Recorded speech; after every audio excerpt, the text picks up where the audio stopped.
Archlich finally turned the thriving kingdom into ruins. His army of undead didn't spare a single human in sight and shredded them to pieces. The only person left standing on humanity's side was the Empire's strongest swordsman, Eos, who already looked worse for wear and was on the brink of giving up. But this story isn't about that knight, nor is it about the Archlich. It's the story of Damien Haxon, working under Archlich's command as his Death Knight. He was just a normal human until Archlich cast dark magic and took control of him. But before Archlich could savor the crown he earned after countless deaths, my guy had already broken free from Archlich's control. He unleashed an attack that struck Archlich right in the chest, so hard even his demon generals couldn't shield him. Damien Haxon had finally moved with his own will, much to Archlich's shock, who had erased Damien's consciousness completely. But as fate would have it, Archlich was never able to fully factory reset our boy's mind. Some part of his soul and mind stayed intact, dormant in his head, watching his own body out of control. Under Archlich's command, his demon generals launched an attack on Damien, only to get obliterated by a single strike from him. In a last-ditch effort, Archlich played his trump card and summoned God knows how many undead. The entire horde charged toward Damien, aiming to claim his life. But once again, all it took was a single hand gesture to incinerate the undead into smithereens. Seeing this, Archlich could tell his end was near. He had unintentionally created a monster so peerless it could rival the gods themselves. To save his own skin, which Archlich didn't really have, he started smoothing things over with mere words. Deep in mind, even if he failed to sway Damien with talk, he planned to transfer his soul into another vessel. I don't think Damien was going to let this bastard off the hook, at least not after losing the people he loved. To kill this sack of bones, Damien went so far as to create a technique that severs souls themselves. At first, Archlich refused to believe such a technique existed. Still, he tried to make a run for it before it was too late. But it was already too late, because my guy had finally unleashed his final strike, hitting Archlich squarely in the chest. At first, nothing happened, much to this bony head's relief, convinced the technique was just a bluff. But he soon learned it wasn't. Some painful magic mojo took hold, and he exploded right there, leaving only his empty skull behind. Even that remaining skull was crushed to bits by Damien. With his revenge complete, Damien lost the will to live. He literally killed his own family while under that bastard's control. He brutally slaughtered them, while some part of him helplessly watched his loved ones die. The only way he could reunite with those he killed was after death. With that in mind, he took his own life. But it wasn't the end. His prayers were heard, and he opened his eyes again. The person in front of him waking up is his sweet older sister. Bro thinks he is in heaven, watching his sister, though the unusual thing is that she looks way younger. She overhears him calling her younger and is flattered right on the spot.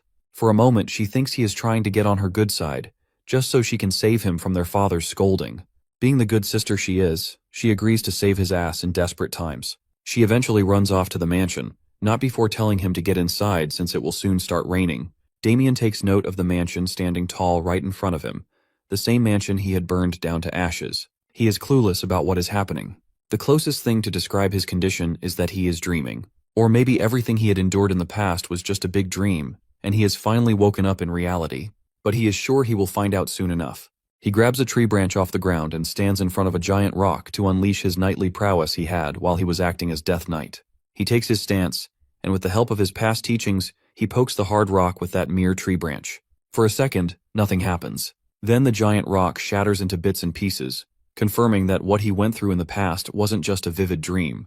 This realization cracks him up, causing him to pull a classic light Yagami laughing pose. He slumps down after laughing so hard, the weight of realization sinking in.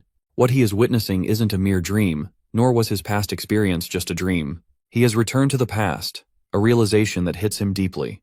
Let's have a little background on Damien's life at his current age. As far as Damien could recall, he was a clown who always brought shame to the family name with his antics.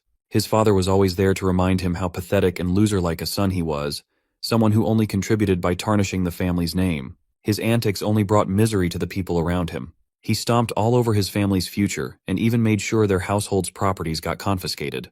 Because of his talent for bringing shame and ruin, his father kicked him out. Among all the family members, the only person who still saw Damien in a positive light was his older sister. He never understood why she was always so supportive and concerned, even though he ruined her life by destroying her engagement.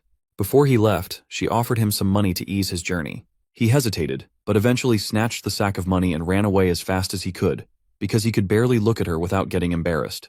After running away from the family, he finally realized how wrong and cursed his existence really was. The shame and guilt gnawed at him, causing him to have profound, Back in the present, Damien sits on his knees, racking his brain, trying to figure out what triggered his regression. Sure, he wanted to apologize to the rest of his family, but to think his prayers were actually heard, that he really came back to the past is kind of insane. Only a divine miracle could explain this. He looks down at his trembling hands, still shaking from the recoil of the technique he just executed. The technique is called wave breaking, a move that amplifies the impact of a blow several-fold. He learned it after defeating the knight known as the Castle Wall Destroyer. Suddenly, a familiar voice grabs his attention, a concerned servant calling out to him. The guy is clearly here with urgent news. Otherwise, he wouldn't be dragging his heavy body all the way out here in a full sprint. Damien knows he's from the household staff, but for the life of him can't recall his name. Then the name finally surfaces in his mind. Perhaps he is Victor. Victor confirms his name and immediately questions why his young master is still loitering out here, even though Lady Louise personally came to fetch him. According to the servant, the patriarch is boiling with rage right now. Damien, meanwhile, has no freaking clue what he even did to piss his father off this much. But we're about to find out.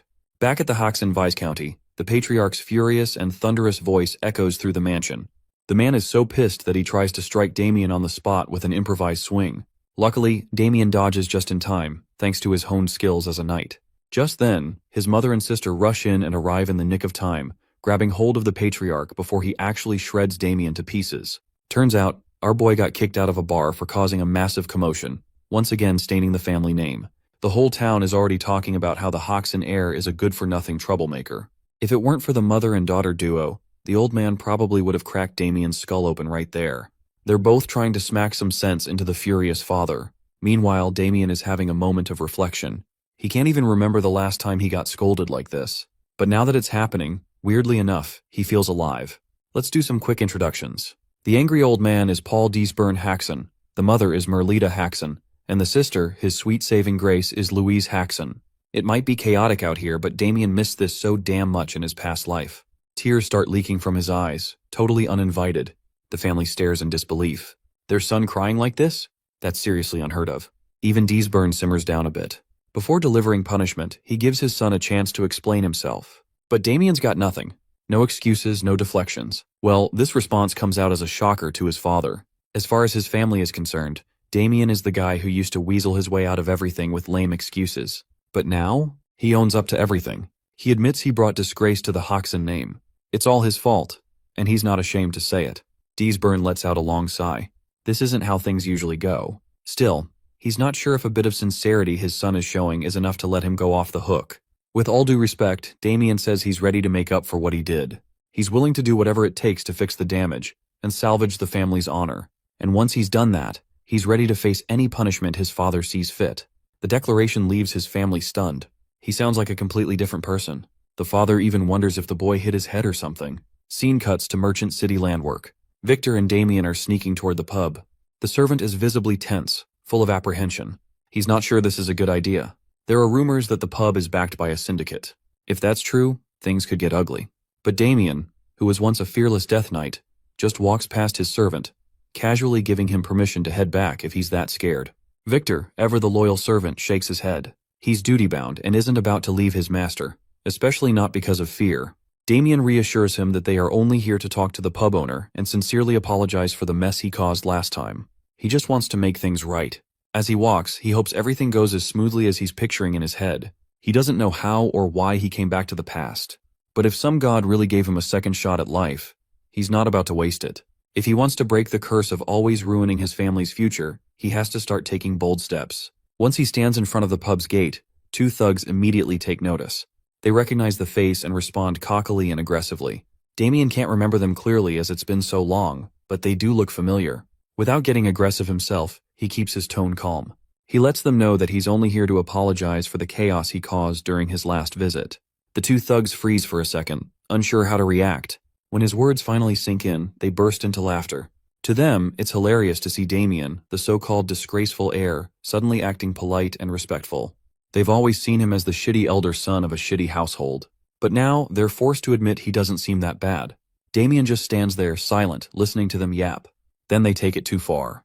They bring up his sister and start saying vile, disgusting things about her. They're willing to accept his apology, under the stipulation that he introduces them to his sister. Creepy bastards leave no doubt about how trashy they are. And just like that, it stops being about apologies. Damien swipes a dagger from one of them so fast that the guy doesn't even realize it's gone. Originally, Damien just wanted to say sorry and leave peacefully. But turns out, he doesn't have that much patience after all. With a clean, precise swing, he severs one of their hands completely. The guy drops to his knees, screaming in agonizing pain once his brain registers what just happened. The other one immediately draws his sword, though he's visibly flinching. Damien's killing instinct kicks in. The dormant death knight inside him begins to surface. And let's not forget Victor in the background, absolutely losing his mind. He's crying out, dreading what's about to go down.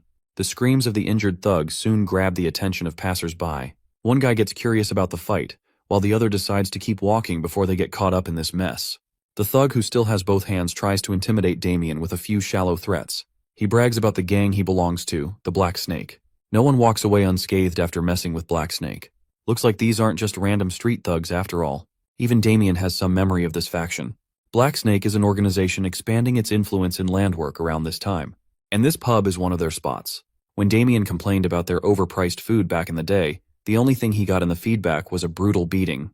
Not just beaten, they humiliated him in front of everyone there. Now that he thinks about it, he's the one who actually deserves an apology, not the other way around. Back to the fight, the thug makes it clear that being a noble won't save Damien from the consequences he's about to face. He finally lunges with his sword at full strength. Damien just takes a step back, trips the thug over his feet and lets the bastard eat dirt. Before he can even finish coughing and get up, Damien's already on him with his dagger. The bastard should be grateful he's only about to lose a leg. If it weren't for his family, wiping these guys off the face of the world wouldn't be hard. With that threat clear, Damien slices off the thug's leg, making him double over in pain. More thugs show up, drawn by the screams. They also seem to be a little shaken seeing the brutality that unfolded there. Only one of the thugs is courageous enough to stand right at the front, while the others hide behind him. He demands to know which organization Damien belongs to, and where he's from. Obviously, Damien denies any ties to any gang. As for why he's here, he is here just to apologize. Though after thinking it over, he figures he should be the one getting an apology. He also has a complaint for the pub owner. This sassy dude isn't willing to entertain Damien's requests. All they want is his identity. Since he's not telling, they fear they'll have to make him speak. The leader orders his goons to charge. The brainless thugs rush at Damien, unaware of what's coming. Damien doesn't even feel like wasting time on these small fries. He takes a deep breath and zips past them with sonic speed, slicing off hands that were never meant to wield swords against him. One dash later, 3 guys are down. Damien is seriously rocked, while the leader of the thugs is absolutely shocked, though that quick dash took a little toll on his young and fragile body. Still, he's got enough strength left to finish off the guy in front of him, and he's ready. The bastard tries to beg for mercy, offering an apology if Damien's willing to forgive.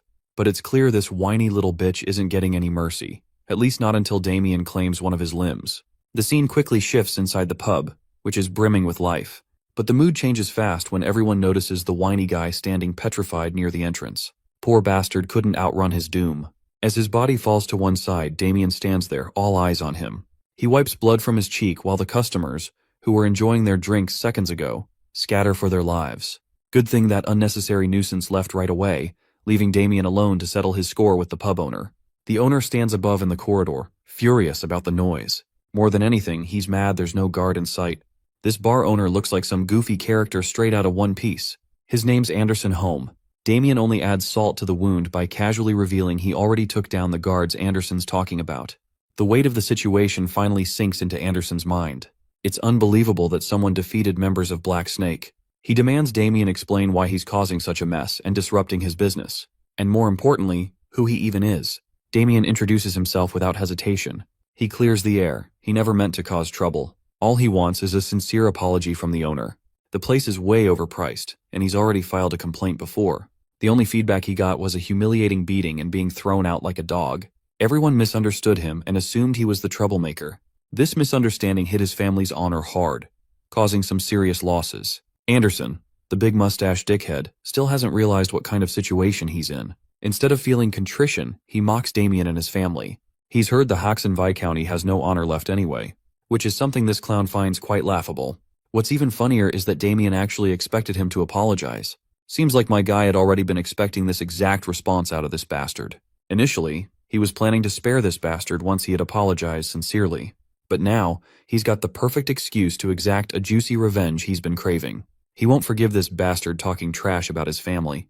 In a split second, Damien maneuvers so fast he reaches the bastard standing on the first floor. With the dagger aimed straight, he's ready to yank this bastard's innards out. But it seems like our boy got carried away and let his guard down. Some guy rushes in, bringing a heavy sword down on Damien, knocking him back to the ground floor. The strength behind the blow is insane. The mysterious guy's name is Ted, someone Anderson's been waiting for to intervene. Damien admits this guy's got serious grit. With the strength he's packing, this gets our guy wondering how someone like Ted ended up working at such a third-rate place. Now he's very curious to learn why a knight of this caliber is even here at all. Let's talk about the knights for a moment. The glorious warriors of honor walk the path of martial arts throughout their lives. There's a hierarchy for them, starting off as a trainee and then an apprentice knight. Finally, they become an official knight when their skill level allows for it. The official knights are recognized as warriors capable of utilizing aura, to the point that they're mountain-level warriors, capable of cutting down dozens of creatures ahead of them. They can even cut through castle walls without breaking sweat. In other words, the knights of this story are pretty damn strong. So strong, in fact, that they're considered as transcendent beings. That's actually the reason why the bar owner is out here giggling like a lunatic, because he's damn certain of his victory. Even though Ted is an apprentice knight, he swears allegiance to the leader of the Black Snake organization. With Ted's involvement, the bar owner is confident that our boy won't be able to leave this place in one piece. And yes, the one piece is real. Damien stands on business, confidently questioning Ted's rank. He can finally understand why he felt a hint of aura in their previous clash. But his revelation just now astonishes Ted, who can't believe that someone as insignificant as our boy was able to sense his aura, even when he did his best to conceal it. Thinking about it for a minute, Damien pieces together the reason why Ted even bothers working in a shitty place like this. He thinks that Ted wasn't considered good enough to become an official knight, and was tossed out from the ranks, leaving him no place to go. The verbal assault has already chipped the knight's armor, while the bar owner tries to calm him down by addressing payment. Hearing the word apprentice attached to his rank, Ted's blood starts boiling. Pissed as hell, he bursts with incredible speed to slice down the arrogant noble's mouth, in an effort to punish him for being disrespectful. But without fearing for a thing, our boy simply stands there as Ted's blade is about to slice him down. He evades the heavy strike at the very last second, which means if he hadn't dodged the attack, the enraged apprentice knight would have sliced him in half. Preparing himself for a second attack, the apprentice knight unleashes his swings at Damien. While our boy is dodging without much difficulty, he's starting to grasp on his opponent's skill. From the looks of it, Ted doesn't appear to be an average apprentice knight, demonstrated by his sword ability and precise swings. Bursting with fury, the apprentice knight unleashes a wide slash, which is easily evaded by the young master. Despite possessing some of his combat ability from the future, Damien is having to struggle with his body's physical limitations. He can't make the best out of his current state, and it's a learning moment for him to prioritize managing his stamina. The apprentice knight is getting frustrated that none of his attacks are connecting, so this time, he goes batshit crazy and imbues his body with a glimmer of aura. Realizing what's coming his way, Damien predicts his opponent's secret technique. The apprentice knight launches a linear sword strike, coated with immense power. As the blade is about to pierce his body, Damien calms down, even in the face of imminent death. He wants to respond with a technique of his own, one that can counteract it successfully. Recalling his traumatizing days as the Death Knight, he remembers facing the legendary killer, the one known as the Blade of Death. This assassin was revered as a force of nature, so the Death Knight came to face him. The phantom assassin immediately pointed his blade at the monstrous-looking knight, stating that his intentions of killing him if he didn't run off. Realizing that the Death Knight wasn't going to comply, a sinister side evoked inside of the phantom assassin. The bloodthirsty beast was thrilled to find yet another target to kill. In fact, he wanted to use his secret technique to give a performance unlike any other. Thanks to his perceptive eyes, he was able to analyze the vital points of a human body, utilizing the water inside of it. And then he unleashed the ultimate Kit Kat technique, which he probably learned from Sukuna, slicing down on the Death Knight's body. The best part? He did all of that using a basic wooden sword, which shows the greatness of his technique even more. The Death Knight's torn body rested on the ground, while the phantom assassin celebrated his victory. Little did he know that the Death Knight wasn't going to die that easy. In fact, when he turned around, he saw doom. The creature's body was linking back together, his flesh and organs forming back into one central piece, even after being cut in half. Yup, that's because the Death Knight whipped out the anti-Kit Kat technique from the Heian era. With his body fully reformed, the phantom assassin began to realize that he fucked up by targeting an undead monster. Here's the icing on the cake. After experiencing the same technique used on his body, Damien instantly learned it and was able to use his perceptive eyes to target the phantom assassin's vital points. Without even being able to comprehend what was going on, the Death Knight slaughtered the assassin by giving him the same treatment. Instant karma, and he did it without a sword too. The maniacal assassin experienced excruciating pain, all the while being unable to comprehend how someone was able to copy his secret technique. And that leads us back to the present. A similar expression is worn by Ted, one of despair and defeat. He's down on the ground, his body hasn't been severed in half in a gruesome manner, but it did experience a deep slash. Our glorious protagonist explains that every single one of his enemies didn't even know what hit them until they were groveling on the ground. All of his fights went like this. Why? It's because his one inherent ability as the Death Knight is to absorb his enemies' skills and use them as his own. Long story short, bro is out here giving Kakashi the copy ninja a run for his money. Seeing Ted go down the way he did causes the bar owner to become scared as shit. He's out here sweating bullets, thinking that he's next. Bro's got that desperate Vegeta face going on. Seconds later, he's kneeling in front of our boy and apologizing for bringing dishonor to the Haxenvi County. But it doesn't end there. He also offers a serious amount of gold as a consolation for any trouble caused. Damien is out here celebrating on the inside. He only came here for a simple apology, but he's getting easy money too. He decides to let the matter slide and glances at his servant Victor, who quietly observed the whole scene unfold. The servant quickly comes to collect the amount, questioning his own senses after what happened. He saw how the young master dismantled the knight with a crazy technique at the last second. It doesn't make sense to him how the young master suddenly obtained powerful techniques. In the next scene, they're leaving the bar. Victor comments on how he's never had to carry so much money before. But something tells me the bar owner isn't finished, because this scumbag intends to take his revenge in the future. His intention is to speak to the leader of the Black Snake organization. But as he's plotting his next revenge scheme, our boy comes back to humble him by slicing off his right ear. The bar owner screams in agony, while Damien reminds him that he couldn't leave without rendering an appropriate punishment. Oh, and he already anticipates the bar owner's next move, and he's more than happy to leave a message for the leader of the organization. Damien's only warning is that if the organization dares to mess with his family, he'll wipe them all out. Despite having his ear cut off firsthand, he still wants to take his revenge and intends to report to the organization. But that's for later, as our boy keeps on walking ahead. As he's heading out, he fully comes to terms with his own wrongdoings in his previous life. His past leaves a trail of blood, one of murder and only sinful acts. He doesn't intend to run from this past, but this time, he vows not to disappoint his family and always stay by their side. Damien declares that it's time for them to head home. The scene cuts to the Lion Bloom March, where a man addresses his brother regarding the phrase, "Pain always follows love." His brother doesn't know what this dude is going on about, and realizes that this guy's planning to head to another battle. Rejecting his brother's assumption, the dude clarifies that he's actually going on a quest to find love. I would believe his words if not for that ugly expression on his face. Coming back to the Haxen estate, our boy is glad to have gotten a good night's sleep after his adventurous run last night. The same can't be said for poor Victor, however, who was busy processing what happened before his eyes. The horror of it all kept him awake, thinking about what would happen next. Damien emphasizes that everything worked out well in their favor, so there's nothing to worry about. Even though they deviated from the original plan, they achieved their purpose all the same. Next up, our boy is waiting for the rumors to spread around, allowing people to realize not to fuck with the Viscount Haxen's eldest son. With this rumor flying around, no one will ever dare to mess with his family again. He's also happy that his reputation as the useless son will also experience a slight shift, and people will see him in a more respectful light. Even as his servant, Victor can't fathom how the young master is suddenly so competent and self-aware. The servant is deathly afraid of what will happen regarding the situation with the Black Snake group, because what they did last night was provocative in every sense. Damien dog-walked their men and even annihilated an apprentice knight. Even with their threat looming around, Damien is confident that they would double-check before messing with a noble family. And if they're stupid enough to try, he'll beat them black and blue. This alleviates some of Victor's concerns, and he comments on our boy's exceptional sword skills that he shouldn't even have, which makes him question when the young master became so capable in sword fighting. Of course, our boy quickly turns away because he really doesn't have an explanation for it. Damien tells him that he trains every now and then. Speaking of Damien, his father is out here channeling the speeds of Barry Allen, the Flash. Bro is pissed that his son was gone all day yesterday.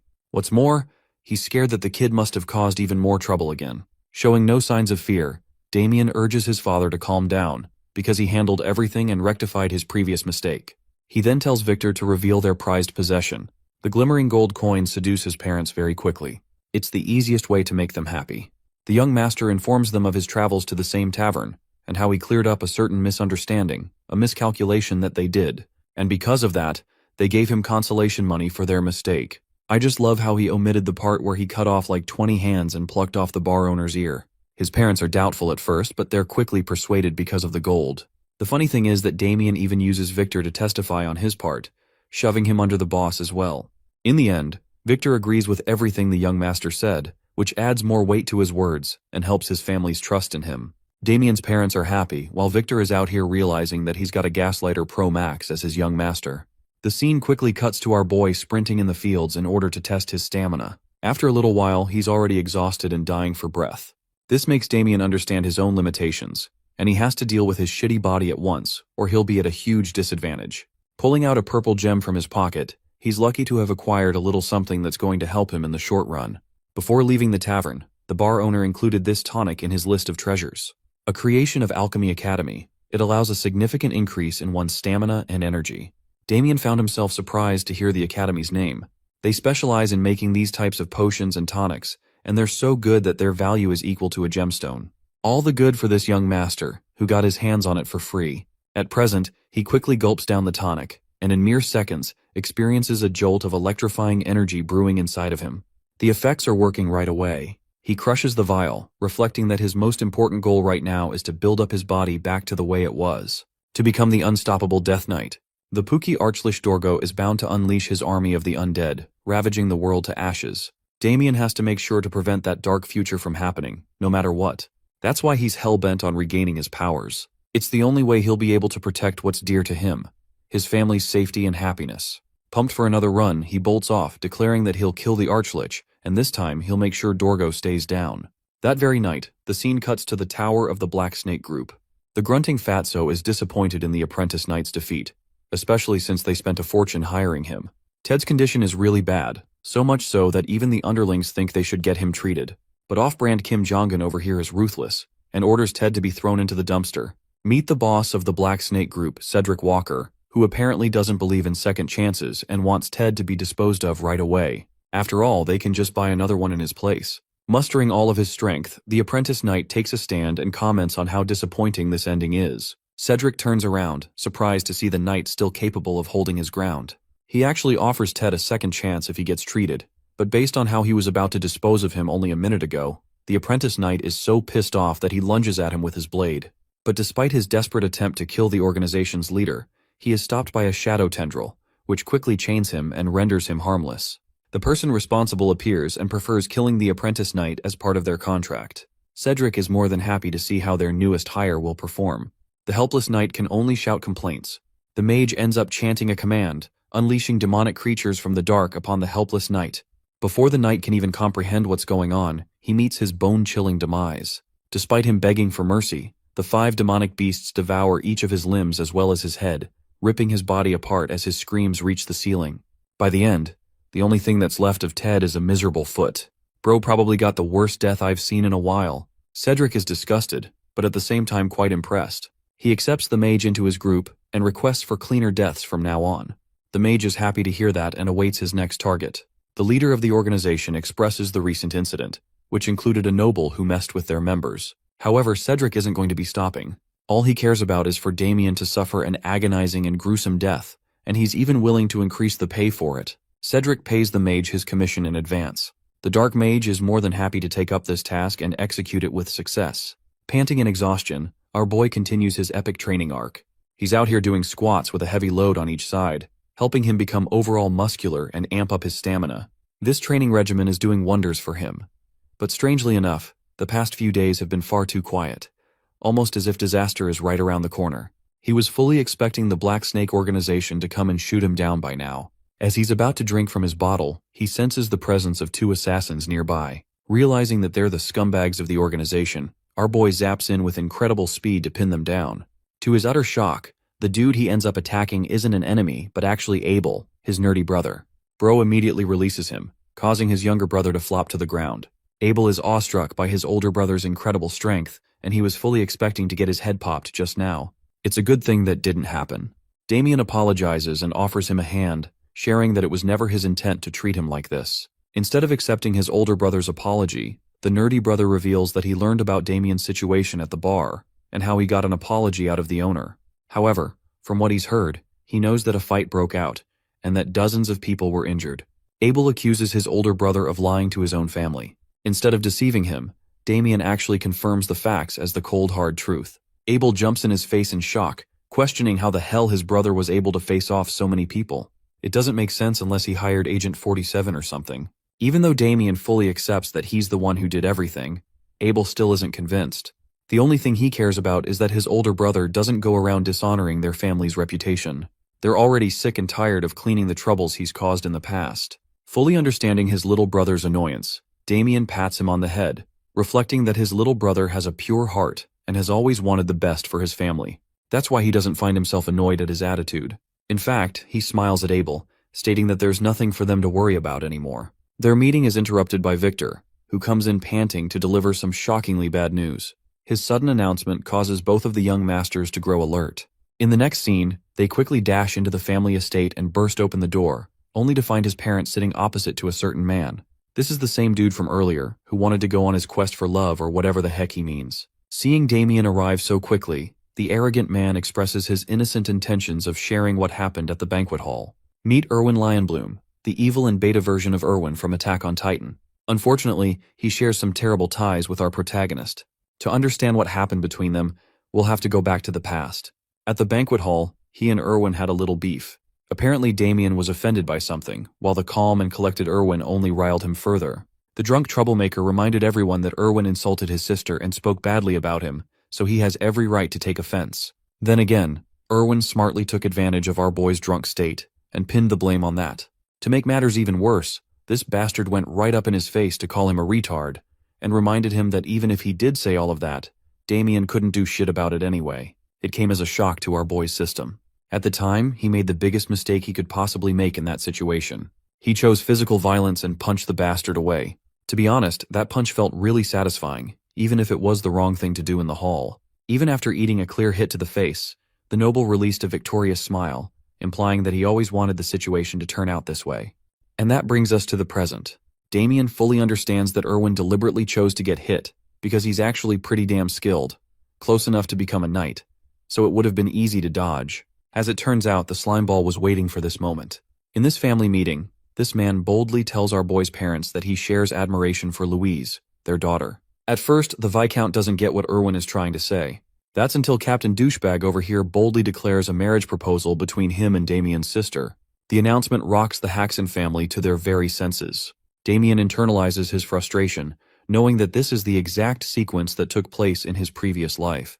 The bastard took advantage of his family's poor circumstances. Erwin doubles down by saying that he'll forget what happened at the banquet hall, but only if they become a part of his family, therefore preventing any bad blood between the two houses. However, his father firmly denies such a proposal, like the gigachad he is. Erwin's frustration grows after discovering that Louise already has a fiancé set for marriage. But then comes the issue of his humiliation at the banquet hall. Erwin reminds the Haxon family that they won't be able to deal with the consequences that come with denying his proposal. It will end in a wrathful outcome. The scumbag offers them a final dilemma. It's either they choose him for their daughter, or they suffer the consequences. This is truly a difficult decision for the Viscount to consider, knowing that the Lionbloom family is tremendously powerful among the nobles. Even then, he knows just how shitty of a person Erwin truly is. His father's instincts just can't allow something so disgraceful to happen to his daughter. Suddenly, Louise herself makes her presence known, offering herself as the sacrifice and accepting the terms of marriage. Seeing their own daughter sacrifice herself like this causes the Viscount to break down. He tries to assure her that they'll find a way out of this, even though Abel is pissed off and admits that his sister doesn't have to deal with the trouble Damien caused. Seeing her take a stand for the sake of her family even causes Damien to feel sad, but the brave girl maintains her smile, promising to go with Erwin. The whole situation is a great reminder for our protagonist, a reflection of his past mistakes summarized in one scene. Because of the problems he caused, his sister had to bite the bullet. Now that the situation has wrapped up in his favor, an evil smile crosses over Erwin's face. He's glad that they made the correct choice. As he prepares to leave, he tells Louise that a formal request will be officially sent so they can discuss details. But as he's talking all that shit, the devil himself appears before his eyes, glaring down at him. I think anyone who has a sister would have the same expression as our boy after what happened. Mocking Damien openly, Erwin calls him his brother-in-law. Damien doesn't give a damn about him, but the fact that he ruined his sister's life in the original timeline is enough motivation for him to prevent the same from happening again. Louise can't believe that her brother has taken a stand for her. He mumbles something incomprehensible, something that the arrogant blonde noble doesn't even comprehend. What he does comprehend is a Mike Tyson uppercut that launches him to the damn sky. While it's true that Damien shouldn't have fallen for Erwin's provocation again, he just can't sit around waiting for this bastard to tear his family apart. The noble's body hits the ground, while our boy declares his stance strongly. He won't let Erwin do what he wants. To understand why he feels such disdain for this man, we'll have to take a peek into the original timeline of what happened the first time. After being sold off to the Lionbloom family, Damien couldn't see his sister for a long time. So one day, when he realized that they were coming to visit, he couldn't contain his excitement and ran with a smile on his face, excited to meet his sister. Things took a truly terrifying turn, because the moment he arrived, his body shuddered in despair. Before him was his beautiful sister. Her hair was pulled like she was some kind of animal. Erwin dragged her for always complaining about her shitty family. He was pissed that she even dared to threaten leaving him. Oh, but he didn't stop there. To truly educate her and make sure she never defied him again, Erwin prepared himself properly as the innocent girl shuddered in fear. Locking in a fist, he abused her brutally as the poor girl wailed in pain. Just watching that sight broke our boy from the inside. He couldn't even protect his sister, and he's the one who got her into such a state in the first place, all because of his actions at the banquet hall.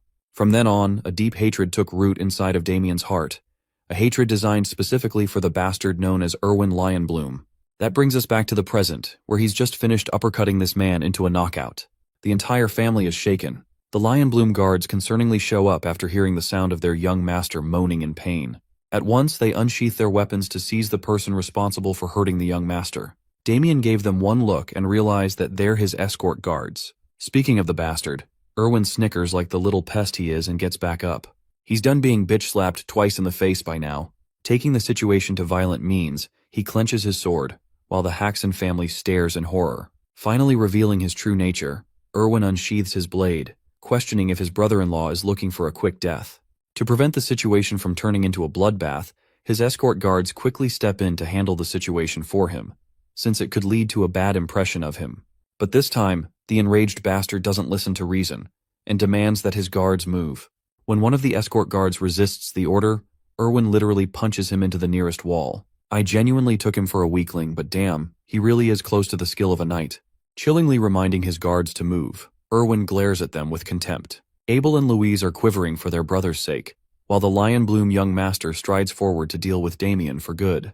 He wonders how the Haxon family will resolve this situation, especially when they've made it worse tenfold. Sensing real danger for her brother's life, Louise understands that Damien will be hurt. She forcibly steps in to resolve everything. But this time, our boy defends her. No longer will she become the sacrifice. This time Damien, her older brother, will handle the situation, as he gives her a look of assurance that everything is all right. It's time for an official one-on-one duel. Hearing the word duel astonishes the Lionbloom young master. Damien makes his offer clear, stating that he'll do anything Erwin asks of him if he is defeated in the duel. But if our boy wins, everything that happened up to this point will be forgotten from both sides. Interestingly, Erwin doesn't want to accept the conditions for the duel, because he already got what he wanted out of Louise. She already signed an approval from her side. Instead of backing down, Damien takes a smart approach by challenging Erwin's ego, stating that he's a coward for backing out of a duel. Basically, bro said no balls to a good argument. The funniest thing is that it actually works. Erwin considers accepting the duel simply because he thinks he'll mop the floor with Damien in a real battle, finding this as the perfect opportunity to crush Damien forever and then steal his sister from him. The sadistic bastard points his blade and accepts the duel. In the next scene, Damien's mother is really worried and wants to intervene, but seeing their son confidently step in like that, the Viscount thinks that Damien must have a plan behind his back. That's why they have to let their hopes rest in his hands. Unfortunately for them, Abel knows just how despairing this situation truly is. He is the only person here who fully understands Erwin's skills, comparing him to an official knight. So from that perspective, this is a losing battle right from the beginning. The arrogant young master wants to kick the battle into motion, but he's stunned that his opponent isn't even interested in using a sword. Damien assures him that he'll be alright. In order to fully humiliate the guy, bro brings out his trusty fork. Ah yes, the ultimate fork sword. The only weapon that can compare to the ultimate stick of destruction. Seeing the damn fork in his hand, Erwin is at a loss for words while Damien's family is out here dying on the inside, questioning what the actual flip he's going to do with that. Erwin straight up laughs in his face, finding it reasonable to assume that his opponent has already accepted defeat. He thinks Damien's gone crazy out of terror. With full confidence, Erwin lunges into the fight, intending to cut him down. But to his utter shock, the first swing misses Damien, who evaded casually. To complicate his attack pattern, Erwin launched multiple swings, unleashing his technique, the fierce roaring lion sword. Bro's got his own Susanoo over here. Anyway, the destructive blow is all smoke and mirrors, because by the end of the attack our boy's feet are still firmly planted on the ground. He's deflected every single strike. Even the escort guards are at a loss for words, not knowing if their young master is playing around or if his opponent is really that good. To deconstruct what happened, we take a look at Erwin's point of view. In that brief time window from when the technique launched, our boy danced around each of his swings, without even getting hit once. As for Damien, he's glad that his physical training has been paying off. Thanks to his increased stamina, he can now keep up with fast movements without gassing himself out. Need I remind you guys that he's doing all of this with just a damn fork? But also, he has gained an understanding of the Lionbloom family's swordsmanship thus far. Here's the neat part. In the original timeline, the Death Knight Damien actually faced off against the eldest son of the Lionbloom family, Michael Lionbloom, and this guy was a force to be reckoned with. Compared to that, his little brother is disappointing and much weaker. That's why the current Damien isn't having any trouble facing him. Erwin's blood boils as he sends off waves of aura, refusing to accept that it was skill that allowed Damien to dodge his techniques. Unfortunately, the invoking of aura is dangerous for anyone to deal with, so our boy is faced with yet another puzzle. How will he avoid this? Erwin Lionbloom races at incredible speeds to jump right in front of the target, ready to deal a killing blow. In this delicate moment, Damien considers and selects the Sword Saint technique from his list of techniques, and decides to use it. A proper clash breaks out, except Erwin's world breaks into pieces when he sees a mere fork blocking his sword, and even overpowering it to some extent. He can't even fathom what's going on. Before can even process the situation, he is struck with our boy's secret move, the countless Thunder Shadow revelations. Using that move, the ultimate fork of destruction flings the sword away with ease. It's Erwin's ultimate fall, as Damien hastens to end the fight with a fork in hand. The fork stabs the arrogant noble in the neck, ending the battle. Every single person in his family gasps in horror. You guys might be thinking that a fork was used as a murder weapon just now, but it turns out that our boy is quite generous. He only poked Erwin's neck, as if to warn him that he could have done more. Even after receiving a tiny stab, this dude starts freaking out like a little bitch. Of course, in his heart, Damien really would have wanted to kill him and erase the disease from the world. But he knows that he must choose his family's side this time and let this situation slide. So he concludes the duel, declaring himself as the clear winner, and asking if little Erwin over here has any issues with that conclusion. Shuddering like a puppy, the arrogant noble has been reduced to a harmless doll. Damien straight up tells this dude to get lost as the scene comes to an end. If you guys think the way Damien handled that humiliation was satisfying, then like the video and show your support. After the duel, the family shares a quiet breakfast the next day. Having finished his meal, our boy gets up to leave for his training. With him gone, the family sulks in sadness. Particularly, the boy's mother is curious and wonders when they'll talk to Damien about what happened. Speaking of which, Abel is out here having a system reset. Dude is in a permanent state of shock, unable to comprehend how his brother suddenly became so goddamn powerful. Even his parents are concerned. The Viscount breaks silence, emphasizing that it wouldn't be right to force their son for an answer. He thinks the right decision here is to let the boy reveal the truth when he feels the time is right. I really like that they're not forcing him here. Such a nice touch. Apart from that, his father is visibly shaken. Though he's curious about his son, the look of death he sees in Damien's eyes intimidates him to the point he doesn't want to confront him about anything. Even though Damien is his flesh and blood, that boy has become a lot more intimidating than before. Shifting the perspective to our boy's side, he's out here taking inspiration from Rock Lee, arming his body with heavy weight to train for endurance. As he's about to head out, Louise catches up to her brother. She's the first person from his family who wants to talk about what happened the other day. While she's struggling to form her words, our boy realizes his mistake and immediately lowers his head, apologizing for the trouble he caused and how he forced her to be in a vulnerable position. While he's ranting on and on about his apology, his sister stops him, offering her sincerest gratitude. He really did stand up for her, and she feared for her life, even though she didn't show her fear in front of Erwin. It's thanks to her brother that she avoided such a miserable fate. Hearing her admit that makes Damien very happy to have made a difference. Knowing that her brother stepped up for her cause, to save her bravely, is the reason she's so grateful for him. In a warm moment while receiving her gratitude, Damien offers his own. A sister shows her love for her brother, and a brother returns it back with interest. He's thankful for everything she's done for him this far. Before Louise can comprehend what he means by that, he prepares to leave. As he's leaving, she offers him a sword to take with him. It's actually their father's most prized possession, his favorite item. To show love for his son, the Viscount gifted him the blade so that Damien could use it in his training. The boy is shocked to hear such consideration from his father, while Louise reveals that even though their father can be tough on the outside, he loves Damien a lot. Funnily enough, she does her father's impression to remind dear old Damien never to use a fork again because it's disgraceful for the family. Damien's pretty damn convinced by her impression and unsheathes the blade, finding himself impressed by what he sees. He's in his father's debt. Hilariously, when we go back to his father's sword collection, we get to see that this man has a whole bunch of swords at his disposal. He's just complaining for no reason at all. In the next scene, terror looms in the shadows. The evil mage and his dark magic has made its way to a certain estate. The night guards are out here yawning in exhaustion, and right when they're caught off guard, the shadows take over them, dismantling both of them in a mere instant. With the two of them down, this mysterious mage makes his way through the gate.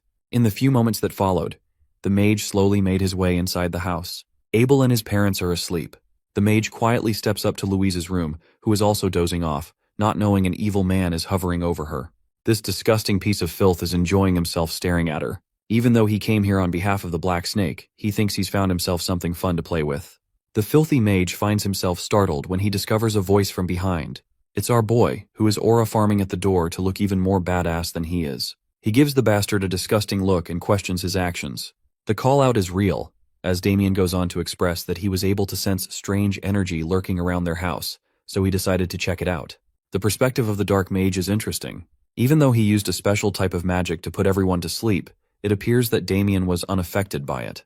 Not just that, the dark mage couldn't even detect his presence from behind until he spoke. These factors alone are enough to convince him that this guy is troublesome. So he quickly turns back and unleashes Vegeta's Gallic gun over here. Dodging the magic blast, our boy moves to a different position, all the while frustrating the dark mage as he fails to understand what's happening. Damien prepares his sword, throwing the same question back at him as he reminds the scumbag that he's the one who invaded their house. Suddenly, the mage realizes that he's actually speaking to his target, Damien of the Haxon House. Confirming his identity, our boy pulls his blade, locking a lethal glare at the mage, and demanding to know why the hell he stepped foot in his sister's room. The powerful magic attack shook the house and woke the rest of the family.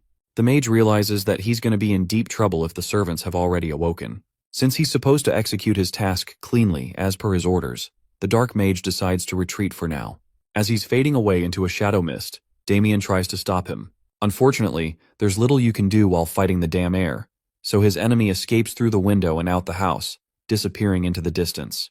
With the threat neutralized, Damien suddenly spots a shred of the mage's dark energy. It appears that he left some of it behind. In the next scene, we turn to the perspective of the servants. They've just discovered the horrific sight of the Viscount's most treasured horse. If word gets out, the Viscount will raise hell. It's also strange because the horse was doing just fine the other day. As the servants are mumbling in horror, Damien comes up to shock them with his sudden entry, expressing his own concerns. The young master's sudden arrival scares them, but he assures them that there's no need for any of them to panic, as he isn't here to hold either one of them responsible. All he cares about is for him to take a personal look, so he orders them to leave the site. Now that he's alone, Damien inspects the condition of the horse.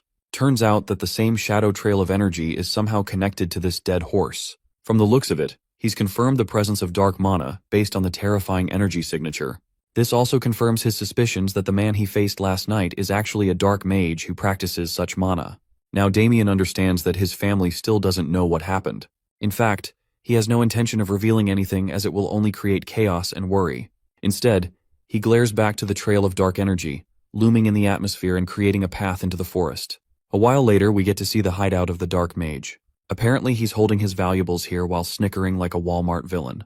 It's actually because Cedric recently sent him all of the things he asked for. He lied to the Black Snake's leader, stating that it's a curse, but from how much inventory he received, the dark mage is glad that his experimentations will continue down the line. At the same time, he feels disappointed in his own talent. He's having to struggle with bottom-tier requests just to earn a bit of money. Then again, it's the only choice he has, especially when the Holy Church is already on the lookout for him.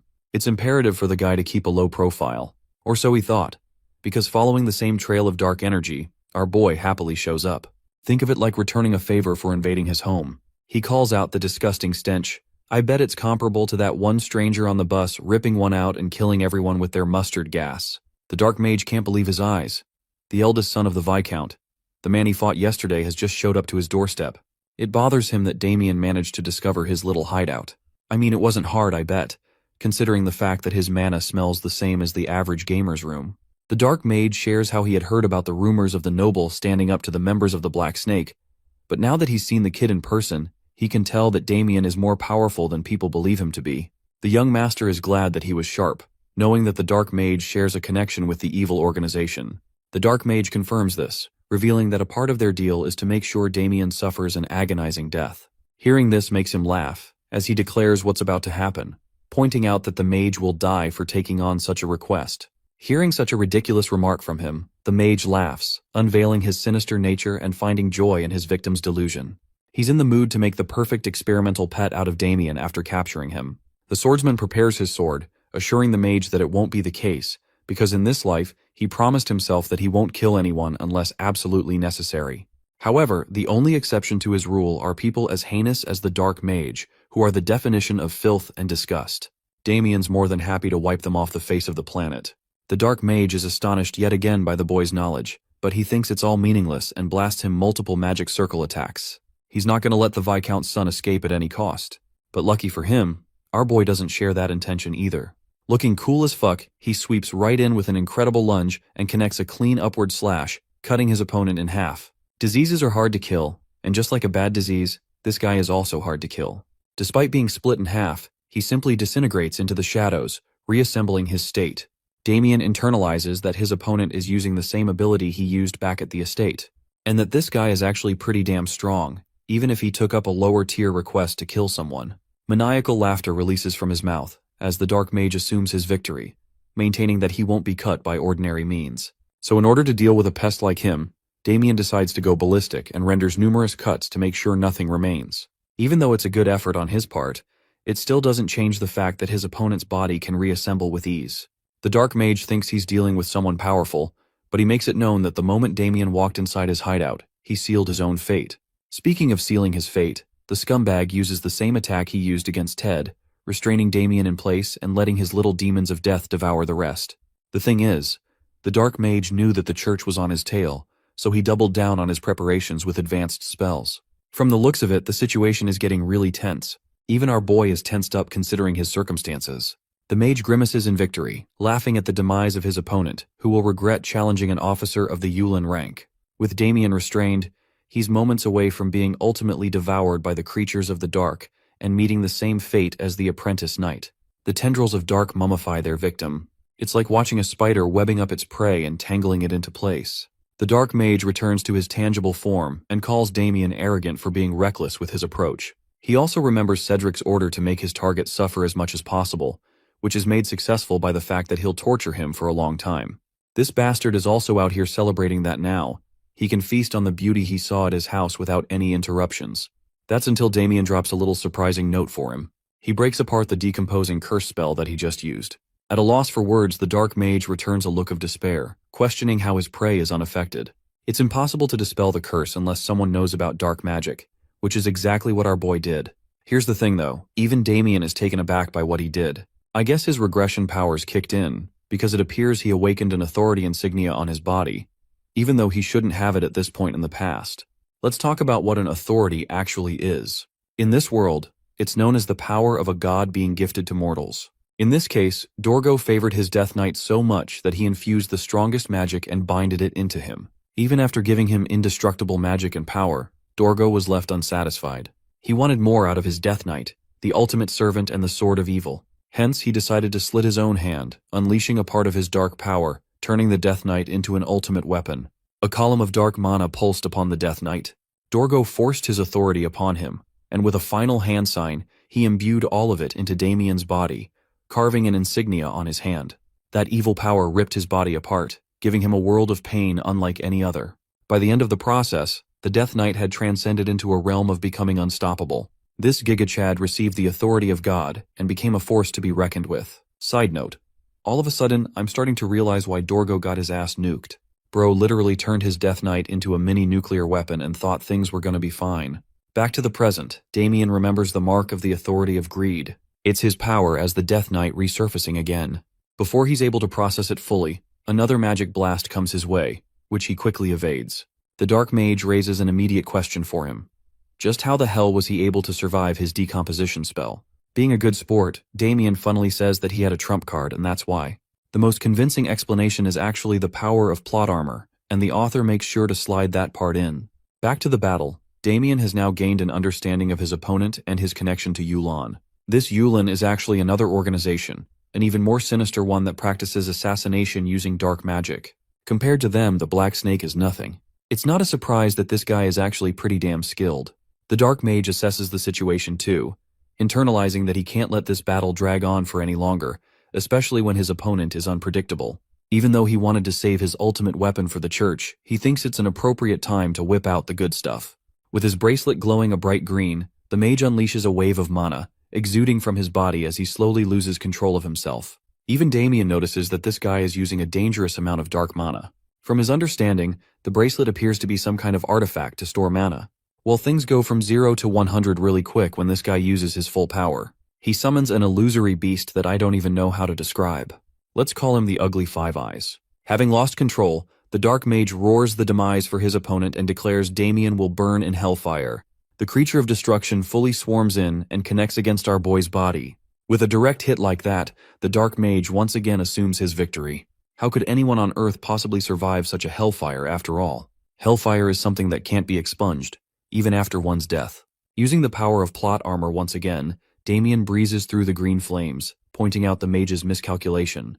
The thing about the authority of greed is that it simply doesn't dispel magic. Damien stands unharmed as the same hellfire flames get absorbed into his body. He stands uncontested, having become more powerful than ever before, revealing that the function of his authority is to absorb all dark magic. The mage is at a loss for words, questioning how a Viscount's son could have the terrifying power of authority. It's time for this fight to end, as the young master readies his blade, commanding that he has nothing to explain to a dead man. But on the inside, Damien is genuinely pissed off that he has to rely on his dark powers to win a battle. At the same time, he doesn't have much choice but to invoke the techniques of the Death Knight in order to win this fight. The Dark Mage is at a loss for words when he sees the aura blade. The sword is coated in a black aura, and it's not just any sword technique either. It's something only achievable by a warrior of the Swordmaster rank. Before he yaps again about his confusion about Damien's abilities, our boy renders his ultimate technique, the soul-severing slash, slicing his opponent's body clean and leaving a massive gash in the cave. The place crumbles after being devastated by his blade, while Damien glares at his victim. The strike is so powerful that it tears through the Dark Mage and slices the mountain behind him. Without pause, Damien walks toward the fallen mage and pins him down with his sword, demanding the location of the Dark Snake hideout. The next morning, the boy heads toward the city of Landwork alongside Victor. The fatty questions the reason for their journey, but the boy quickly shuts him down for asking too many questions. Redirecting his curiosity, the Big Mac's attention shifts to a dark book Damien is reading. The boy claims it's a grimoire of dark magic he recently acquired, though in truth he knows it came from the dark mage he took down. Victor remains skeptical, knowing such grimoires are incredibly rare and difficult to acquire. But before he can say more, he's distracted by a strange, foul smell coming from a sack Damien is carrying. Soon they arrive at the market, where the boy hands the sack to him, casually stating that it contains a person's head. Still refusing to believe him, he opens the sack himself, only to spot a lifeless eye staring back. With a panicked yelp, he hurls it away and begins breathing heavily, shaken. When he demands an explanation, the boy tells him to first deliver the head and the book. He'll explain everything afterward. Despite nearly pissing himself, Victor agrees. A while later, the boy arrives at the gates of the Dark Snake headquarters and confidently introduces himself. The guards dismiss the Haxan name at first, until they realize he's the one their boss warned them about. The boy catches on that they already know who he is and pressures them to let him through. To Fatty's shock, they agree. But just as they allow him to enter, one of the guards suddenly fires a flare into the sky. In seconds, the entire compound swarms with assassins and bounty hunters, surrounding Damien with weapons drawn. According to them, this is the welcome gift prepared by their boss. Yet despite being completely surrounded, the boy remains calm, certain they'll regret the choice they've made. Meanwhile, inside the headquarters, Cedric, the boss of the Dark Snake, hosts the Landwork governor and his drunken knight over lunch. The governor, clearly enjoying the meal and company, casually grants Cedric control over the city's red light district. Cedric lights up with excitement at the offer, though he worries the other might protest. But the governor quickly reassures him, claiming he holds the authority to silence any opposition. The knight, slouched and tipsy, tries to offer his help with something, but the fatty glazes him off, insisting the knight's already doing his part by protecting them. He tells him not to waste energy on trivial stuff. The comment flusters the knight, and both he and the governor appear ready to do whatever Cedric wants. Cedric plays along, keeping them wrapped around his finger. In truth, he entertains them only so he won't have to bow to their power later. His ambitions reach far beyond a district as he plans to claim the entire city. Just as they're enjoying the moment, one of their men barges in, urgently calling for Cedric. Though clearly annoyed, Cedric follows him out. When the man reveals that it's Damien, Cedric shouts his name so loud that even the governor hears it from the other room. He fumes with rage, realizing the dark mage he relied on turned out to be a disappointment. Still, he waves the man off, claiming there's no need to worry. In Cedric's mind, Damien has walked into his own death trap, and even if things don't go exactly as planned, he has someone who owes him a favor. Someone who will make sure the job gets done. Sensing something is wrong, the fatty steps out of the building to check, and is shocked to see his assassin lying defeated on the ground, while the boy stands there completely unharmed. The sight stuns him. He had always heard that Damien Haxon was nothing more than the useless son of a viscount, but this boy clearly has skill. The realization makes him wonder if Damien was also the one who took down his dark mages. Panic sets in, and he rushes back inside, hoping to get reinforcements. Outside, the mage fires a blazing fireball at Damien using their staff. To their shock, he counters it with his sword, channeling his countless thunder technique to deflect and hurl the attacks back at them. The rebounding blasts explode in fiery bursts, reducing the mages to scorched corpses. It seems all of them are taken out, until Damien suddenly senses something approaching from behind. He turns just in time to narrowly dodge a devastating sword strike. The blow crashes into the ground, sending up a violent shockwave. Though he avoids the direct hit, Damien can feel the overwhelming aura. It's so intense it even singes the ends of his hair. As the dust clears, a knight radiating deadly intent stands before him. The sheer pressure tells Damien this man might be a formally ranked knight. Soon more soldiers arrive and surround him. The sight stuns Damien as it's clear these aren't just mercenaries. They're official troops, the ones responsible for maintaining public order in the city. He immediately understands what that means. Moments later, the governor bursts onto the scene, shouting accusations at the boy for disrupting the peace in the heart of the city. Cedric stands smugly at his side as the governor publicly declares that Damien will be punished, not only for targeting a respected businessman like Cedric, Big Cap, but for attacking and killing his employees. The townspeople look on, visibly confused as to why the governor is siding with someone like that fatso. Cedric, standing confidently next to the governor, believes the boy is finally in real trouble. But Damien doesn't flinch. He recognizes Cedric as the leader of the Black Snake, and calls him out with sharp, unwavering eyes. Damien suspected the Black Snake leader has some connections, but this level of influence is downright absurd. He openly calls out the governor for supporting someone like that double cheeseburger of a man. The governor, unfazed, demands that he surrender, but the boy refuses, insisting he's committed no crime. Growing impatient, the governor orders his knight, Robert, to handle the situation. Responding to the command, Robert steps forward and tells Damien to submit to arrest. But to his surprise, there's not a flicker of fear in the boy's eyes. Taking this as arrogance, the knight swings his sword in a flash. Damien narrowly dodges, and the strike crashes into the ground, sending rubble flying. Though he's provoked the knight, Damien knows this won't be an easy fight. Not at this level. He braces himself, but Robert lands a powerful blow, sending him flying. The boy manages to land on his feet, though the hit rattles him despite his attempt to deflect it. As the fight continues, Damien silently waits for someone to arrive. But the knight gives him no breathing room, pressing in with relentless speed and swinging his massive axe with brutal force. Just as the weapon is about to hit, someone suddenly jumps between them and blocks the attack. The impact is so strong it sends the knight's axe flying. Stunned, the knight demands to know who it is. When the figure reveals herself, everyone stands in shock that it's a muscle mommy paladin. Damien exhales in relief. Their reinforcement has arrived, and Victor is the one who did that. Cedric realizes that a paladin's intervention means the church is now involved, and they might already know about the Dark Mage's connection to recent events.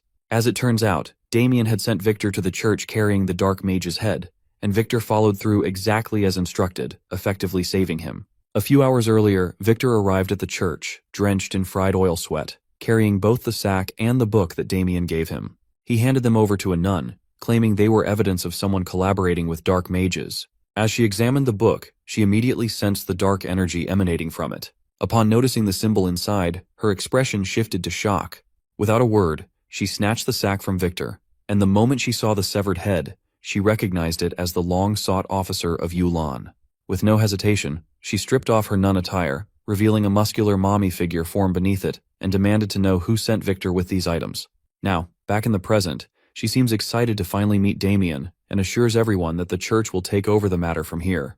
Damien respectfully agrees. It's exactly how he had hoped things would unfold. Paladins, devoted to serving their god, are known for their charity and compassion. But when it comes to dealing with demons and dark arts, they don't hesitate. They become relentless, almost fanatical. They are, after all, the vanguard of the church. And with this development, Damien knows he now has the church on his side. As he reflects on everything, the paladin steps forward and addresses the gathered citizens. She announces that due to evidence of someone within the city communicating with dark mages, the church will be launching a full investigation. Until then, they will assume control of the city. This doesn't sit well with the governor, as the city was granted self-governance by the kingdom. However, the paladin shuts him down, firmly stating that the church holds the authority to overrule even the kingdom, and besides, both he and his knight are prime suspects. Hearing this, they are stunned. But the real shock comes when she points directly at Cedric, accusing them of protecting the man who supported dark mages and hid among them. Cedric immediately denies the accusation when questioned, but the paladin presents the book as evidence. It contains detailed records of Cedric purchasing supplies for the dark mage. This revelation enrages Cedric, furious that the dark mage had documented everything. As the soldiers begin turning on Cedric, he and his men start pleading their innocence, but it's already too late. The paladin orders them to be taken into custody for investigation. As they are led away, the governor spots Damien and realizes he was behind all of this. He's now torn between anger and fear, unsure of what the church might do to him next.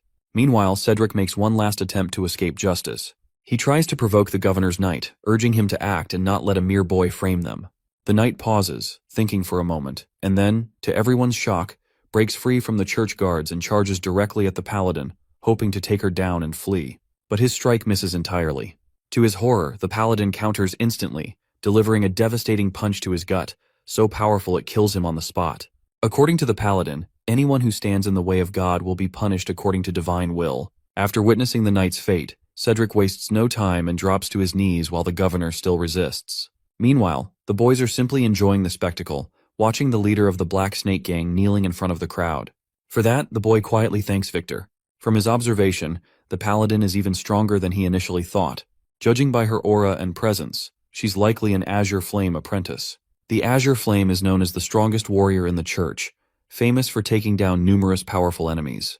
As Damien gets lost in thought, the paladin calls him out by name and thanks him for eliminating the dark mage of Yulan. She assures him that the church will acknowledge his efforts and that he won't be charged with anything.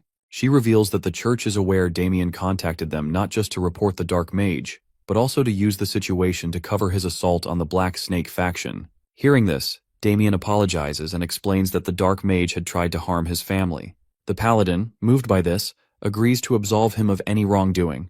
She also confirms that the bounty for the dark mage's head, 1,000 gold coins, will be paid to him. While the amount is more than enough to purchase a small castle, Damien doesn't ask for the gold. Instead, he requests something else, one of the church's mana cultivation techniques. This request genuinely surprises the paladin that despite his apparent strength, he still desires advanced training. Yet Damien knows the truth. Although he managed to defeat the dark mage using his authority skill, he won't be able to survive the trials the future holds without further growth. For that, he definitely needs the advanced mana training technique, the very one used by paladins. He reveals that he has only learned the basic level of it so far, and now wishes to master the advanced stage. This shocks the paladin. Reaching such a level of power using only the basics is nearly unheard of. She can sense the tremendous aura flowing through his body, and the fact that he managed to defeat a dark mage only adds to her impression. Moved by his potential, the paladin offers something even greater than the training technique. She enthusiastically invites him to become a paladin himself. But to her dismay, the boy politely refuses. She struggles to understand why he would reject such an honorable position, one considered a great privilege, granted only to a few chosen to serve God. She insists it's incredibly difficult to earn that title. However, Damien isn't particularly religious, and more importantly, he has no desire to become the church's pawn. Of course, he can't say that out loud. Instead, he claims he's not worthy of such a title. For now, he lies that he simply wants to travel the world as a humble devotee in search of truth. To Victor's shock, the act worked perfectly. The paladin appears genuinely moved by Damien's humility. Impressed by his words, she agrees to grant him access to the mana technique and warmly invites him to visit the church anytime. With that, she formally introduces herself as Agnes, the first apprentice of the Azure Flame. Damien respectfully acknowledges her name and then requests her permission to take care of one last matter. She's a bit puzzled, until she sees him walk over to Cedric and, without hesitation, punch the fat straight out of him. He follows up with a brutal kick that sends Cedric flying across the street. Only then does Damien finally feel satisfied. With that, he and Victor have accomplished exactly what they came for. Meanwhile, at the Lionbloom family estate, Erwin's father rushes to his son after hearing about the incident. Erwin, trembling in fear, claims that Damien tried to kill him with a fork. This enrages his father. He demands to know who dared lay a hand on his son. To his shock, the guards reveal it was Damien of House Haxon.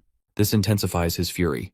The idea that a so-called lowlife like Damien managed to beat his son using what he considers cowardly tricks drives him into a rage. He begins smashing furniture around the room, completely consumed by anger. In a fit of vengeful fury, he orders his men to drag Damien to him like a dog immediately. Meanwhile, at the Haxon household, Paladin Agnes arrives with her men and greets Damien's father. Upon seeing them, his father immediately grows angry, furious that his son not only caused trouble, but also brought what he calls a group of lunatics into their home. Agnes, remaining polite, informs him that their presence is related to the investigation of a heretic. Despite his irritation, his father grows visibly concerned about whether their house can accommodate 4 additional guests. However, his house somehow expands magically when she offers some gold. Later, as Damien's parents retreat to their room, Agnes thanks Damien for allowing them to stay. Internally, he never expected her to make such a request. To his surprise, she has another one. Even more unexpectedly, she wants to ask personal questions about him, apparently as part of spreading the gospel. His parents overhear the conversation and immediately begin misinterpreting it as something flirtatious, which only makes Damien more embarrassed. Eventually, Agnes gets to the point. She hands over the mana training technique he requested and, in addition, gives him a matching sword technique, explaining that both complement each other perfectly. These 2 books, a destructive sword style and an advanced energy cultivation method, are unlike anything Damien has seen, even in his previous life. As he begins skimming through one of the books, Agnes starts yapping about how difficult it was to acquire them. She continues talking, making sure he knows she went out of her way to help. She even reveals that after reporting everything to her master, the Azure Flame himself expressed interest in Damien joining the Paladins. With that, she once again invites him to join their order. But our boy, as always, declines. Agnes doesn't press further. She simply smiles, offers her help if he ever needs anything, and then leaves. Watching her go, Damien grows uneasy, as one thing becomes clear. She's a true fanatic. Elsewhere, inside the ruined cave of the Dark Mage, church investigators carefully examine the remains. One of them appears visibly shocked as he still can't believe that a kid like Damien managed to defeat a mage trained in dark magic. The other investigator shares the same doubt, but points out that Lady Agnes hasn't raised any concerns about it. Still, the situation troubles both of them. As they discuss, Agnes herself arrives and addresses their concerns directly. She acknowledges that their skepticism is understandable, but insists she's confident Damien is telling the truth. One of the investigators argues that they still can't grasp how he did it. In response, Agnes reveals that they already heard the full account from Damien himself. She explains that on the day his servant delivered the severed head, she also had her doubts about his abilities. That's why she stayed behind and secretly observed him when he was later ambushed by assassins. To her surprise, Damien completely overwhelmed them. What shocked her the most was seeing him deflect a fireball with nothing but his sword. Hearing that, both investigators are in disbelief. However, Agnes explains that she's heard of warriors who, upon reaching a certain level, can deflect magic attacks with raw skill and aura control. One of the investigators speculates that Damien might be a swordmaster, but Agnes remains unsure, though she firmly believes he's at least a gifted warrior. She also reveals that after Yulan's defeat, she considered taking Damien with her to meet her master, believing he could be a valuable asset to the church. With that, she firmly orders them to stop doubting and focus on their work. Outside the Haxon estate, an official knight of House Lionbloom arrives, leading 2 apprentice knights behind him. He confirms the location, and one of the younger knights nods in acknowledgement. The leader then repeats their mission, to arrest Damien of House Haxon. According to him, it should be an easy task, but he makes it clear that he intends to make them suffer. For him, this is personal revenge for Erwin's humiliation. Just as he speaks, he notices an oldie barely on 1 HP walk by. He calls out to him, asking if he's from Viscount Haxon's household. When the old man confirms, the knight, without hesitation, cuts him down in a flash. Wait, what did Gramps even do? F's in the chat.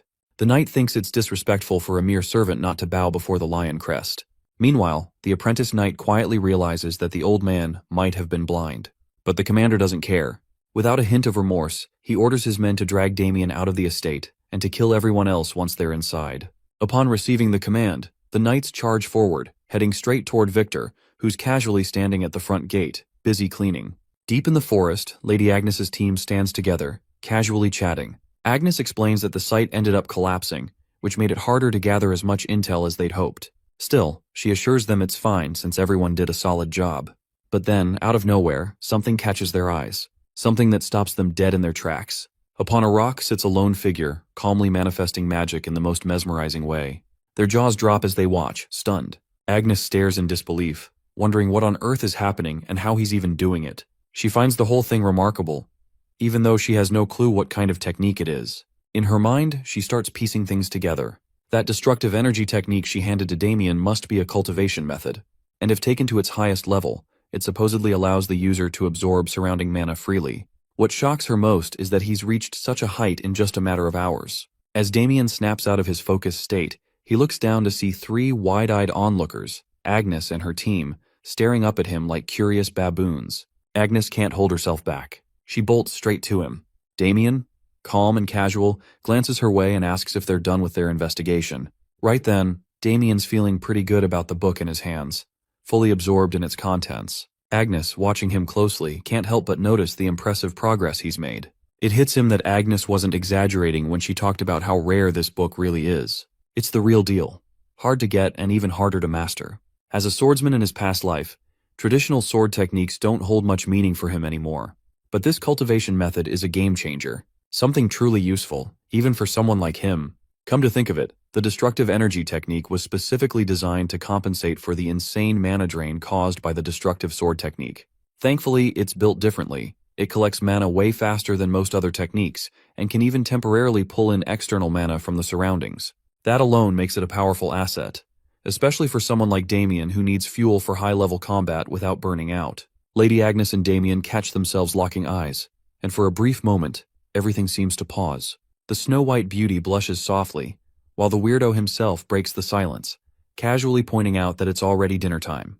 He suggests they head back together, but out of nowhere, Damien suddenly senses a sharp wave of bloodlust. His instincts scream that the vermin is here. Without wasting a second, he tells Agnes that he's got an urgent errand to take care of and that he'll head out first.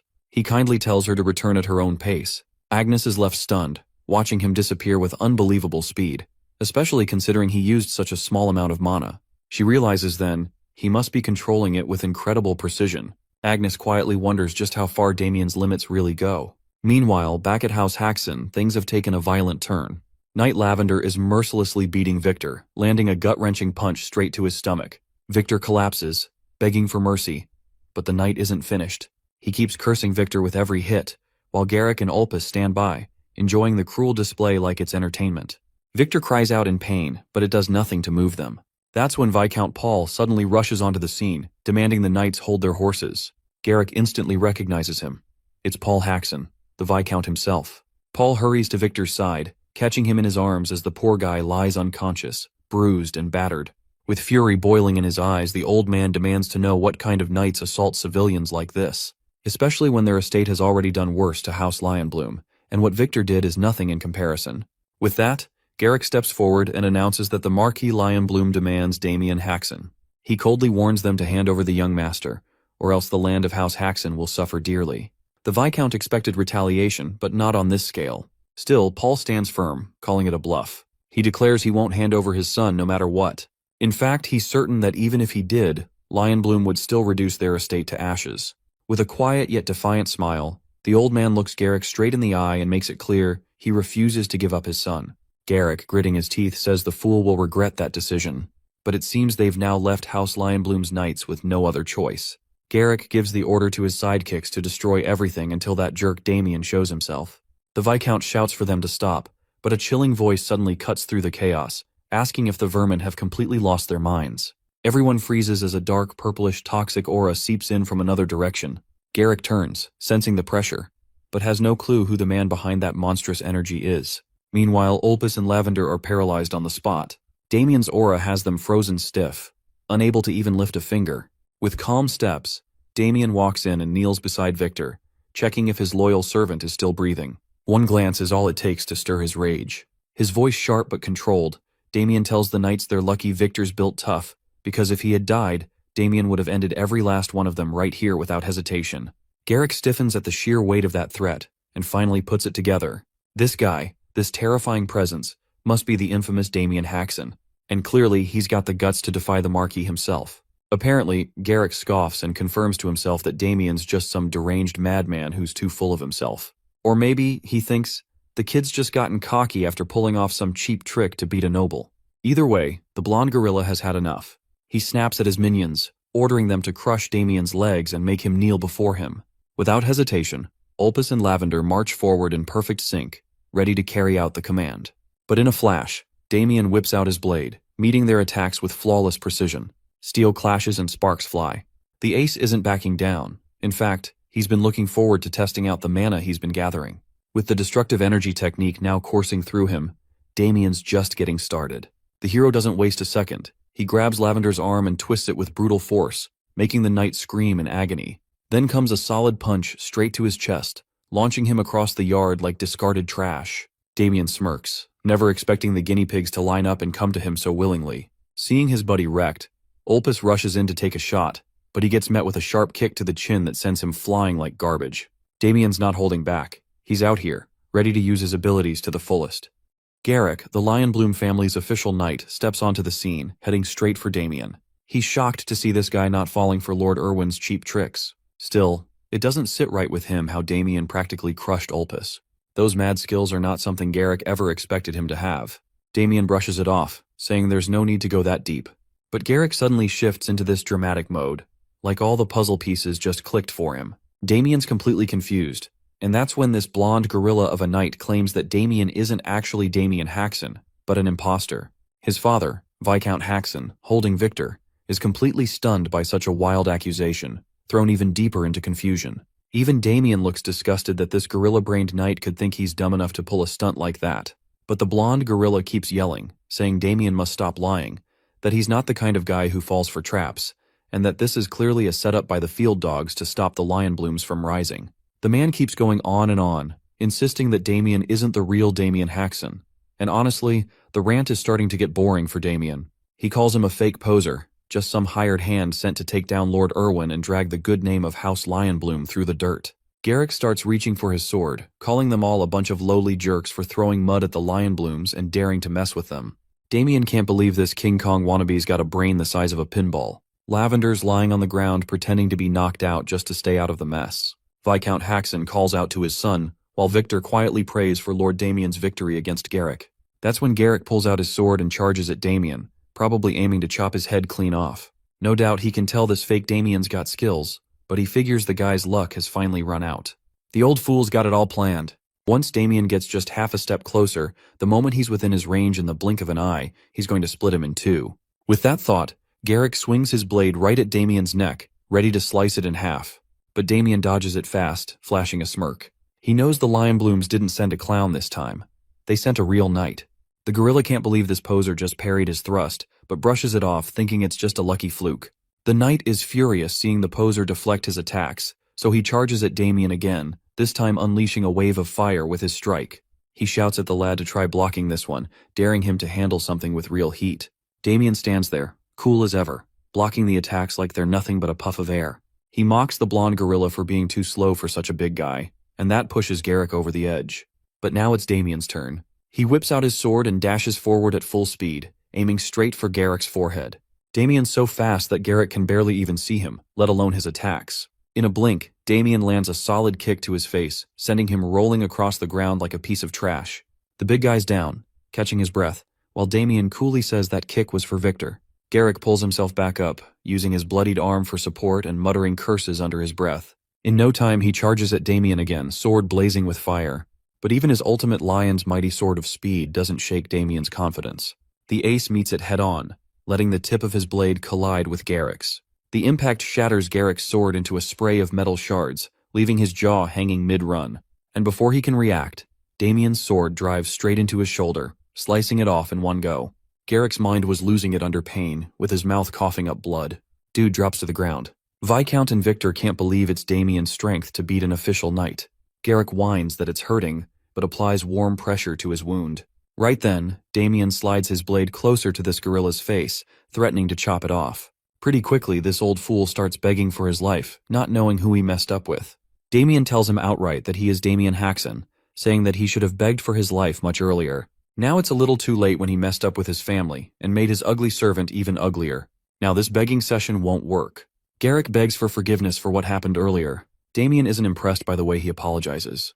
Not his style. So the ace turns away and leaves the blonde fool to his father and Victor, who both look more than ready to beat the crap out of him. The official knight of the Lionbloom family, Garrick, along with his sidekicks Ulpus and Lavender, is walking out in pure shame.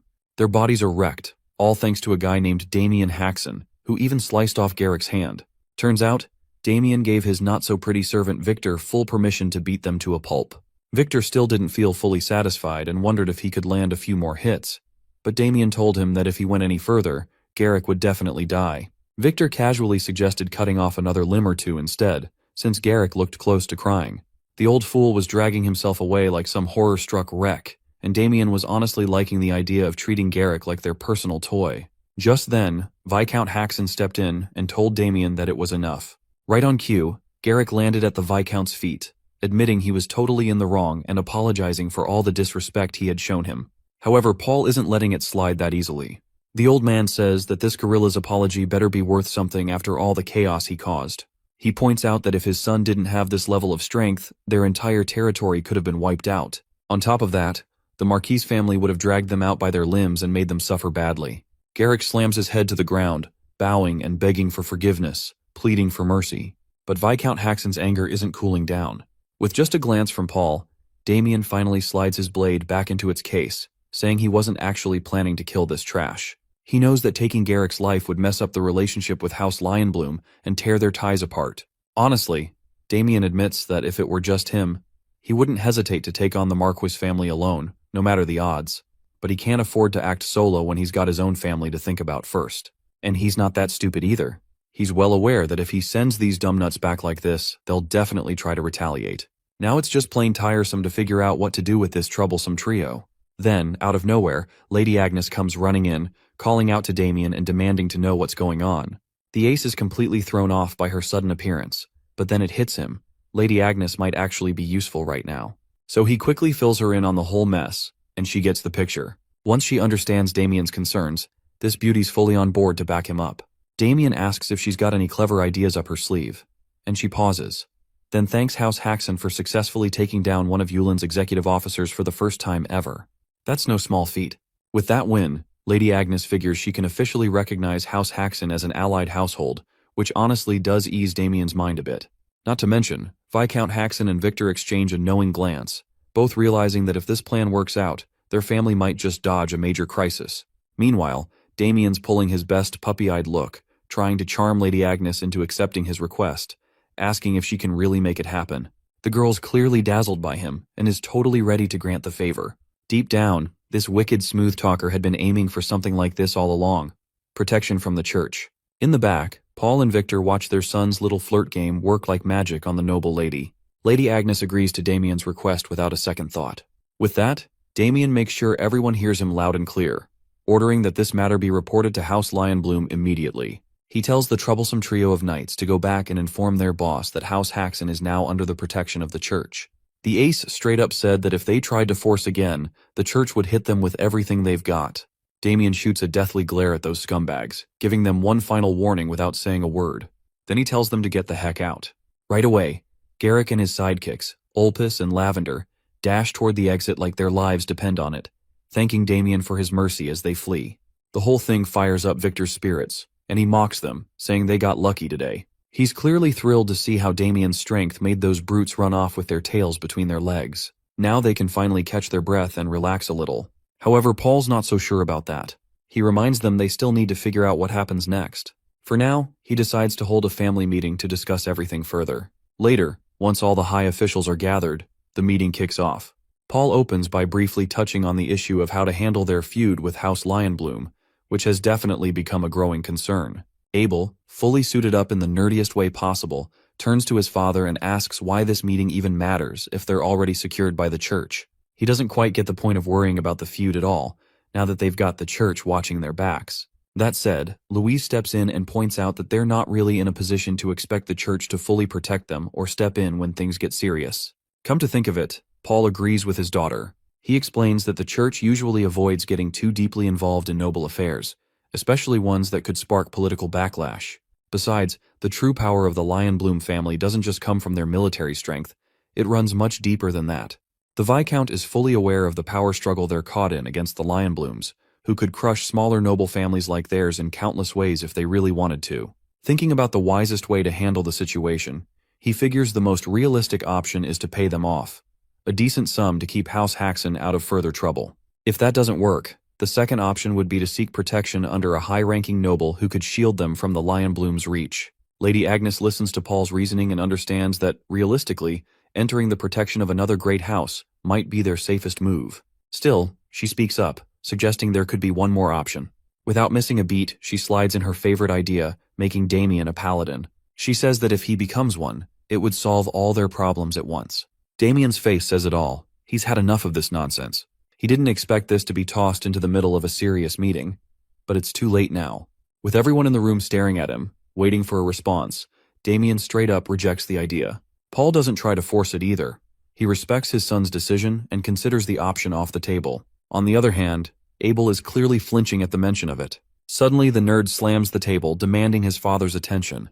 When Paul turns to him, Abel questions why he accepted Damien's refusal so easily. He argues that if Damien became a paladin, all their problems would be over. But it's obvious. Abel's trying to sabotage his brother, pushing him into a path that would keep them from ever clashing again. Damien knows exactly what Abel's doing, running his mouth and stepping into things that don't concern him. Damien's completely disgusted by this punk. Abel catches the look on his face and snaps, asking what's with that nasty expression. The nerdo throws all the blame on Damien, saying the whole ruckus happened because of him, so he better take responsibility. Since it's all his fault, Abel demands that Damien become a paladin and fix it. But before he can go on, Paul shoots Abel a glare so sharp it shakes the whole room, reminding him there's a guest present and he better sit down and act with some manners. That shuts Abel up real quick. No doubt Paul agrees that Damien's actions sparked the feud with the Lionblooms, but he also knows it's not entirely his fault. Then Paul drops the real bomb. Lionbloom's second son had lustful intentions toward Louise. The old man knows that if Damien hadn't stepped in, that guy wouldn't have backed off easily. In short, their son protected Louise in place of a powerless father who couldn't act. Marilda and Louise quietly console Paul, seeing the weight he carries. Just then, the proud figure of Viscount Haxon rises, walks over, and pats Damien on the shoulder, telling him he did well today. The old man is genuinely proud of his son for saving the family's honor, standing tall against the insult to their house, and giving those loafers exactly what they deserved. That moment sparks a warm feeling in Damien's heart, something he never expected to feel. He quietly says it was just something he had to do. Paul decides to take matters into his own hands for now, asking everyone to let him act like their father for once. But just then, the butler walks in with news that someone from House Goldpixie has arrived. Paul has no idea what business they'd have with them now. Turns out, their young master Damien borrowed money using the family's wheat fields as collateral, and the repayment deadline has already passed. The real shock, they've already sold the fields off. Damien's caught completely off guard, not expecting his luck to crash this fast. Paul's face turns dark, rage building fast, and in a full-blown fury, he grabs Damien by the neck and starts choking him, cursing his very existence. One man lifts his hat for a moment to show respect to young Master Damien, wishing him a good day. Damien squints, vaguely recognizing the guy. It's Olin Demishi, the West Branch manager of Dash and Cash, standing beside his personal guard. It's been a while since they last met, but Olin's here on official business, showing up right on the repayment date they previously agreed upon. This wicked guy casually pulls out the contract that young Master Damien signed, reminding him that he agreed to use his family's land as collateral. He flashes a smug smile, saying that's how he could assure Damien he'd get the money in the first place. Then, with a smooth tone, he presents the paperwork to make it all official, calling it just a simple formality. He tells Damien there's no need to worry at all, like everything's perfectly under control. The old man snaps, saying that someone of such low birth could never take land from a noble like him. Meanwhile, Damien starts to piece things together, finally remembering that Olin is the one who manipulated him into handing over the land deed in the first place. He can't help but question what made him even agree to such a thing. Looking the man in the eye, Damien asks how much he actually owes him. Olin calmly replies that he borrowed 200 gold, and with interest, the total now comes to 300 gold. That amount sends shockwaves through Damien's brain, making his jaw practically hit the floor. He stares at Olin in disbelief, asking if the number is actually correct. Olin, with that same smug calmness, simply tells him to go ahead and read the contract. Damien struggles to even remember why he borrowed the money in the first place. It feels like it happened ages ago. But one thing he knows for sure is that their family doesn't have that kind of gold lying around. At this rate, he's convinced he's about to drag his entire household into poverty, left begging for coins like filthy, homeless barbarians. His family would be tossed into the streets with nothing to eat, and the thought crushes Damien. Olin then coldly declares that if the debt isn't paid by today, the land used as collateral will officially become the property of Dash and Cash. Damien fires back, reminding him that he said the collateral was just a formality. Olin, still calm and smug, admits he did say that, but things have changed. Duke Goldpixie has ordered them to collect on all outstanding debts, no exceptions. It doesn't matter if it's from nobles or commoners. He then advises Damien to gather the money and casually asks if he even has that kind of sum. Damien, stunned to his core, confesses he hasn't prepared anything for repayment. That's the exact answer Olin was hoping for. Deep inside, he's thrilled, though he keeps up a fake look of concern for the young master. With a lazy air, he drops onto the couch like he owns it, saying Damien should have thought twice before borrowing money in the first place. Then he snaps his fingers, and two towering gorilla-like bodyguards step forward, locking deadly stares on Damien. Olin insists on handling the situation his way now, fully aware that Damien can't repay the debt on his own. As much as he likes collecting money, what he truly enjoys are moments like this, watching arrogant nobles fall to their knees, groveling, humiliated, and licking his shoes. Now, Olin's practically buzzing with excitement just imagining what kind of face Damien will make next. The thought alone sends a chill down his spine. It's the kind of thrill he lives for. Meanwhile, in a totally different vibe, Marilda and Louise are casually sipping tea while the Viscount paces around like a madman, eaten up by stress. Abel's sulking on the sidelines, probably cursing his own existence at this point. Marilda gently offers the Viscount a seat, telling him to rest before he ends up carving a hole in the ground with all that frantic pacing. Even Louise tells her father to calm down a little. But the old man's at his limit, practically pulling his hair out in frustration, burdened by the disaster his sons dragged them into. Paul's on the verge of losing his mind, knowing full well they can't just sit around when their entire future is hanging by a thread. Marilda casually sips her tea, calm as ever, and tells them to trust Damien. He took the matter into his own hands, and all they can do now is wait. Even Louise backs him up, saying Damien's never let them down whenever he stepped forward. The Viscount knows that's true, but he also points out that it's only because his swordsmanship is top tier. Still, combat skills and negotiation skills are two completely different things. Just as he says that, in a flash, Damien proves himself again. He slams Olin's sidekick's face straight into the ground with brutal force, hard enough to crack the floor beneath them. Olin is totally stunned by what just happened, frozen with shock as chills run down his spine. After knocking out those two King Kongs, Damien knows full well his father's going to flip and start yelling again, especially since they just fixed that wall. The remaining bodyguard doesn't waste time, drawing his blade and lunging at Damien with a curse, clearly aiming to slice his head off. But Damien doesn't flinch. He smoothly catches the guy mid-strike, grabbing him by the throat and choking him right there. He glares, insulted that some scumbag dared to draw a weapon on a noble, calmly calling it self-defense. Now that he's got a valid excuse, Damien turns to Olin with a nasty smirk, making the man squirm. As Damien steps closer, he tells him to loosen up his legs, and Olin obeys like a frightened puppy. Damien drops the aggression for a second and speaks civilly, saying he can't make the payment right now. Olin, completely rattled, has no issue with that anymore. Then Damien grips his shoulder tightly, leaning in and saying he'd like to pay in another way. Olin feels a cold sweat forming, the chill in his spine growing worse, terrified of what's coming next. The next day, Abel gloomily tells his father that violence won over justice, and that truth alone breaks his heart.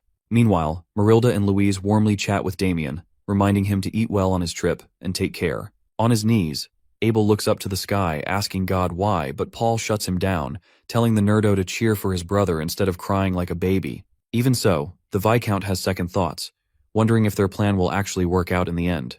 Lady Agnes, standing nearby, says it's a pity they have to part ways now. Damien thanks her sincerely for everything she's done. The White Beauty mentions that their investigation is nearly wrapped up, so they'll likely be returning home tomorrow. She wishes him a journey full of blessings, and Damien gives her a grateful nod. Then, she adds, just in case he changes his mind. But Damien already knows where she's going with that. He gives her a calm, firm look and assures her that nothing will change his mind about what she wants. Afterward, Victor finishes loading up Damien's luggage, and with all the goodbyes done, the dude climbs into the carriage. Surprisingly, Olin is accompanying him. Olin assures the ace that he'll make sure nothing disrupts the trip. Damien actually likes the sound of that and gives him a nod of approval for the change in attitude. He even throws in a casual request, He'd like a lobster for lunch if Olin's really bringing that kind of energy. Victor hops in as well, and with everything set, the carriage finally rolls out, heading straight for House Gold Pixie. The lavish carriage pulled over, and the three-man party could finally stretch their legs. In front of them was the luxurious ducal mansion. The Gold Pixie family, rumored to be the wealthiest in the kingdom, truly lives up to their name. Damien turned to his personal servant/loan shark and thanked him for the comfortable journey. He could tell that this Orlin Dimichi guy was fuming due to how he was treated like a dog the whole time they were on the road. With a phony smile, he wished the young noble well while cursing him to the depths of hell inwardly. With confident strides, it's time to put Damien's next move into action. He was directly escorted to request an audience with the wealthy sovereign. Adam Gold Pixie, the Duke of Apple Kingdom, examined the brat from the Hoxton family with discerning eyes. Of course, our boy behaved formally and politely like a proper noble would. Without wasting any more time, the Duke asked the young man his reason for this sudden visit. Damien frankly confessed that he borrowed money from the dukedom's loan company, and the date of repayment was fast approaching. He also disclosed that he does not have the money to pay the debt off. With that in mind, he wanted to propose another way to settle the bill. Instead of paying in cash, he wanted to pay by representing the Gold Pixie dukedom to defeat the Lion Bloom family once and for all. The Duke seemed intrigued, while his inner circle was taken aback. Adam Gold Pixie chortled at the sudden proposal. It sounds like the young man did his homework and came to him after hearing some rumors. Well, within the Apple Kingdom, the hottest gossip circulating around is the recent development in the border between the Lion Bloom Marquisate and the Gold Pixie dukedom. A large gold mine was recently discovered, making it a point of contention. The two families have been rivals for a long time now. The discovery of riches is the breaking point. Now, they are preparing for a duel between low-class knights to settle the generational beef and determine the ownership of the mine. In Damien's past life, the outcome was quite a definitive one. The duel would end in Lion Bloom's complete and overwhelming victory at the hands of their rising star. Afterward, the Lion Bloom Marquisate would leverage the wealth extracted from the gold mine to rapidly expand its power. In contrast, the Gold Pixie dukedom would slowly lose its influence. To sum it up, helping the Duke win this upcoming match would kill two birds with one stone. Not only can Damien pay his debt, but he can also keep those Lion Bloom bastards in check. Adam Gold Pixie was drawn to the young man's boldness. He had also heard rumors about the Hoxton heir taking down the second son of the Lion Bloom family and crushing a major crime enterprise in Landwalk City. Those accomplishments certainly boost his credibility, so there's no need to deny them. His arrival is just right on time. Currently, the Duke has been having a hard time finding a suitable knight for the duel anyway. Damien confidently declared that he was the perfect candidate, dubbing himself as the only low-class knight who can stand toe-to-toe against the Lion Bloom heir. Saying that he can defeat Michael Lion Bloom is quite a daring claim. He's known as a generational genius after all. While there is no denying that the kid is impressive, Damien is a whole other beast. But while he was selling himself as the rightful representative, one of the Duke's knights butted in to oppose his claims based on exaggerated rumors. Besides, Lady Chelsea Gold Pixie is still on the road trying to find a suitable candidate. Middle-class knight Ernst Horwitz is not even hiding his disdain for Damien. It has been a month since the Grand Duchess Chelsea ventured out to find a knight that could cut down Michael Lion Bloom. Her supporters are confident that she will pull it off. Horwitz continued trying to dissuade the Duke from disregarding his daughter's efforts, telling him to trust the process. Duke Adam listened to his knight and accepted the validity of his words. Damien suddenly felt an itch to strangle this skinny knight, spoiling his moment. He looks like a chewed-up bone that an orc spat out. He values the advice of his retainers, so he asked Damien to defend his proposal. For this scenario, he'll just have to show his qualifications through actions for maximum effect. So, he boldly blurted out that not picking him would be a massive mistake. If Gold Pixie wants to win the duel, Damien is the only right choice. Whoever the Grand Duchess brings won't even compare. To back up his claim, he challenged the skinny knight to a little contest. Boney should take up his blade, and Damien will block his strike. If he can block an attack from a mid-class knight, then that should be enough proof that he's the real deal. It was a successful rage bait. Horwitz wanted nothing more than to teach the brat a lesson if the Duke gave the permission to do so. Fascinated and excited, Adam gave them the green light for an exhibition match. A few moments later, the training ground was prepared to be the venue. The combatants mean-mugged each other while the Duke and his posse watched. Victor just arrived, only to find his young master mixed up with some bullshit again. He looked at his boss's opponent and felt the fire of rage burning inside the knight. This is what happens when rage-baiting goes too far. The dukedom's Guardian Knight, J.L. Heinrich, stood beside the Duke and presided over the match. When given the go signal, Sir Horwitz stood ramrod straight like he had a stick up his ass and offered the arrogant young man a last chance to kneel and surrender. In response, Damien yawned and demanded that they hurry up this little test. Limited to only one decisive strike, The mid-class knight made sure to bring out every bit of mana he had, manipulating the flow to converge on his spear's tip. Sensing the dangerous amounts of power coalescing, Damien worries that he might have rage-baited the guy a little too far. With his face grimacing with rage, Sir Horwitz aimed his tip at the arrogant bumpkin with killing intent. As fast as lightning, he closed the gap while gathering absurd amounts of momentum. It was an impressive opening, but if Damien knows where the strike's path is, blocking it should not be hard. He raised his sword with a clear view of the spear's tip, ready to defend with perfect placement. At the last second, Horwitz's tip seemingly bent and snaked its way past his defense. It was a minuscule change in angle, but it left the young man's chest wide open. With perfect precision, his sword crumbled and shattered in half. Upon feeling the sensation of steel fragmenting under his strength, Horwitz knew that the fool fell for his dubious trap. Without a blade to bear the brunt of the attack, the spear tip continued roaring until it reached Damien's chest, drawing his blood. The Duke was taken aback, and Victor felt his stomach turn upside down at the sight of his young master's blood. Much to everyone's surprise, Damien regained his balance and did not fall. He looked like he was in pain, but he remained standing. Horwitz could not believe his eyes. A mere low-class knight should not be able to withstand his surprise attack. Breaking the silence in the training ground, the young man wiped his blood with a grin and asked the Duke if this was enough proof to give him the representative position. Seeing his master safe and conscious, Victor ran onto the stage and rushed him with a concerned hug. It was definitely more painful than the knight's spear strike. Damien had to wrestle off his loyal attendant on account of his chest wound. The Duke immediately followed, pleased with the show he just put on. Withstanding Horwitz's strike is no easy feat. Frankly, Duke Adam was a little skeptical at first, but he just saw how capable the kid was. He's got a gem in his hands. So, he turned to his retainers and proudly announced that Damien Haxon, after proving his strength admirably, shall be appointed as the Gold Pixie family's representative. Horwitz tried to bitch about the outcome of the exhibition, but the Duke quickly shut him up with a sharp glare. Adam is in a good mood right now. If someone ruins it, who knows what might happen. Horwitz was in shambles. He recalled what happened in his head over and over. He was certain that the attack landed cleanly.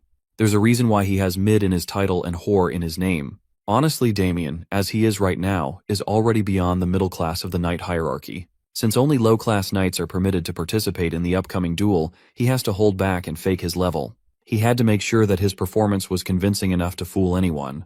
He had to resort to using a magic shield to defend himself and dampen the spear's force for a split second. If he got the timing wrong, he could have been in real danger. The Duke assessed his condition and saw signs of some light internal damage. Duke Adam can't let his new blade get damaged like this. He tapped his ring and opened his subspace storage. A magic item like that must be expensive as fuck. The wise Duke retrieved an ornate box from the subspace and offered its contents to Damien as a gift. Inside the box were 5 little golden balance pills. He had to pay a high price to get these things from the alchemy school. Knights usually take these precious pills during training, but it's also an excellent remedy for internal injuries. Damien graciously accepted the gift and extended his gratitude. With that, the Duke cemented their new working relationship. The young Baron's plan is progressing smoothly. The next day came. Damien spent the night in one of the mansion's lavish rooms. Today he came to check out the training facilities. He was quite surprised at the efficacy of the balance pills. His internal injuries from yesterday practically healed overnight. He didn't have time to look around yesterday, but as expected of the Duke's household, they have top-notch training equipment everywhere. Coming to this place was the right call. Now, he gets to train using some good shit. While he was admiring the weapon rack, someone with a squeaky voice called his name in an arrogant tone. He looked ahead to see a shorty that had to stand on top of a platform just to reach the same height as him. When asked what's up, some douchebag named Pavel Vermond, a low-class knight of Gold Pixie Dukedom, flashily introduced himself. As for the 2 goons behind him, they are his sworn brothers. These 3 were also selected to participate in the upcoming match against the Lion Blooms.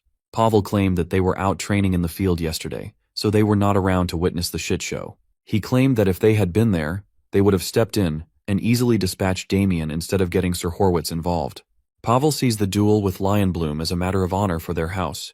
Now they can only hope that an outsider's mediocre skills won't drag the team down. With that being said, Shorty warned Damien never to interrupt their intense training. He quietly walked away since he preferred training on his own anyway. In addition, he's quite curious about the level of skill his teammates possess. Now is a chance to see them in action. After quickly getting into their positions, Pavel gave his brothers the go signal with a loud harumph. Leading the 3 stooges, Pavel Vermond gets into his flag-style, immovable king technique. He looked like he was holding in his piss. On the opposing corner, the lanky one performed his secret technique, Vermilion Bird Ascension. though it would be more fitting to call it an awkward chicken jump. The two bumped wooden swords with little to no impact. They looked deathly serious, for this was their 987th duel. For a bunch of noobs with such weak-ass techniques, they seem to think that they are the main characters. After breaking off the shitty stalemate, Pavel grabbed the chance to wave his sword around randomly in hopes of landing one strike against his buddy. Lanky had to matrix dodge his way out of the chaotically sweeping sword. As soon as the wild swings died down, he grabbed the opportunity to turn the table. With all his might, he struck down with his wooden blade and landed a clean hit on Pavel's head with his eyes closed. When he opened his eyes, he was in awe of brother Pavel's genius planning. Lanky got it into his head that Shorty somehow saw through his attack and blocked it with his forehead. Look at this dude, bleeding and crying in pain. He's definitely a mastermind. They broke off and gave their respects to each other. Pavel tried his best to stay conscious while insisting that this round was a draw. Afterward, Fatty walked up the stage for his turn at a spar, and Pavel stammered that he just needed to take a little break first. There is only a month left until the duel, and they somehow think that this type of training will make them strong enough to sweep through the Lion Bloom Knights to protect the honor of the Duke's house. They raised their puny little wooden swords and shouted corny "They're all for one for all" chant. At this rate, these three are on track to being humiliated by Lion Bloom Knights. Off to the side, Damien quietly watched with a continuously worsening dark expression. He was so focused on securing his spot as a representative that he did not take his would-be teammates into account. Now, he's feeling a sense of impending doom upon seeing the clowns he has to share a stage with. He might have been as strong as an actual god in his past life. He served as the blade that brought the entire world to ruin. Yet these three idiots make him feel completely powerless. In his office, the Duke is in high spirits after securing a pretty good proxy for the duel. He's laughing at what just transpired with his guardian knight and the young pup last night. After the trial with Sir Horwitz, Duke Adam called Damien up to his room to offer the tutelage of Jail Heinrich himself. But the young man politely refused, insisting on training by himself. A night had passed since then, and the Duke still couldn't hold his laughter. Damien Haxon is quite an amusing fellow. Being his most trusted aide, he asked the guardian knight for an honest evaluation of Damien. Sir Heinrich stoically rated the young man highly. He was the only one who saw the kid use mana for a split second to block Horwitz's spear. Not anyone can just pull that off with that much control. As for their chances to defeat Michael Lionbloom, it's still hard to tell with certainty. Since 3 duelists will be selected to participate, the first team to win 2 rounds will take the match. Even if Damien Haxon wins his bout, it's not a guarantee to win it all. To get the dub, the rest of their local knights must perform well too. That is why they are training under Sebastian Vincenzo, a middle-class knight. The Duke thinks that there is no need to worry, given Sebastian's capabilities. But if you ask Damien, he would tell you that the local knights are a hopeless bunch. He's been watching them fool around and call it training. They are incredibly stupid. Their stamina is hot garbage. They practice swordsmanship with all style and no substance. They have no drip and no hose. With great reluctance, he has no other choice but to step in to prevent a stain on his record. So, he called the 3 stooges over. While he was putting on handicap weights in his arms and legs, he challenged them to a spar. With a cocky grin, Pavel the Shorty praised his guts for challenging them even after seeing their impeccable skills. He volunteered to go first, and Damien looked at Shorty like he's a dumbass. He cannot afford to waste time by whipping them one by one. It would be best if they just came at him all at once while he's wearing Rock Lee weights. Of course, the challenge hurt the pride of the 3 stooges.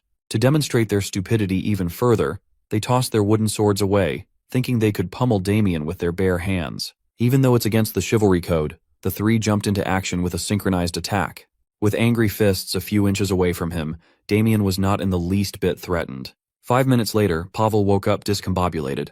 He's lying on the floor while staring at the ceiling. Getting from his daze, he racked his brain, trying to remember what the hell just happened. A few meters from him were Lanky and Fatty, who were still sleeping like babies. As Damien thought, this group was simply pathetic in combat. By his side, Victor is stressed over his young master, which causes another scene. The last thing Pavel remembers was jumping into action alongside his boys, launching a multi-angle attack. After forcing himself to remember what transpired afterwards, he recalled bits and pieces of what happened. First, Damien nonchalantly moved his head out of Fatty's attack. Then, he let Lanky hit nothing but air, leading to a loss of balance. With 2 quick chops to the back of their necks, he dropped the goons to the mat without much trouble. Since the side characters are out for the count, the delusional Shorty was literally left in the air. He braced himself for impact, trying to sneak a punch in, but was clobbered on the chin instead. Just to add salt to the already wounded pride, Damien followed up with another brutal strike. He unleashed a barrage of attacks like he was juggling a noob on a fighting game, breaking and dislocating every bone in Pavel's little body. It was then that his mind broke and blacked out everything. The outsider really overpowered the pride and joy of the dukedom's night order. What kind of monster can do that at the low-class night level without even breaking a drop of sweat? After whipping them up to shape, Damien had essentially beaten the three to complete submission. When asked who their instructor was, Pavel stuttered the name of Sir Sebastian Vincenzo. Damien could not believe that someone at the middle-class level trained a bunch of kids to be so pathetic. Honestly, they would be better off ditching that lousy-ass teacher, but there's no need to start drama. So, to supplement their trashy education, Damien demanded that the three come to him to spar after formal training every day. Pavel worries that if Sir Vincenzo finds out about such an arrangement, the knight might take it the wrong way. Fortunately, Damien is so well versed in beating people up that he can do it without leaving a single mark or injury. Come to think of it, Shorty clearly felt his bones breaking and dislocating while he was getting thrashed, yet he woke up without a scratch. You see, Damien learned how to beat people up in a very specific way back in his Death Knight days. Long ago, there was a man who traveled the continent making a living with criminal reformation. He was widely known as the character corrector. His method was very crude and simple. Inmates that misbehave get their asses handed to them. He would beat them up for an hour straight. If that did not work, he would double the beating time. Rumor has it that he once beat a criminal continuously for 512 hours straight. Over time, Character Corrector began to feel pity for the criminals he left bloodied and mangled. Instead of quitting his job, he devised a technique to beat someone up endlessly without endangering their lives. With countless hours of practice on these poor criminals, he had reached mastery over the bizarre technique. He called the state Amsa or My Kill. It's just one of the many techniques that Damien picked up in his past life. Inflicting unbearable pain without leaving a single scratch is quite useful in times like these. Today, he made the Three Stooges face the fact that they are just pathetic worms. But there's no need to worry. They have a whole month to turn worms into something else. Within that time frame, Damien will make sure that they become something useful. The Three Stooges felt a very painful month coming their way. Before they could get back to today's training, the Duke's personal attendant interrupted with urgency. He came running to inform Damien that he was being summoned by Duke Adam. Well, his presence has been requested since the Grand Duchess Chelsea Goldpixie returned. Straight out of her long travels, she paid respects to her father. The Grand Duchess bent her knee with a strapping knight alongside her. There was no one more pleased to see her return than Sir Horwitz. Even though he was humiliated yesterday, Lady Chelsea has arrived to correct what's wrong. Duke Adam welcomed her with indifference and asked if the man behind her is the knight she chose to enter into the upcoming duel. With a confident and sly smile, she presented the hulking warrior. At first glance, the Duke didn't seem impressed. In fact, he looked sus. The man stood up, displaying his tall frame. With a roaring voice, he introduced himself as Guillaume Blackwing, also known as the Wild Beast. Some of the Duke's retainers recognized the name. The Wild Beast is the famed Free Knight. Combat nerds across the kingdom have heard tales of what happened when he took part in the Acclinant Kingdom's conflict. In one battle, Guillaume was credited with wiping out every opposing low-class knight. The streets are saying that there's no match for him at his level. Even the Duke had heard tales about the Wild Beast and his exploits. He was granted the nickname for a reason. For that, Duke Adam's interest was piqued. Lady Chelsea proudly announced that Sir Guillaume had already pledged loyalty to her name and had agreed to participate in the upcoming duel. She is extremely confident that this man would be the answer to their Michael Lionbloom problem. In terms of reputation alone, Sir Guillaume could be considered a bigger name. If Michael Lionbloom is still in the making, the Wild Beast is already complete. While this would have been great news a few days ago, Sir Guillaume's arrival is a bit of a headache now. Lady Chelsea did not like seeing her father hesitate at all. To explain, Duke Adam introduced the young man he picked for the job as Goldpixie's representative. Sir Damien Haxon arrived just in time to aura farm and stunt on everyone. Of course, Lady Chelsea did not like this breaking news at all. She's been on the road for a whole month, working her ass off to give the dukedom a shot at winning, only to find out that the position was already filled without her knowledge. Looking unhinged, she asked Daddy to just change the representative to her pick so they could square this mistake away. The Duke maintained a neutral stance and swore to keep the suggestion in mind. With Daddy not backing her up right away, Lady Chelsea threw a tantrum. She's never even heard of the name Damien Haxon before. She thinks it's only natural to choose someone with a great deal of accomplishments under his belt over a nobody. Damien does not like being treated like some background extra. On the other hand, Sir Guillaume Blackwing is looking at him with palpable mockery. For some reason, the young man picked up a really bad vibe from the Wild Beast. The Duke listened to his daughter's ravings and calmly defended the young man he appointed. He brought up the fact that Sir Damien was skilled enough to withstand a full-powered blow from Horwitz. Being reminded of what transpired shook the Toothpick Knight. Lady Chelsea finally dropped all formalities and called out her daddy for always looking for the perfect excuse to undermine her abilities. Chelsea started babbling about the Duke's treatment of his family, and Adam warned her to watch her tongue in front of the guests. Preventing herself from crossing the line, the Grand Duchess excused her behavior, citing the fatigue from long-distance travel clouding her judgment. Everyone in the room could see and feel that the father and daughter had some deep-seated issues between them.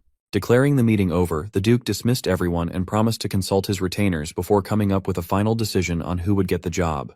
Out of nowhere, Sir Guillaume erupted with a boisterous laugh. He dropped all formalities and asserted that there is no point in deciding with just words. Offended by such brutish words against the Duke, Guardian Knight Heinrich almost drew his blade right then and there. The wild beast continued by saying that the strongest one should naturally represent the Gold Pixie Dukedom. They can just keep it simple and find that out right now. Lady Chelsea reprimanded her knight for speaking out of turn when she specifically told him to stay quiet.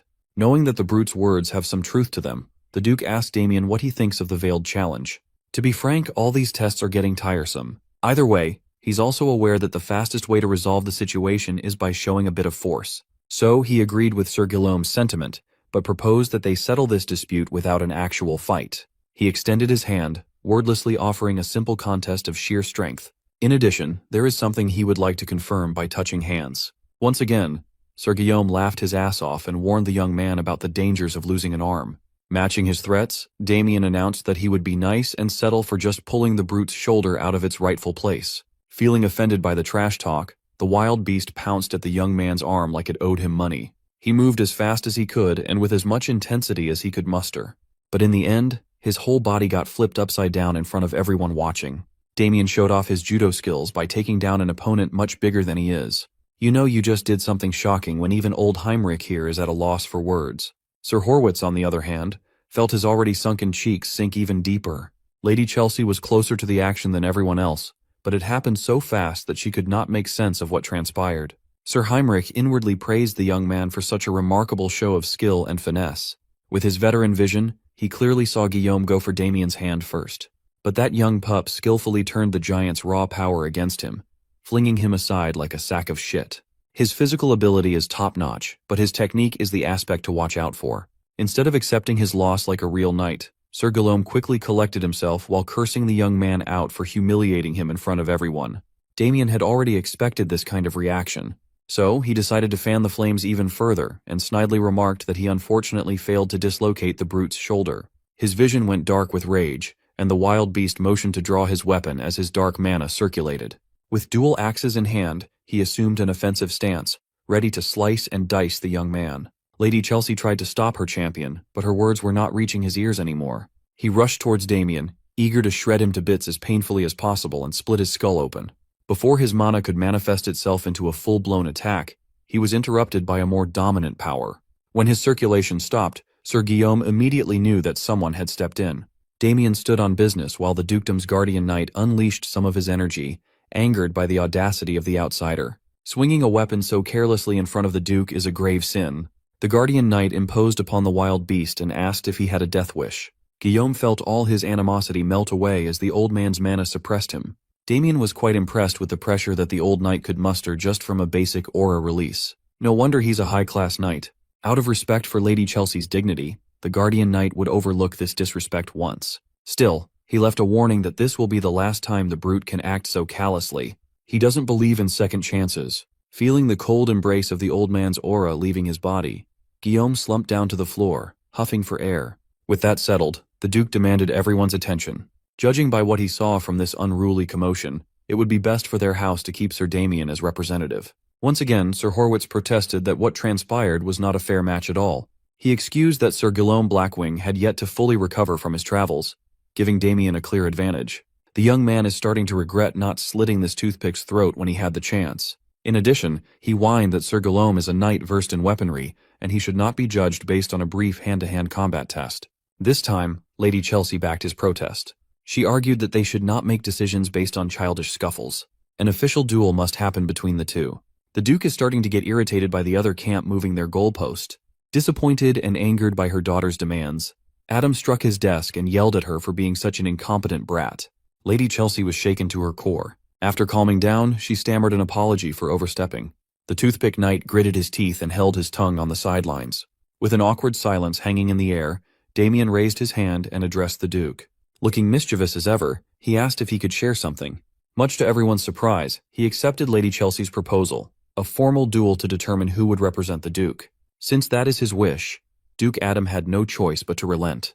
Later that day, Victor is all over his young master, pestering him about accepting a needless duel when all he has to do is stay quiet instead of risking a loss. Ignoring Victor's nagging, they finally arrived at their destination, a workshop that the Duke personally recommended. Adam Goldpixie added a stipulation to the incoming duel. Since Damien's long sword was destroyed during the Horwitz fight, he ought to get a new weapon made at the Duke's smithy. In all honesty, he could probably beat Guillaume within an inch of his life with a training sword. But there's no reason to turn down the Duke's generosity. Free stuff is free stuff. When they entered the workshop, Victor relayed Duke Goldpixie's orders and asked him to collect a blade for the young master. Since the smithy was already notified in advance, they were invited to the arsenal.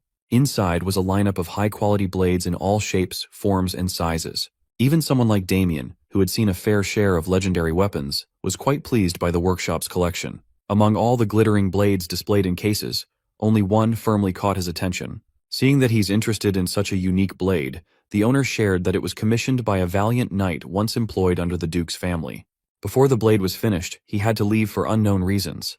The blade never reached the intended owner's hands. Interested, Damien asked if the knight provided some resonance steel for the forging process. He asked because the uniquely shaped sword resembles the signature blade of a swordmaster known as Sword Maestro. The thing looked like a tuning fork. The owner was quite shocked that the young man still picked the blade even after knowing that it was forged with something as finicky as resonance steel. Unlike other rare metals that amplify mana, resonance steel has a different property. It has the unique trait of repelling mana and generating waves. When asked for the blade's name, the owner tried his best to remember. The knight who commissioned the odd weapon dubbed it the Thousand League Sword. With that, Damien easily secured a brand new weapon that could amplify his power. As they were walking out of the workshop, someone approached them in the streets. Flanked by armed guards, the personal maid of Lady Chelsea, Rebecca, politely introduced herself. She relayed that the Grand Duchess wished to speak with Damien. It would be nice if he would spare the lady a moment to talk. Of course, Damien had no reason to accept such a sussy invitation. However, Rebecca insisted that the Grand Duchess holds more cards than one might expect. Maybe a conversation would do him good. That Chelsea girl will probably try to win him over with all kinds of persuasion. Since Damien has a few things he wants to confirm, he decided to play along. So, Rebecca led the way, and they eventually arrived at a restaurant personally run by the Grand Duchess. It's a high-end place that only accepts reservations from nobles. Rebecca emphasized that this meeting is important enough for Lady Chelsea to clear the entire place for the whole day, just so they can talk in private. The sussy maid opened an ornate gate and urged the young man to enter. The Grand Duchess is waiting inside. Admittedly, he was quite curious as to what kind of offer this lady would make to get him out of the picture. As soon as he entered the private room, his senses were assaulted by a hypnotic scent. Lady Chelsea poured herself a glass of wine with a single hourglass sitting on the table. With a bewitching smile, she invited Damien to sit with her. A single whiff of that pink stuff in the air, and I know some of you would have folded like a lawn chair on the spot. Even after noticing the sketchiness of this meeting, he sat his ass down and directly asked what she wants. Instead of talking about business right away, she asserted that they share a meal first. Not one to waste his time, he demanded that she lay her offer down on the table right away. Since he insisted, she relented. Lady Chelsea only has one request. Of course, that would be for Damien to step down as the family's representative. He accused the lady of not trusting in her champion's chances of winning against him, but she calmly explained that she has complete confidence with regards to Sir Guillaume coming out on top. It's just that she wants to save the man's strength for the real duel with the Marquisate house. It would truly be troublesome if he got injured from some meaningless duel, wouldn't it? For the sake of negotiating, Damien asked what he would gain by accepting such a big request. Lady Chelsea simply answered that he could name his price. Anything he wants is on the table. She only sees him as a countryside noble who would be happy with money, fame, or other materialistic stuff. This girl doesn't even bother hiding her arrogance and judgment. Still playing along, Damien argued that he could just get all those things from the Duke himself. She relented that while that might look like a good route to go down on now, isn't it better to be in good graces with the future Duke instead? Throughout their conversation, Chelsea's eyes kept darting down to the hourglass. She relayed her offer. If Damien wants to take it, he should go and talk to the Duke about backing out right away. As soon as the last grain of hourglass sand fell, the bewitching air intensified, and she ordered the young man to step down as the family's representative. Damien felt a wave of warmth and stimulation wash all over his body. Instead of falling prey to the blatant attempt at putting him under a spell, he definitively refused the offer. Expecting her sneaky maneuver to work, Lady Chelsea was confused that her demand was being denied by a bumpkin noble. Damien enjoyed seeing the spoiled brat squirm in her seat as she panicked at the allure scent's failure. The moment he entered the room, he recognized the black magic that induced false affection wafting in the air. It is commonly used to manipulate a target at will. Thankfully, he retained all his black magic knowledge from his previous life. That enchantment incense is quite hard to miss when you know what you're looking for. Based on the size of the room and the scent's concentration, anyone would become a slave within an hour of exposure. Thanks to the authority of greed, Damien simply absorbed everything without being affected. Deciding to have a little fun, he pressed the spoiled Duchess about her odd reaction to his refusal. She stumbled over her words and doubled down on giving him everything he wanted. Done with his fun, Damien turned his back and walked away. He doesn't need anything from this brat. She couldn't possibly give him what he's seeking in the first place. Desperate to keep the discussion open, she asked what this thing he's fighting for really is. Considering everything Damien has gone through, the only thing he desires is happiness for his family. His answer confused the bratty Duchess. She simply can't relate to someone who loves their family. Finally, he warned her to get Guillaume Blackwing ready and primed for the upcoming duel if he wants to survive. Pursing her lips, Lady Chelsea decided to take off the incentives and resorted to threats instead. Since he values his family so much, she flipped the script and alluded to doing something very unkind to Damien's family if he doesn't play ball. She swore to send people to absolutely crush the Hoxton household, completely erasing the insignificant family off the map. Before she could get every word of her ultimatum out of her rotten mouth, Lady Chelsea felt a tight grip suffocating her neck, nearly crushing her windpipe as her body hit the table. Even in such a perilous position, she still acted high and mighty, insulted that a country bumpkin dared to lay a hand on her. She demanded to be released, but she made the stupid move of threatening a former Death Knight's family. Hearing the commotion in the room, Lady Chelsea's guards rushed in. They swiftly drew their weapons, ready to cut down the boy who dared to endanger their Duchess. Damien controlled his anger and tossed the filthy witch away. In the blink of an eye, he grabbed a knife from the table, took the guards by surprise, and slit their throats in one fell swoop. The guards took a second to notice that something was wrong as the slits on their necks started bleeding. As they panicked and clutched their lethal wounds, Damien walked towards the exit. He only sliced their carotids lightly. If they apply some potion to the wounds in time, they should survive. As for this waste of space, Chelsea Goldpixie, nothing would please Damien more than severing her head here and now, but he will choose to restrain himself. Resorting to run-of-the-mill violence would be far too merciful a punishment for her stupidity. He would rather be around to see how horrible things will get for her in the very near future, instead of being an emotional executioner. While she was trying to catch her breath and the guards slowly bled out, her maid, Rebecca, entered the room. She quickly attended to her boss, making sure that she was all right. This girl must be deaf. She did not hear all the foreshadowing Damien had just dropped. She's focused on getting her bloody revenge instead. At the top of her lungs, she yelled the name Mustang Fury. Such a badass name belongs to this pale dumpling man. I was expecting an assassin or some shit. Lady Chelsea chewed out Mustang for what happened. She was promised that the allure scent would be immutable, but it did not work for Damien Haxon. Mustang reckoned that the kid must be one of those people with a natural resistance to black magic. The Grand Duchess has a zero-tolerance policy for excuses. She slapped the dog shit out of Mustang for putting her in such a humiliating position. As for Guillaume Blackwing, he was last seen at the tavern, claiming that he needed to cool off after everything that happened today.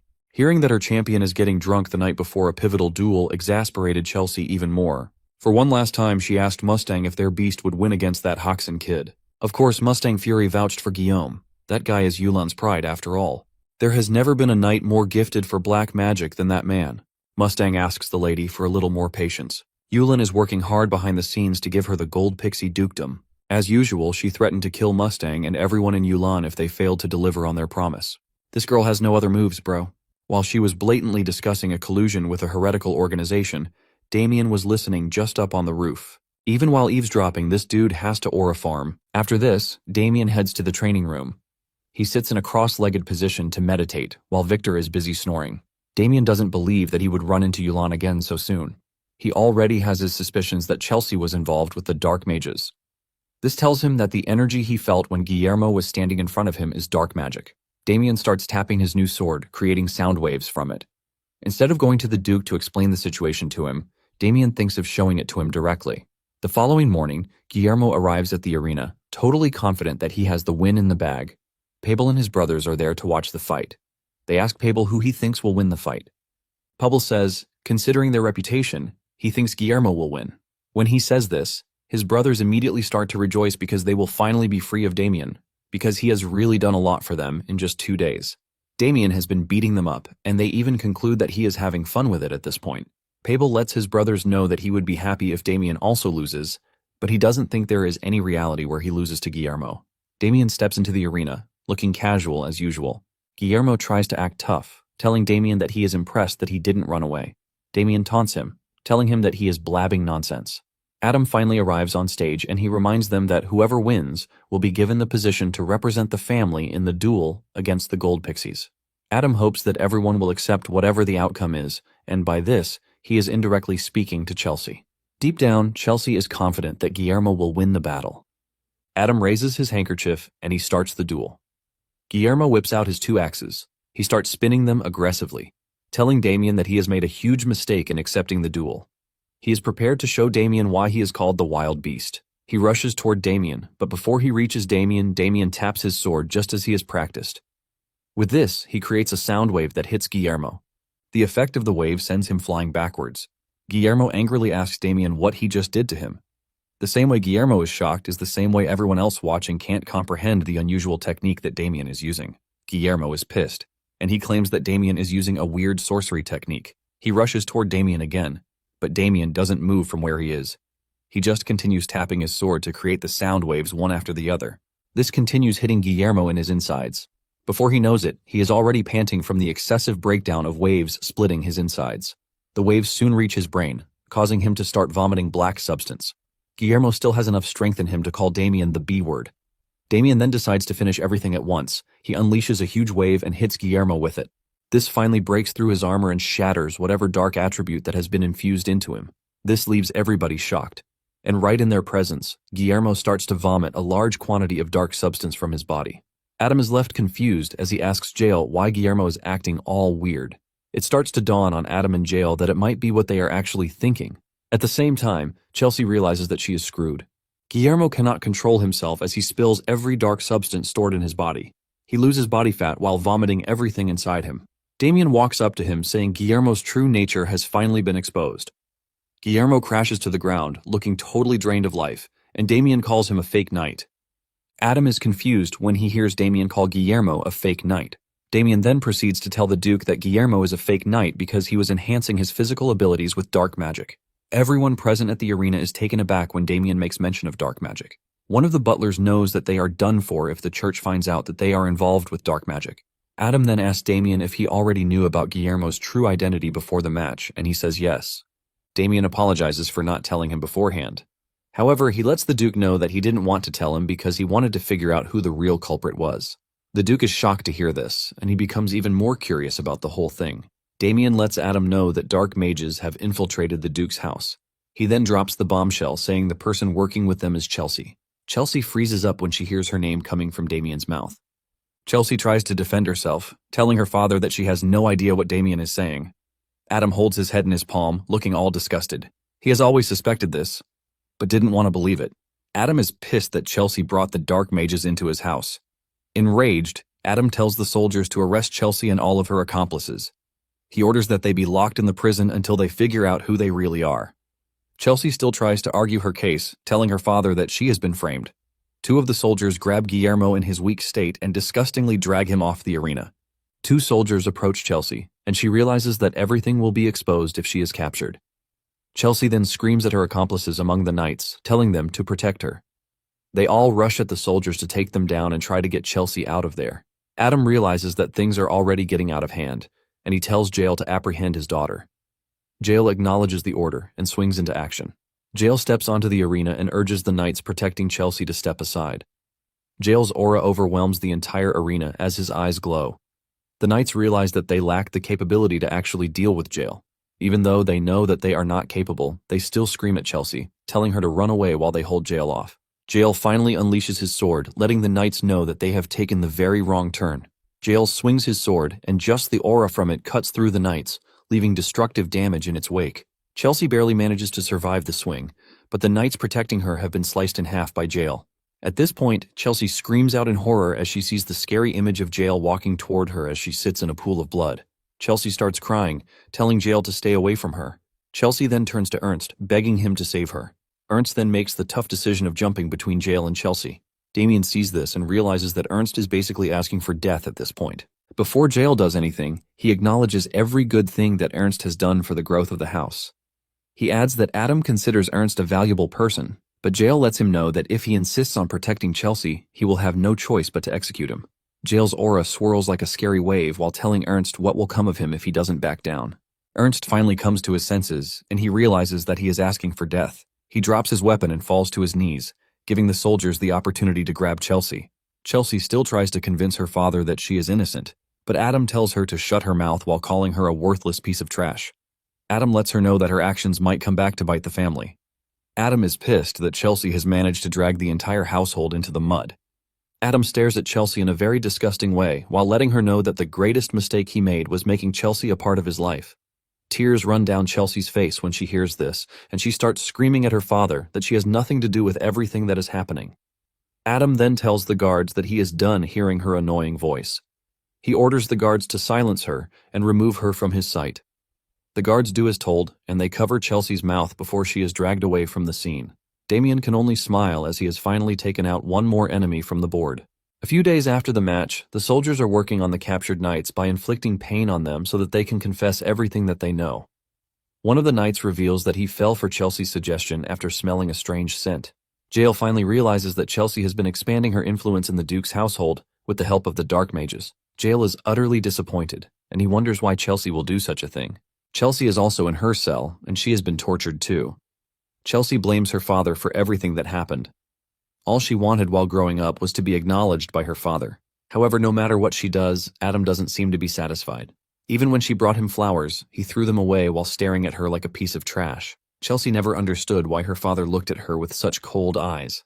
While crying in her cell, a servant brings food for her. Chelsea doesn't hesitate before taking the food. She starts eating to fuel her determination since she is not ready to die like trash. She is ready to do everything within her power to survive. While she is busy eating, the servant is staring at her with a scary expression. On the other hand, Damien learns from Victor that Adam is looking for him. Damien then heads to Adam's chambers. Adam pours them a cup of wine to drink. After having a taste, Damien admits that the drink is good. Adam laughs, and he is impressed that Damien was able to notice. He tells Damien that the wine is not expensive, but it is his favorite wine. Adam gulps down the drink while Damien stares at him. Adam then brings out a plate of cheese that he claims is from the Blanco region. Adam assures Damien that the cheese goes very well with the wine. Damien thanks Adam as he tears into the cheese. Adam then reveals that he finally accepted help from the church concerning Chelsea's case. Damien is surprised to hear this since he was expecting Adam to investigate the whole thing by himself. Adam says this was his plan, but in the end, all of the Dark Mages escaped their grasp. Damien is shocked to hear this, and Adam mentions that all of Chelsea's close associates were captured except the Dark Mages.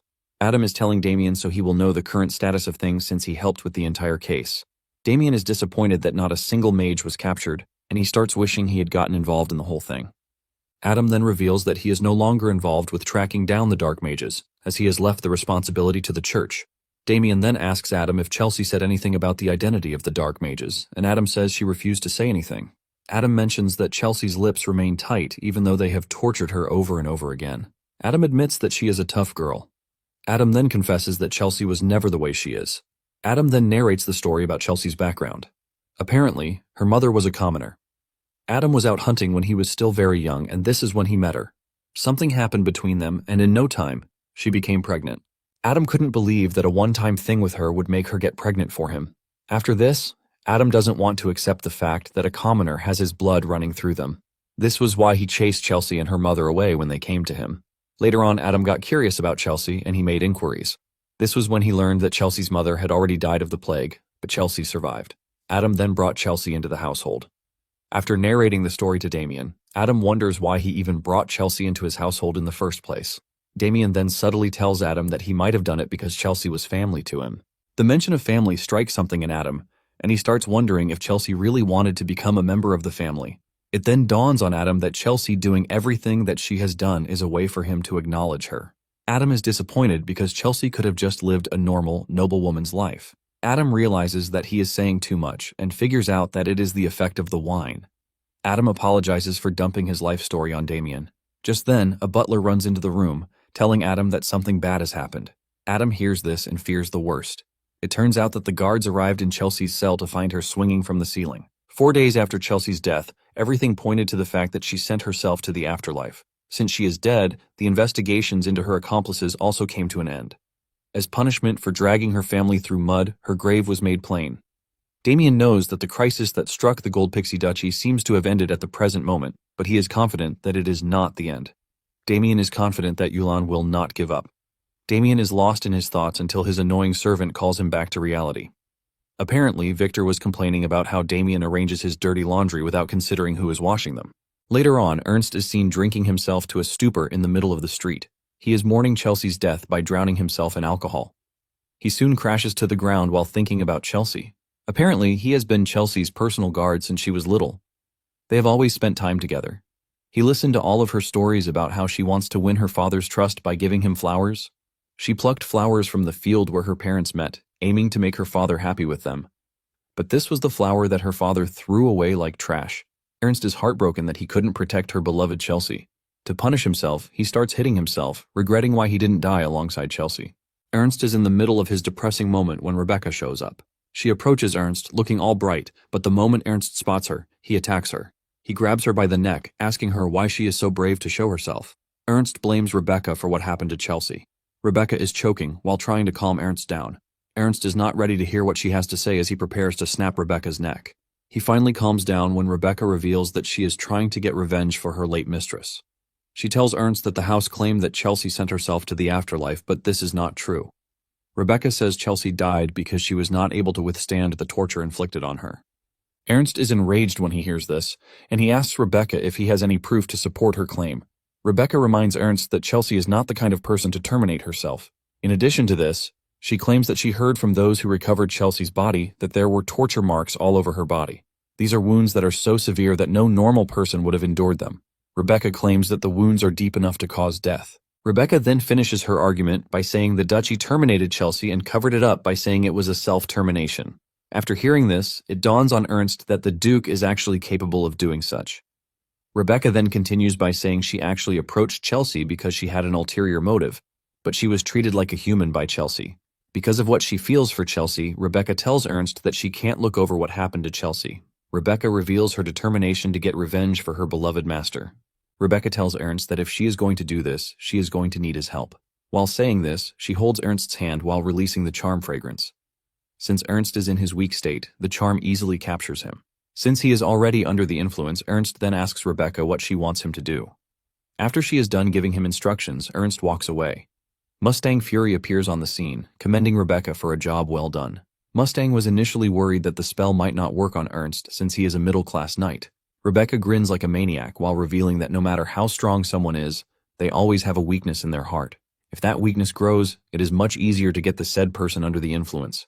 Rebecca knows that for Ernst, his weakness is Chelsea. She merely exploited this weakness. Rebecca laughs, saying Ernst is so dumb not to have figured out Chelsea's real killer.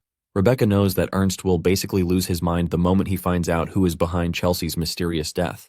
Rebecca then asks Mustang if they have to go after Damien. Mustang replies that they can't just sit around while Damien runs wild. They also learned from their spy that it was Damien who killed Agito. In addition to this, Damien has interfered with the plan entrusted to them by their big boss. Just by doing this, Mustang lets Rebecca know that Damien is worthy of death. Mustang believes that Damien doesn't know who they are yet. Mustang concludes that they have the element of surprise since the duchy thinks they have run away.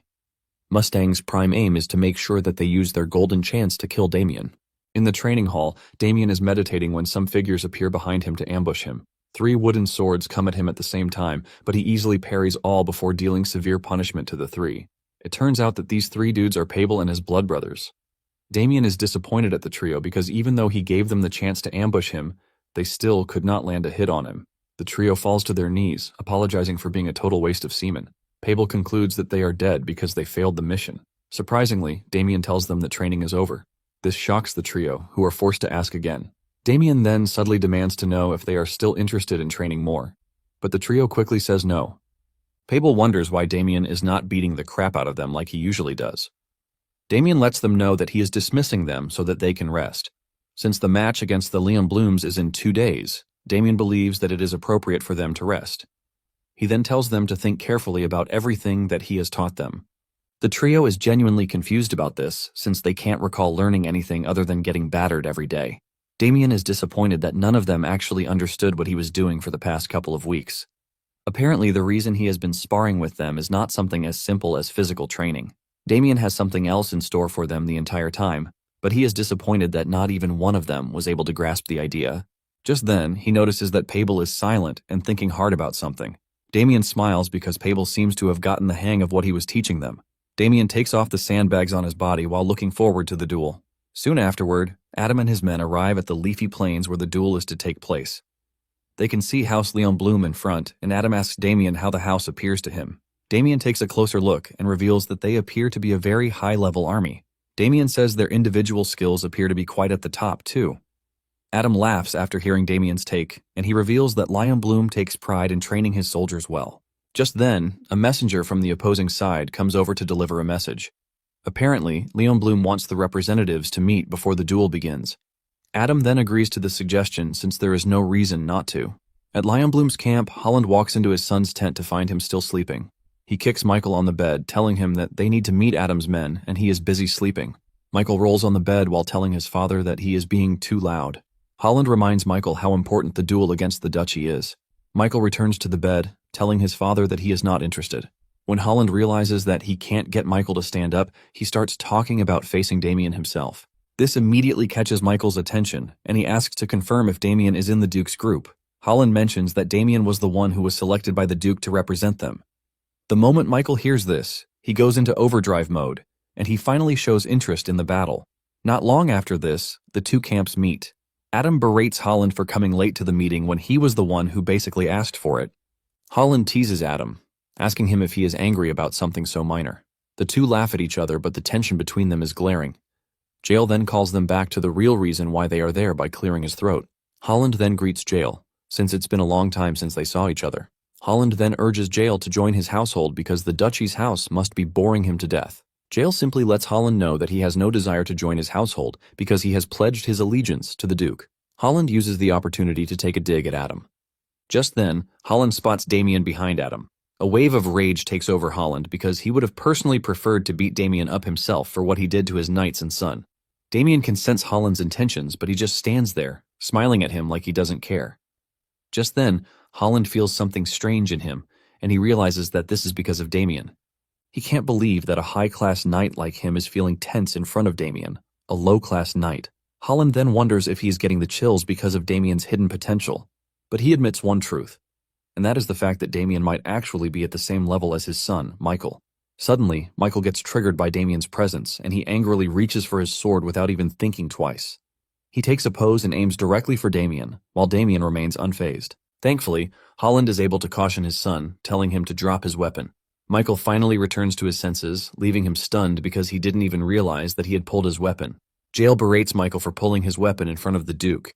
Adam reminds Michael and his father that it is a grave sin for someone to pull a weapon against a noble. Holland tries to justify the situation, saying his son drew his sword because of his desire to win. However, Adam lets him know that he is not ready to overlook it. He asks Holland how he plans to pay for his son's mistake. Holland realizes that everything has become complicated, all thanks to Michael reacting without even realizing it. Holland understands that Michael must have seen Damien as a wild beast that needs to be taken down. Adam decides to ride on the opportunity very well.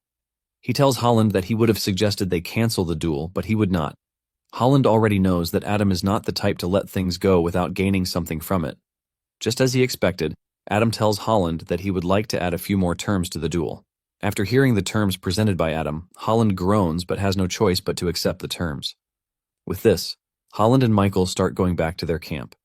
Damien is impressed with what Adam just did because he used the situation to get more things on his side. Adam then stares at Damien, saying it is quite strange for Michael to have drawn his sword at Damien. Damien plays dumb, telling Adam that he has no idea why Michael behaved the way he did. Damien is surprised and impressed at the same time that Michael has awakened his sixth sense at such a young age. Damien is already looking forward to the duel as he considers it to be one that holds promises. On the other hand, Holland asked his son why he drew his sword. He mentions that he could have put their family in danger.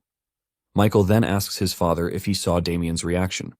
Apparently, Damien knew he was going to draw his sword, but he just stood there, smiling like he didn't care. Michael is excited because he has never met an opponent like Damien before. Michael's face lights up in joy as he says Damien might be the opponent that will finally give him what he wants. Holland finally realizes that Michael has been so bored with fighting weak boys, which is why he is so hyped at the opportunity of fighting Damien. Michael then asks his father if there is anything they can do because he had to accept some terms that are not great because of what he did. Holland is not worried about this as he tells his son not to worry himself because their victory is certain. Soon afterward, they prepare to begin the first match. The referee tells the dual representative from both sides to step forward. Since it is the first match and it is important to gain momentum for the team, Adam asks Damien who they should send out first. Damien is about to make his recommendation when Sebastian Vincenzo shows up on the scene. Vincenzo reminds everyone that he is the person in charge of training the knights. Since this is his role, he thinks he should be capable of recommending someone far more suitable than Damien could. Damien is surprised because this is the first time he will be seeing the so-called Vincenzo. He realizes that Vincenzo is such a loser since he is the one training Pablo and his trash brothers. Damien figures out that Vincenzo is worried that he might steal the spotlight from him. Damien decides to step back and allow the dude to have his moment. Damien then tells Adam to allow Vincenzo to recommend the first knight. Adam then tells Vincenzo to recommend a knight of his choice. Surprisingly, Sebastian Vincenzo nominates his son, Fabian Vincenzo, as the first dual knight. Sebastian is confident that his son will win the first match and gain Adam's favor. Adam is impressed that Vincenzo nominated his own son, whom he has heard great things about.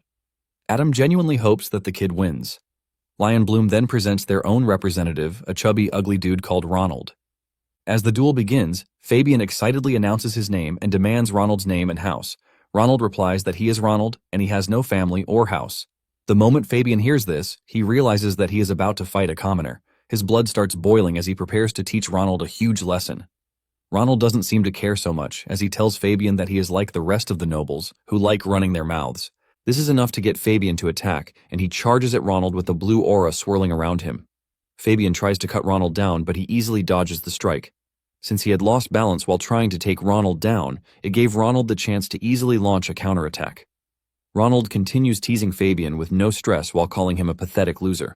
Fabian lets his emotions run wild, and he tries catching Ronald again, but this time Ronald catches him off guard and cuts off his hand. Fabian's face lights up in shock as his arm flies off right in front of him. Even Adam is stunned as he sees his knight's arm fall off. Vincenzo holds his head in pain, realizing what he just put his son into. Ronald mocks Fabian, telling him not to act all mighty and big in his presence. He then uses the famous word, telling Fabian that he is fired. Fabian rolls on the floor in pain while Holland smiles, as this is the beginning of his victory. Fabian is stretchered off the battle stage while he cries for help. Damien already expected that Fabian was weak, but he never thought it was up to that extent. Adam is frustrated when he sees this since he wasn't expecting the Lion Blooms to be cutting off people's arms when the deal was just to win matches. Adam then calls Damien, asking him what they need to do. Since they have lost the first match, Adam suggests that it would be nice for Damien to join the fight, but Damien points out that it is not the right time yet. He mentions that if he steps out for the second match, and Michael ends up coming out for the third, that means they are going to lose either way. Damien then assures Adam that he has someone to recommend for the second match. Adam is surprised to hear this, and he asks Damien who it is. Just as expected, it turns out to be Pablo. Pablo almost loses his mind when Damien picks him as the second representative. Damien then tells him to remember the training he received while he was getting trashed by him. Pablo is still worried, but Damien assures him that he is going to win. His blood brothers also cheer him on, telling him how much they believe in him. Adam is skeptical about Damien's suggestion since Pablo has never been one to stand out, but Damien assures the Duke that Pablo will definitely win. He says he has given Pablo special training just for the duel. Before Pablo steps onto the stage, he almost breaks down from fever while his friends attend to him. He finally gets into the arena, and he finds himself facing off against a scary knight, Huey Selection. Just by staring at Huey, Pablo can easily sense that he is far stronger than him. The guy is so strong and confident that he thought he would be facing off against Damien. Since Damien is not his opponent, he decides to finish the duel pretty quickly. He aims his weapon at Pablo and dashes toward him. Pablo is still caught up in his scaredy cat zone when Huey's attack catches up to him. Just as the sword is about to touch him, Pablo finds himself instinctively blocking the attack. Pablo falls to the ground, but Huey is surprised that Pablo was actually able to block his attack. He admits that Pablo is better than he initially thought. Even Pablo is stunned that he was able to parry the attack, and he assumes that it is nothing but beginner's luck. Huey comes after him again, but Pablo is able to dodge the hit as he jumps backward. Pablo quickly pays attention to the resulting dust, and he is able to block a surprise attack from Huey. At this point, Huey starts to realize that something seems terribly off because Pablo was not supposed to be able to block his surprised attack. Before Pablo knows it, he is already standing his ground against Huey. Pabel doesn't believe that he is actually staying much better in the fight than he anticipated. He finally realizes why Damien was so confident that he was going to win the fight. Damien smiles while standing behind because it seems Pabel has finally figured out what is going on. Apparently, the swordsmanship that Damien was using to beat Pabel and his team is the signature style of House Lionbloom, the great lion sword art. After Pabel has been beaten countless times by the same style, his body has learned to instinctively block or dodge the attack. Damien is confident that Pabel is already used to the style, that he might even be able to block it with his eyes closed. Pabel figures out that Huey is using the same swordsmanship that Damien used on him, but it appears that his own is slower, pointing out that Damien is on an entirely different level. Pabel finally gets to appreciate what Damien has been doing for him. Pabel lets go of his fear and starts reacting to Huey's attack much better. Pabel pushes himself a step further, and he breaks through Huey's defense to reach him. Pabel has the chance to push his sword into Huey's neck, but he only cuts a side of his face. Everyone is shocked by the impossible feat that they just witnessed. Huey falls on his butt, and Pabel holds a sword to his neck, and the referee declares him the winner. Pabel's friends roar in excitement as Pabel claims victory for House Gold Pixie. Even Michael is surprised that Huey is stronger, but for some reason, he still lost. For the last and final battle, Michael steps onto the stage, and this leaves the Duke worried since he knows what Michael is capable of. Damien and Michael walk to the front, and Damien mentions that he is excited to be going up against Michael. Michael also smiles, saying he has been waiting for someone like Damien. Michael considers Damien an equal who can easily give him the fight that he needs. Damien scoffs when he hears Michael regard him as his equal. Michael pulls his sword, urging Damien not to disappoint him in the duel. A few minutes before Michael stepped forward to fight Damien, Huey was asking for death from Holland for disgracing the family. However, Holland tells him to get back on his feet because it was not his fault that he lost. Holland could clearly see that Huey was stronger, but things didn't go his way. Nonetheless, Holland is not worried because victory is certain as long as Michael does his best. Holland tells Huey that he is free to leave, although Holland feels something is wrong. He knows Huey is far stronger than Pabel, but Pabel somehow anticipated all of his attacks. Holland knows that the Great Lion sword art is only passed down in their house, and there is no way it could have leaked to the outside world. While thinking about the possibilities, Michael excitedly tells his father that he is eager to fight Damien. Michael tells his father that he has finally found someone like him, and his father assures him that he is going to win. When Michael was a kid, he had always loved swordsmanship from the first day that he was introduced to it by his father. Because of this, Michael was filled with expectations that loads of powerful warriors would be in the world. However, this was not the case, as his expectations quickly faded away. Michael quickly dominated everyone that he came across, even those who were rumored to be pretty strong. Michael started winning pretty easily, and he considers this a normal thing. Tired of winning, he finally put down his sword. But this was when Damien finally showed up. Now that he has found someone whom he considers to be his equal, he hopes that he doesn't disappoint. Michael brandishes his sword and runs toward Damien, but our MC remains in one position and he easily dodges the strike. Michael suddenly finds himself getting hit with a blow from Damien. As if this was not enough, Damien followed through with a kick that sent him flying into the air. Michael managed to pull himself back together and he went after Damien again. This time around, he unleashes a powerful sword technique, but just like before, he couldn't reach Damien. Michael suddenly sees Damien standing beside him and he still hasn't removed his hand from his pocket. Michael then puts everything into his next attack as he uses an aerial attack against Damien. Michael lands his hit, leaving a loud explosion and resulting dust. When the dust clears up, Michael is shocked to see Damien standing unharmed. Michael berates Damien for dodging instead of fighting. He comes after Damien again, and Damien finally reaches for his sword since Michael is looking for an enjoyable fight. However, Michael is confident that his sword will definitely reach Damien before he can get the chance to pull out his sword. However, Michael suddenly sees his sword cut in half, and before he can process it, his head follows. Damien does all these while maintaining one hand in his pocket just to aura farm. Suddenly, everything becomes clear to Michael. The entire area still looks good as if there was no fight, and it turns out that there truly was no fight. Everyone is shocked to see Michael groveling in front of Damien, but none of them knows what Michael just witnessed. Michael basically saw himself dying while fighting Damien. When he looks up to look at Damien, Michael finally realizes that Damien is a huge figure that he can never reach.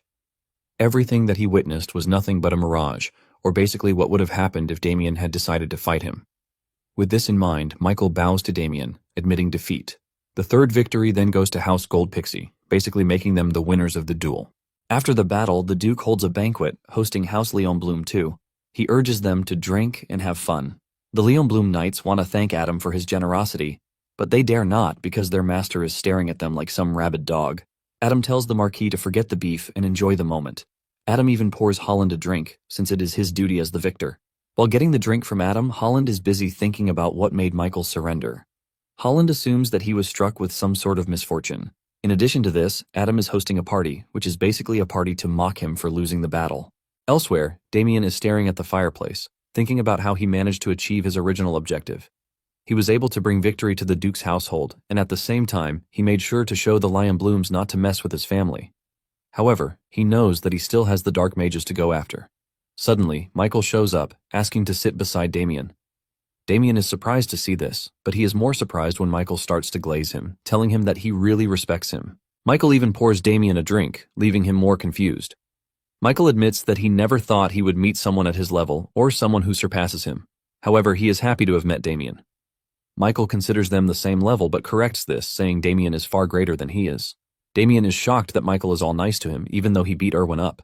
Michael then confesses that he still doesn't understand what happened, but he could at least sense what would have happened if they actually crossed swords.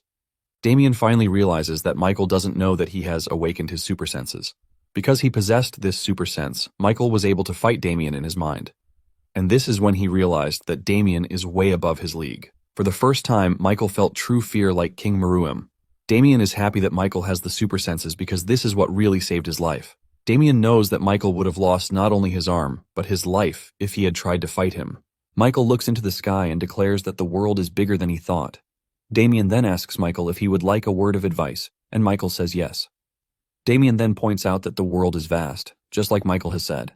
He lets him know that his talent may be rare, but it is not unique to him alone. Damien tells him that in the Empire alone, there are at least 3 people who are stronger than he is. Because of this, Damien advises Michael not to grow complacent. Damien admits that he once thought he was the best too. However, his arrogance was crushed when he was defeated by Dorgo. Michael then asks Damien if he is still living with the mentality that there is someone stronger than him. Damien quickly clears the air, telling Michael that he is currently the strongest. Michael tries to argue with him, but Damien just tells him that he is trying to tell him not to get complacent until he is as strong as him. Michael takes the advice to heart, assuring Damien that he will always remember it. Just then, Adam and Holland walk up to them. Adam is impressed that the two are already getting closer. The two bow to the Duke, asking him why he has come to see them. Adam tells the boys that he is done talking to Holland, which is why he came to see them. Apparently, before the duel, Adam and Holland had agreed that Holland would grant Damien access to the Marquis's vault if he came out victorious.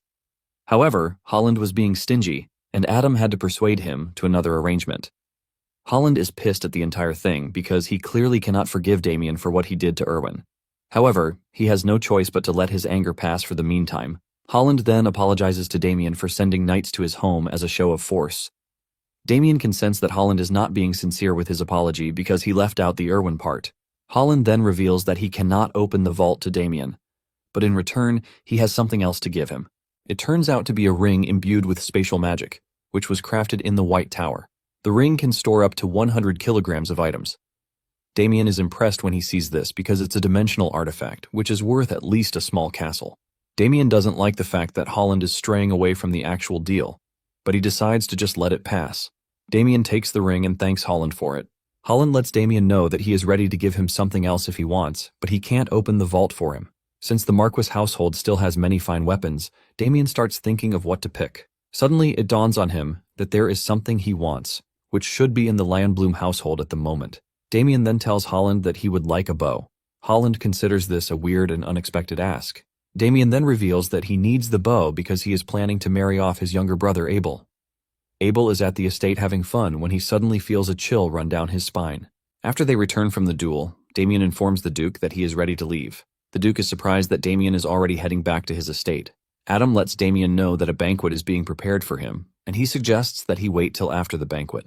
Damien tells Adam that he has been away from his family for too long already, which is why he needs to go back. Since Damien is insisting, Adam decides to bend to his wishes, but urges him to wait till the next day so that he can organize escorts for him. Damien is surprised when the Duke mentions escorts, and the Duke admits that Damien is strong, but at the same time, he is trying to keep him safe because he might run into bandits on his way home. Damien knows fully well that he doesn't need escorts, but since the Duke is offering, he doesn't want to throw away his goodwill. Damien accepts the Duke's offer and he thanks him for everything so far. Soon afterward, Damien and Victor leave the Gold Pixie estate and they start heading back home. They are assigned 2 escorts by the Duke, but Victor is the only one walking since he is the damned servant. Victor reveals his relief that they are finally going home, since the incident that Damien caused has been resolved. Damien stares at him intently, telling him to say what is on his mind, but Victor quickly looks away. Victor then mentions how comfortable the journey was when they were coming rather than now that he has to walk. He still takes a dig at his master because he is on a horse. Damien realizes that Victor has actually gotten a bit fatter, and he plans to whip him back into shape once they return to the estate. Once the sun starts to set, the knights inform Damien that they are going to set up camp. Damien gives them the go-ahead to do so. Momentarily, they set up the camp and Victor prepares grilled meat for them. He serves his master, and he calls on the knights who are standing watch to come join them. The knights appreciate the gesture but tell Victor that they will be eating separately later. Just then, Damien remembers his parting moment with Pabel and his brothers. Pabel was in tears while holding Damien, telling him not to leave just yet. Damien starts to wonder why Pabel and his brothers are acting so clingy all of a sudden. Pabel lets Damien know that he has opened his eyes to a new level of strength, and because of this, he thanks him. Damien assured Pabel that he also worked hard, and the dude assured him that they would never forget the lessons that he gave them. With a very respectable gesture, the trio bows their heads to Damien, holding him high as their master. Now in the present, they hear a rustle in the woods, and one of the knights offers to go check it out. Damien tries telling him not to worry, but he just cannot abandon his duty. Suddenly, a spear imbued with dark magic comes flying toward the knight, sending him toward a tree and impaling him right there. Panic ensues immediately after this happens. A voice echoes from the woods talking about his surprise that the Duke assigned escorts for Damien. Nonetheless, he doesn't think the escorts are strong enough to stop him. The man behind the voice finally emerges, and he turns out to be Ernst, who is now under the influence of the dark mages. He looks totally terrifying, and the second knight asks him why he is doing what he is doing. At the same time, Mustang and Rebecca appear behind Ernst, and they release the charm fragrance from their bodies. This moves toward Damien and his subordinates. The second knight falls under the influence since he is a low-level knight, but Damien remains unaffected. The moment Damien realizes that Victor will also fall, he knocks him out cold to prevent this. Rebecca then controls the knight, telling him to spin his own head. Damien tries to stop the knight, but the knight is far gone, and he eventually spins his own head off his neck. Once everyone is taken care of, Damien is left with the trio. Rebecca reveals that she is impressed that Damien wasn't affected by the bewitching scent, even though he is a low-level knight. She assumes that Damien has a strong constitution, which is what helped him. Because of this, the creepy Rebecca becomes more curious about Damien. She tells Mustang that they need to kill Damien and dissect him so they can learn more about him. Damien remains on guard as he prepares for an assault from the trio. Finally, Sir Howard speaks. His voice drips with venom as he says to Damien, "So we finally meet at last," calling his name aloud, Damien Haxon. He promises to rip Damien apart and offer him as a sacrifice at Lady Chelsea's grave. Immediately after the words leave his mouth, he stretches his hand forward, his sword aimed straight at Damien. Instinctively, Damien takes a battle-ready stance. However, a confident smile curves his lips. He tells Howitz with scorn that he is utterly laughable. For someone who once wet himself out of fear of Sir Jael, Howitz is quick to blame others for his failure to protect Lady Chelsea. The moment those words land, rage boils inside Sir Howitz, the veins on his face bulging, his muscles twitching with fury. Rebecca, one of the 2 dark mages, steps forward with a deceptively gentle smile. She holds Howitz's arm as though soothing him and, with mocking sweetness, addresses Damien. "Oh my, you're so cold-blooded, Sir Damien. How could you rub salt into a wounded man's heart?" Her tone quickly turns sharper as dark magic flares around the 3 of them. "Still, where are you getting that confidence from? Don't tell me you actually believe you can take on all 3 of us by yourself." His unwavering calm unsettles her, making her narrow her eyes. She warns him that she doubts he even knows who they really are. But before she can finish, Damien cuts her short with a smirk. He describes them perfectly, down to the last detail. "You're dark mages of Yulon, and at least on the rank of executives, right?" The accuracy of his words freezes her in shock. Her mouth falls open, her eyes widening. She stutters, unable to form her response. The other dark mage is no less stunned, both of them staring at Damien as though he has pierced their very disguise. Rebecca finally finds her voice and stammers out, "How do you know that?" Damien only acts more nonchalant. He casually sticks a finger in his ear and says, "I've got pretty sharp ears." As Sir Howitz raises his spear, pouring more mana into it, the dark mages regain their composure and scoff at Damien's arrogance. "Your bravado is pointless," they sneer. Sir Howitz points his weapon with killing intent, the dark mages promising that today will be his end, that he will die a truly painful death. Their screeching voices fill the clearing. Yet Damien remains calm. He hasn't even drawn his sword. Without hesitation, Howitz lunges forward, spear crackling with mana. Damien doesn't flinch. He only watches, his calm demeanor unshaken as the weapon hurtles toward him. Then, footsteps. Heavy, swift. Someone clad in full armor charges forward. In an instant, the clang of steel against steel echoes like thunder. A knight intercepts the attack, blocking Howit's strike and shielding Damien completely. The sudden intervention shocks everyone. The dark mages and Sir Howitz stare, mouths slightly open, eyes wide in disbelief. Howitz retreats quickly, putting distance between himself and the knight, gauging the situation. Now standing beside Damien, the knight radiates overwhelming mana. Damien, regaining his cocky smile, tells the dark mages they are mistaken. He isn't alone either. The knight's presence fills the air like a storm. He is the middle-class knight of the ducal house of Goldfixie, Sebastian Vincenzo.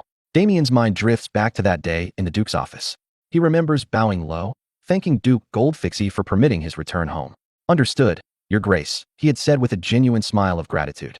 But before he could leave, the Duke had stopped him. Concern weighed in his tone as he said, "There's one more favor I must ask of you. It's about Ernst Howitz. He's gone missing." Damien had stiffened, already anticipating what the Duke meant. With sharp insight, he had replied, "I see." The Duke, serious and grim, explained that Howitz bore a grudge against both of them for Lady Chelsea's death. He warned Damien that Howitz might seek revenge, and that the dark mages whose plans Damien ruined would also come for him. Damien had listened intently, eyes locked on the Duke as he processed every word. Then the Duke, gesturing to his guard Sir Jael, admitted that while he had protection, Damien did not. So, he intended to assign one more skilled knight as Damien's guard. At that moment, the door opened. A silhouette entered, framed by light from the corridor. The figure stepped closer, a knight in full armor. Damien had recognized him at once. Sebastian Vincenzo. The Duke explained that the other middle-class knights were away on missions, leaving Sebastian as the only one available. He had turned to Sebastian and said firmly, "I entrust Damien's protection to you." With resolve, Sebastian had bowed deeply. "Understood, Your Grace. I shall guard Sir Damien with my life." Back in the present, Damien smiles inwardly. He knows the Duke gave Vincenzo secret orders to follow him from the shadows, to provide hidden protection. Because if Vincenzo stayed openly at his side, their enemies might never reveal themselves. Damien remembers the Duke's cunning smile, a glass of wine in his hand. So while it was phrased as guarding me, it was truly a stratagem to draw out the hidden dark mages. Truly, such a cunning noble. Howitz, assessing the situation, twists his lips into a rage-filled grin. He greets Sebastian with mocking familiarity. "It's been a while, Sir Sebastian." Sebastian, unflinching, demands to know why Howitz is here. Howitz answers without hesitation, "I have decided not to let a single person connected to Lady Chelsea's death live." Sebastian frowns in confusion and scolds him. "What nonsense is this? Lady Chelsea took her own life." The words ignite Howitz's fury. His eyes burn red as he roars, "No one's fault. Don't spout such nonsense." His voice shakes the forest as he shouts. He insists that Lady Chelsea was steadfast, unyielding, a woman who would never have committed suicide. Dark magic stirs violently within him, wrapping around his body, consuming his mind. He screams that the Duke must have killed her, that she must have died under cruel interrogation. The dark mages watch, smiling with relief as Howitz is overtaken. Now fully consumed, his body overflows with dark mana. His face twists with wrath as he declares he will not let Chelsea's death go unavenged. He will kill Damien Haxon. He will kill those who interrogated her. His eyes glow a deep, sickly purple. Steam hisses from his mouth as he spits his final vow. And lastly, "I will kill the Duke himself." Sebastian scoffs at his madness. "To think you'd speak of murdering his grace. You're truly out of your mind." Howitz only laughs and gives Sebastian one chance. "Leave Damien Haxon behind, and I'll spare your life." Sebastian's face hardens. Disappointment sharpens his tone as he calls Howitz arrogant.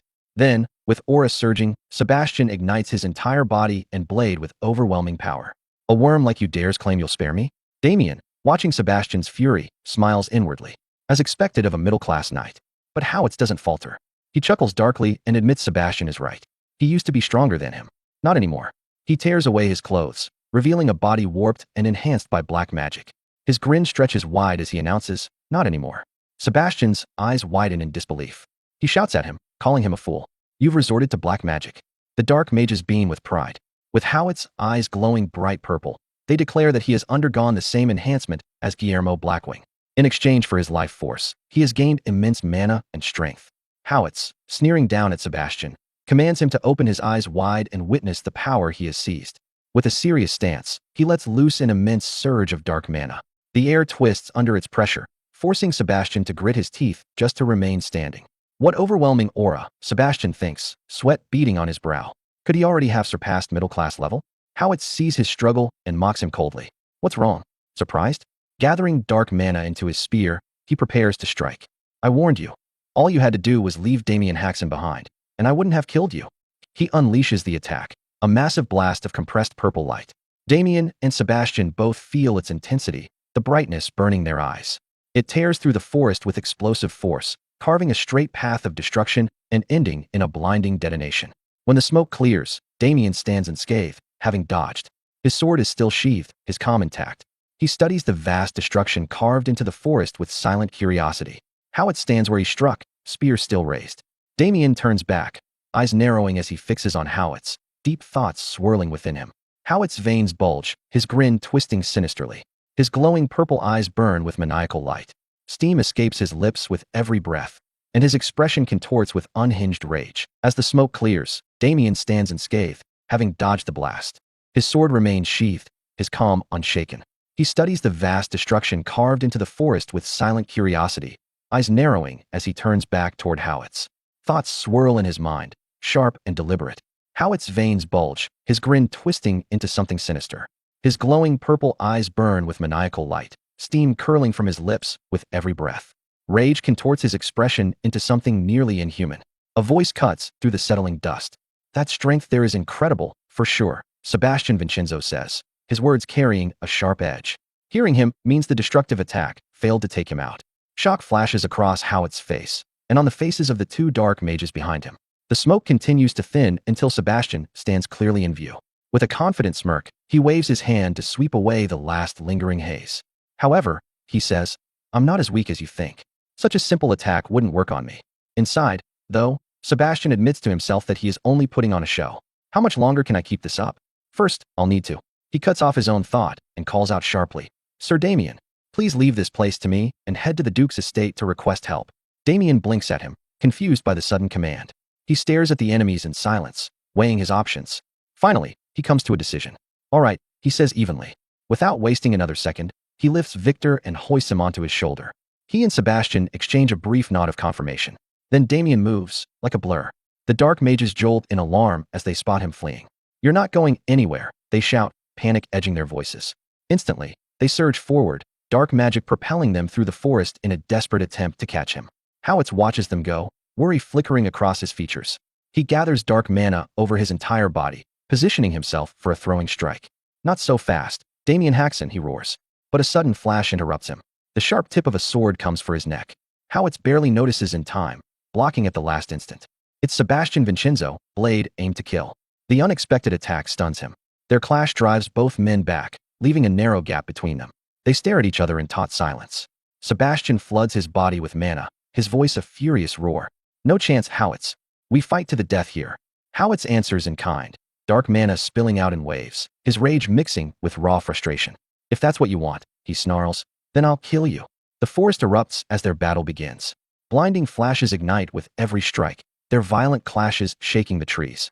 Meanwhile, deeper in the forest, Damien speeds through the trees with Victor slung over his shoulder. A sudden prickle of dark energy makes him glance upward. Two shadowy forms streak above, descending to block his path. He halts, eyes narrowing as the figures solidify before him. From the darkness, Rebecca and her companion step forward, smiling with eerie delight. Peekaboo, one of them taunts. The dark mage laughs cruelly. You should have run away by yourself. Did you really think you could carry that fat ass with you too? For you to even try, you must be looking down on us. Damien regards them with a blank, unreadable face. He doesn't say a word. Then, unexpectedly, a faint smile spreads across his lips. He exhales a long, relieved sigh. No, he says calmly. You're the fools here. He moves to a nearby tree and gently sets Victor down, an excited glint in his eyes. What? The dark mage asks, confused. Straightening, Damien steps away from Victor and toward the two mages. I only lured you away, he says, because I couldn't fight properly with Sir Vincenzo watching. He stretches his arms, his voice carrying a deadly calm. So let's finish this quickly. I need to kill you both, and then rescue Sir Vincenzo. Their eyes widen in disbelief. The male mage fights to contain his laughter but fails, a spit of amusement slipping out before he grins wide. You're planning to face us both on your own? He sneers. Spreading his arms, he lets out a low chuckle. Such arrogance. Rebecca, step back for a moment. Yes, Captain, she replies, retreating. Purple light flares from his body. Magic circles bloom on both wrists, his head blazing with purple flame as dark mana pours over him in a violent surge. His muscles swell, hair shifting wildly as his shirt tears apart. His entire body transforms, becoming something monstrous and inhuman. Moments later, a towering figure stands before Damien, its shadow engulfing the space around him. Tentacles writhe from its back. The creature opens its mouth, razor-sharp teeth glinting as dark energy churns around it. "Now," it says, voice echoing unnaturally, "let me properly introduce ourselves." It steps forward, its monstrous form fully revealed. "I am Yulan's captain, Mustang Fury," it declares. "And this here is my vice captain, Rebecca." Damien looks up at the towering abomination, his face utterly calm. "I expected officers," he thinks, "but they're far greater figures than I imagined." Still, he exhales softly and says aloud, "Seeing how you've transformed your body through black magic, you must be of the Frenzy faction." Mustang's grin widens with wicked delight. "Oh, you know of us. Then you must also know just how strong we are." With a sudden burst of speed, he lunges. A massive fist swings toward Damien's back. Damien senses the attack in time and pivots, raising his arms in a guarded stance. The punch connects with explosive force, sending Damien hurtling through the forest. He smashes through trees, each impact echoing in heavy thuds until he finally slams into a hard surface, the crash reverberating like thunder. Mustang whistles in dark amusement. "To think you could withstand that." Damien pushes himself upright, haggard but standing. He rolls his shoulder, the one he used to absorb the punch. Mustang readies his fist again, eyes narrowing. "I guess the rumors weren't exaggerated, seeing as you're still standing." But as he looks closer, he notices something unsettling.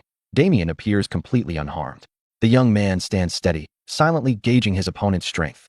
Not only is his destructive power immense, Damien thinks he's fast, too.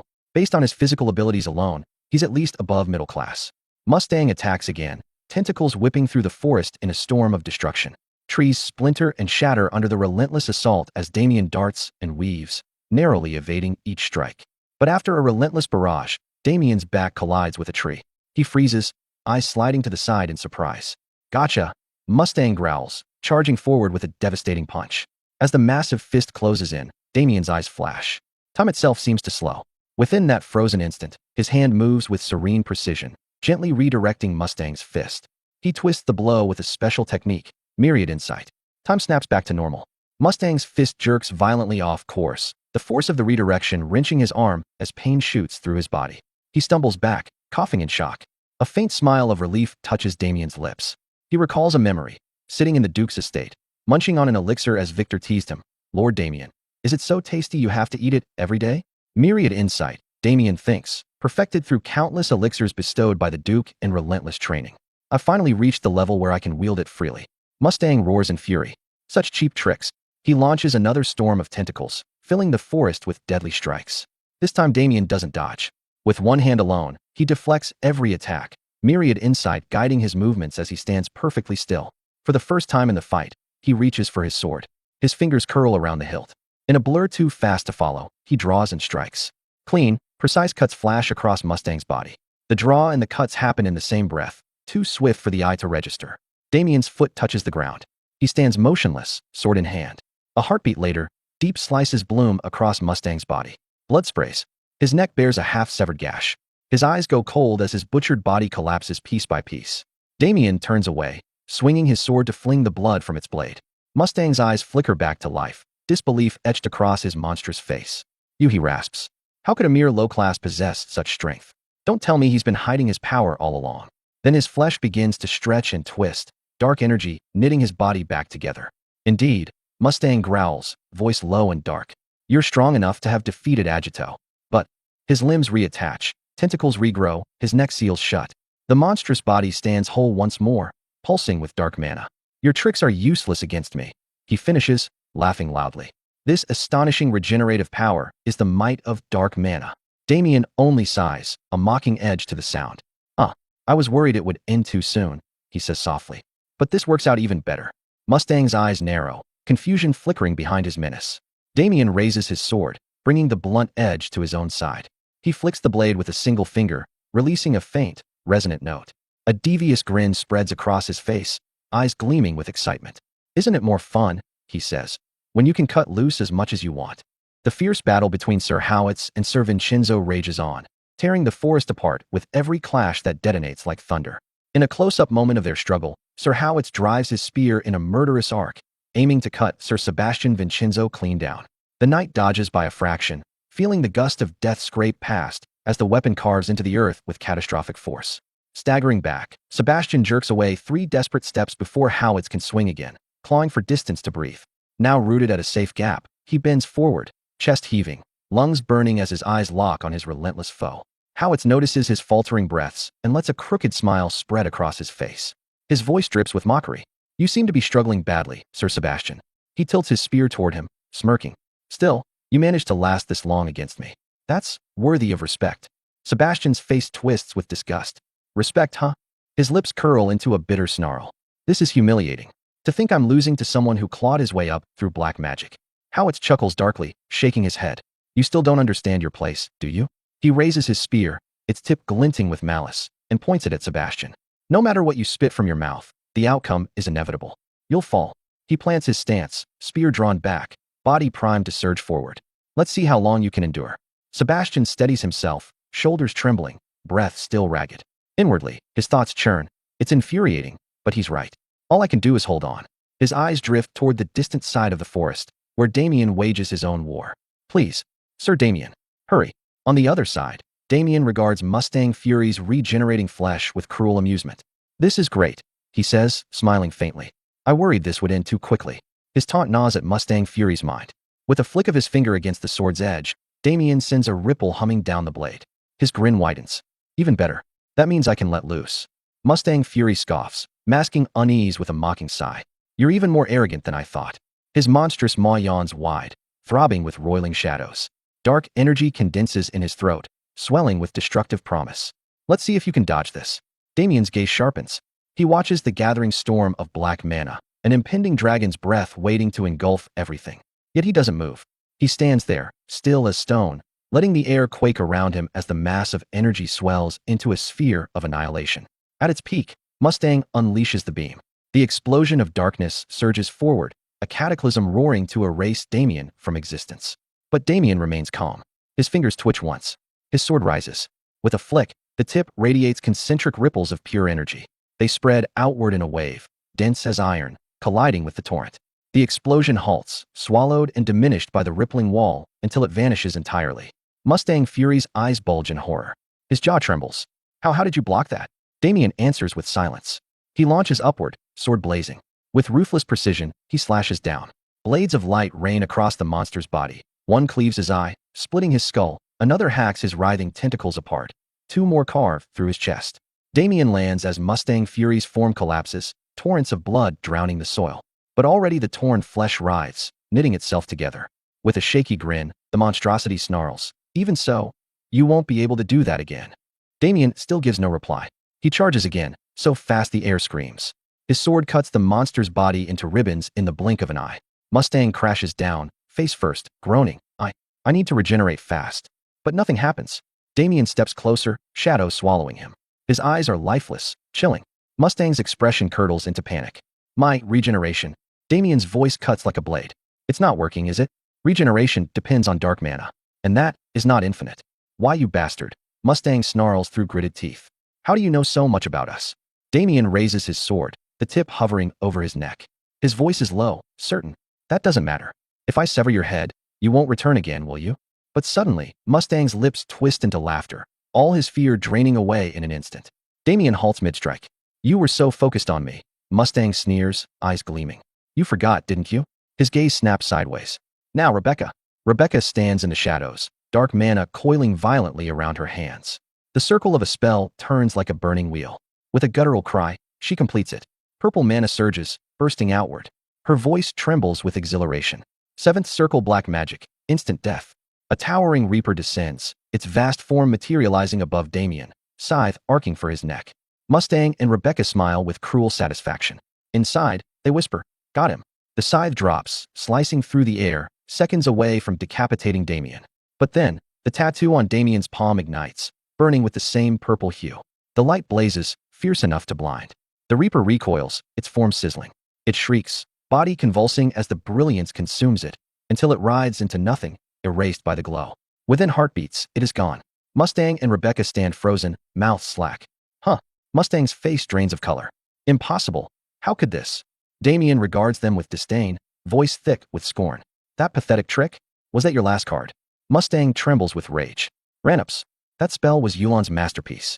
It can kill even a high-class knight or mage under the right conditions. Damien bursts into laughter, manic and unrelenting, the sound clawing at their nerves. Abruptly, he stops. His gaze sharpens into frost. Disgusting vermin. You cling to black magic as if it were divine.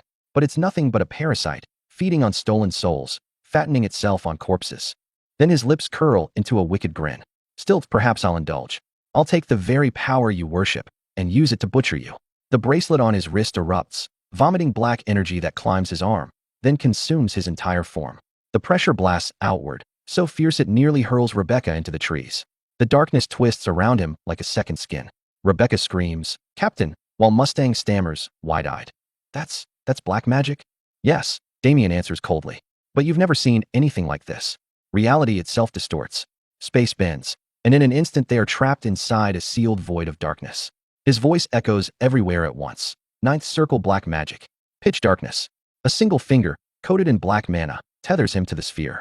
Inside, Rebecca clutches Mustang, trembling. Mustang's voice cracks, almost childlike in terror. Ninth circle? That's impossible. Outside, Damien lowers his finger. The sphere contracts. Slowly at first, then violently, the pressure mounting, crushing the two within. Screams tear from their throats as their eyes bulge, bones snap, bodies swell grotesquely under the force. The crushing intensifies until, a sickening pop, the sphere bursts apart, spraying shards of darkness across the trees. Nothing remains of them. Damien stands in the wreckage, his eyes narrow, and a vicious smile of satisfaction spreads across his face. With a downward sweep of his mana-imbued finger, which is tethered through the mana to the dark void sphere, the sphere where Mustang and Rebecca are trapped shrinks further. Inside, Rebecca and Mustang gasp and strain, their faces twisting with agony as they are being pressed into an impossible density. As the sphere compresses, Rebecca's and Mustang's bodies swell with unbearable pressure, their eyes, veins, and muscles bulging grotesquely inside of the void. Then a loud pop sound shatters the silence as the sphere explodes, splashing dark energy mixed with their blood everywhere. The dark, volatile remnants of their existence mist the air. Damien then smiles with cold, dead eyes, a look of utter satisfaction as the vibrant purple blood sprays around him. Drops of the spray splash onto Victor's hands and body. Just then, Victor wakes up yawning, his mind sluggish. He blinks around, mumbling and asking where he is, while Damien stares at him, noticing something. Damien then points to his own face in a gesture to show Victor that something is on his face. Victor, still nauseous and disoriented, rubs his face with both hands, unknowingly smearing the dark, sticky blood that sprayed on him. He answers Damien, his voice thick with confusion, asking what's wrong with his face. He pulls his hands away to look at them. He sees the blood. For a moment, his nauseousness and grogginess mask reality, and he doesn't register what he's seeing. But the next second, still staring at his blood-covered palm, the horrific truth hits him. A scream tears from his throat. Blood. He is consumed by raw terror. The sudden, brutal terror makes him almost instantly lose consciousness again as he collapses back to the ground, muttering with a sleepy, defeatist voice, "I never would have thought that this is how I die after following Sir Damien around." This pitiful surrender leaves Damien utterly dumbfounded. Damien, looking at the unconscious Victor, stays confused. He then tries to explain himself, stammering, his cold facade cracking slightly. "No. I was going to tell you that the dark mage's blood got on you." But he goes speechless as Victor is already deeply passed out. Damien, looking at the pool of blood and sheathing his sword with a sharp shank, remembers and sighs aloud with annoyance. "I almost forgot to ask those Yulon guys about Dorgo before I killed them." Extending his hand forward toward the pool of blood, dark, oily mana begins pouring out of his bracelet as he says, his voice grim, "I didn't want to use this method, but it can't be helped." The dark mana from his bracelet snakes out and connects with the pool of blood. A violent effect ripples through the blood. It begins to spin and violently bubble as the dark mana digs into it, extracting the essence of the dead. Suddenly, two dark orbs covered in churning, dark magic begin to bulge out from the pool of blood. As the orbs shudder and rise above the blood, a faint, ghostly voice is heard from each, one screaming a muffled terror and the other letting out a raw, constant grunting moan. Damien, with absolute control, guides these orbs of souls through his dark magic, making them float towards him. As the orbs reach his front, they twitch and flicker, terrified of Damien's presence. He states, his voice low and dangerous, "I'll have to get the information I couldn't when they were alive through their summoned souls." So he calls to them, the single word, "Hey," feeling like a massive threat. The two balls vibrate violently in silence. Damien then extends his hand as if to grab them. With a sinister glare that promises excruciating pain, he tells them to spill everything they know. On the other side of the forest, Sir Vincenzo still struggles, gasping for air in his fight against Sir Ernst Howitz. when he is struck with a crushing, bone-jarring blow to the chest.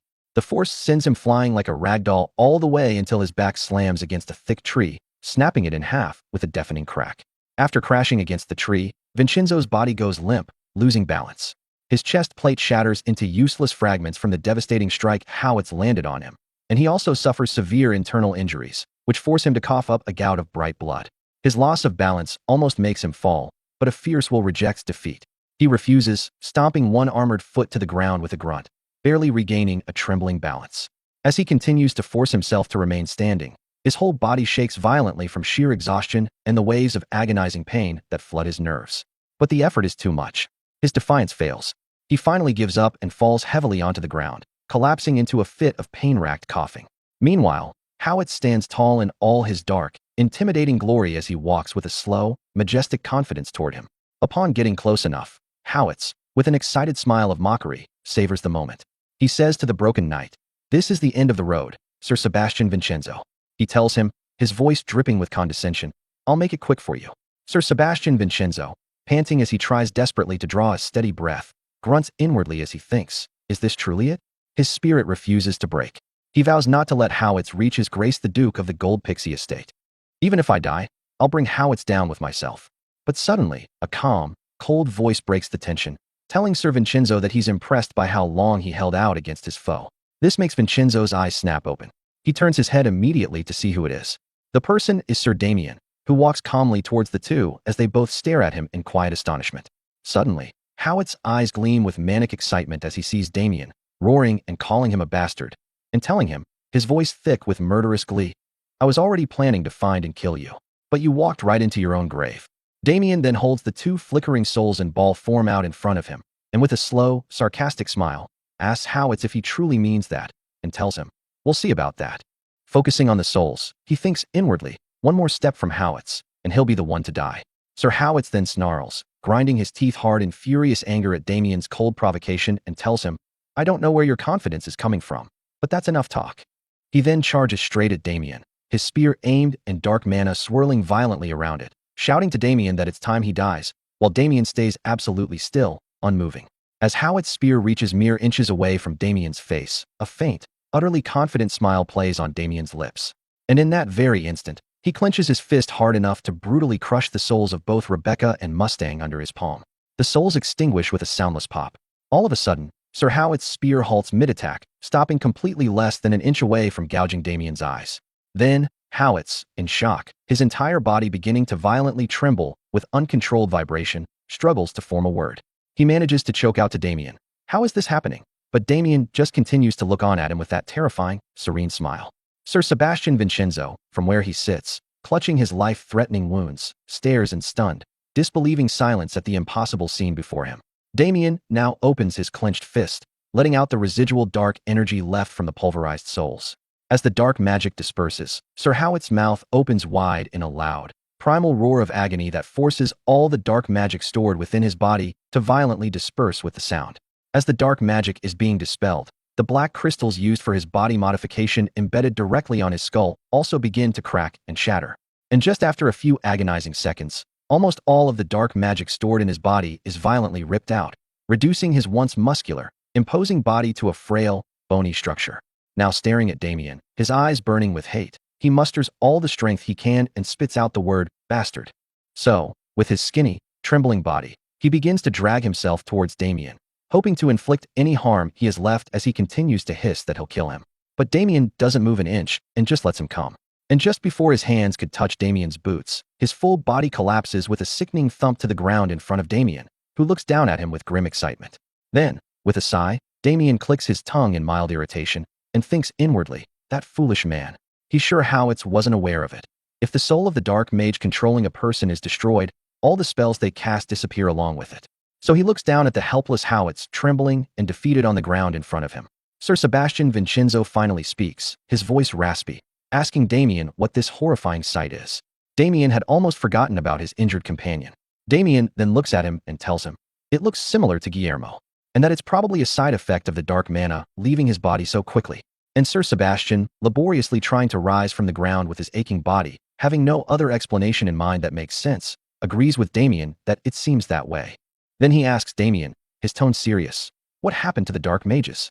But Damien just ignores the question and goes straight to help him up, offering a steadying arm, making Sir Vincenzo look at him in genuine surprise. So with an excited smile, Damien tells him that they should return to the Duke's estate. He promises to explain everything on the way. Gold Pixie Ducal Estate. From inside, Duke Gold Pixie speaks with certainty, his voice firm, saying that it's just as he thought. Inside, the person is Duke Gold Pixie himself. Walking towards Sir Sebastian, he offers a thankful nod. Now holding Sir Sebastian Vincenzo's shoulder with genuine gratitude, he thanks him for having protected Sir Damien well, just as he asked. But Vincenzo replies to his lord, shaking his head, that it's not that at all, telling him that it's thanks to Sir Damien that he's still alive. So the Duke looks away from him and into Damien, his expression softening, saying that Vincenzo is right. Now fully facing Damien, he says that this means he fully owes him his gratitude as well. So with a heartfelt bow of gratitude, the Duke thanks Damien for taking care of those dark mages, and Damien, feeling deeply uncomfortable with the praise, tries to play it off as he tells the Duke that he merely did what was necessary. And that fortunately, the dark mage's skills weren't as great as he feared, so that was how he was able to eliminate them. But now, he tells Sir Vincenzo, changing the subject, that by killing them, he assumes the dark mana affecting Howitz has also dissipated. But Sir Vincenzo shakes his head. The answer is no. But before Damien can react, the Duke quickly turns back to Damien and tells him, no, but you shouldn't underestimate yourself, telling him sternly that there are far more who cannot do what he calls necessary. He adds, his voice full of solemn respect, that it's thanks to you, we've purged the monsters threatening this house. His tone suddenly dulls with a wave of sadness as he says that. With that, perhaps the souls of those who fell to them can finally rest. An image of his daughter, who was also a victim of the dark mages, flashes in his mind as those words leave his mouth. Damien notices his sudden, gloomy expression and stares in silent understanding. After giving the Duke his moment of grief, he finally speaks, telling the Duke that since the matter is settled as you wished, I'll be returning home now. In response, the Duke forces an uncomfortable smile and tells him, his voice apologetic, about that. I'm truly sorry, but could you stay a bit longer? Telling him that there's someone he absolutely must meet.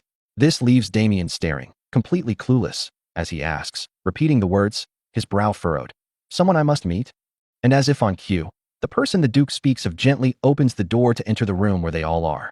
Damien's head snaps to look, and as his gaze meets the person's, his whole body jolts as a cold sweat breaks from his cheek. The person offers a soft greeting, telling him that it's been a long time.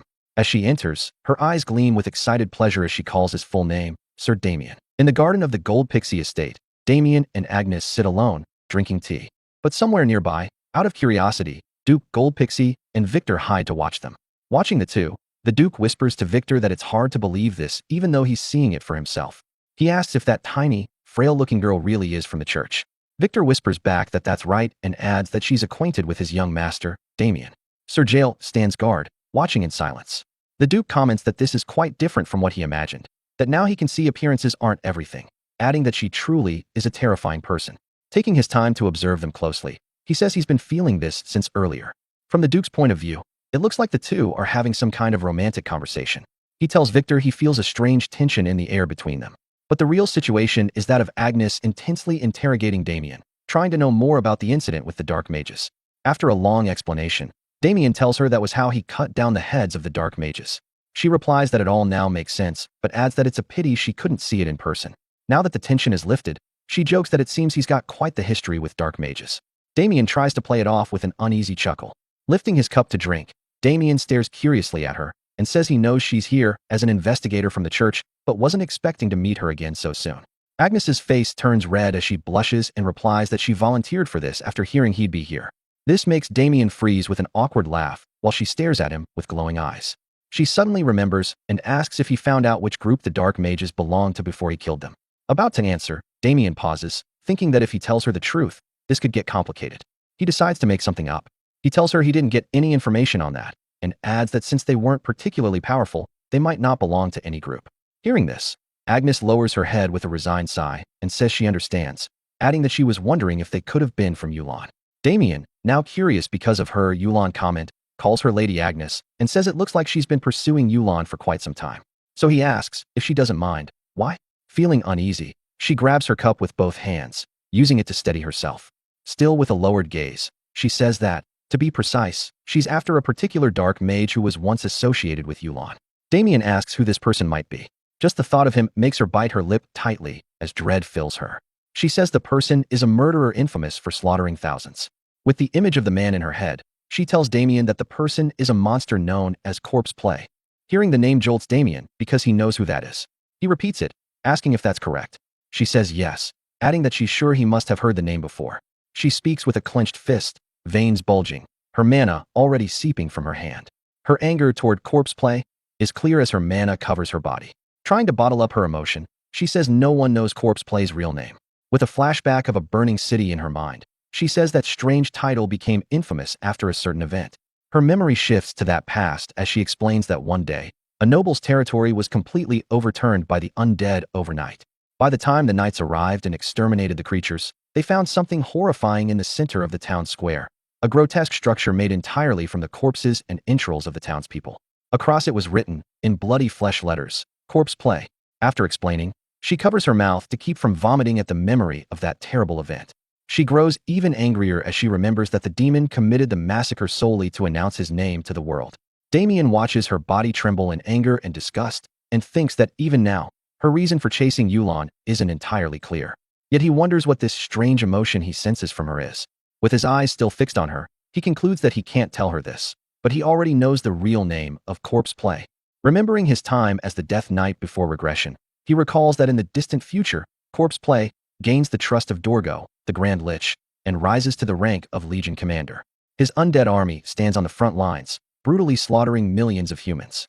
Lost in thought, Damien is jolted back when Agnes suddenly calls his name, momentarily stunning him.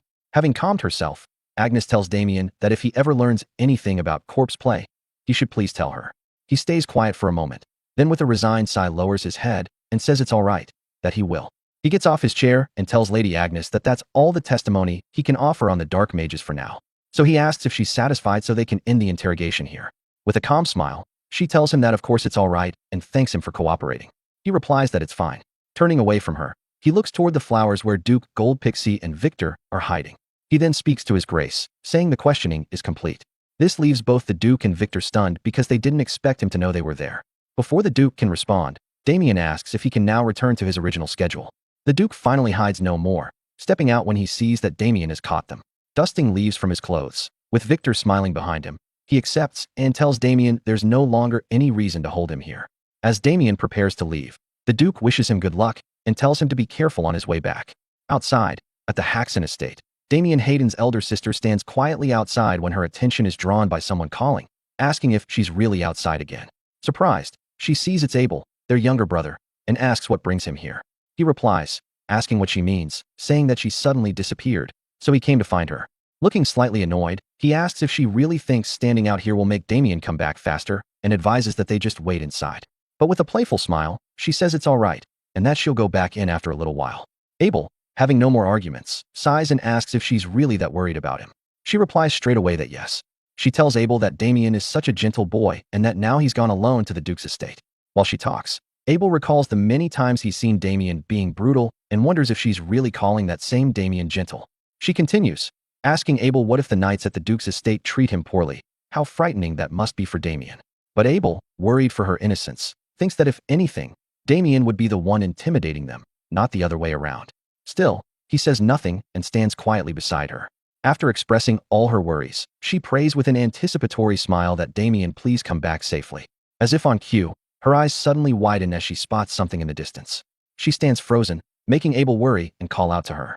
But she doesn't answer and continues to stare straight ahead, her eyes locked on what she sees. As the silhouettes of two people appear in the far distance, she speaks in a confused tone, asking if that could be. Upon getting closer, one of them raises a hand, waving. Now close enough to be heard and seen, it's Damien and Victor. Damien calls out to his sister, saying he has returned. Seeing him, a hearty smile lights up her face as she wipes the little tears of joy from her eyes. Viscount Paul Haxon stands outside with his wife, Marilda Haxon, staring in disbelief at the many gifts laid before them. He asks if the Duke really gave them all of this. Damien Haxon, still presenting the gifts with a proud smile, replies that yes, the Duke gave them these as he was leaving. He turns, still smiling, and reaches for something among the pile. With that same proud composure, he says the first is for his father. He hands him a book and points to a cart filled with books and other items, telling him that he got everything at the bookstore in the duchy, and that they even have some that are trending in the capital. His father stares, stunned at first, his voice shaking as he asks if Damien really means it. Then, receiving the gifts, he bursts into joyful praise, recognizing Lady Delphinel's new poetry collection and Viscount Dalek's newest novel, exclaiming in awe as he calls out to the heavens in disbelief. Damien then turns to his mother, calling her attention warmly. He tells her that this next one is hers. She stands frozen, both stunned and eager. Damien presents her a beautiful wardrobe crafted with precision, and she instantly blushes in delight, identifying it at once as cedar wood. Her joy deepens as she notices the table beside it, made of rosewood, both fine and elegant, her admiration spilling over. Now focusing on his elder sister Louise, Damien says that her gift is over there. She asks, full of anticipation, if he really got her something too. Abel, his younger brother, remains quiet but visibly impressed, while Damien, smiling with pride, affirms that of course he did. He then presents her a grand piano, a truly exquisite piece. It is a piano handcrafted by artisan Berkeley himself, one of His Grace the Duke's personal treasures, now given to Damien. Louise's face flushes red with astonishment as she breathes out in pure amazement. In a rush of emotion, she throws her arms around him, thanking him joyfully. Damien, still smiling proudly, tells her the soldiers will help carry it inside as she continues to praise him, rubbing his head and celebrating him like the cherished brother he is. Leaving her to admire her piano, Damien turns toward his younger brother Abel, who quickly looks away in embarrassment. Damien clears his throat and asks what's wrong. Abel glances back and asks what he means. Damien looks at him curiously and asks why he looks like that. Abel, feigning indifference with a mock expression, retorts that there's nothing wrong with his face, that he always looks like this. With a playfully teasing glare, Damien asks if he's sure he isn't sulking just because his big brother didn't get him a gift. Abel, caught off guard, stammers and insists that he doesn't care about that at all. Without another word, Damien simply raises his right hand, showing the spatial storage ring on his finger. The air before him ripples open, revealing a pocket of space. Abel's eyes widen as he stares at the strange sight, asking what that even is. Damien explains proudly that it's a spatial storage pocket, a space he can keep his things in and carry around. He raises his left hand and reaches into the space. When his hand comes back out, it's holding a bow. He tells Abel that as for his gift, this is something he got just for him. Abel stares at it nervously, unsure what to say. Closing the spatial space with ease, Damien smiles and leans close to whisper in his brother's ear, asking if Lady Copperhead wouldn't love it if Abel gave this to her. He advises him to keep it and give it to her when the time is right. Abel's face instantly turns bright red.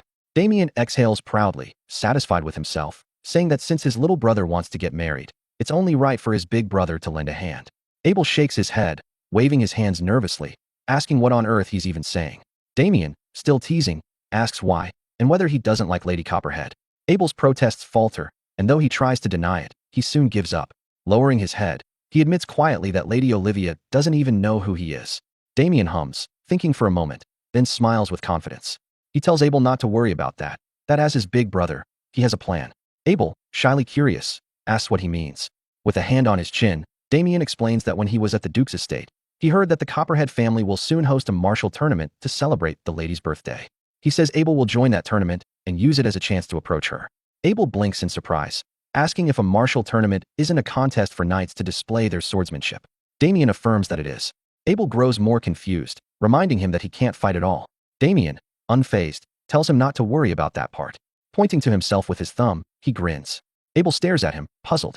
Damien, still pointing toward himself, smiles confidently and says he's going to take Abel's place in the tournament.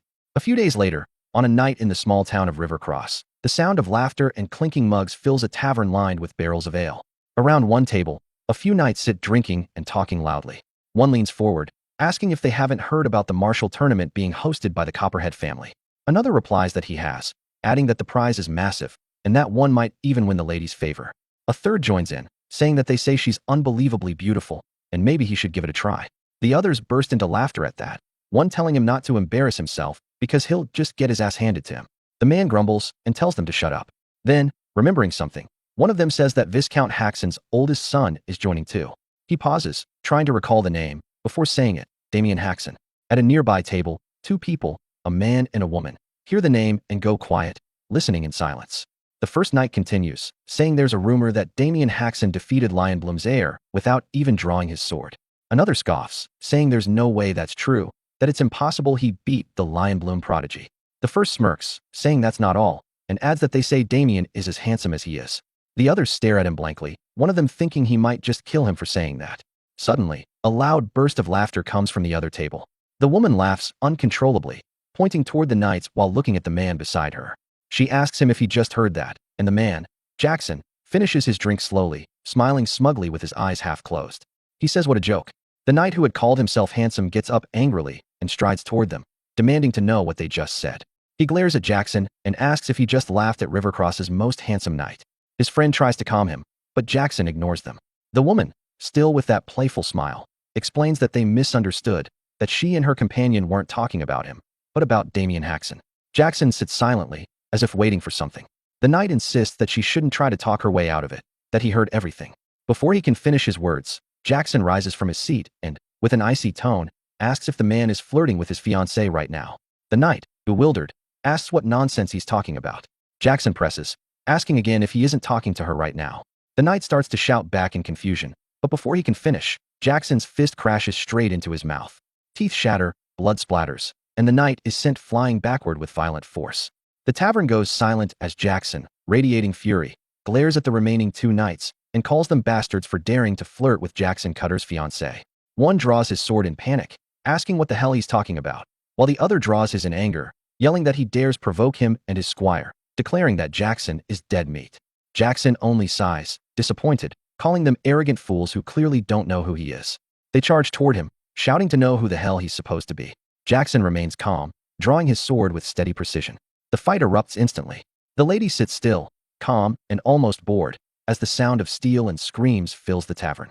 She yawns as blood splatters nearby, stretching lazily while one knight crashes to the floor not far from her, missing teeth and bleeding heavily. Moments later, both knights lie beaten and broken. The lady begins clapping slowly as Jackson walks toward one of the fallen men. He stomps his foot hard on the ground, squats before the half-conscious knight, and points to himself with a smile, asking if the man still doesn't recognize him. The knight groans weakly, asking who the hell he is. Jackson's smile fades. He slams his fist again into the knight's face, breaking more teeth and drawing more blood. Annoyed, Jackson stands and calls the lady by name, Sophia, asking if she can believe this. Sophia walks toward him carefully, stepping around the bodies. Jackson sweeps his hair back, grinning, asking if these idiots seriously think that pathetic Damian Haxon is more famous than Jackson Cutter, the Ogre Slayer. Low-class knight, estimated, title, Ogre Slayer, Jackson Cutter. Sophia hugs him from behind, smiling faintly. She tells him that's not it, kicking one of the unconscious knights as she adds that these idiots just don't know any better. Still holding him from behind, her smile fades as anger brews within.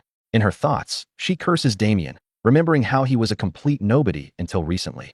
Yet somehow, he became a celebrity overnight. The image of his calm, indifferent face flashes in her mind, feeding her hatred. She wonders what kind of scam he pulled this time. Damian Haxon's former fiancée, Sophia Russell, outside the Haxon Viscounty estate. The entire Haxon family stands gathered in front of the gate to see Damian and Abel off. A carriage waits before them. Damian's mother exhales a weary sigh, saying softly that it's only been a few days since her son came back, and that this departure feels too soon, too saddening. Louise calls out both their names, Damian, Abel, and waves with a bright but trembling smile, urging them to be careful out there. Damian gives her a warm grin, telling her not to worry, while Abel tries to nod through a face already scrunched with tears he can barely hold back. Then, their father steps forward slowly. His presence alone draws silence from everyone around. When he finally stops before his sons and says that he approved this journey because it's a fine opportunity for the Haxon name to shine. But even so, he admits he's still worried, since they're going somewhere far from home. Turning to Abel, Paul Haxon adds that he already heard from Damian, that if he had known Abel was interested in Copperhead's young lady, he would have arranged a formal proposal long ago. His tone softens slightly as he apologizes, saying he's sorry. Abel stammers, waving his hands in embarrassment, insisting that it's fine. But Paul continues as if he hadn't heard him, saying that although winning would certainly bring honor, what he truly wants is for them both to return safely. That must be your top priority. Understood. The brothers respond together, their voices firm. Yes, father. Then, Paul's expression hardens again. His gaze fixes on Abel as he tells him not to forget what he was told. That single line sends an odd silence through the air. Abel stiffens, glancing sideways at Damian, who looks back in mild confusion. Abel adjusts his glasses, forcing composure, and replies, "Yes, father. Don't worry about it." Damian tilts his head slightly, clearly lost on what that was about. After that, Paul pats both their shoulders and turns them toward the carriage, wishing them a safe trip. The coachman cracks the reins, and the wheels creak into motion. As the carriage rolls away, Damian leans halfway out the door, waving back at his family, and the family waves as the carriage pulls away until the estate disappears from view. Their journey stretches long across the countryside until they near a street in the vicinity of Copperhead County. Inside the moving carriage, the air feels stifling. Damien sits beside Victor, while Abel sits opposite them with a book held up before his face. The rhythmic clatter of the wheels only makes the silence louder. Victor shifts uneasily, glancing between the two young masters. It has been hours since anyone has spoken. He wonders to himself why they are so quiet, and how much longer he can endure the tension. Damien feels equally uneasy. He notes inwardly that this is the first time he and Abel have ever been alone together, and that he has no idea what to say. The silence feels like it could strangle him. Across from them, Abel hides deeper behind his book, pretending to read though his eyes haven't moved down a line in half an hour. Eventually, Victor resigns himself to breaking the quiet. He clears his throat and asks if he might pose a question to young Master Abel. Abel looks up from behind his book with a nervous twitch, asking what it is. Victor, forcing a smile, says that he only wishes to know how Abel came to fall for Lady Copperhead. Abel's face reddens instantly as he stammers in disbelief, asking why Victor would even ask such a thing. Victor laughs weakly and says that it is a long trip, and someone has to start a conversation.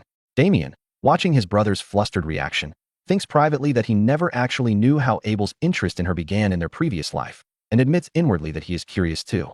Leaning back with mild amusement, he joins in, telling Abel that he should tell them the story since there is nothing else to do. Abel glances between them both, his voice breaking as he tries to deflect, but Damien insists that after all the trouble he went through to help him prepare for this trip, he deserves at least that much of an explanation. Realizing there is no escape, Abel sighs and mutters that this is all because of Damien's persistence. Then he begins. He says that it happened 4 years ago, at a social gathering of Western nobles that he attended with their father. The hall had been filled with the glow of chandeliers and the chatter of noble families. It was there that his eyes fell upon Lady Olivia Copperhead. Under the golden light of the hall, she stood at the center of every gaze, her green Alizé-style gown matching perfectly with the brown of her hair.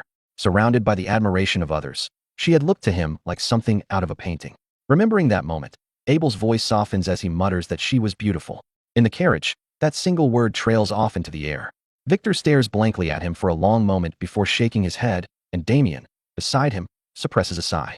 Victor remarks dryly that it sounds as if Abel fell for her simply because she was pretty, and Damien wonders aloud if his brother is the type who goes purely for looks. Leaving Damien's thoughts to wander.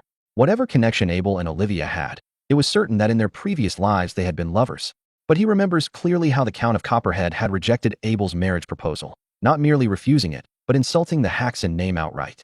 After that day, Abel had lived quietly and alone until his death, unmarried, and killed by Damien himself, the corrupted knight of that past life.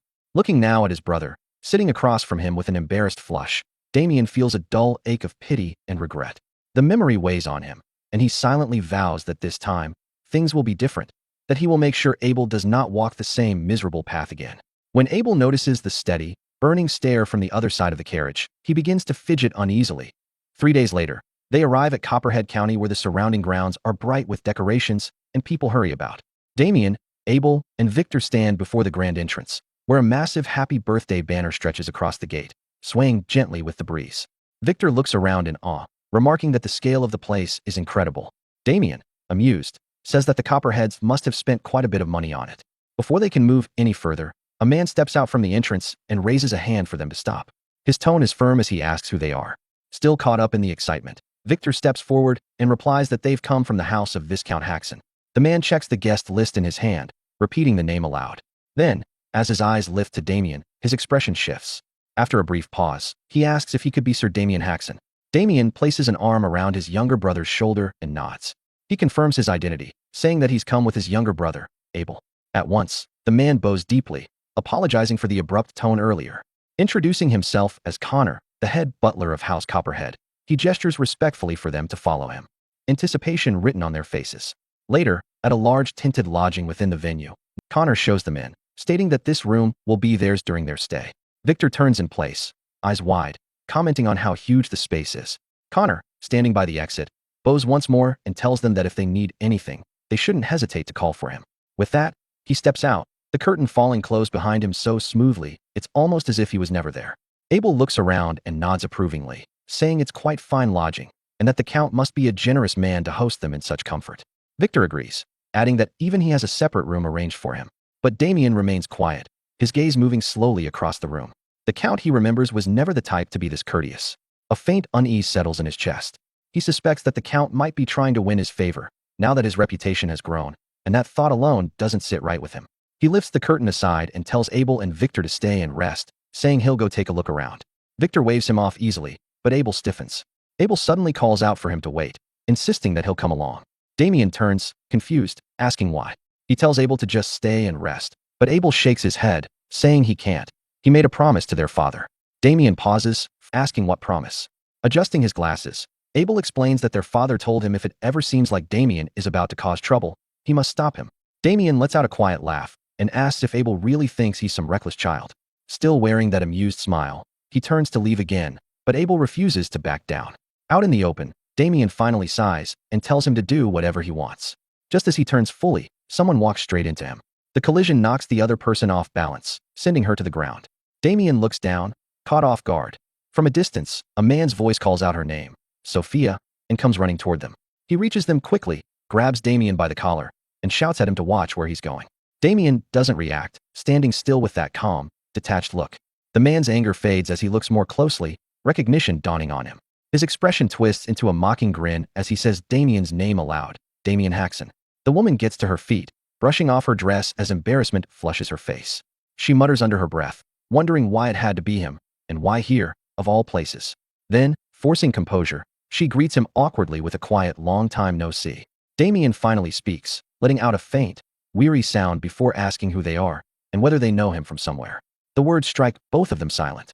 Because the woman before him is none other than Sophia Russell, his former fiancée, and the man now holding his collar is her current betrothed, Jackson Cutter. Damien slightly parts his lips, his tone low as he remarks that though. His eyes narrow, studying the two before him as he asks who they are and whether they know him.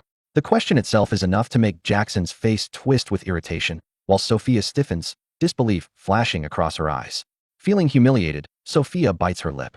A flood of anger rises in her chest as she wonders what in the world is wrong with Damien. If he is actually acting as though he doesn't know them at all. Damien's hand suddenly grips Jackson's arm, prying his own shirt free from the man's hold.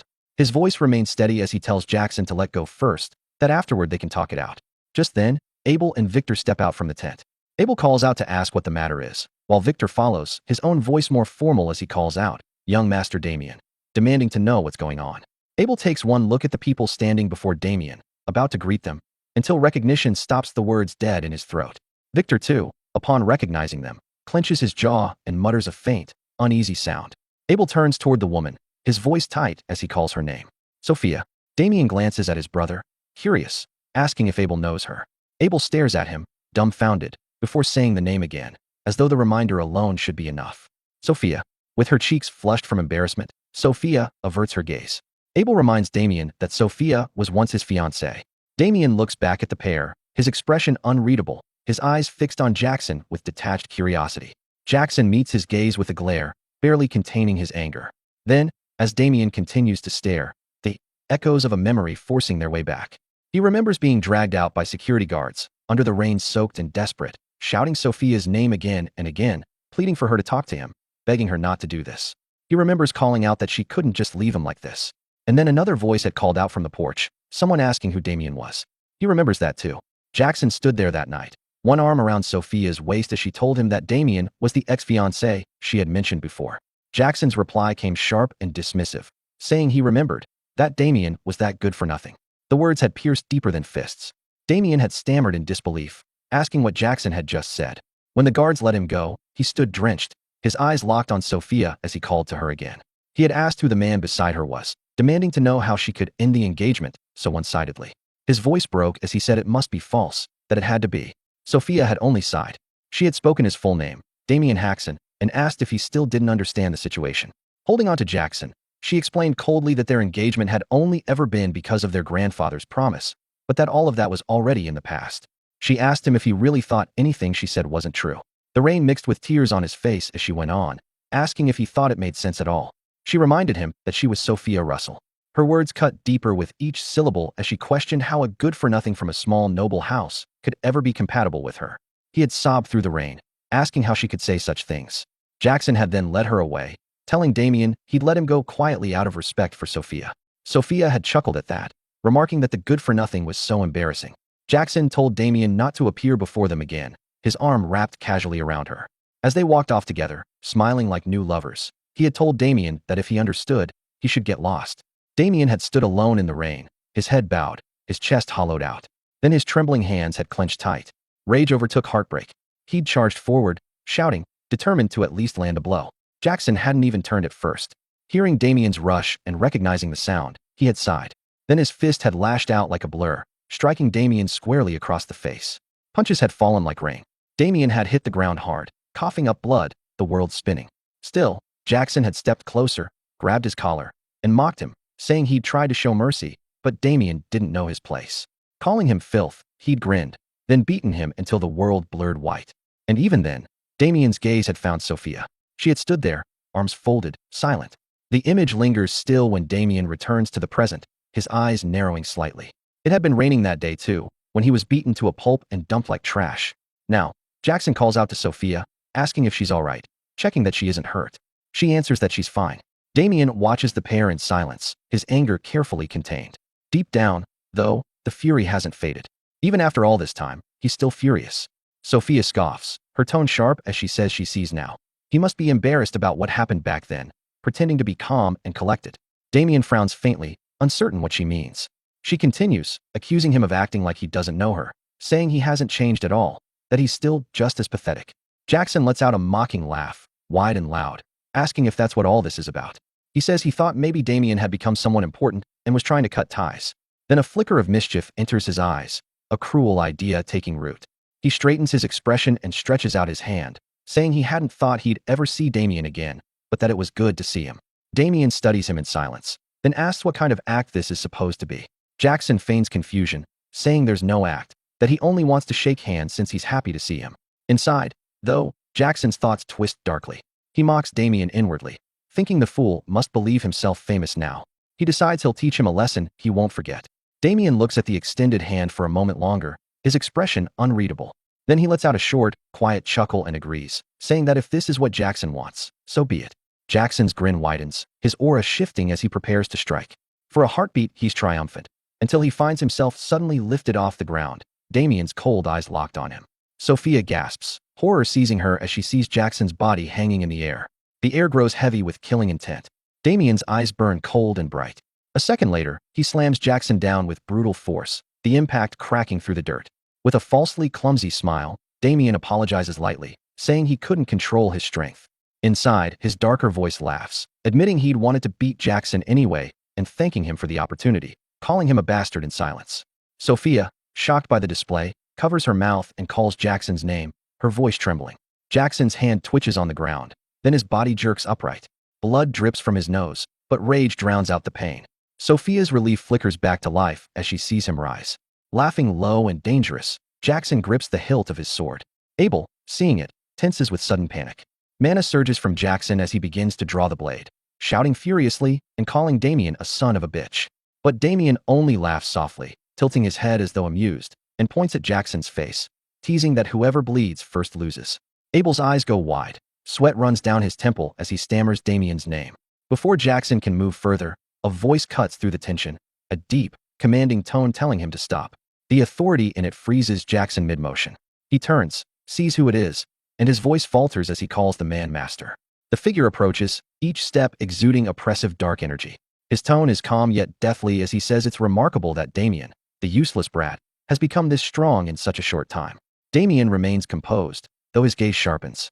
He hadn't expected Jackson to have someone like this behind him. Still, with measured confidence, he asks whether this man knows him too, scoffing lightly under his breath. Inwardly, he acknowledges the power emanating from the stranger. It's formidable, at least mid-class level. The man stops before them, his eyes narrowing on Damien as he asks just how strong he's become.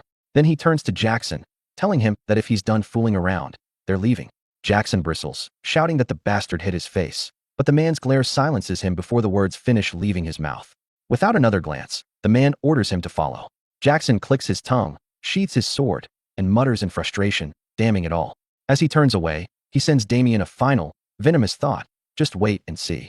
Damien watches them retreat, his voice light and teasing as he wonders aloud what's wrong with them, if they're really just going to leave like that. The man halts mid-stride, turns his head slightly, and says his name, Jacques Noir. He tells Damien to remember it. Then he continues walking, leaving only the echo of his dark aura behind. Abel, Victor, and Damien stand quietly as the group disappears into the distance, Jacques Noir's final words lingering that they will meet again soon enough. Damien's gaze follows them, his lips curling into a faint, curious smile. He repeats the name under his breath, Jacques Noir, telling himself to remember it well. Then, as something fierce stirs behind his eyes, a grin spreads across his face. Victor and Abel exchange wary looks, sensing what's coming. Damien, his mind already ignited by the memory of that name, murmurs that somehow, he has a feeling something interesting is about to happen. Later, elsewhere at the camping grounds for Lady Olivia's birthday, Jackson tears into their tent, calling for his master. His master stays still, removing his hat with an unhurried motion, and Jackson's frustration surges. He demands to know why he was stopped, insisting he could have handled that bastard with ease. But before his breath even settles, his master swivels sharply and clamps a hand around Jackson's throat. Air vanishes from Jackson's lungs. The shock slams through him. He never saw it coming. He coughs, choking as his master hoists him off the ground. His legs thrash, searching for balance, for breath, for anything. His master's gaze carries the chill of a winter corpse. Jackson trembles under that stare as his master reminds him, quietly, dangerously, that he had already warned him not to draw attention here, not to make noise. Then he asks if his words mean nothing to Jackson. Jackson's face drains of color as he forces out a strangled apology, his voice barely audible. His master studies him with a stillness sharper than a blade. Then a short, derisive sound escapes him, and he releases Jackson without ceremony. Jackson collapses onto the ground, hacking as his lungs finally drag in air. His master turns only his head, as if Jackson isn't worth a full glance, and calls him a fool. He states that had he not stepped in, Damian Haxon would have killed Jackson without effort. Still breathing unevenly, Jackson stares up at him with disbelief. He asks what he means, insisting such a thing is impossible. But his master, recalling Damian's image in his mind, replies calmly that it is the truth. Jackson has no idea what that boy has endured, he says, but his power has long surpassed Jackson's reach. Then, without looking at him, his master warns that if Jackson encounters Damian again, he must not provoke him. He asks if Jackson understands. Jackson hesitates, then forces out a quiet confirmation. His master finally turns fully, his gaze heavy with intent strong enough to crush bone. He tells Jackson to remember this precisely. Their only purpose here is to win the martial tournament. His focus must remain there, nowhere else. Jackson answers immediately, yet confusion presses at him, and he calls for his master's attention again. He asks why they are participating in this tournament at all, especially since his master told him to win Lady Olivia's favor, despite already being engaged to Sophia. His master's annoyance ignites. He turns toward Jackson with a violent shift of presence, and murderous pressure spills into the air. Jackson freezes under the weight of it. His master's voice cuts like steel as he reminds Jackson that he raised him all the way to the rank of a low-class knight, only for Jackson to question his orders over a woman. Jackson's body trembles, sweat gathering along his spine. He looks away and forces out a stuttered denial. His master reclaims his composure and states that winning the tournament and forming a connection with Lady Olivia are essential to achieving his wish. Jackson, confused, asks what he means. His master turns his back to him and answers plainly. Yes, he has a wish. He lifts a hand, mana gathering around his fingers. He clenches it into a fist as a wicked smile spreads across his face. He says his wish is simple, to ascend to the peak realm. Unease spreads across Jackson's features as he echoes the word under his breath. Peak? His master sets his hat back onto his head and steps toward the exit, passing Jackson without looking. He says he will gather information on Count Copperhead and the other participants. Jackson is to focus solely on preparing for the tournament. Jackson nods nervously, giving another shaky yes, master. The moment he steps outside, Sophia notices him leaving the tent. Her curious stare follows him. Then she bursts inside, excitement in her steps, calling Jackson's name. He turns at the sound. Reaching him, she takes one look at his neck and hurries closer, worry rising in her face as she asks what happened, asking if he's all right. Jackson, relieved and warmed by her presence, smiles and assures her he's fine, calling her name with affection. As he hugs her, fury coils inside him. He curses his master in silence, calling him a wretched old man and thinking that if he wants something done, he could at least explain properly. He wonders, irritated, what winning the tournament has to do with reaching the peak master realm. Then anger glints behind his eyes. He vows that once he surpasses the middle-class rank, he'll show that bastard exactly who he's dealing with. Later, near the tournament grounds outside the large arena, people gather in restless crowds. Some glare toward someone approaching, whispering sharply to each other, asking if that isn't him. Another confirms it, saying he looks as vicious as the rumors claim. They click their tongues in distaste. That someone is Damian Haxon. He walks forward with unshaken confidence, smiling lightly despite the murmurs. Victor and Abel flank him nervously. Victor leans closer, voice low, calling him young master, and saying he's become quite the celebrity. Many seem to recognize him. Damian only grins wider, amused, saying it seems so. A heavy drum booms across the arena, silencing the crowd. From the observation post, Someone clears his throat and announces that today they celebrate his daughter's birthday with a grand event. Count Chester Copperhead, host of the tournament, thanks the distinguished guests for coming. Abel barely hears him. His attention is locked entirely onto Lady Olivia. The Count's words fade to nothing as Abel takes in her beauty. The young woman beside the Count is his daughter, Olivia Copperhead. The Count continues with pride, announcing that the bravest knights of the Western Apple Kingdom have gathered. The winner will gain fame not only in the West, but across all regions. Damien looks up, excitement thrumming through him. It's finally beginning. The Count adds that along with glory, the champion will receive a worthy reward. Sophia leans toward Jackson, asking if Lady Olivia is prettier than her. Jackson scoffs lightly and tells her no one would say such nonsense. The Count announces that the tournament will last 2 days, divided into team and individual events. He assures them healing magicians are ready, so injuries need not hold back their full strength. While he speaks, Jackson's master stands at the edge of the arena, silently observing. The Count announces the first match will begin in 2 hours and tells the knights to prepare. He ends with arms spread wide, saying he looks forward to witnessing their valor. The crowd erupts in cheers. Damien folds his arms with a satisfied smile. Abel watches anxiously. Victor stares in awe.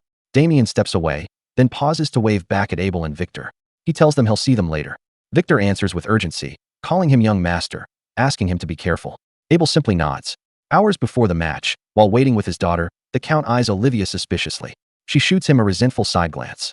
He tells her the event is for her sake and asks if she can at least pretend to be pleased. She turns her glare sharper, asking if he truly believes this is for her. She reminds him she never asked for any of this. She turns away and says he arranged this only to flaunt their family's prestige, and she would never be interested. Her words strike him. His jaw tightens, a curse nearly escaping, but he restrains himself. He exhales and turns toward the arena. With a dismissive scoff, he tells her that even if she isn't interested, the crowd certainly is, and she should watch. Once the match begins, he says, they'll all be cheering. The first event, Team Battle, Monster Hunt. Time arrives. The people chant for their favorite contestants, Andrew Graydon, Gerda Vaughn, names echoing around the arena. Damien stands at the center with hardened focus. Abel and Victor shout his name excitedly. Jackson stands not far from him, staring with bitterness. He clicks his tongue inwardly, annoyed he ended up in the same group as Damien. From above, Sophia's voice cuts through the noise as she cheers for Jackson. He turns quickly, smiling up at her. He declares that with the first event being a monster hunt, this suits him perfectly. Inside, he vows he'll make everyone remember his name after this. He blows Sophia a kiss with a confident gleam in his eyes. The knights ready themselves as a massive gate rises. The moment the creatures emerge, silence falls, shock filling every face. Sweat beads across foreheads. 2 massive, violent trolls thunder into view, rushing the knights with brutal momentum. Terror cracks the moment. Someone shouts holy shit, identifying the creatures immediately, trolls. A knight tries to command the others to stay together and face it head on, but before the words leave him fully, a troll crushes him into a smear of blood. The spray erupts across the arena. A warm drop lands on Damien's cheek.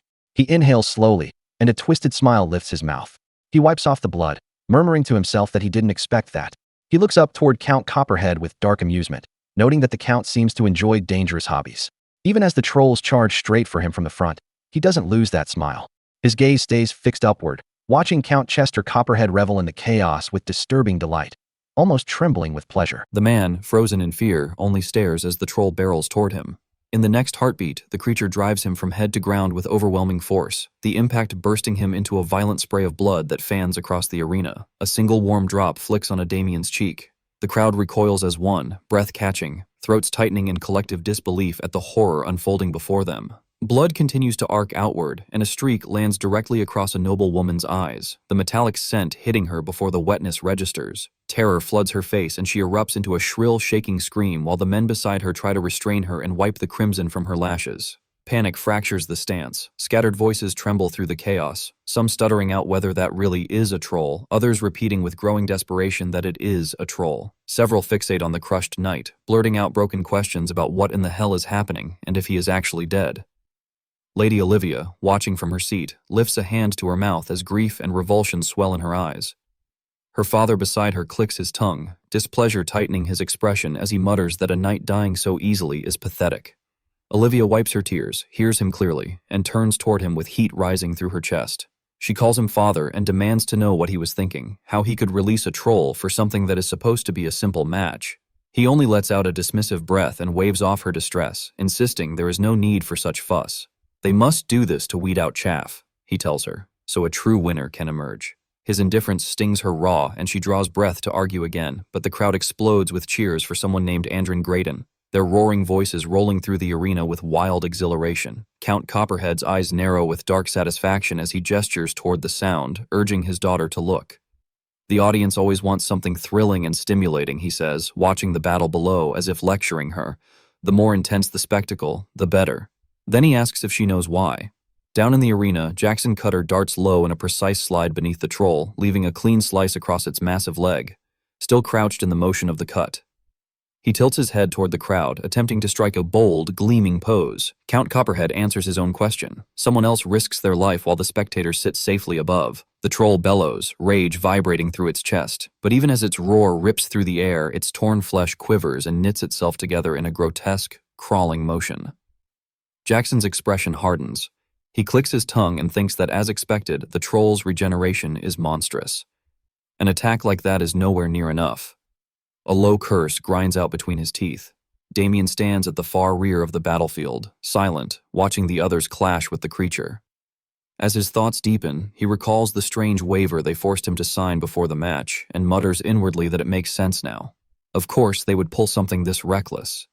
One of the trolls, driven into fury, heaves both arms upward and smashes down toward the ground. Beneath it is Jackson, who jerks backward with sharp breath, clawing at his throat, thinking that fighting such a monster alone would even push him into disadvantage. Still retreating, he thinks that with someone supporting him, his odds of victory would be more than enough. A female knight suddenly charges past him, her steps pounding into the soil as she closes in on the troll. She meets the creature head-on, unleashing rapid slicing strikes along its gigantic arm. Blood sprays upward, splashing into its eye, making it swing wildly without control. One of its blind swings slams into her. She blocks, but the force drives her backward until she drops into a crouch, skidding across the dirt. The troll locks its full attention onto her and lunges. Another knight uses the opening and charges from the side with a spear. He reaches the troll and carves deep, furious cuts into both of its legs, hacking until thick streams of blood burst outward and rain across his armor. The troll collapses forward onto both knees, groaning with a thick, guttural note of misery. The knight leaps upward above its head, body coiled for a finishing blow, thinking that it is time to end, but his thought never completes. The troll's enormous hands clap together around him mid-air, crushing him with a wet, suffocating crutch. His attempt to beg for a moment dies inside the fold of its palms as his body liquefies into a burst of blood that sprays out between its fingers. Jackson seizes the opening. Finsing, he pushes forward with a roar, surging into motion. At the end of his charge, his Manaladan blade sweeps once, clean and decisive. The troll's head severs in a single arc. The head lands with a heavy thud that echoes through the arena. A wave of arises from the crowd, shouts blasting out about the defeated troll and demands to know who that knight is. His fiancée, Sophia, gazes down at him with breathless admiration, murmuring his name with warmth. Jackson. Jackson stands tall before the fallen head, air burning in his chest as he catches his breath. A satisfied smile pulls at him as he thinks that it's done and asks himself with pride if the crowd saw it clearly. He lifts his sword high, exhilaration coursing through him, declaring in his mind that if they want to know who he is the man who will become the strongest knight. Jackson cut the thought fractures when a massive shadow swallows him. Another troll stands behind him, fist already descending. Reflex alone saves him. With no room to dodge, he snaps his mana-coated sword upward, letting the blunt of the blade absorb the strike. The blow hurls him across the ground, sending him tumbling and rolling with pain, tearing through his ribs. Sophia's voice breaks into a terrified scream as she calls his name, her eyes flooding instantly. The troll advances on Jackson, and he scrambles to rise on unstable limbs, cursing under his breath as he realizes he completely forgot there was another one. His body shakes as he tries to brace himself. Damon's voice cuts through the battlefield, calm and cool. He says it seems he has no choice. He steps forward for the first time since the fight began, hands still deep in his pockets as he passes Jackson. He thinks that even if watching something like this is a ridiculous hobby, he will at least play along convincingly. The troll charges with a vicious roar, eyes gleaming with raw murder, but Damon remains steady. Jackson watches from the ground, calling him an idiot in his mind, thinking that charging at a troll alone is suicidal. The trolls punch rockets toward Damon's face. Damon doesn't flinch. In the breath before impact, he invokes his secret art, myriad insight, letting the technique guide his motion as he slides the troll's fist aside with effortless precision. He leaps lightly onto the troll's shoulder, still keeping one hand in his pocket. Then he pushes off, drawing his sword mid-air behind the troll's neck, mana flowing into the blade as he prepares for the strike. The troll roars, fangs bared, beginning to turn. but Damon's blade carves straight down from skull to groin before it can complete the motion. His secret art, Blade of Death, splitting it cleanly. Blood erupts in a violent sheet. Some splashes across Jackson's face, leaving him frozen, breath stuck in his lungs as he stares at Damien in stunned dread. Damon stands behind the troll's falling body, eyes cold, posture still locked in the finishing stance as blood rains over him. Among the crowd, his brother Abel stares wide-eyed, whispers the name Haxon under his breath, then suddenly erupts, shouting Damon Haxon at full volume with a raised hand. People around him hesitate, confused, asking if that truly is Damien Haxon, if that is the knight's name, but the moment catches, and soon they all join Abel's chant.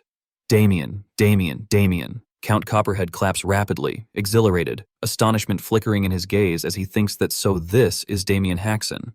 Perhaps the rumors about him were not exaggerated after all. Damon clicks his tongue, flicks his blade once to rid it of blood. The spray hits Jackson again, sharp and deliberate feeling, leaving him stung with annoyance and disbelief. Turning away, Damon opens his subspace and drops the sword inside without looking back. He asks aloud why anyone would struggle against a troll of all things. The crowd continues to chant his name while Jackson remains on the ground, fury boiling up his spine as Damon's name echoes through the arena. Jackson's trembling intensifies, jaw clenching so hard the sound grinds between his teeth. Beautiful melodies hum through the Copperhead estate this evening, their softness gliding along polished floors and gilded pillars. Inside the banquet hall, noble ladies stare with flustered fascination. They whisper sharply among themselves. "Oh my, he looks even more handsome up close." "I agree," is the one beside him, his younger brother. The two of them are quite handsome. They're all fixed entirely on Damien and Abel. As the brothers walk in with poised steps, dressed with care and wearing bold, composed smiles, Abel, far less confident, leans closer while checking his attire in a nervous fidget. He wonders when Damon had the time to prepare clothes so elegant. Damon answers with a steady smile, picturing the storefront in his mind. He tells Abel that there is a famous clothing shop in Landwork called Moonlight Wave, and that he bought it there. Abel stutters at the name, startled, admitting that it looks extremely expensive. Grateful now, his voice softens as he thanks Damon, truly appreciative. Damien, still steady and confident, assures him not to worry about it. As they continue onward, the ladies abandon whispering entirely and speak aloud in open excitement. "So that's Damon Haxon, huh?" He's so manly, and some giggle lightly, declaring him so handsome that he will be their top pick from today onward. But suddenly someone crushes a wine glass with a bare fist. The sharp crack draws the ladies' attention in fearful silence. They scatter quickly, leaving Jackson standing there with his fist clenched, cursing under his breath that he cannot listen to this nonsense anymore. Sophia stays beside him, unbothered, her gaze locked elsewhere. Still glaring at Damien, Jackson grumbles, demanding why anyone would recognize that loser when they don't even recognize him. His jaw tightens as the memory of their battle with the trolls flashes through his mind. Damon speaking down to him, humiliating him. He turns to Sophia for agreement, but she remains silent, eyes focused ahead, lost in the thought of Damon Haxon with a faint flush warming her cheeks. She isn't hearing Jackson at all. Her gaze stays fixed on Damon's face as he moves through the hall, radiant in the candlelit glow, and she wonders privately if he has always been that handsome. Her drifting thoughts shatter when someone announces that Count Copperhead is entering. The hall instantly composes itself. The doors open and the Count strides in with proud steps, his daughter Olivia moving quietly beside him. After he settles in his seat, a pot of fire is lit, filling the banquet hall with flickering warmth. The Count rises with open arms and addresses the guests, thanking the knights and esteemed attendees who have come to honor the martial tournament held in commemoration of his daughter Olivia's birthday. Sophia, Jackson, Damien, Abel, and everyone else keep their eyes fixed on him. He continues saying that after witnessing the bravery and fierce spirit of the young knights in the tournament, he feels deeply inspired for the first time in a long while. He expresses hope that tomorrow's final match will show the same excellence. Then he announces that he will reveal the prize that awaits the winner. He steps away from his seat and approaches the fiery pot as guests whisper, "What could it be? Who knows? Whatever it is must be tremendously valuable." The Count plunges his fist into the flame. Damon watches intensely, mind racing, while Abel recoils in horror. Murmurs ripple through the hall, some shocked, some speechless. The Count simply laughs and tells them not to be startled. He lifts his fist from the fire and shows them his unharmed hand. Someone asks how such a thing is possible. The Count opens his hand, revealing a glowing ball pulsing like a living ember. He explains that it is thanks to the power of this treasure. Damien's eyes widen. Wait, isn't that the recognition strikes him hard across the hall? Jackson's master leans against a wall, silent intent and watchful. His eyes gleam in wicked satisfaction as he smiles inwardly. Just as I suspected, it really was here. Only he and Damon recognize its true worth. Both silently name it, the spirit heart. The Count explains that the treasure protects its owner from flames and maintains body temperature, something even mages cannot replicate. His face reflects faintly in the smooth, glowing surface as he states that it is undeniably of immeasurable value.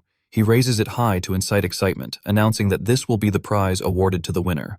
The hall bursts into awe. What an incredible prize. Damon watches with a growing smile, thinking that using the spirit heart as a simple tournament reward shows they clearly do not understand its true worth. He admits inwardly that he wasn't interested in the prize at all, but now it is tempting.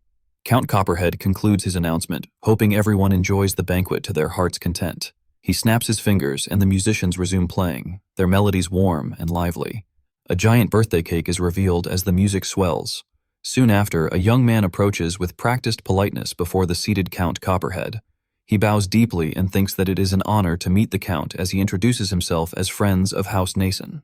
The Count's eyes narrow with mild curiosity. A realization hits him as he recognizes the family name, House Nason. He recalls sharply that the region is famous for its delicious apples, and he asks if it is not so. Still bowed, France replies that his house is honored to be known by the Count. With a small box opened on his palm, he says respectfully that to celebrate the young lady's birthday, he has prepared a modest gift. The Count releases an amused "oh." While Olivia remains untouched by the moment, her expression flat. France presents his gift, explaining that it is a cosmetic crafted by alchemists of the Mishu school using spirit powder. He recalls the rumor that even an old woman's skin becomes like a newborn's with this. Dissatisfied, the Count clicks his tongue inwardly at the mediocrity of the offering, thinking that it truly is a modest gift. But he outwardly gives a slight laugh and thanks France. Before France can withdraw, another youth steps in and shoulders him aside, insisting that the Count allow him to greet him as well. He introduces himself as Charlie from House San. The Count recognizes the name and repeats it with slight interest. Charlie affirms proudly, saying that he too has prepared a gift for the young lady. Holding a slim tube, he explains that inside rests a necklace made from a 7-color crystal, a rare jewel said to drop only once after slaying 100 golems in rocky regions. At first, the Count acts impressed, echoing the words, "a 7-color crystal," and Charlie responds eagerly with confirmation. But the Count then remarks that the Copperhead storage is full of such items. Pointing his thumb casually to the side, he instructs both Charlie and France that their gifts may be handed to the steward. Below, Damon watches with calm confidence, thinking as expected the competition to win the young lady's favor has already begun. But with a Count as wealthy as Count Copperhead, ordinary gifts will never suffice. Next, Jackson steps before the Count, bowing low and offering his greetings. He introduces himself as Jackson Cutter. The name brings only confusion to the Count. Curious, the Count repeats it, and Jackson confirms it with forced steadiness, announcing that he is known as the Ogre Slayer, only for the Count to respond bluntly that he has never heard of him, demanding to know what it is he wants. The words sting sharply, but Jackson buries his annoyance and states that he has prepared a gift for the Count. The Count asks, mildly surprised, if the gift is for him. Jackson reveals it with a flourish, declaring that it is the elixir of condensed vitality. He explains that with a single sip of this legendary potion, one can go an entire day without fatigue. The Count's interest ignites, and he releases a long, pleased "oh." Jackson, behind his composed expression, grins viciously inwardly. His master entrusted him with the priceless elixir to give specifically to the Count, and he thinks triumphantly that targeting the Count instead of the young lady was a cunning choice. The Count receives the elixir himself, staring at it with genuine astonishment. He calls Olivia to look, thinking aloud that it is not bad. Olivia, indifferent, does not even turn her eyes fully toward him, and murmurs that she supposes so, at least for him. Down in the hall, Damon turns to Abel and calls his name, telling him that their turn approaches and that he should prepare himself. Abel startles, his confidence wavering, and responds shakily that he understands. Above, Count Copperhead tells Jackson that the gift is very good and that he will remember Jackson's name. Still bowed, Jackson declares that the honor is his, chuckling inwardly at the success. Everything worked perfectly. Moments later, Jackson and Damien cross paths on the stairs, Jackson descending and Damon ascending. They pass one another without a word. Jackson glances back, studying Damien with deep suspicion, while Damon remains focused on the Count above, thinking that although the attempt was decent, Jackson still failed to win the young lady's favor.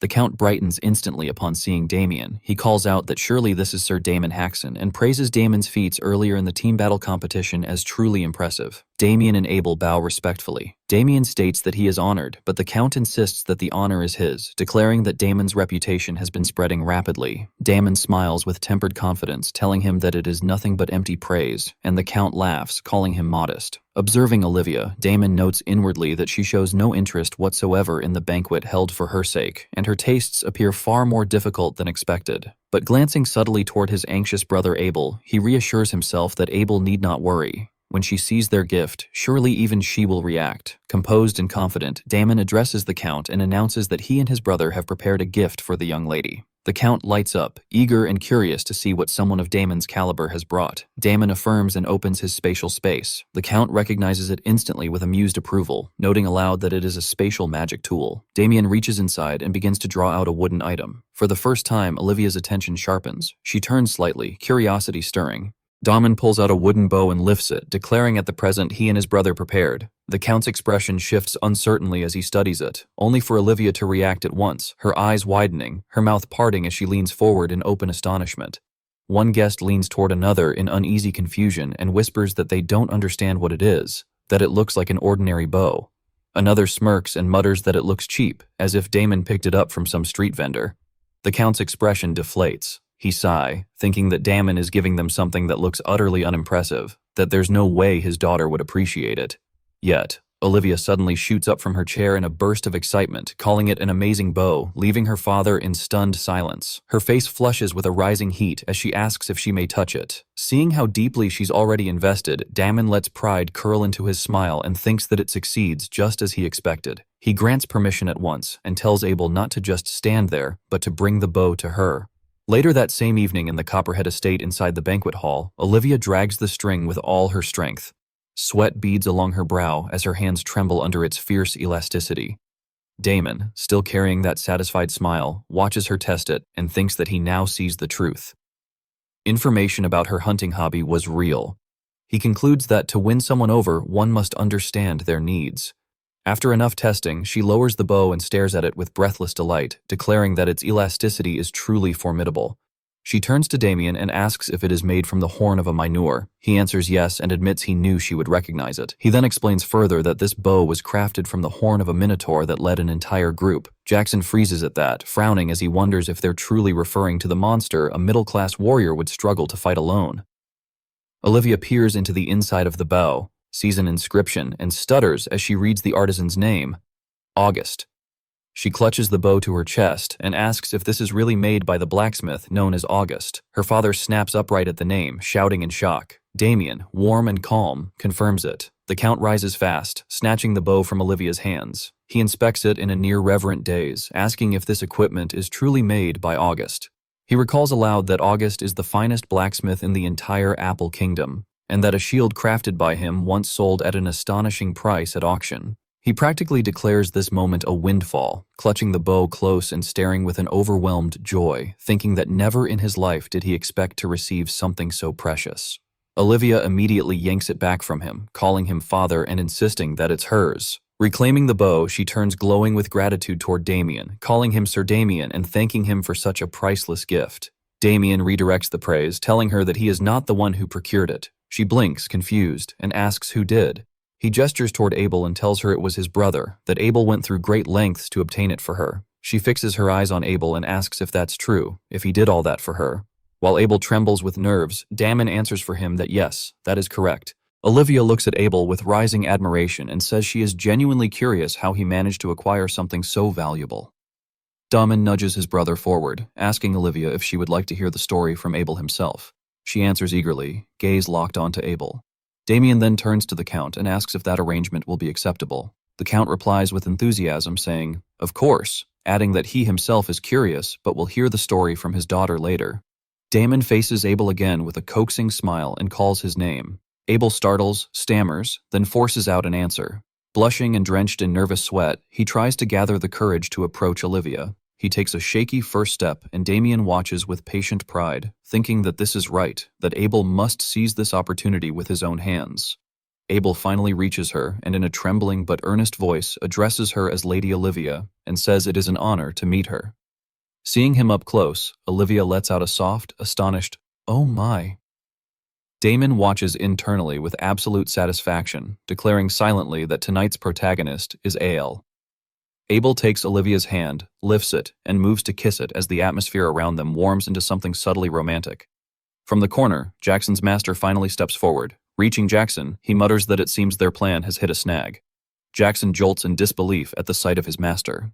The master thinks over the name Damon Haxon. He admits inwardly that he expected Damon to be strong, but he did not expect him to be this competent. He sees clearly that Damon has managed to win over both the Count and his daughter.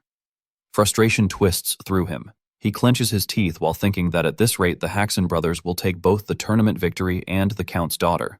He turns away already deciding he cannot allow things to continue this way, that he'll have to make a move himself. He tells Jackson to follow. Jackson responds in confusion, then falls into step before leaving. Jackson turns to Sophia and tells her to wait here, and she smiles, agreeing. As they slip away, the music continues to fill the banquet hall. Damien, back turned to them, stands, as though unaware, but a second later he glances over his shoulder with a knowing, mischievous smile. Morning arrives at the Copperhead estate. Damien, Abel, and Victor walk together toward the arena when Abel notices Damon glaring oddly at him. He demands to know why Damon is looking at him that way, remembering the sight of Abel speaking so freely with Olivia last night. Damien replies that he was just thinking Abel was unusually fluent yesterday, that the atmosphere between Abel and Lady Olivia seemed quite good. Abel freezes at that. His face ignites red as he stutters his response, trying to sound confident as he insists that, of course, even he can do it as long as he puts his mind to it. Damon and Victor, already ahead, laugh. Damon tells him good, adding that he looks forward to hearing good news from him soon. Victor sends a distant fist bump and tells Abel he can do this. Then he wishes Damon addressed his young master Haxon the best of luck in today's match. Damon replies with a simple thanks. Abel lingers behind, then speaks in a flustered tone thanking Damon. Damien turns sharply at that. Suspicion knits his expression as he pauses. Abel clarifies that he means thank you for creating such an opportunity. Damien doesn't by the sudden gratitude. He immediately pulls out a great sword as if in threat and demands to know who he is and where the rail Ael went. Abel jumps in panic and tells him not to tease him, insisting he truly means it. Damien answers that this much is expected. He turns away and tells Abel it's natural for a brother to look after his brother, so Abel should focus on doing his best to get along with Lady Olivia. Abel stands still with a quiet smile spreading across his face. A heartbeat later, he begins sprinting after Damien and Victor, yelling for them to wait. The second one-on-one tournament match begins in the arena with Damien's flying fist. With an unbothered expression, he swings once, his punch shattering his opponent's sword before slamming full force into their face. The impact launches the opponent across the arena until they crash into the surrounding wall with a thunderous crack. They fall unconscious. Damien remains exactly where he stands, fist humming with mana. Abel, Victor, and the crowd erupt into wild cheers, chanting Damon's name and repeating his growing fame. The match ends. Damon hacks and advances to the finals. Damien stands smiling, asking if the next match is the last. Abel and Victor shout his name with the others while in the crowd. An unknown hooded figure watches him closely. The figure approaches and calls Abel by name, asking if he's there. Abel looks up in confusion. The stranger shifts their hood, revealing their identity. Olivia Abel stutters her name in shock and asks what she's doing here. She speaks with breathless urgency, telling him, "Sir Damien." She tries again, eyes tight with worry, and tells him that his brother is in danger. A night before the match at the Gold Pixie estate, Olivia walks joyfully alone through the hallway, humming a soft, melodious tune that rises and falls with her light steps. She pauses abruptly, her face brightening as she smiles to herself while thinking of Abel, admitting inwardly that their conversation truly was enjoyable. She calls his name in her thoughts. "Abel, I really would like to meet you again and talk some more." A maid approaches and calls for her, announcing that the Count is asking for her, and Olivia turns with a curious lift of her brows. She straightens, asking in surprise if her father is really calling for her at this hour. Later, she rises abruptly from her seat in the dining room, her voice flaring as she demands what her father is saying all of a sudden. But the Count remains composed, asking if she did not hear him and telling her he means exactly what he said. He repeats it with finality. "You will marry Sir Jackson Cutter." With Jackson, Count Copperhead, Jackson's master, and Olivia seated at the table, Olivia refuses to sit. She tells her father he should not speak such ridiculous things, insisting she has never even had a proper conversation with that man and he is already talking about marriage. Across from her, Jackson stiffens with irritation, grumbling inwardly that his master is a damned old geyser.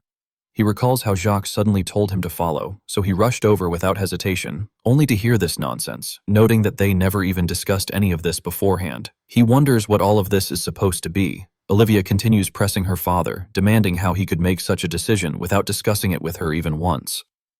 Her father listens in a hard, contemplative silence. Count Copperhead lowers his wine glass to the table, turns toward her with a dominating glare, and calls her by name. He tells her not to delude herself, reminding her she is the eldest daughter of the house and that marriage is not something she is free to decide. It is a matter he, as head of the family, must judge and decide. Olivia's brows tighten as she demands on what basis he is making that judgment. He looks straight into her eyes and answers without hesitation, naturally, on the profit their house can gain from her marriage. He explains that Sir Jacques, a middle class, has promised that the moment the marriage is formalized, he will lend his strength to the Copperhead house. He tells her she understands what that means. He adds that among the great nobles of the West, only two houses possess a middle class in their core forces, Gold Pixie and Lion Bloom, and only those two.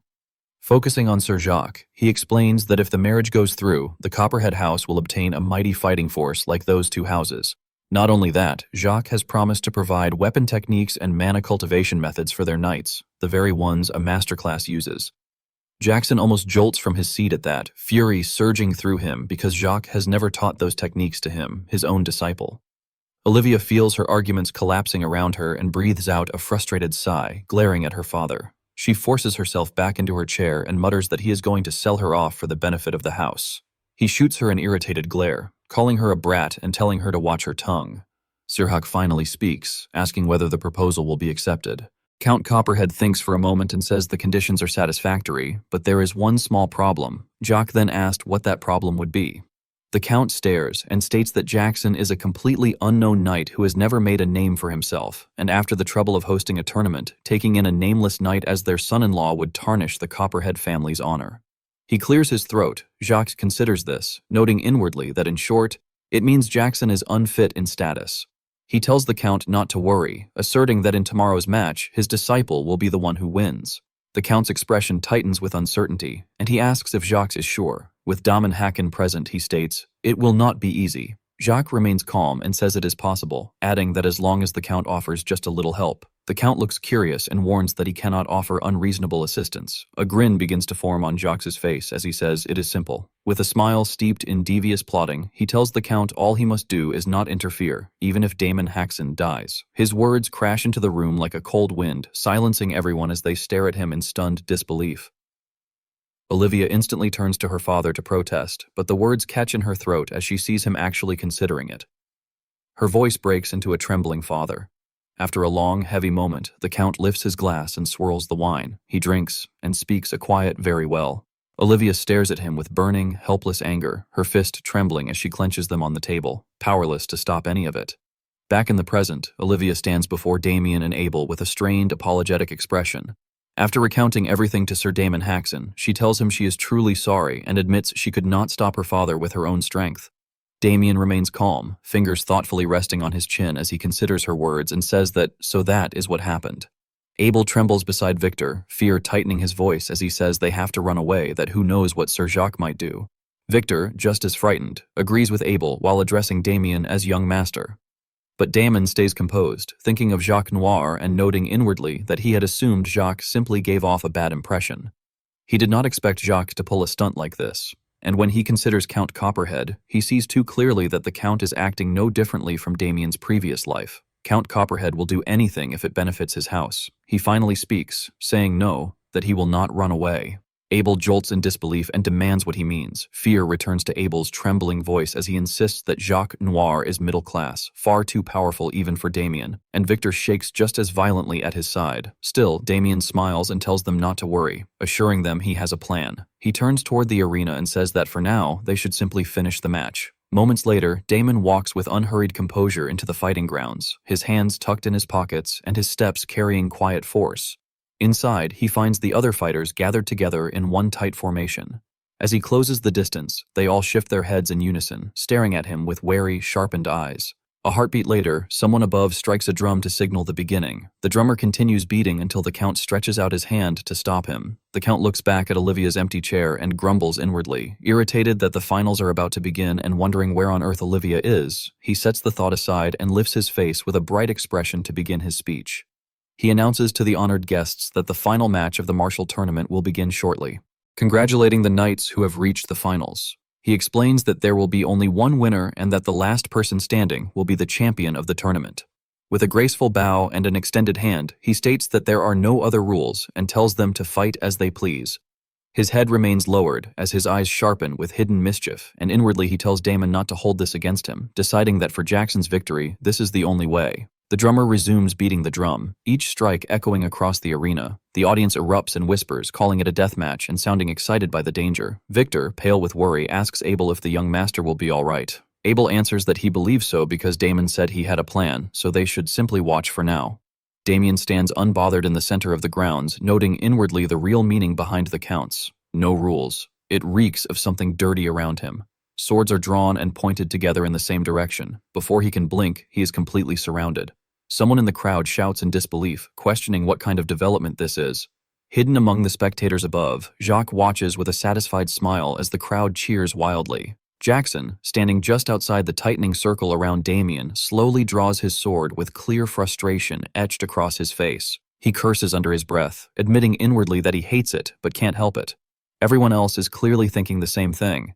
He hardens his resolve and finally unsheathes his sword fully, pointing it at a head as he reminds himself that to survive a match like this, the basic rule is to take out the strongest guy first. He steps forward and launches into the air along with the others, all charging toward Damien with blades ready. But Damien, watching them advance, does not move and simply smiles as they rush in. The night before, outside a tent near the Copperhead estate, Jackson bursts into the tent in fury, shouting for his master and demanding to know why he is doing this. Jacques removes his hat without sparing him a glance, completely unbothered, and Jackson's anger spills over as he yells about marriage, demanding how Jacques could suggest something like that without even asking him first. In the next instant, Jacques turns sharply and drives a straight kick into Jackson's gut. The blow folds Jackson over, forcing a painful cough from his lungs as he crashes to the ground. While Jackson crouches there hacking and gasping, Jacques glares down at him with cold contempt and orders him to shut his mouth. He tells Jackson that if he had been skillful enough, he would never have needed to make such a suggestion to the Count in the first place. As Jackson trembles in pain, Jacques continues saying there would have been no need for him to waste his time and knowledge at all. Jackson cursing his master inwardly through the agony, calling him a pos bastard. Jacques' glare hardens further as he tells Jackson that if he understands, then he should shut up and do exactly as he is told. Jackson slowly pushes himself up from the ground, his body shaking as he clutches his stomach. He stammers that he already has Sophia. Jacques turns his head slightly, speaking without emotion as he tells Jackson to throw Sophia away, declaring she is of no use anymore. Jackson freezes, stuttering in disbelief as he asks what his master is saying. Using telekinesis, Jacques lifts a cup from atop a barrel behind him and draws it into his hand, as he explains that the only reason he allowed Jackson to date Sophia Russell was to secure support from House Russell. Facing Jackson now, cup in hand, he states that thanks to that relationship, he was able to obtain the swordsmanship manual he needed, as well as the elixir Jackson will require when he rises to low class. Jackson straightens fully, still clutching his gut, as Jacques raises the cup toward his lips and smiles faintly. He says that House Russell no longer has anything to offer, and that it is time to gain support from a new house. Jackson asks unwillingly if that new house is House Copperhead, questioning whether this is just another attempt to use them as he did House Russell. Jacques answers calmly that it is not just their support he wants. He intends to use this marriage to rule over their house entirely. Jackson is stunned, stammering as he asks why Jacques would go that far. Jacques responds coolly, asking whether he has not already told him why. He drinks from the cup and states flatly that this is for the sake of his long-awaited wish. Jackson continues to resist, begging just this once, pleading with his master to think it over one more time, insisting that he truly loves Sophia. Jacques pauses, looks down at him, and calls him an idiot. He asks Jackson whether he still does not understand. He explains Sophia's nature without mercy, stating that she is the kind of woman who dumped her former fiancé, Damon Haxon, simply because he was not good enough and chose Jackson instead. That means Jackson can be thrown away just as easily. He asks if Jackson did not see it himself. The moment Damon Haxon started doing a little better, her attitude flipped instantly. Memories of those moments flash through Jackson's mind, stealing his voice. He tries to object, stammering that it is not like that, but the words die in his throat. Jacques then produces a ring and tells Jackson to take it. Jackson looks up at it, eyes widening as he asks what the ring is. With a cold gaze, Jacques tells him it is a ring that raises power beyond its limits. Jackson jolts in shock, eyes blown wide in disbelief. Jacques steps closer and tells him that tomorrow he will use the ring exactly as instructed and fight Damon Haxon. And when Damon Haxon loses his mind and goes on a rampage, Jackson is to pretend an accident happened and kill him. Jackson stands frozen, staring at his master, cursing inwardly as he realizes Jacques is not someone who will ever listen. He agrees silently to pretend to follow these orders for now. Reaching out, he takes the ring from his master's palm, adding inwardly that while he is at it, he will get rid of that eyesore Damien too. Holding the ring, Jackson stares at it for a long moment before forcing the words out that he understands. The day of the match, Sophia sits among the audience, cheering loudly for Jackson, chanting his name over and over as she urges him to win. Jackson hears her voice and frowns, thinking that she should just wait. Today, he will kill Damien and prove it. He finishes drawing his sword and faces Damien squarely. The next instant, Jackson launches into the air along with the other fighters, swords poised for devastating strikes. As he thinks that he will show Sophia, he is the man who suits her better. All swords come crashing down at Damien from different angles, each blade carving a different arc through the air. Damien remains smiling, and with barely any movement at all, he slips between the strikes, dodging every blow without even taking a single step. Then another knight charges from behind, blade thrusting straight toward Damien's back. At the last instant, Damien jumps, evading the stab and landing lightly on the knight's head. Using it as a foothold, he launches himself higher into the air, twisting his body mid-flight and aligning himself perfectly for the descent. He comes down with a crushing elbow strike that smashes directly into the knight's head, shattering the helmet. The knight collapses face first into the ground, blood pouring from his nose, while Damien lands smoothly beside him, still frozen in his striking posture. The audience erupts. Cheers explode across the arena as Abel and Victor shout Damon's name with wild excitement. Amid the roar, Damien lets out a short chuckle and addresses the remaining knights, remarking that it looks like they thought sheer numbers would let them force their way through and somehow make it work. He lifts one hand casually, beckoning them forward, asking what they are waiting for, and telling them to come at him. Jackson scowls, disbelief, twisting his face as he wonders how Damien can fight several low-class knights without even drawing his sword. Behind him, another knight mutters that Damon is a monstrous bastard. In that moment, a chilling realization dawned on Jackson.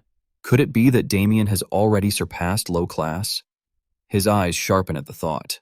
The female knight bursts forward from behind Jackson, Mana coating her blade as she shouts that she will show Damon the swordsmanship of House Alter. Her charge snaps Jackson out of his thoughts. At the same time, another knight rushes in from behind Damien, sword raised high as he bellows for the glory of House Saint Troller. Seeing both attacks converge, Damien finally draws his sword from his subspace ring. He scoffs at them, expression flat, remarking that ganging up on someone while talking about house and glory is ridiculous. They strike together, the man from the left, the woman from the right, but before their blades can reach him, Damon's sword flashes. His strike is faster than their movements, and he meets both blades head-on, batting them away. He activates his secret art, Myriad Insight Parry. A sharp ripple of sound erupts at the points of impact. The force twists violently through both weapons, wrenching the knight's hands at unnatural angles and making them scream in pain. Damien does not stop. Without changing expression, he raises his sword again. In a single follow-up strike, he disarms them both, knocking their swords free and sending the female knight flying through the air. The two remain standing only barely, bodies shaking as they clutch their ruined hands. Damien tells them calmly that they all signed the agreement. Didn't they? Then he says then and moves. In a single flash, he vanishes, leaving behind only the cutting light of his sword. He reappears at the end of his strike, poised and still as the knights behind him collapse one after another, felled by the same blow. He tells them to consider meeting him an unfortunate accident. The arena explodes into deafening cheers. Damien's name is chanted again and again, and Abel, caught in the frenzy, looks nearly unhinged as he proudly tells the stranger beside him that Damon is his brother. From above, Count Copperhead stares in shock, managing only a stunned what, while Jacques frowns deeply, irritation and calculation swirling behind his eyes. Damon turns toward Jackson with a casual smile, jolting him. He remarks that it looks like Jackson is the only one left, and asks if he is not coming. Jackson lowers his head, teeth grinding as curses build in his throat. Then he suddenly straightens and bursts into manic laughter, making Damon stare at him in confusion. The laughter stops. Jackson raises his hand and plucks a pill from the ring, sneering as he tells Damon that he has shown off enough. His fingers tremble as he holds the pill for a moment, hesitation flickering through him. Then, without another thought, he pops it into his mouth. Damon watches and asks what he is suddenly eating. The pill takes effect immediately. Jackson's heart begins to pound violently, pain ripping through his chest as he grits his teeth and forces back groans. Damon's eyes narrow as he traces an unfamiliar mana pattern spreading outward from Jackson and crawling along the ground behind him like branching veins. Damon turns fully, following the flow of mana as it reaches one of the fallen knights and seeps into his body. The knight suddenly screams in unbearable agony as the strange energy invades him. The mana spreads further, infecting not just one body, but all of the fallen knights at once, leaving Damon frozen in stunned confusion. Jackson smiles now, mischief glittering in his eyes as he faces Damien. The same aura begins rising from Jackson himself as though he is being fueled by it. Damon senses something wrong and turns again toward the fallen knights. What he sees makes his breath catch, their bodies grotesquely dissolving, consumed by the mana as it devours them from within. Damon stares in horror and demands to know what the hell that thing is. Jackson grins wide as he lets out a low chuckle and tells Damon that this is what is called a mana rampage. In Damien's mind, the definition surfaces clearly. A mana rampage is a phenomenon in which the mana inside the body breaks free of its owner's control and runs wild. When it occurs, there is not only a massive loss of mana, but the body itself can suffer severe damage, often leaving the victim crippled. After that inner recollection settles, Damon speaks coldly, his gaze fixed on Jackson as he asks whether this is the power of the gem Jackson just swallowed. Jackson takes his first step forward and answers yes, declaring that it is the trump card his master gave him. As he continues walking closer, he explains that it is an object that triggers a mana rampage in everyone near him. Grinning with mounting excitement, he tells Damon that he should not have run his mouth this whole time. Closing the distance completely, Jackson leans in until his face is inches from Damien's, still grinning as he tells him that now he has to crawl on the ground like the worm he is. He spits the insult out, calling Damien a piece of... He stands there directly in front of him, energy pouring from his body like thick fog, swallowing the space around them both. Time passes, but nothing happens. Damien remains standing, unmoving, not even twitching. Then Damon lets out a muffled sound as though he has been holding back laughter for far too long. In the next second, he bursts into uncontrollable laughter, slapping his face with his palm as the sound echoes wildly through the arena. Abruptly, the laughter stops. Damon lowers his hand, revealing eyes gleaming with mocking malice. The symbol on his hand, one that nullifies all dark magic used against him, glows faintly. He calls Jackson a low-life piece of and says that he more or less expected this. Then he asks if this is really all Jackson could come up with, remarking that Jackson has been getting help from black magic. Jackson snaps back in furious denial, shouting that it is not black magic and demanding to know what Damon is talking about. He yells again, asking more importantly how Damon is still fine. But before the question can finish forming, Damon drives a brutal kick straight into Jackson's gut. The impact is devastating. Jackson instantly coughs, his eyes going blank as the force launches him backward. Damon holds his leg extended, smiling calmly as Jackson slams into the ground, bouncing 3 times before crashing violently into the arena wall. The impact sends another wave of agony through Jackson's body, forcing a hoarse grunt from his throat. From the stance, Sophia screams his name in panic. Jackson finally slides down the wall and collapses onto the ground with a dull thud, groaning helplessly. Damon steps forward and looks down at him, telling him that it is a shame. His expression sharpens into grim excitement, eyes shining with cold malice as he finishes the thought, but that kind of thing does not work on him. Jacques looks down from the audience seats in sting fury, his face twisting as his thoughts stutter in disbelief. What just happened? The ring's power should have activated. His gaze locks onto Damien below as the crowd erupts in cheers and unease crawls up his spine. Don't tell me a mana rampage doesn't work on Damien.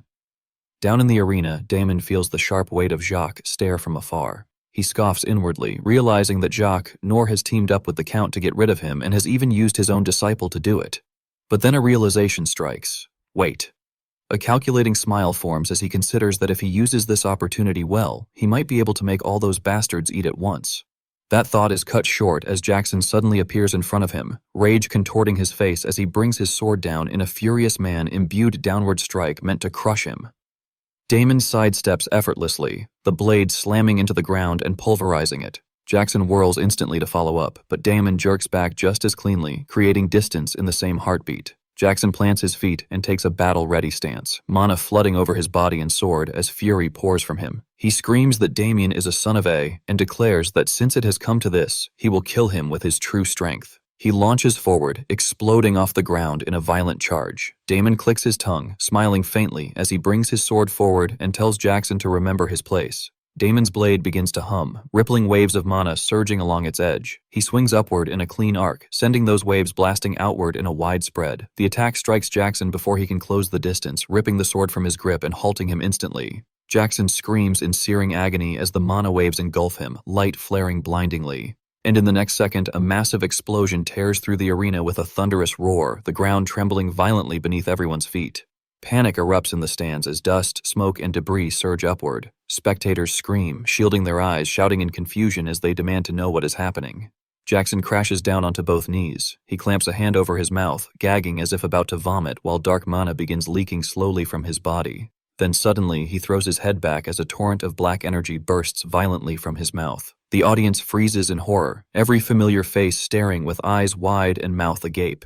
Jackson collapses face first onto the ground, unconscious. Damien stands calmly looking up as the dark energy floats through the air like thick fog spreading across the arena. The atmosphere grows heavy, suffocating, and ominous. Someone in the crowd feels it and shouts in dread that this ominous black energy is definitely, and then voices erupt all at once. Beat black magic. The Count jolts in sheer terror, fists clenching as panic spreads through the crowd. Shouts erupt everywhere, questioning how a knight could be using black magic and whether this should be reported to the church.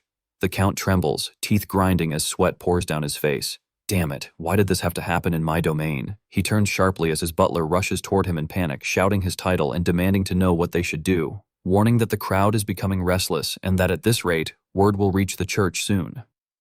The Count's mind races. Then he suddenly strides forward and orders the butler to stop the match immediately and silence everyone before this spreads any further. Meanwhile, Damien calmly opens his subspace and returns his sword, thinking that for now everything is going according to plan. A flicker of suspicion rises, and he tilts his gaze toward where the Count should be, only to find the seat empty. He scoffs aloud, calling him a rat bastard and accusing him of trying to run already. Elsewhere, the Count rushes through the grounds with guard knights, moving in haste toward his prepared carriage. Frustration boils over as he curses Jacques Noir, calling him a crazy bastard and snarling that he trusted him, only for Jacques to smear all over him. As he reaches the carriage, he clings to hope, convincing himself there is no proof of his involvement. If he plays dumb, everything will be fine. Just as he moves to enter, Damon's voice cuts through the air, asking where he thinks he is rushing off to. The Count jolts violently. He and the guard spin around to see Damien standing there, hands in his pockets, wearing an easy smile. The Count forces himself to calm down and stutters out Damon's name, asking what the matter is. Damon tilts his head and asks why he is pretending not to know, stating plainly that the Count must have something to say to him. Panic explodes inside the Count's chest. No way! Does he already know? He denies it internally, insisting it cannot be possible. Still trying to maintain composure, he stammers that he does not know what Damon is talking about and hurriedly claims he is busy, suggesting they talk later. Damon hums thoughtfully and asks if that means he is going to play dumb. Then he says that in that case, he will not have a choice either. Fear cracks through the Count's voice as he demands to know what Damien is doing, ordering him not to come any closer. The guards tighten their grips on their swords, raising their free hands to stop him. Damien's fists crash into their faces before they can react, blood spraying as they drop instantly. In the same blink of an eye, Damon's fist punches through the carriage door right beside the Count's head, splintering wood and making the Count shriek in terror. Damien stands beside him now, his carefree smile intact, and asks in a dark, almost playful tone what he thinks. His eyes sharpen as his voice turns grim, and he asks whether the Count remembers what he needs to say now. The Count nods without hesitation, trembling as his thoughts collapse into panic. Inside the room, an enraged voice suddenly rang out, demanding to know whether Olivia had been responsible for what had happened. Startled by the outburst, the maids hurriedly withdrew while whispering among themselves that the situation had turned into complete chaos. With her arms crossed, Olivia hesitated briefly before admitting to her father that she had indeed been the one who informed Sir Damien. Seeing her response, Chester ground his teeth in fury. He pointed at her and shouted that she had truly gone mad, accusing her of betrayal after all the years he had fed her and given her shelter, and demanding to know how she dared to turn against him. At that instant, Damien forcefully stomped his heel onto the table. Startled by the sudden action, Chester immediately recoiled, lowering his hand and falling silent. Fixing him with a sharp glare, Damien warned him coldly that he was still in the middle of speaking. Sweating profusely, Chester stammered that he understood and hesitantly asked how far the matter had progressed. Damien sighed and explained that the cult would soon dispatch investigators. Casting a mocking glance at Chester, he added that they would inevitably discover that Chester had attempted to have him assassinated by striking a deal with Jacques Noir. He pressed further, asking what Chester thought would happen if the cult learned of this, especially considering that he had even resorted to the cult's most forbidden art, black magic. Panicking, Chester hurriedly protested that he truly had not known Jacques would go so far as to use black magic, insisting that he had never imagined such a thing. Damien scoffed at the excuse and questioned whether Chester genuinely believed such explanations would work on the cult. Desperate, Chester begged Sir Damien for forgiveness, admitting his wrongdoing and pleading not to be reported to the cult. After reflecting for a moment, Damien replied indifferently that even if he said nothing, Jackson Cutter would expose everything regardless. He then reminded Chester of the horrific tortures inflicted by the Inquisitors and asked whether he had heard of them. At those words, Chester's face drained of all color. Damien narrowed his eyes slightly before straightening up and proposing an alternative solution. He stated that he had certain connections within the cult and that protecting a single count would not be particularly difficult. Shocked, Chester asked whether that was truly possible. Damien gave a faint smile and replied that there were, however, several conditions. Eagerly, Chester urged him to name them, swearing that he would agree to anything within his power. Damien calmly began by stating that, first, Chester must permit the relationship between his younger brother Abel and Lady Olivia. Wide-eyed, Chester replied that such a condition was easy and agreed immediately. Damien then pointed his thumb toward himself and declared that, second, Chester must officially declare him the victor of the martial tournament. Chester responded in astonishment that such a matter went without saying and asked whether those conditions were sufficient. Damien paused briefly before adding that there was a third condition. At that moment, Olivia unexpectedly interjected, stating that as compensation for the incident, Chester must pay 300 gold to the Haxon Viscounty. Hearing this, Chester cried out in shock at the sum. Damien glanced at Olivia in surprise, thinking to himself that this had not been discussed with him. Then, turning back to Chester with visible enthusiasm, he remarked that it was an excellent suggestion and proposed adding it as well. Clenching his fists in resentment, Chester grudgingly agreed. Olivia then continued, adding that there was one final condition. Immediately, Chester snapped irritably, demanding to know why she kept butting in and what else she wanted now. With firm resolve, Olivia declared that before the end of the year, Chester must transfer half of the territory to her.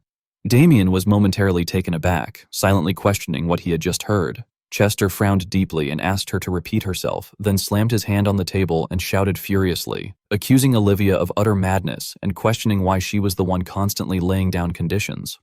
Coldly, Olivia replied that she was the witness who had seen the entire affair unfold from beginning to end. Left speechless for a moment, Chester accused her of trying to fleece her own father. Without hesitation, Olivia affirmed that this was exactly her intention, stating that she would take her share and leave the suffocating family behind. Stunned beyond belief, Chester could only stammer in shock. Olivia continued calmly, declaring that he had used her as nothing more than a tool her entire life, and that this time she would use him as her tool instead. Grinding his teeth in blind rage, Chester could only sputter that she dared to go this far. Damien was momentarily stunned and reflected inwardly that he had never anticipated things escalating to such an extent, realizing that Olivia was far more terrifying than he had expected. At the same time, he could not help but worry about whether Abel would truly be all right. Olivia then gently turned toward him and inquired whether there were any further conditions. Damien responded warmly that the current terms were already more than sufficient. After that, Olivia cast an indifferent glance at Chester and stated that if her father had no objections, she would take his silence as consent. Upon hearing this, Chester trembled with rage, yet in the end, there was nothing he could do but endure it. Several days later, a piercing scream suddenly rang out. Startled by the sound, Chester's face turned pale with panic. Damien calmly placed a hand on Chester's shoulder and said that he would now reveal the truth. Speaking in a gentle tone, he declared that Count Copperhead, who was present there, was innocent. At the same time, Chester forced a grin, echoing the claim.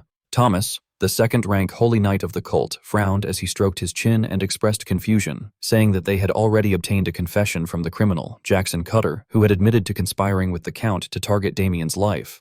Hearing this, Chester hurriedly defended himself, insisting that the alleged conspiracy was nothing but a lie. He explained that he had merely told them not to interfere with the outcome of Damien's duel and claimed that he had no idea what those men had truly intended to do. Damien pressed down on Chester's shoulder as he affirmed that this was correct. He went on to explain that, on the contrary, the Count had secretly sought him out to warn him of the danger and had even advised him to avoid the match, as the Count himself did not know what those men might attempt. Thomas, still doubtful, asked whether that was truly the case. Damien smiled amiably and replied that it was, adding that if the Count had genuinely intended to kill him, there would have been no reason for such a warning. He then prompted the Count to confirm this. Breaking into a cold sweat, Chester affirmed that it was indeed so. He claimed that after meeting those men, he had grown uneasy and had secretly gone to find Damien, adding that had he known beforehand about the black magic, he would have stopped them himself.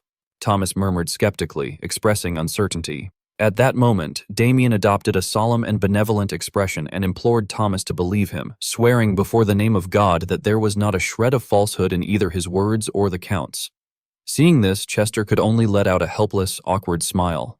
Moved by the scene, Thomas's eyes filled with tears as he addressed Damien emotionally, saying that Damien's words must surely be true. He clasped his hands together and muttered that there was no way their devout Damien, who enjoyed Lady Agnes's absolute trust, could ever speak falsehoods.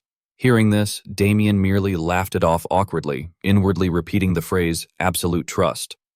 Thomas then announced that the case would be concluded with the Count cleared of all charges. At those words, Chester felt a wave of relief wash over him and thought weakly to himself that he had survived. Damien placed a hand on his shoulder and remarked that this was truly fortunate for him.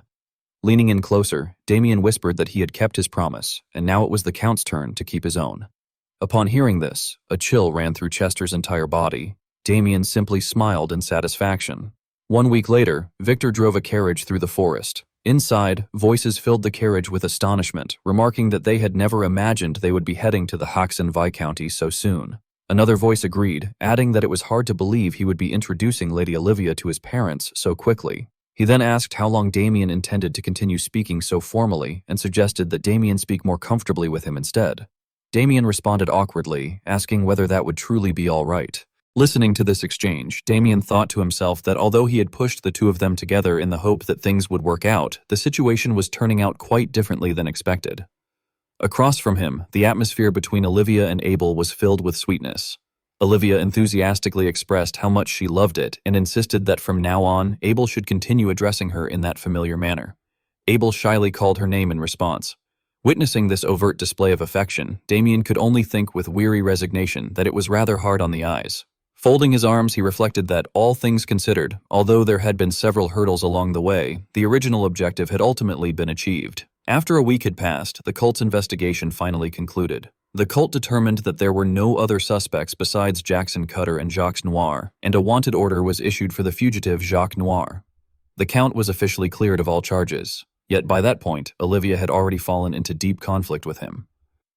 As he looked at the two of them, Damien reflected inwardly that Olivia had chosen to leave with Abel rather than remain in the Count's household. He acknowledged that Abel had finally obtained Olivia's love, just as he had long wished, while he himself had gained something else. With that thought, he took out a red-colored orb. Abel, filled with suspicion, asked whether that item was not the prize awarded to the winner of the tournament. Damien replied calmly that it was indeed the prize. He explained that the situation at the time had been awkward, so there had been no formal award ceremony, but he had claimed it regardless. Damien curled his lips slightly as he focused his thoughts, noting to himself that the Count had been unaware of the item's true value, whereas he fully understood what it was.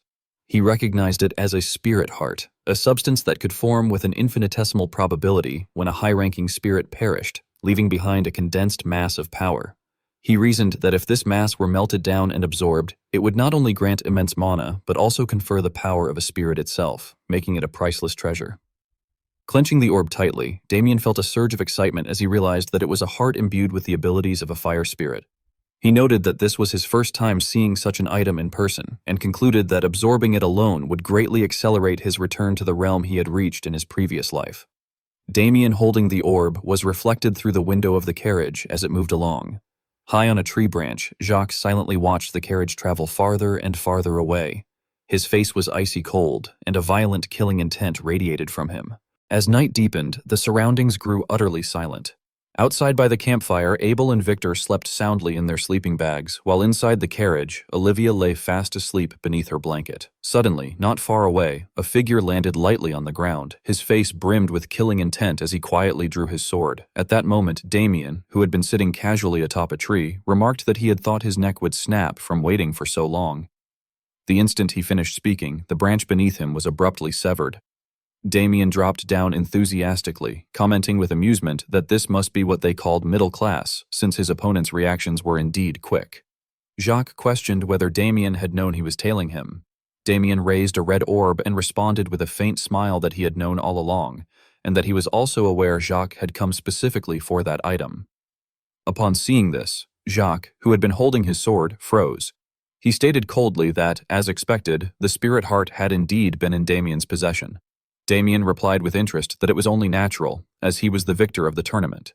Jacques frowned irritably and asked how Damien had known he was after it. Damien pointed to his own head with a look of disdain and explained that it had been simple to deduce. He elaborated that if Jacques' sole objective had truly been to arrange the marriage between Jackson Cutter and Lady Olivia, then he would not have been so obsessed with forcing the foolish Jackson into victory, nor would he have resorted to something as dangerous as black magic. Hearing this, Jacques' expression twisted with discomfort. Damien then pointed at him scornfully and added that Jacques' true objective had always been the prize bestowed upon the winner, remarking mockingly that such a defunct promise was chilling. Jacques raised his sword gloomily and declared that, in that case, things worked out nicely.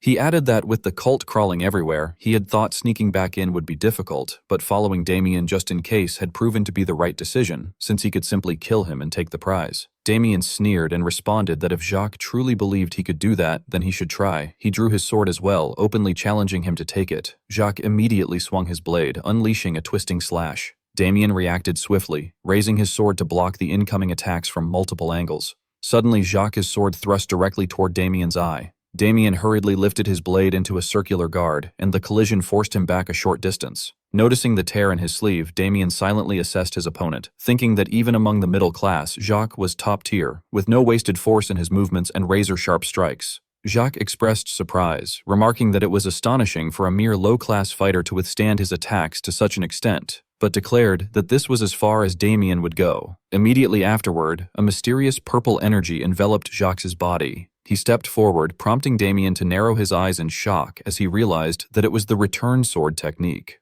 On the opposite side, the energy manifested several floating shadows identical to Jacques himself. The clones spoke in unison, asking whether Damien found it astonishing, and explained that this sword art was a swordmaster's technique Jacques had restored over the course of his entire life. They twisted their sword tips and added that all of their swords were both false and real, and that with Damien's senses, he would not be able to distinguish which one was the original. Finally, they declared that within Damien Hoxton's ignorance, he would die there. Immediately afterward, the entire group surged forward at once, launching a coordinated assault while simultaneously unleashing techniques known as the Return Sword and the False True Mirage Sword. On the opposing side, Damien lightly tapped the body of his sword and silently infused it with energy. Soon after, an overwhelming power began spreading outward from the sword's tip. Using the blade as the focal point, the surge swept away every single one of Jacques' clones. Witnessing this scene, Jacques stared in stunned disbelief. As the dust and smoke dispersed, only Damien and Jacques remained, standing face to face. Overcome with terror, Jacques cried out in shock, insisting that what he had just seen was impossible. Deep within his heart, he frantically realized that this was the very technique that had once blocked Jackson's blade. Damien then mocked him coldly, remarking that Jacques was making an absurd amount of noise over something as trivial as a simple sword art. Hearing this, Jacques ground his teeth in fury. He angrily retorted, unable to accept that his technique had been dismissed as trivial.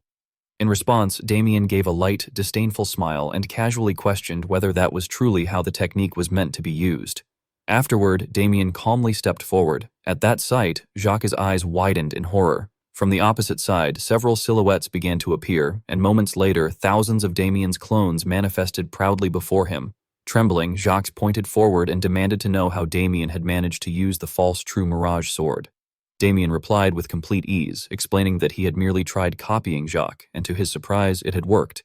Jacques felt his scalp prickle as he shouted in disbelief, questioning whether Damien was truly claiming that he had simply copied it.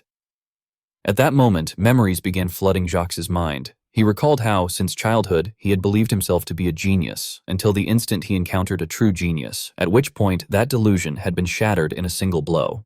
As these thoughts surfaced, Jacques clutched his chest in agony. In disbelief, he exclaimed that this could not be happening, and demanded to know how Damien could defeat him so effortlessly. Damien merely glanced upward indifferently and gave a non-committal response. That single reaction made Jacques feel as though his heart had stopped for a brief moment. Damien then continued, stating once again that he had simply done it, and that it had worked. After reflecting on everything, Jacques sank into despair. He realized that he had never been a true genius, only someone slightly more gifted than others. He concluded that this was likely when everything had begun. In order to compensate for his lack of talent and catch up to those labeled as geniuses, he had scoured everywhere for elixirs and master-level techniques. If it meant becoming stronger, he had been willing to stop at nothing. After more than 10 arduous years, he had finally managed to reach the middle class. Thinking this far, Jacques clenched his sword hilt unwillingly. With bloodshot eyes, he angrily questioned how the techniques he had barely mastered after a lifetime of struggle could be dismissed so casually as something Damien had merely copied. Standing opposite him, Damien completely ignored the accusation. He lazily waved the sword in his hand and complained that the whole thing had been a waste of mana. Seeing that, Jacques erupted in uncontrollable rage and began screaming hysterically. He cursed Damien madly, shouting with all his remaining strength. In response, Damien calmly walked past him and casually swung his blade, cleanly severing Jacques' neck in a single motion. With indifference, Damien muttered that he had no idea what Jacques was rambling about, adding that according to Jacques' own standards, he had merely imitated what already existed. Concluding that he should go get some sleep, Damien walked away, his figure gradually disappearing into the distance. Damien casually swept his sword through, and Jacques was utterly shocked as his head was severed from his neck. Damien spoke in a light, indifferent tone, remarking that he had no idea what Jacques was talking about, and that there was no point in wasting time on such a pathetic story. Damien's back gradually disappeared into the distance, and he tiredly muttered that he would just go to sleep. Suddenly, Damien halted his steps. He turned back with a provocative smirk and added that if one defeated an enemy, they should farm them. Under the moonlight that illuminated the entire night sky, Damien calmly wondered aloud whether there might be anything useful to gain. 1 month later, at a mansion, Olivia was carrying a wash basin while wiping the sweat from her forehead, letting out a sigh of relief. Seeing this, the maids hurried over in a fluster, insisting that she should leave such chores to them and reassuring her that it was their responsibility. Olivia responded calmly that it was fine and that she could handle that much on her own. From a distance, another voice called out, telling her to leave it to them and go rest. Upon seeing who it was, Olivia responded in surprise, addressing the person as her mother. She then gently asked where her mother was going. Her mother replied kindly that she had heard the stablemaster Silence's wife was pregnant and that she intended to stop by. Hearing this, Olivia exclaimed excitedly that it was wonderful news and suggested that they bring food that would be good for her health. Her mother happily agreed, saying it was a good idea, and asked whether Olivia would come along as well. Olivia smiled and replied that she would like that very much. The two continued chatting cheerfully, with Olivia mentioning that she had noticed the previous day that the windmill blades were quite worn and suggesting that it would be good to repair them before winter arrived. Her mother responded thoughtfully, agreeing and saying they should tell Olivia's father about it later. From inside, near the window, Paul and Damien stood quietly watching the scene. Paul remarked with appreciation that thanks to Olivia, managing the territory had become much easier. Damien agreed, adding that the servants were grateful for how carefully Paul oversaw everything. Recalling the moment when he and his wife had first stared at Olivia in astonishment, Paul spoke nostalgically, saying that she adapted very quickly. He reflected that when they first met, he had been truly surprised that a count's daughter had personally come with half of her family's territory and declared that she would marry Abel. As he spoke, the image of Olivia smiling warmly as she greeted everyone surfaced in his mind. Paul then spoke softly, saying that in just 1 month, she had naturally become part of their family and that she truly was someone remarkable. He stroked his chin with a sinister smile and added that thanks to Olivia, they had crushed the pride of those who used to look down on their family at social gatherings, calling her a true blessing. Seeing this, Damien could only give a helpless, awkward smile. Paul then spoke up again and called Damien's name, and Damien immediately replied in a serious tone that he was listening, addressing him as his father. With his hands clasped behind his back, Paul suggested that Damien should start looking for a partner as well. Damien froze and exclaimed in disbelief, wondering why this was being brought up so suddenly. Paul reached out, grabbed the curtain, and yanked it open, revealing a board filled with information. He enthusiastically explained that it was not sudden at all, saying that Damien had become quite famous lately, so matchmaking offers were pouring in, and urged him to take a look at the list. He even asked what kind of style his son liked. Damien was left speechless and thought to himself that he had wondered why his father had called him over that morning, realizing that this must have been the reason. Hesitantly, he apologized and said that marriage still felt too early for him. Paul immediately retorted in confusion, questioning what kind of foolish talk that was. He shook his head and insisted that there were marriages that happened too late, but never ones that happened too early. He went on at length, emphasizing that above all, a man needed to settle down to gain stability. He reminisced about his own youth, saying that he had rejected countless noble ladies and chosen Damien's mother instead, before clearing his throat and concluding that Damien should meet a good person soon as well. He added that if Damien's younger brother got married while Damien remained single, it would not look good in the eyes of others. Faced with this, Damien could only remain silent, forcing a stiff smile. Suddenly, Paul called out Damien's name in irritation. At that moment, Damien smashed through the window and flew outside, thinking that the holidays were still far away. Stopping at a spot not far from the mansion, Damien wiped the sweat from his face and let out a sigh, saying that he could not believe his father had suddenly brought that up. He scoffed bitterly at the thought of himself getting married, then sighed again and reflected that he had never even dreamed of something like that. His expression darkened slightly. He rose onto the tips of his toes and stared at the dark stain on the ground, thinking that worrying about such things was itself a luxury for someone like him. The image of his past life as a death knight surfaced in his mind. Back then, he had slaughtered countless people, his sword soaked in blood. His thoughts began to flow, acknowledging that even if it had not been by his own will and had been done under Dorgo's control, the fact remained that he had killed someone's children, siblings, and parents with his own hands. For a murderer like himself, he believed there was no way he deserved such happiness. With hatred, Damien clenched his teeth and made a firm vow in his heart that more than anything else, he needed to grow stronger as soon as possible, and that killing Dorgo came first.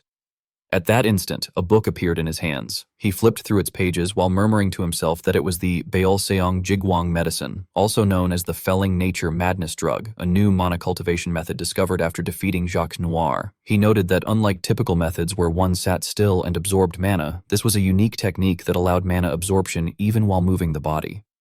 Although its principles were complex and it had the drawback of absorbing only a small amount of mana, he thought that if he combined it with existing cultivation methods, he might be able to create something quite effective.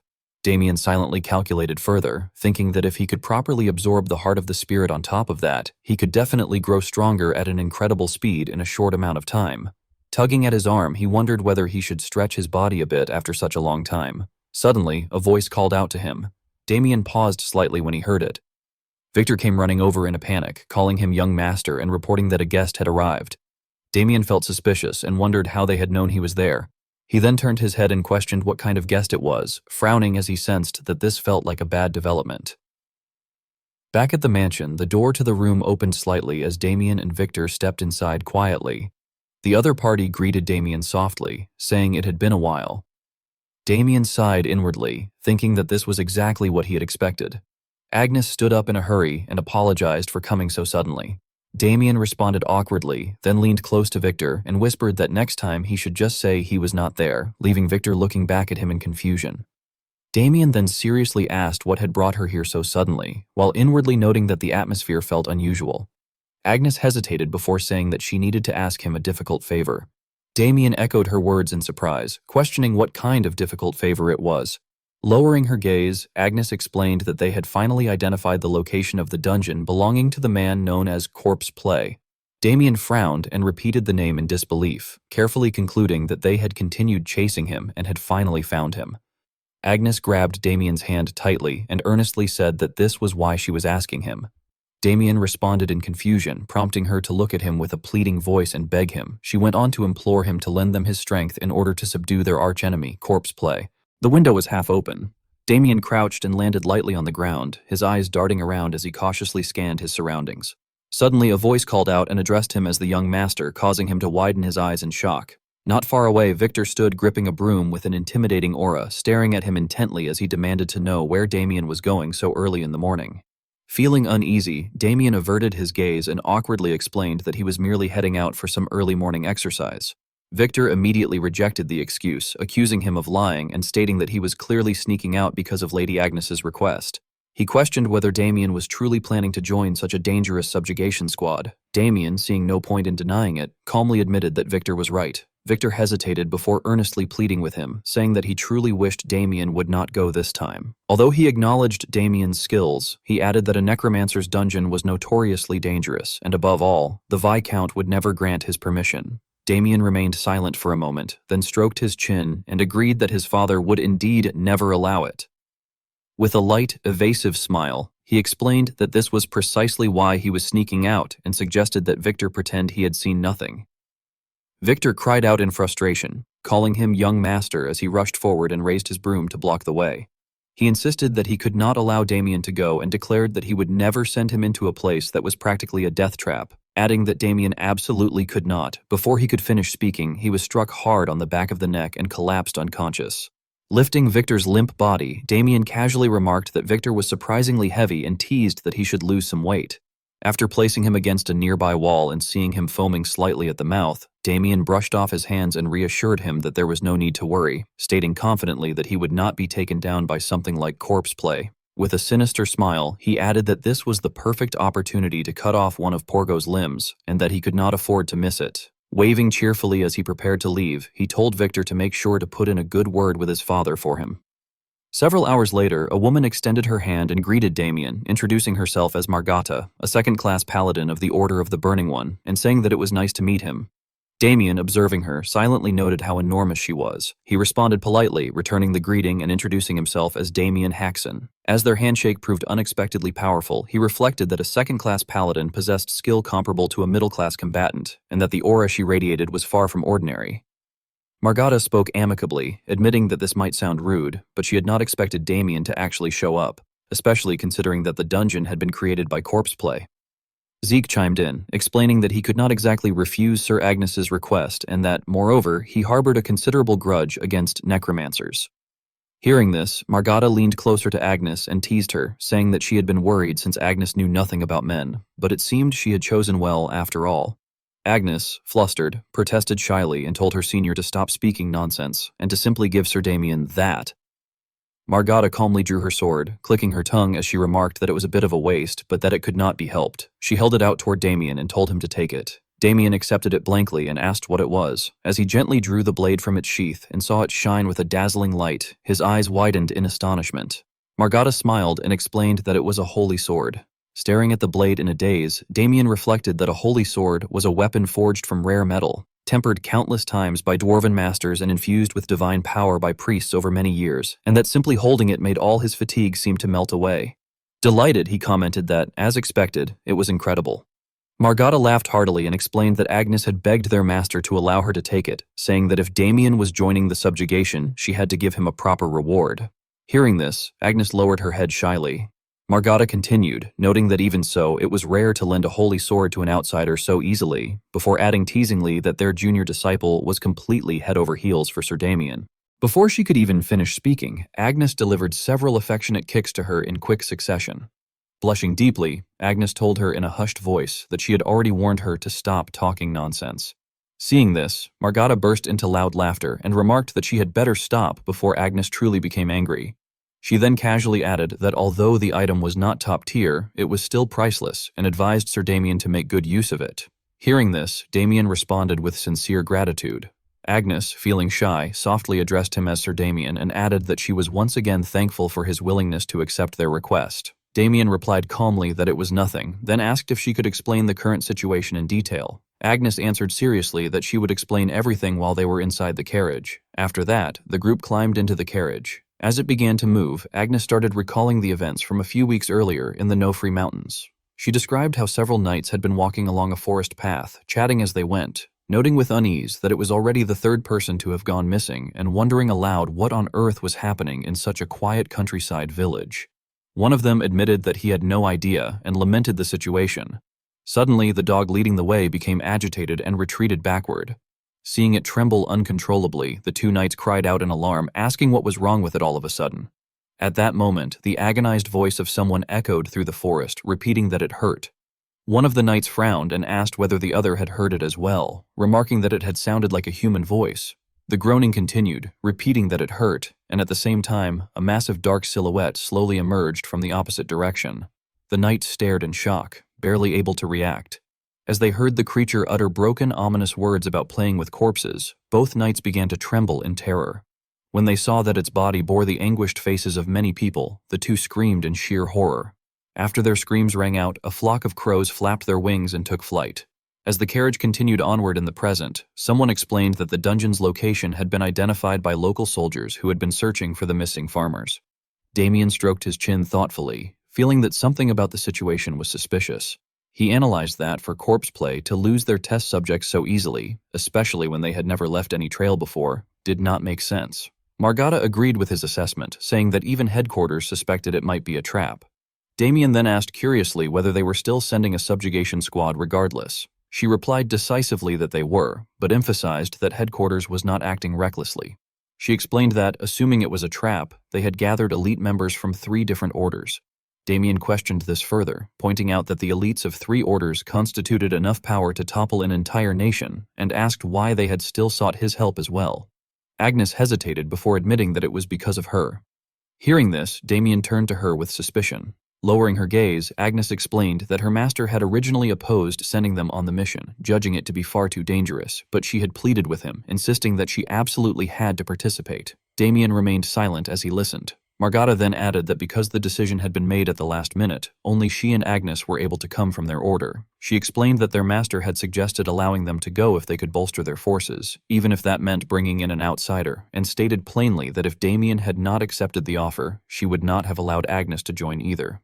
Hearing all this, Damien finally expressed that he understood. He glanced at Agnes and, in his thoughts, admitted that although he could not tell anyone, he already knew how this subjugation would end. He recalled that in his past life, a massive subjugation squad had been mobilized in the same way, and the result had been total annihilation. As he reflected further, he remembered that through the words left behind by a single paladin who had barely survived, the true reason for that outcome had eventually become known.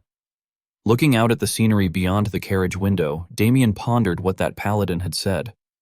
As images of each squad member surfaced in his mind, he reached a grim conclusion. Among the members of the subjugation squad, there had been a traitor. Thin clouds drifted high above as distant mountains faded into the mist, while deep green forests enveloped the entire area. Upon arriving, Margata excitedly announced that they had reached their destination and confirmed that this was the place. At the subjugation force camp, Damien quietly cast his gaze over the knights bustling about ahead.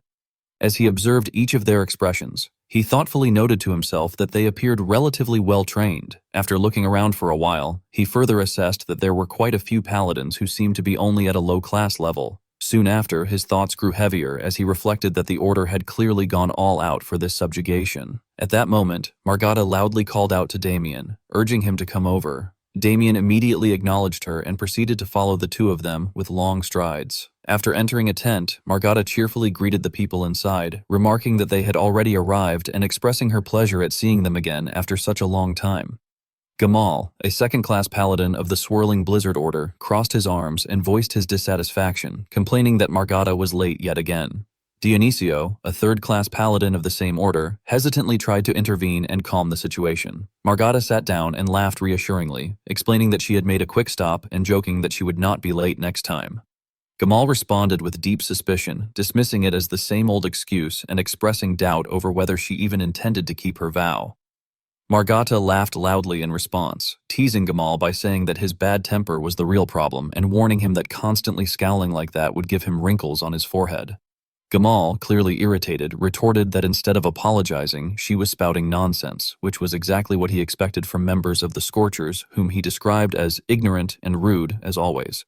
Hearing this, Margata grew visibly angry and sternly warned him to watch his mouth. She declared that while he could insult her personally as much as he liked, she would not tolerate any disrespect toward her sect. Gamal angrily fired back, questioning whether he had said anything wrong and arguing that if her sect's teachings were truly respectable, she would not be behaving in such a manner. Margata continued to provoke him, remarking that although Black Snow had been thoroughly defeated by her master, it was petty for Gamal to still hold a grudge over it. Enraged, Gamal slammed the table and shouted in protest, demanding to know exactly when his master had ever been beaten so badly. Witnessing the heated argument, Damien asked in confusion who that man was. Agnes leaned in and quietly explained that it was Gamal, a disciple of Black Snow and a second-class paladin of the Swirling Blizzard Order. Upon hearing this, Damien responded calmly that he understood. Meanwhile, Margata puckered her lips and mockingly stated that regardless of anything else, the fact remained that Black Snow had lost to her master. Gamal furiously shouted back that his master had only been exhausted at the time due to completing a crucial mission. Seeing that neither side was willing to back down, Damien helplessly thought to himself that the two sects clearly did not get along at all. Just then, another person stepped forward to mediate, asking everyone to stop fighting. Sanus, a second-class paladin of the Dazzling Agony Order, spoke in a gentle tone, advising them not to waste their anger on each other and stating that such rage should be saved for tearing apart the filthy black mages hiding in the dungeon. Margata turned toward him and warmly welcomed him, remarking that it had been a long time since they last met. On the other side, Agnes quietly introduced him to Damien, explaining that the man was Sir Sanus, a disciple of Radiance and a member of the Dazzling Agony Order. Sanus sat down and asked curiously who the gentleman over there was, remarking that the man did not look like a paladin to him. Damien, noticing this, merely returned the stare with an indifferent expression. Margata then looked at him and introduced him, explaining that he was Sir Damien Haxon. Gamal froze in shock and exclaimed in disbelief, asking whether this was the knight who had taken down a Uran executive.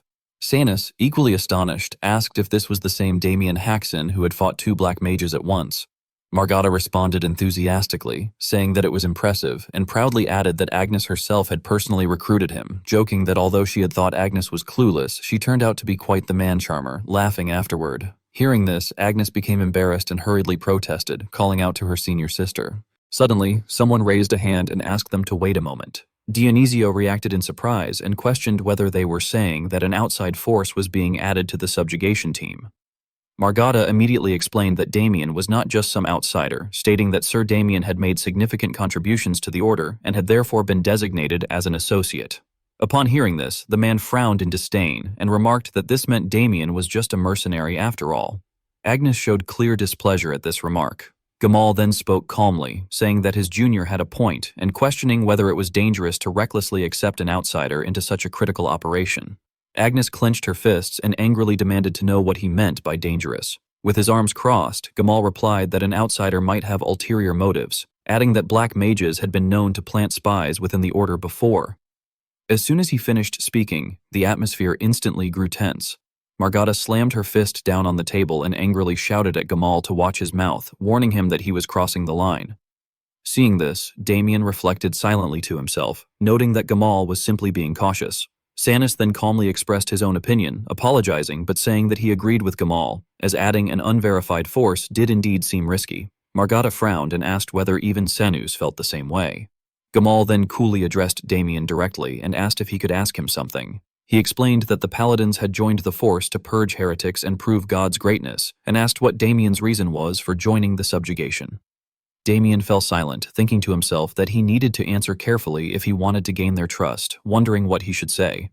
He then hesitantly began to respond, saying that as for the reason, before he could finish, someone suddenly burst in and shouted urgent news, reporting that the scouts had encountered a flesh golem halfway up the mountain. Upon hearing this, everyone's expressions turned to shock. Elsewhere, the face of a child was seen screaming and crying in despair, calling out for their mother and asking where she was. A bald knight muttered a curse under his breath in frustration. The monster continued to howl gloomily, repeatedly calling for its mother, saying that it was dark, that it hurt terribly, and begging for help. The knight cried out in horror, wondering how such a horrific creature could even exist. Suddenly, a stream of blue energy lashed directly into the monster's body. It recoiled and snarled, screaming that it hurt and demanding to know why they were tormenting them, warning them not to touch it. The knight froze in fear at the sight. At that very moment, the monster struck him and sent him flying, screaming that it would kill him. The knight cried out in agony. Just then, Margata appeared and blocked the attack, shouting for him to pull himself together. Gamal rushed forward and shouted urgently, telling Margata to look ahead. In front of them, the monster's body released an eerie blue miasma that spread everywhere, withering grass and plants alike. Margata cried out in shock that it was poison and ordered everyone to shield their bodies with holy power. The others quickly complied. Gamal cursed loudly, saying that it was too strong and that they needed to focus on defense until the attack ended. When he noticed Damien standing in front of him, Gamal reacted in confusion. Everyone stared in shock and cried out Damien's name, unable to believe that he was pushing back such potent poison using only his aura.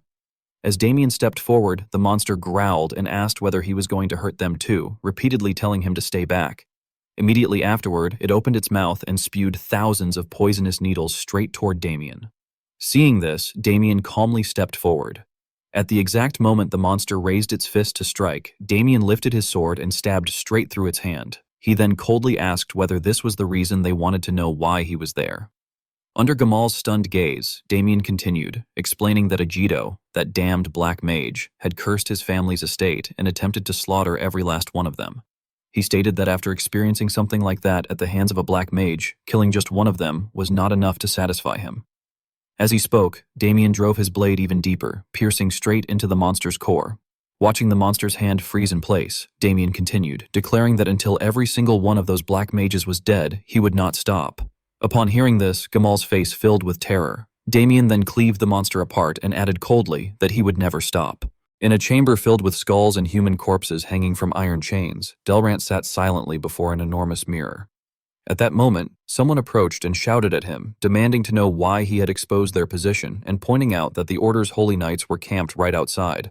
Another person also raised his voice, accusing him of planning to sever their last lifeline with his own hands when only the 3 of them remained in Euron. Ignoring their fury, Delrant remained seated and mockingly replied that he was merely carrying out his master's command. He explained that, as his master had decreed to shake the kingdom, wiping out the order's military strength first was only natural.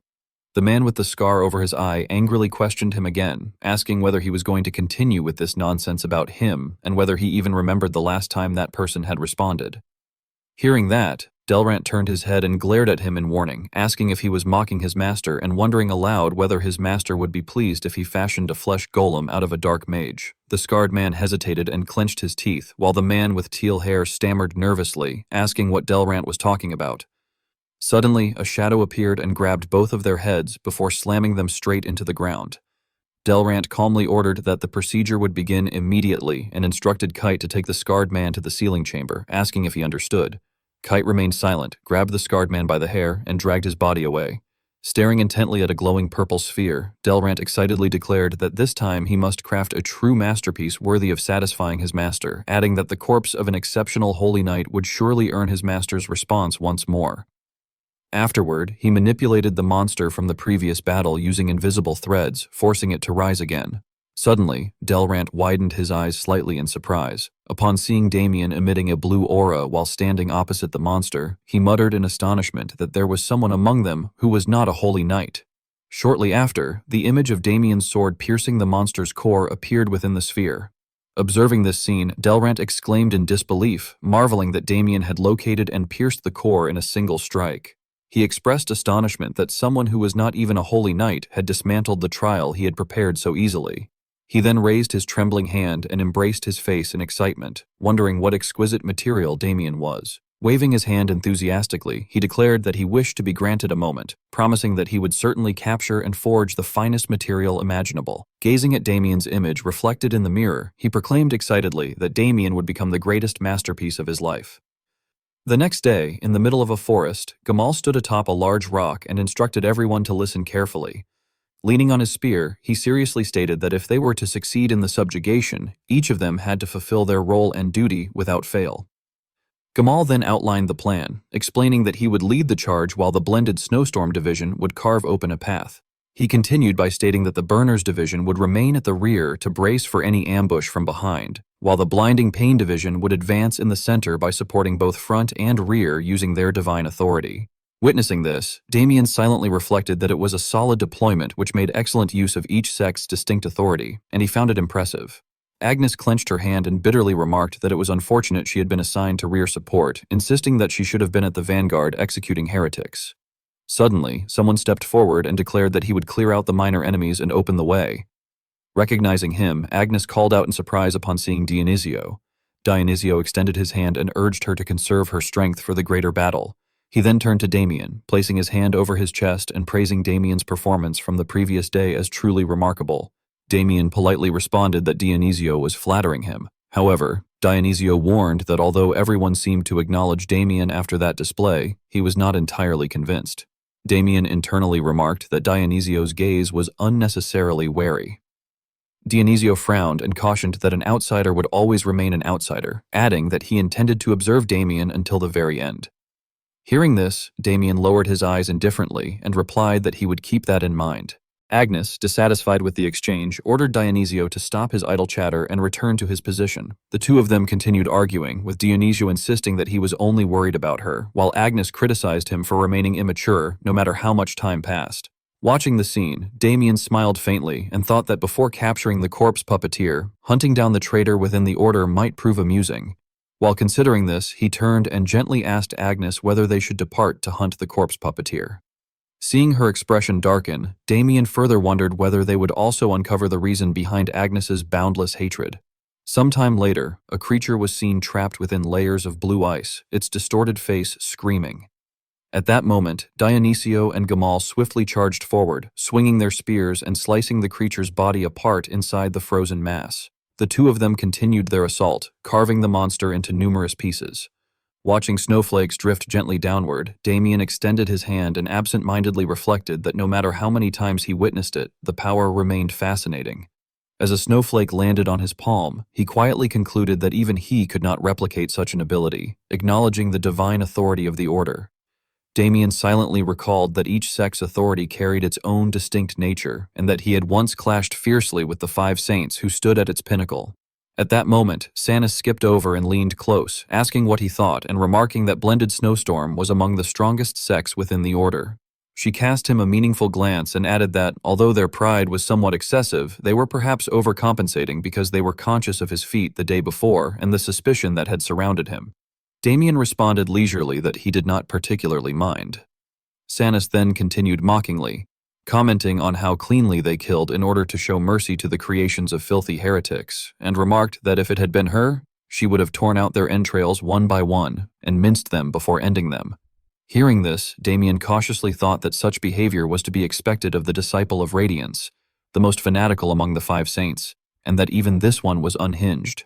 Sanus then calmly reflected that when she had witnessed his skill the day before, along with the look in his eyes, she had known with certainty that his hatred for dark mages was genuine. She brightened with excitement and added that their blinding pain sect always welcomed those as sacred and powerful as he was. Damien, breaking into a cold sweat, wondered in alarm whether she was implying what he feared. Sanus, visibly thrilled, asked whether he would consider devoting himself to their sect. Damien stood firm as a wall and replied that he must decline. Sanus, disappointed, asked why he would not, arguing that as one of their holy knights he would become the most faithful servant of the glorious god. Hearing this, Damien cast his eyes aside and sighed in weary frustration, thinking about how many more times he would have to endure this same pattern when dealing with holy knights. Sanus continued by claiming that, above all, even his insufficient mana capacity would be resolved.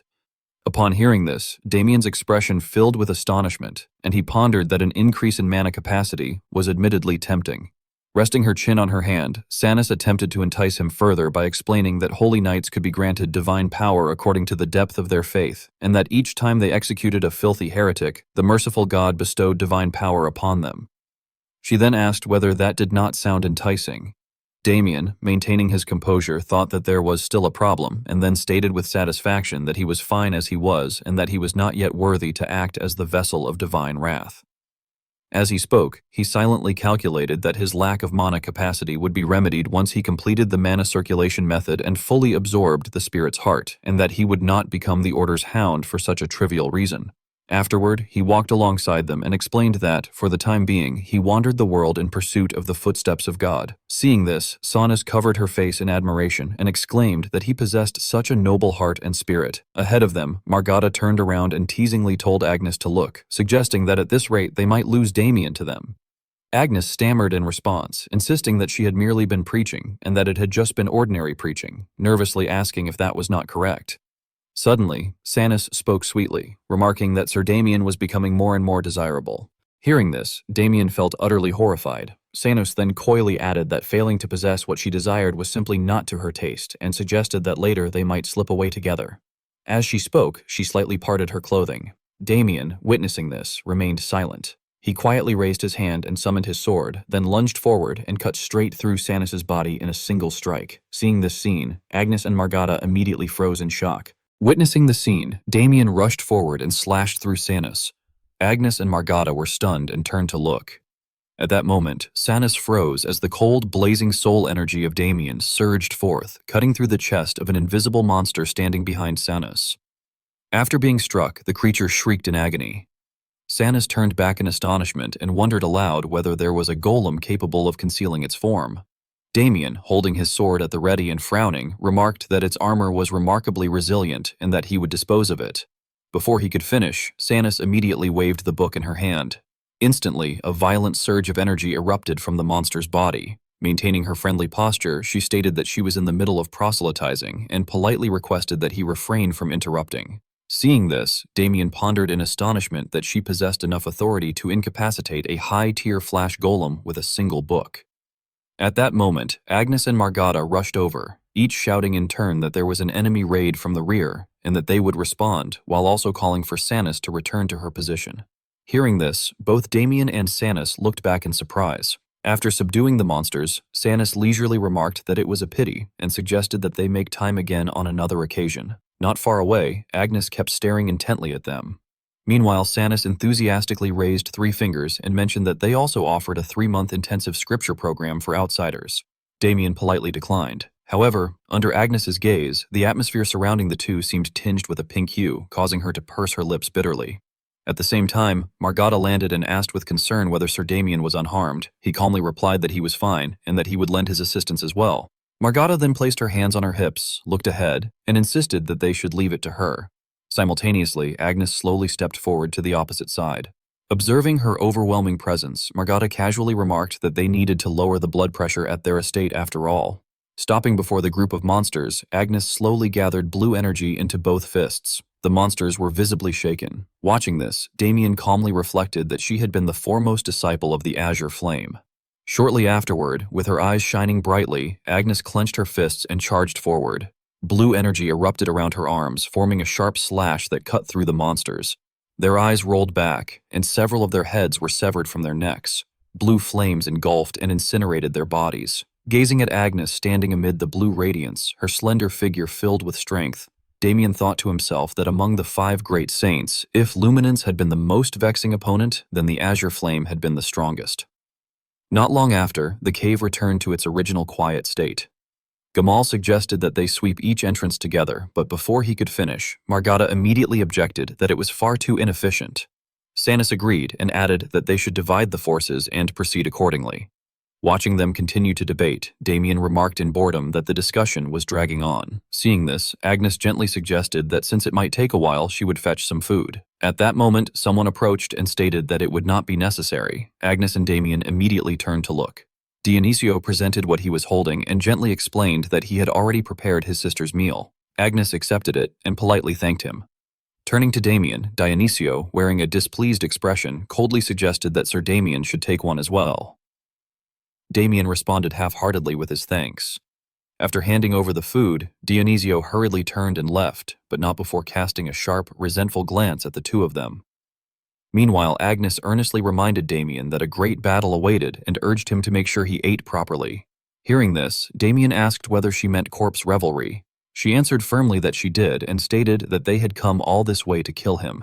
Watching Agnes bite into the meat in anger, Damien fell silent in thought for a moment before curiously asking why she was so fixated on corpse revelry. Agnes widened her eyes in surprise and, flustered, remarked that he asked about personal matters so casually and commented on how indifferent he was, even questioning whether he was a capital T type. Inside the cave, their conversation continued as one of them stated that she need not tell him, while the other responded that he had come at her request and that it would be discourteous of her to conceal it. Agnes then gently asked whether she had previously spoken about the village ravaged by corpse revelry. Damien nodded and replied that he remembered and that every resident had been slain. Agnes then sadly revealed that she had been one of the survivors from that day. Hearing this, Damien was utterly shocked and could hardly believe it. Agnes bitterly recounted that on that day, her elder brother, a holy knight, had come home on leave. She explained that whenever he returned, she would stay up all night listening to tales of the order, but on that day, they had been unable to do so. At that time, Agnes's older brother stood inside the house and slightly opened the door to observe the outside. The area beyond was swarming with undead roaming throughout the neighborhood, moving back and forth without leaving. Inside, Agnes's brother placed his hand gently on her head and urgently told her to hide there and not to come out under any circumstance, asking if she understood. Agnes, feeling anxious, stammered as she called out to her brother. He further emphasized that until someone opened it for her, she must not step outside and must not make any sound, again asking if she understood. Agnes then recounted that this had been the last time she saw him. By the time the Order's subjugation squad rescued her, both the villagers' corpses and the undead had already been reduced to ashes. After learning from the Order that the culprit behind that day's incident had been corpse revelry, she explained that she had decided to become a holy knight. As she said this, her past and present selves seemed to overlap. Hearing this, Damien bitterly reflected that she carried such a painful past. At that moment, Margata cheerfully approached and interrupted the conversation, asking whether they had been waiting long and informing them that the meeting had just concluded. Damien responded sympathetically, remarking that it must have been a delicate matter. Margata calmly gestured behind her and explained that they had needed to decide whether to inspect the 5 entrances together one by one or to split the subjugation force into separate units for entry. Curious, Damien asked which option had been chosen, and she excitedly replied that it had naturally been the latter. Recalling the earlier discussion, Margata complained that Gamal had insisted on moving as one, but both she and Sanus had opposed him. She added that the stubborn man had continued to stand his ground, causing the meeting to drag on, and commented that he had always been overly cautious. Damien, appearing thoughtful, remarked that it seemed they had known each other for quite some time. Margata responded with a grin, saying it was something like that, and laughed. Not far away, Gamal stood staring intently in their direction. He then covered his mouth and gave a light cough before raising his voice and ordering the units to assemble, announcing that from that moment onward, the subjugation force would divide into 5 squads and advance. Hearing the commotion, the 3 of them quickly turned to look, while Dionisio and Sanus also turned their heads to listen.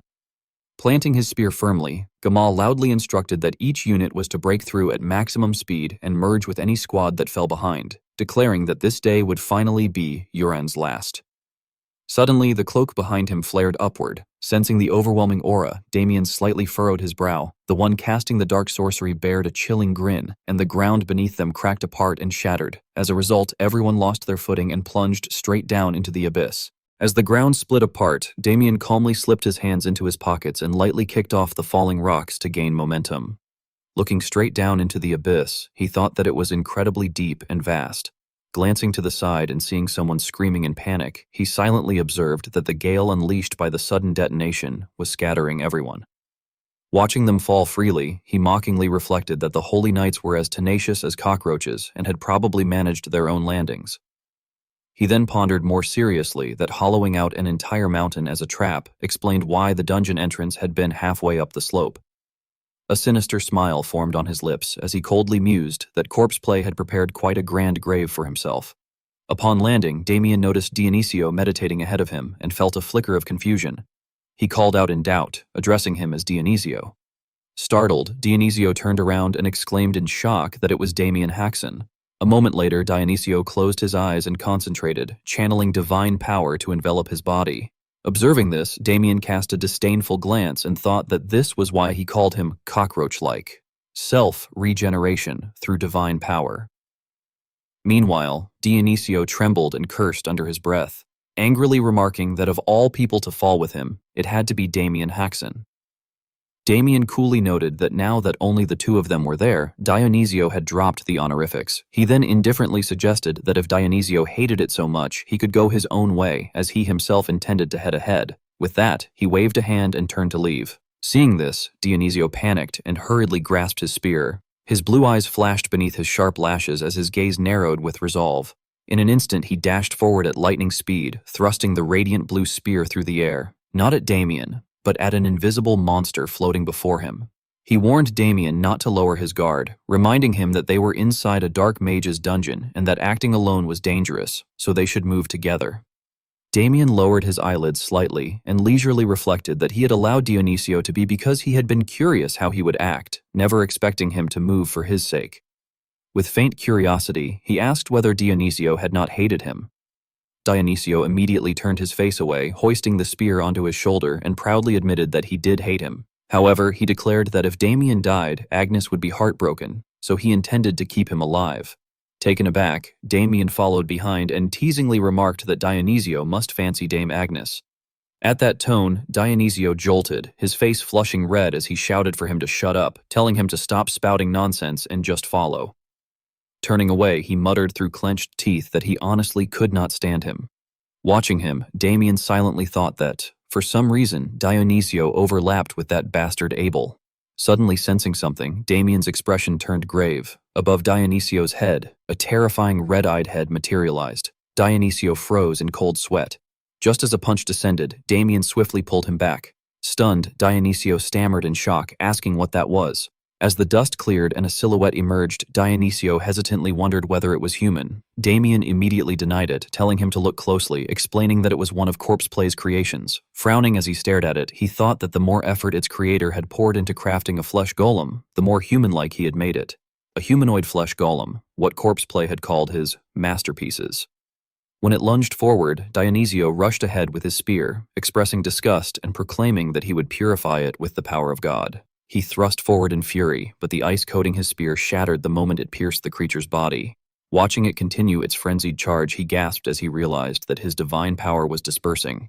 In the next instant, its punch struck him squarely, sending him crashing back into a rock wall. Falling heavily to the ground, Dionisio forced himself up, trembling as he realized in disbelief that his divine power was not working. Hearing this, Damien stared blankly and exclaimed in shock. Refusing to accept it, he stepped forward and summoned his sword, gripping it tightly before launching himself ahead and delivering a powerful slash down the monster's body. Glimpsing the core within, Damien coldly remarked that Corpseplay must have already known from this point in time. Fixing his gaze on the orb, he recognized it as a magic artifact and declared inwardly that he knew the son of a bitch who had made it, Dorgo. Snatching the orb out, he heard the monster shriek. Annoyed, he glared upward and ruthlessly swung his sword from multiple directions, crushing its body into pieces. Seeing Damien's blood-soaked hand clutching the orb, Dionisio shrank back, his face paling as sweat poured down. After a moment of silence, Damien tossed the orb toward him and told him to take it. Confused, Dionisio asked what it was. Damien coldly instructed him to have the order examine it, explaining that it would reveal why his divine power had scattered.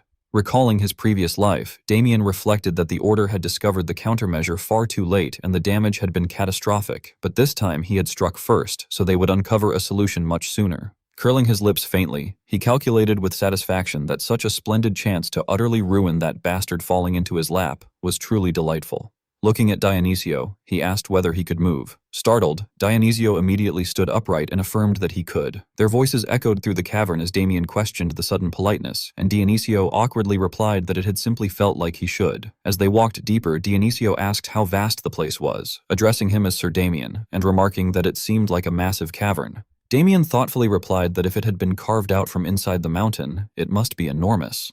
At that moment, a delicate voice called out playfully. Both of them turned toward the sound. Across from them, Sanus waved cheerfully, asking whether they were both alive and remarking how glad she was to see them again in one piece. Dionisio stared in shock, while Damien calmly addressed her as Lady Sanus, noting that she had made it safely.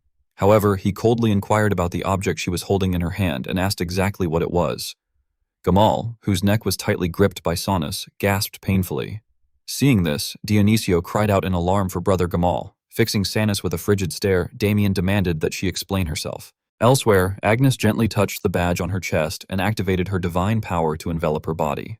From ahead, Margata turned back and anxiously asked whether Agnes had fully recovered. Agnes replied wearily that she had, addressing her as senior, and then asked about the others. Margata could only shake her head. Looking helplessly toward the corpses among the rubble, she said that it was no use and that the regular holy knights were all dead. Suddenly, a sinister voice rang out, asking whether the materials were already there. Hearing this, the two women immediately turned around in vigilance. From the opposite side, Delrant approached and mockingly remarked that they had fallen right where he was and that they both had terrible luck. He smirked and asked whether the other man had landed somewhere else. Margata frowned and shouted, demanding to know who he was and telling him to show himself. Delrant sneered and retorted that asking who he was hurt his feelings, adding that they had come there to kill him, hadn't they? At that, Margata raised her voice in suspicion and asked whether that meant he was... He craftily introduced himself, confirming that he was the one they called playing dead, and expressing pleasure at meeting his new materials.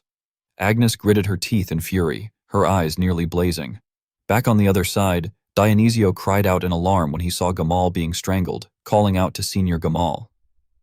Meanwhile, Damien stared coldly at Sanus and asked her to explain what was going on. She raised an eyebrow indifferently and stated that Sir Gamal had been ambushing their sect members while they were scattered, so she had taken him down. Dionisio immediately stepped forward and insisted that it was impossible, asking why his senior would ever do such a thing. Sanus replied coolly that she had no idea, adding that a traitor in a hellhole like that was cliché. Dionisio hurriedly insisted that it was a misunderstanding. Sanus provocatively asked whether Sir Dionisio was in on it as well. He quickly denied it and urged that if they did not believe them, they should arrest them and take them to the Order's trial. Damien, glancing aside, thought that something was not right. He then coldly pointed out that 2 second-class holy knights, both middle-class level, had attacked him at once, yet the place was not a total wreck. He added that compared to Gamal, Sanus looked far too fine. Observing that her body bore no injuries or signs of grime, he narrowed his eyes and firmly declared that the real traitor was her, Sanus. She responded with an embarrassed yet sly smile and admitted that she supposed she could not fool him. Dionisio demanded to know what she was talking about. Without hesitation, she suddenly turned and punched him straight in the face, sending him crashing into a rock behind him. After striking him, she calmly remarked that it should be obvious she was ambushing them like this. Releasing her grip from Gamal's neck, she added lightly that he and Sir Gamal were both so weak and that weaklings like them should not represent the Order's main sect. Raising both hands in a fanatical gesture, she declared that dazzling pain should be the true face of the order. Damien asked what she planned to do once she became the leading sect. She replied disdainfully that the current order had grown too soft and mocked the so-called heretic inquisition as a joke. With a sinister sway, she added that heretics deserved nothing but summary execution, and that they would fix the order and restore the glory of the old days. Damien waved the hand holding his sword and asked whether she would kill her own comrades for that. She calmly answered that of course not. The subjugation team had simply died in battle inside the dungeon, which would naturally make their sect the heart of the order since they were the only ones left with real power. As soon as she finished speaking, her subordinates summoned their weapons and advanced. Damien readied his stance and frowned, thinking that it was all complete nonsense and that even her so-called grand betrayal had ended in total annihilation in his past life. At that moment, two of them rushed forward, swinging an axe and a shield at him. Seizing the opening between them, he swiftly unleashed Crushing Wave, slashing forward with his sword and defeating both at once. Sanus watched in shock, thinking that he had taken down paladins reinforced by authority in a single strike. In an instant, Damien dashed forward and appeared right before her eyes. He pressed the tip of his sword against Sanus's throat and unleashed Sword of Calamity. However, Damien suddenly became utterly horrified when his sword tip only grazed Sanus's neck. Sanus calmly asked whether he was really going to try her. At the same time, the ring in her hand abruptly began to glow. She swung it in a wide arc, launching a direct attack at Damien.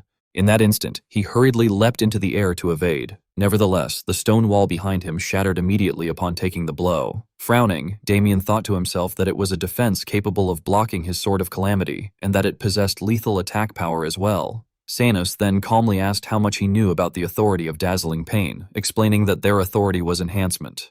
She stated that it boosted physical stats, the density of objects, and even a weapon's sharpness, and that they could enhance almost any concept. The ring in her hand quickly sprouted a sharp blade.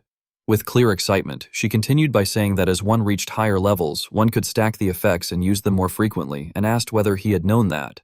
Waving her weapon enthusiastically, she added that she could go up to 30 times. While dodging Sanus's relentless attacks, Damien reflected inwardly that he was aware of it, as he had previously fought Radiance, one of the 5 great saints. He recalled that back then, Radiance had crushed thousands of undead simply by using 100 times gravity. As she continued attacking, Sanus remarked that she had heard Sir Damien possessed a special technique for deflecting incoming magic, and questioned why he was only dodging. Hearing that, Damien sidestepped and mockingly replied that although she was reinforced, her attacks were far too predictable. At the same time, he calculated inwardly that Insight of All Flows consumed more mana depending on the strength of the attack, and that with his current mana levels, it was becoming difficult to keep up. Suddenly, Sanus withdrew her weapon and took a step forward. In the next moment, she stomped violently on the ground, shattering the earth and sending Damien flying backward. Seeing him driven against the stone wall, she mockingly declared that she was done dodging now. At that moment, Damien cautiously thought that it was time to gamble a little. Immediately afterward, he gripped his chest tightly with all 5 fingers. Sanus could not understand what he was doing. At the same time, his hand clenched around his own heart inside his chest. As a crimson surge of energy radiated from Damien's body, Sanus was stunned and wondered whether it was aura, then realized his mana levels were changing. Staring at his chest, she angrily concluded that he had pulled some kind of trick. Sanus then decisively poured energy into her weapon, thinking frantically that she did not know what he had done, but she would finish him before things became dangerous. Just as her attack was about to strike, Damien curled his lips into a faint smirk. He released his sword and activated Insight of All Flows, causing Sanus's attack to veer off to the side. Seizing the opportunity, he drove a powerful kick straight into her. Under the astonished gazes of Gamal and Dionisio, Sanus was sent flying backward by Damien's kick. Maintaining his composed stance, he stated that if he could not cut her, he would simply have to get a little rougher. Pale and bewildered, Sanus observed that his mana was suddenly spiking and questioned how that was possible. On the other side, Damien unleashed his surging energy and fury and declared that it was time for a beating. He clutched his left chest in pain and thought with relief that it was fortunate the heart had been absorbed in time.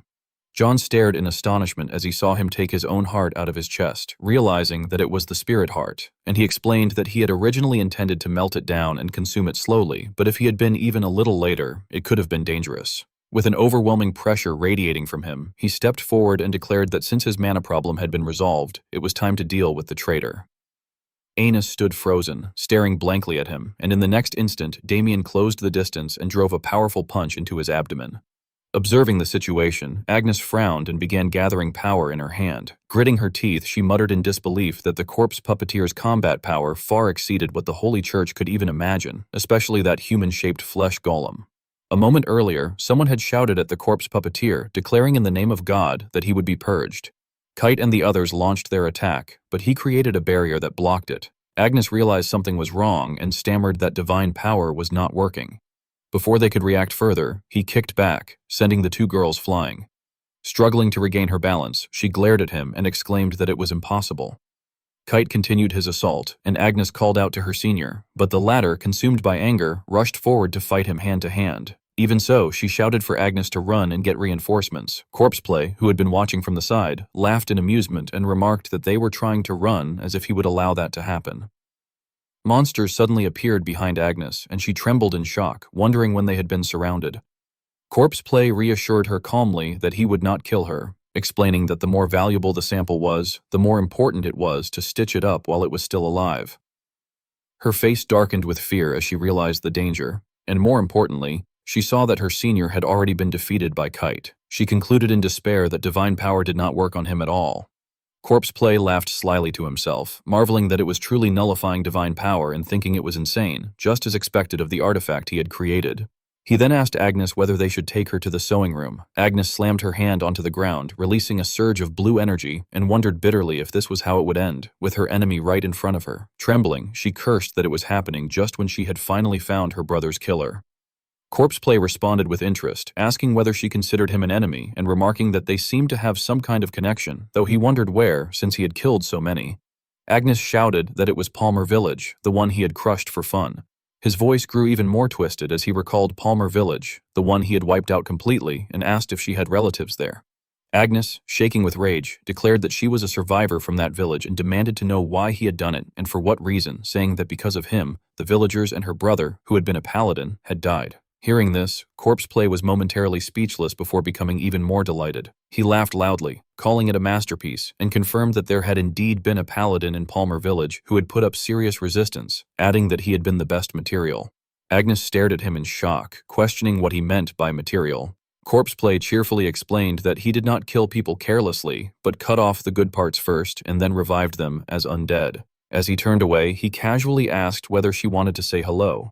Confused, she asked what he was talking about. He then revealed that her brother was right there and asked if she had missed him. Tears welled up in her eyes as Kite pulled down his mask. The sight before her was unbelievable, and she could only gasp in denial. The innocent face and bright smile of her younger brother flashed through her mind, and now Kite's face was clearly revealed as that very brother. She collapsed to her knees and screamed, while Corpseplay threw his head back in laughter, declaring how wonderful it was to hear.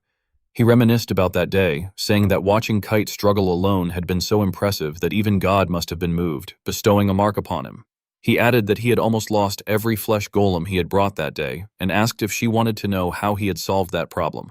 At that moment, a voice interrupted, saying that was enough. Dionisio turned around to see a gigantic monster standing behind him, which demanded that if he wanted the remaining villagers to live, he should surrender. The villagers cried out desperately for help, and a woman tied to a pillar screamed, begging to be saved. Unable to hold back his tears, energy began to gather in his hand, while Corpseplay sat leisurely watching the spectacle unfold with a bizarre smile. He commented that, just as he had thought, Kite had been top-grade material. Returning to the present, Corpseplay held Kite's face and praised him as a masterpiece among masterpieces, addressing him as her big brother and wondering what he should do with her, whether he should make sibling flesh golems or perhaps fuse her with Kite, musing over the dilemma. He then pointed at Agnes and ordered his monsters to bring her to him as they began moving toward her. However, Agnes seemed to undergo a transformation.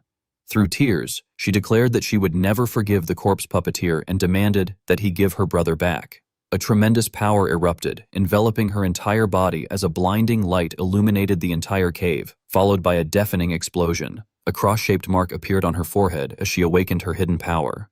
Corpseplay stared in astonishment and breathed out in awe, calling upon God before tearfully expressing his sincere gratitude for granting him yet another piece of the finest material. The narration explained that stigmata was a state in which a person received immense favor from a god and was granted overwhelming power, and that Agnes had now obtained that formidable strength. Agnes frowned and declared that Corpseplay was the one person she would never forgive. Corpseplay laughed with excitement and said that it sounded fun, asking if they should begin the second round of interviews for his masterpiece. He then ordered the monsters to attack her. Streams of light flashed as Agnes smashed them apart, her punches so powerful that they produced dazzling streaks of light. Corpse Play watched with great amusement and exclaimed that the power of the stigmata was incredible, adding that even the stigmata itself was divine power. Margata was kicked toward Agnes, and she quickly caught her. Kite rushed toward them, declaring that they were facing a power granted by him. Agnes carried Margata to safety and then charged forward, striking Kite with a powerful punch. Corpse Play was surprised and remarked that the divine power was not dissipating, wondering if the power of a magic tool was useless against the stigmata. He speculated that those who possessed the stigmata were rare, so the creator probably had not gathered much data on them, before wondering if any pests were still alive. Suddenly, the cave began to shake violently and rocks started falling. Corpse Play quickly used his power to shatter the stones that were about to fall on his head, stammering in confusion as he asked what was happening. From above, Damien looked down and asked in confusion what was going on. Grabbing Sanis by the collar, her body covered in blood, he asked whether everyone was there. Agnes, puzzled, asked Sir Damien why he was with Sir Sanis. Damien threw Sanis to the ground and explained that he had dealt with him because he had committed an act of betrayal in blinding agony. Agnes and Margata were both shocked to hear this. Damien then noticed Agnes's appearance and called her name. Seeing that she had unlocked a new power, he asked if she had opened her stigmata. Dionisio loudly confirmed that it was correct, addressing her as sister. Gamal, astonished, called out to Sir Agnes and remarked that her appearance was...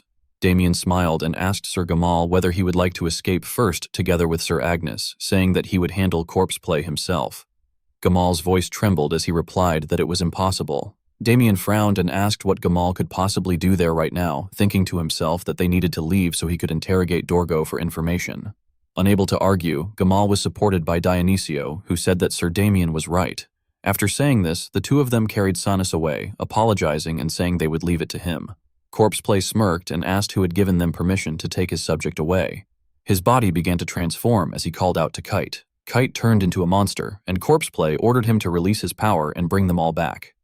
Everyone stared in shock at the scene. Sweating, Gamal said there was no way, remarking that the aura was comparable to that of a high-class being.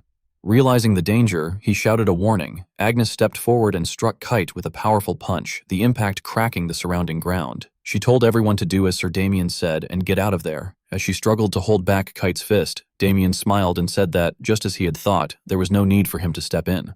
Agnes then called out to him and asked Sir Damien to please leave this one to her. Damien wondered about the golem and asked if there was a reason. Tears streamed down Agnes's face as she replied that it was because he was her brother. Damien froze in shock upon hearing this and repeated the word brother, realizing that her brother was being used inside that golem. He muttered that Corpse Play was still just as trashy as ever. Meanwhile, Corpse Play was greatly entertained and ordered Kite that, if possible, he should bring them all back alive. Gamal shouted that now was their chance and told Dionisio that they were useless there, urging his sister to leave quickly. Seeing them escape, Corpse Play became furious and demanded to know where they thought they were going without his permission, complaining that he did not have many flash golems left. He crushed an egg with a human mouth, and from the mouth of the egg, a horse emerged. He then ordered Kite to take responsibility and drag those two to the sewing room, especially that guy no matter what. Damien stared in confusion, wondering what was happening. When he tried to chase after them, Kite blocked his path. Agnes rushed forward and kicked Kite straight in the head, the force driving his head into the ground. She urged Sir Damien to go. After a moment of silence, Damien said he understood and that he would see her later. He then immediately dashed past Kite. The monster screamed angrily as Agnes gritted her teeth and threw punches to hold him back. Kite still tried to run forward, but she dug her feet into the ground to steady herself and used her body to block him. Straining with all her strength, Agnes pressed her feet down harder and apologized to her brother. She shut her eyes tightly, grinding her teeth as she said she had arrived too late, hadn't she? Meanwhile, Corpse Play was nearly catching up with Gamal's group, laughing loudly and telling them not to run away. Damien leapt across the rock walls and soon caught up with him. With a single slash, he severed the horse's legs, sending Corpse Play crashing to the ground. Damien walked up to him and stomped hard on his chest, declaring that now that they were finally alone, he had something to say to him. With a sword pressed against his throat, Corpse Play showed great excitement and remarked that Damien had actually bypassed Kite, his ultimate doll, laughing as he said that Damien truly was the best. Damien paused briefly before demanding that his opponent answer his question, his hand clenching tightly as he angrily asked who had given him that magic tool. Releasing a killing intent, he pressed further, questioning who had provided it. Even as he finished speaking, the monstrous spider behind attacked him, but he swiftly dodged and continued to demand where all those flesh golems had come from. Corpseplay responded with a sinister smile, asking if the undead had startled him, then provocatively questioned whether Damien had ever considered how he had managed to move all the undead there without leaving a trace. He then revealed the truth, raising the item in his hand and gleefully explaining that it was all thanks to a subspace magic tool. As numerous monsters began to appear behind him, he boasted that although they were not on Kite's level, he still had plenty left. Damien silently observed and realized it was a subspace pouch, his eyes filled with determination as he resolved that he would simply kill his opponent and take it. Corpseplay, brimming with pride, remarked that Damien was still not as refined as Kite, but added with a sinister grin that he was certain Damien would become a masterpiece surpassing him. He then commanded the beasts to charge, ordering them to capture the child alive. Damien took a fighting stance, noting that his mana had increased and that he should now be able to do it. As he channeled mana into his sword, he reflected that all this time he had only been using the 1,000-mile sword art at a superficial level, but now he could finally bring out its true power. Fixing his target on the incoming monsters, he unleashed his ultimate technique, releasing a devastating strike that swept them all away with a mountain-crushing roar. The sight left Corpseplay stunned, and he exclaimed in disbelief over his prized puppets. Damien casually flicked his hand, startling him, and mockingly asked if that was the end of the little surprise show he had prepared, adding with a pleased smile that they should continue their Q&A, with Corpseplay only needing to answer while he asked the questions. At this point, fear was evident on Corpseplay's face as he realized the situation was bad and that Damien's combat power far exceeded his expectations. Clenching his hand anxiously, he thought that it was not yet fully stabilized, but he had no choice. Damien, sounding bored, remarked that it seemed his opponent still had another puppet left to bring out. However, he was taken aback by what followed, as Corpseplay declared that he had never thought he would have to use this method in his lifetime. Transforming into a monstrous beast with a much larger body, he lamented that he had to stoop to such a level. Elsewhere, Agnes was engaged in battle against the transformed Corpseplay. She raised her shield to block his claws, but the force of the attack still sent her flying into the wall behind her. Despite being at a disadvantage, she refused to give up and charged forward again with weapons in both hands as they prepared to clash once more. This time, Corpseplay's attack missed as she swiftly dashed ahead, and her mana-coated fist struck directly into his thick hide. She unleashed a powerful blow, blue light filling the surroundings as he was slammed into the wall, debris scattering everywhere. Corpseplay cried out in pain while Agnes appeared to be running out of strength. Suddenly he began to call out her name, his broken voice uttering, "Agnes," causing her to freeze. As he continued calling her, she seemed to realize something and questioned in shock whether he was her brother. His image flickered as he pleaded for help, begging her to kill him. Agnes hesitated, her face filled with anguish as she called out to her brother. After a moment, she closed her eyes, as if making a firm decision, and delivered a direct strike to end him. Though she acted, her heart was filled with sorrow as she understood that the words spoken by humans turned into flesh golems were the final lingering thoughts they had while still alive. As Corpseplay collapsed, he continued calling her name, and Agnes reached out, assuring him that she was there. He pleaded once more for her to kill him, and she understood the pain he must have suffered, trapped in a body that could not die and crying out for rest. With tears streaming down her face, she acknowledged how hard it must have been for him. As his strength faded, he slumped against her shoulder and thanked her, calling her his little sister. Agnes's expression faltered upon hearing that, as he gently apologized and urged her to keep living bravely from now on. Sobbing, she promised that she would live well. As he softly caressed her head, she tearfully called him brother. Gradually, he began to disappear, bidding her goodbye. Agnes looked up at the fading remnants of him, tears still streaming down her face, yet a faint smile appearing through her pain. Her body trembled with emotion, and later, in the darkness of the cave, she finally broke down, collapsing as she wept uncontrollably. Corpseplay shifted into his strongest combat form and remarked that he had never thought he would have to use that method while still alive. Seeing this form, Damien stared in confusion and wondered what that form was, questioning whether fusing with a flesh golem was even possible. He reflected that it was a form he had never seen in his previous life, reasoning that since he had been on the front lines, that shut-in creator had never had a reason to become like that. Corpseplay then created a sphere of magic and declared that Damien was the first to make him use his trump card, adding that he must have him. Streams of magic shot straight toward Damien, who swiftly leaped aside to evade the attack. Observing the technique, Damien remarked that it was magic of the School of Ruin and speculated that Corpseplay had turned other dark mages into flesh golems as well. Corpseplay closed in, his hoof striking down with immense force and creating a cloud of dust upon impact. His grin slowly turned into confusion as Damien emerged through the smoke, gripping a sharp blade and charging forward. Damien slashed across Corpse Play's shoulder, severing his arm, but it quickly regenerated. Surprised, Damien questioned whether the Frenzy School was mixed in as well. Corpse Play launched another attack to widen the distance, knocking Damien backward, then gathered power in his hand and declared that struggling was useless and that Damien should quietly become material to be offered to him. Gritting his teeth, Damien placed his hand on the blade as Corpse Play unleashed a massive surge of magic. Laughing maniacally, Corpse Play boasted and asked how it was, claiming it was amazing and that Damien could not handle it, declaring himself the culmination of dark magic and a true masterpiece. Clenching his fist, Damien activated his glowing bracelet and remarked that those Euron fools believed their dark magic was the best despite not even understanding the basics. A tremendous surge of power enveloped his body. Stunned, Corpse Play stammered in shock, recognizing it as dark mana and questioning how someone in the Order's subjugation force could be using it, demanding to know who Damien was. Damien formed a magic circle and stated that he would show him what real dark magic was.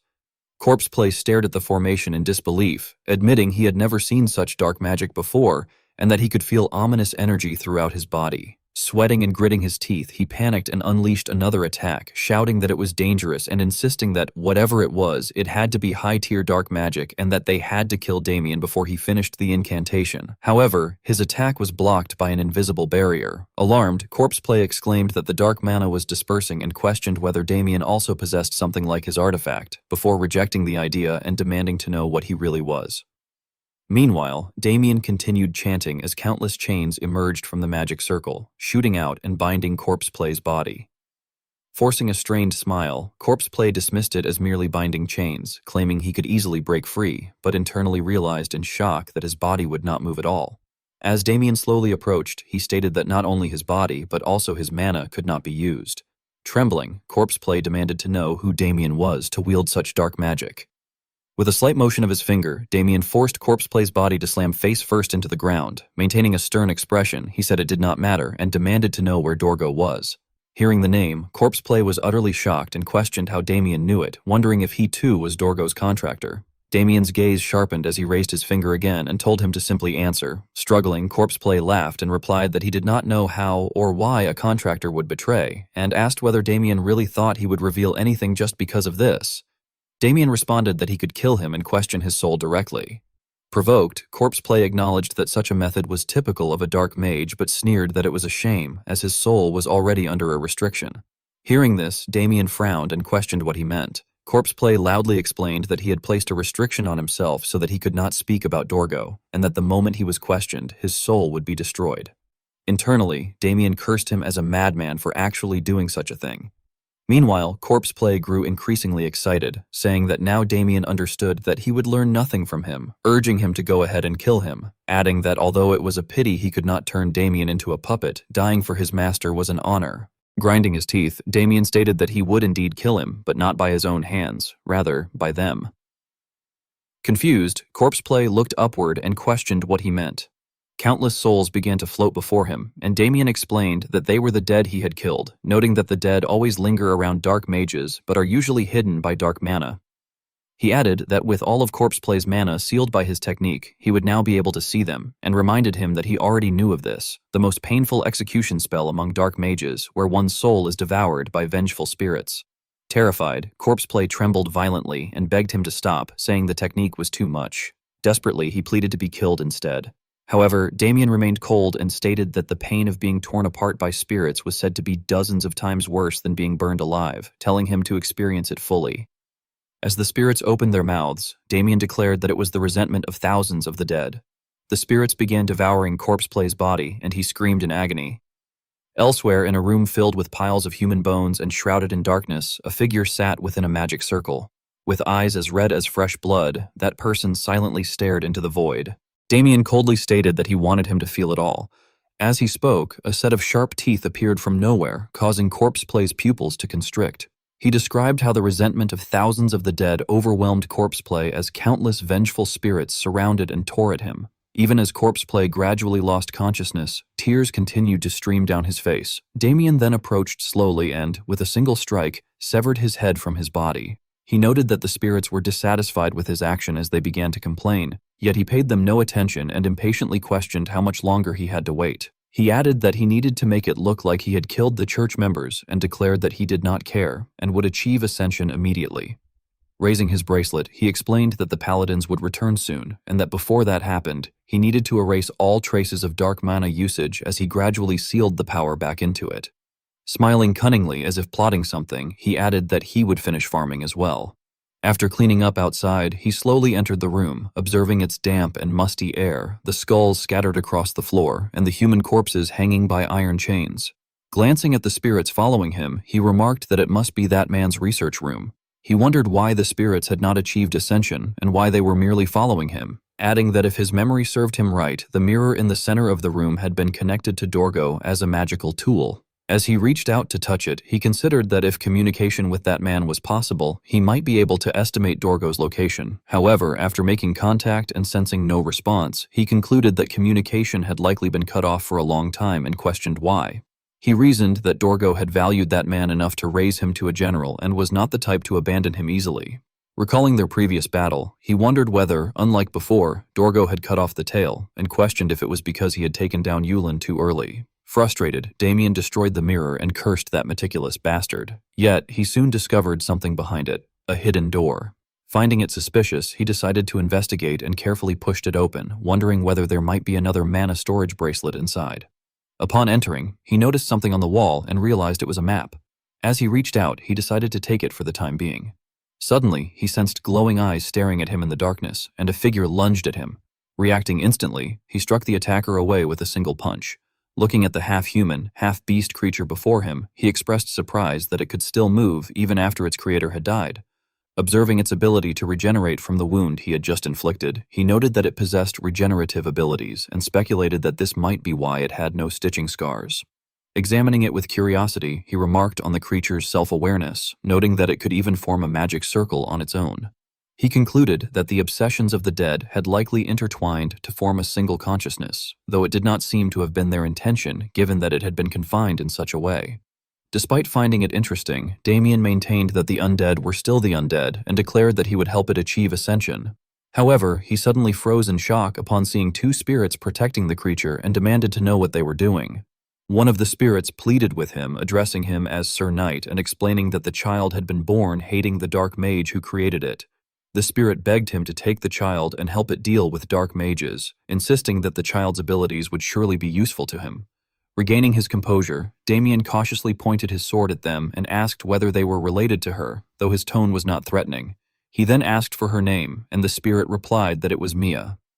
In that moment, two flashes of light cut through the air and severed the chain around Mia's neck. Still unwilling to fully trust her, Damien set a condition, stating that if she attacked humans or failed to demonstrate her usefulness, he would kill her with his own hands. Overjoyed at being freed, Mia and the two spirits paid little attention to his warning. Damien then asked if there were no complaints and, turning away, led them outside, stating that he was done farming there and suggesting that they head back out. Dionisio and Gamal were said to have been leading reinforcements to assist Damien. When they finally encountered him, Gamal reportedly stood there stunned, staring wide-eyed at the sight of Damien holding a severed head in his hand. It was later recounted that when Gamal and Dionisio returned with reinforcements, they had run into Damien along with Agnes and the corpse puppeteer's head. Although they were somewhat shocked, they did not question him much, and it was said that despite their surprise at how he had killed the enemy without a single scratch, Damien managed to avoid excessive interrogation. Damien was also reported to have received news that the traitor Sanus had been safely transported to the church's trial court, and that his comrade Margarda, who had suffered severe injuries, had recovered safely. Everything was described as having gone smoothly, and it was noted that the church's core combat forces, which had been completely annihilated in his previous life, had survived this time. A few days later, the reinforcements began packing up to leave, and Damien prepared to depart with them.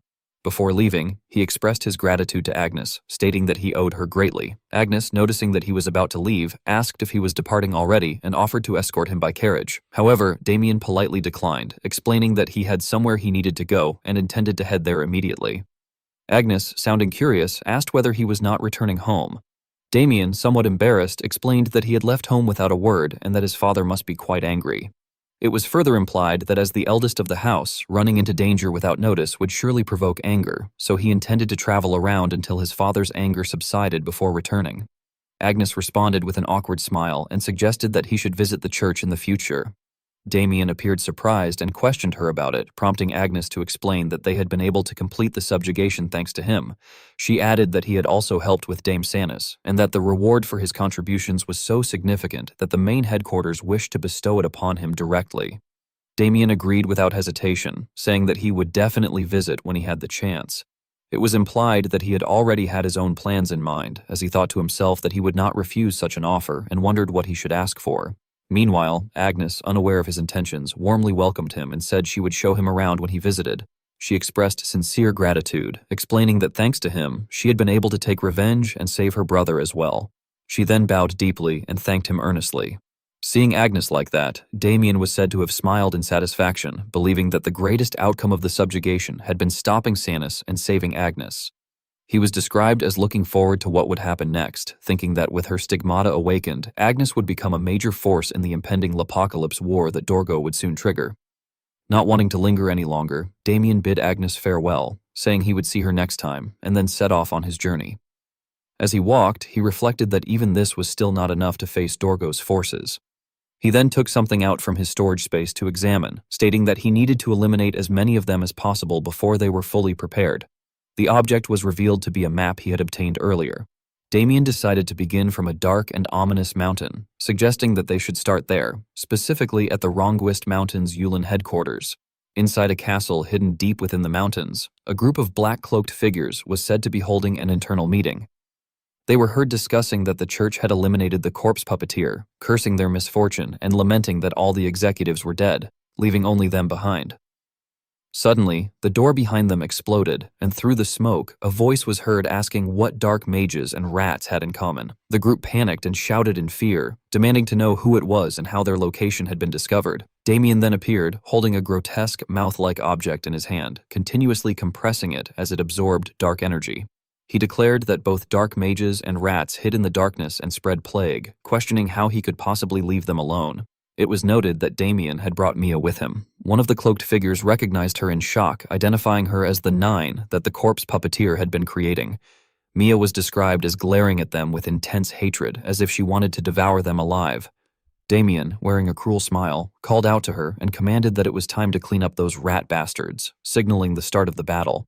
The people in the tavern were said to be excitedly gossiping, asking if others had heard about the dark mage who had recently been active around the Empire. Someone replied that they knew and clarified that it was the dark mage who only hunted other dark mages. Another confirmed that it was indeed him, adding that rumors said he had lost his family to dark magic and had become a dark mage himself. Someone else remarked that they now understood and commented that he sounded like a tragic hero. However, another scoffed and argued that calling him a hero was ridiculous, insisting that he was still just a dark mage. This prompted someone to warn them to watch their mouth, while another questioned what dark mana really was, answering that it was energy gained by tormenting souls. They concluded that, in the end, he was no different, though someone speculated that perhaps he obtained such power from the souls of other dark mages. The discussion then shifted to his name, with someone recalling that he was called that because he chopped dark mages like firewood, and they referred to him as wood-chopping Victor. At that moment, Victor was described as entering the tavern, drawing everyone's attention. He introduced himself by saying that Victor was his name and that he had come to pick up luggage left under it. He then looked around suspiciously. The people present were said to have panicked, screaming in fear, insisting they had said nothing, and urging each other to run away while calling for the order. In an instant, the tavern became empty, leaving Victor alone. He was described as confused, wondering what was wrong with them, explaining to himself that he had come because he had received a letter after 3 months, yet people were already terrified just hearing his name. He then turned his attention to the luggage, wondering if it was what the young master had left behind. At that point, a man in a black cloak was said to have spoken, asking if his name was really Victor. Victor turned back and hesitantly confirmed that it was. The man brought up the title woodchopper, and Victor replied casually that he was quite good at chopping wood. Suddenly, the man released a surge of dark mana and exclaimed that it really was him, mocking his appearance and declaring that he would avenge the firewood Victor had chopped. Before anything further could happen, a sword strike came from afar, and Damien was said to have cut the man in half, shocking Victor. Damien then greeted him, remarking that Victor had become quite a big shot since they last met. Victor was described as shouting in shock, addressing him as the young master, Damien. Damien smiled and asked if he had been well. As sunlight shone over the rooftops, Victor was said to walk alongside Damien, laughing at the nickname Wood-Chopping Victor, and complaining that it was too much, especially being labeled a dark mage. Victor agreed helplessly, saying he hoped they would catch that person soon. He angrily added that he would really like to see what that wicked dark mage looked like. Damien, however, was said to think to himself apologetically that he himself was actually that person. He then changed the subject, asking whether his father had calmed down. Victor replied that he had calmed quite a bit and spent his days staring out the window, likely waiting for Damien's return. Damien asked if his father held anything while looking out the window, and Victor, smiling, asked how he had known, confirming that he always carried something. Damien sighed and concluded that it meant his father was still angry. He then asked whether the rest of the family was safe and if anything had happened while he was away. Victor reassured him that everyone was worried but doing well, though he added that there was one more thing. Hearing this, Damien became alert and demanded to know what it was, fearing it might involve dark mages. Victor instead revealed that Lady Louise was getting married soon. Damien was described as stunned, while Victor cheerfully explained that Sir Ballad Hugo had finally returned from his long post abroad and that the ceremony would likely take place as soon as he returned. He added that once she was gone, only the young master would remain. Damien reacted with disbelief, realizing that it was truly happening and thinking that the love he had ruined in his past life had now been protected. He excitedly said that Victor should have told him such great news first and insisted that they head home immediately. Victor, however, responded in exhaustion, questioning why they were leaving so soon when they had just arrived and had planned to rest for a day. At that moment, Damien was said to run past a girl as a faint trace of dark mana flashed by. He looked after her and remarked that, although faint, it was definitely dark mana, concluding that he should stay for a day after all. Victor, confused and out of breath, asked why he had suddenly changed his mind. Damien replied that he was not done cleaning out the rats yet. The scene then shifted to that night at a fortress on the outskirts of town. Maya was described as single-handedly slaughtering the guards, even breathing fire as one of them screamed in agony. Damien approached calmly with his hands in his pockets, praising her work and stating that he had heard the items those men had moved earlier were stored there, noting how well guarded they were. He wondered what they were hiding until he noticed a warning label indicating it was the property of his name and should be handled with care. He questioned what his name referred to and speculated that it might be the figure dark mages spoke of, realizing it was Dorgo. He declared that he had finally found it, explaining that he had been chasing him for 3 months and had at last discovered a trace. He then cut open the box and was shocked to find what was inside, realizing it was his former weapon from his time as a Death Knight, the demonic sword Erebus. He reflected that, besides destroying the Empire, Dorgo had also aimed to gather the fragments of this sword to complete it. He noted that, when he had wielded it before, it had already been half restored and wondered if this was all it was at this point in time. Suddenly, Erebus began to glow and float, emitting a blinding light. Damien was astonished, realizing that the sword seemed to recognize him as its master. He recalled that even as a Death Knight, it had taken him half a year to gain its recognition, and he questioned whether it actually remembered him, though he quickly dismissed the idea as impossible. At that moment, a beastman appeared behind him and threatened him, saying he had dared to touch the property of his name and would have to be killed. The beastman also identified him as the dark mage who had been attacking them with a strange undead and accused him of going too far, mockingly addressing him as Wood-Chopping Victor. Damien clenched his teeth, recognizing the face from his past life, and warned Mia to stop, saying the opponent was not someone she could handle. The woman seemed surprised that he knew her and asked if he did. Damien replied that he knew her more or less and identified her as Slay, an executive of Pandemonium, the continent's largest group of black magicians. Unnoticed by them, it was mentioned that someone was still asleep inside the box. Sla appeared amused and remarked that he had certainly done his research, adding that he must also know what she was capable of.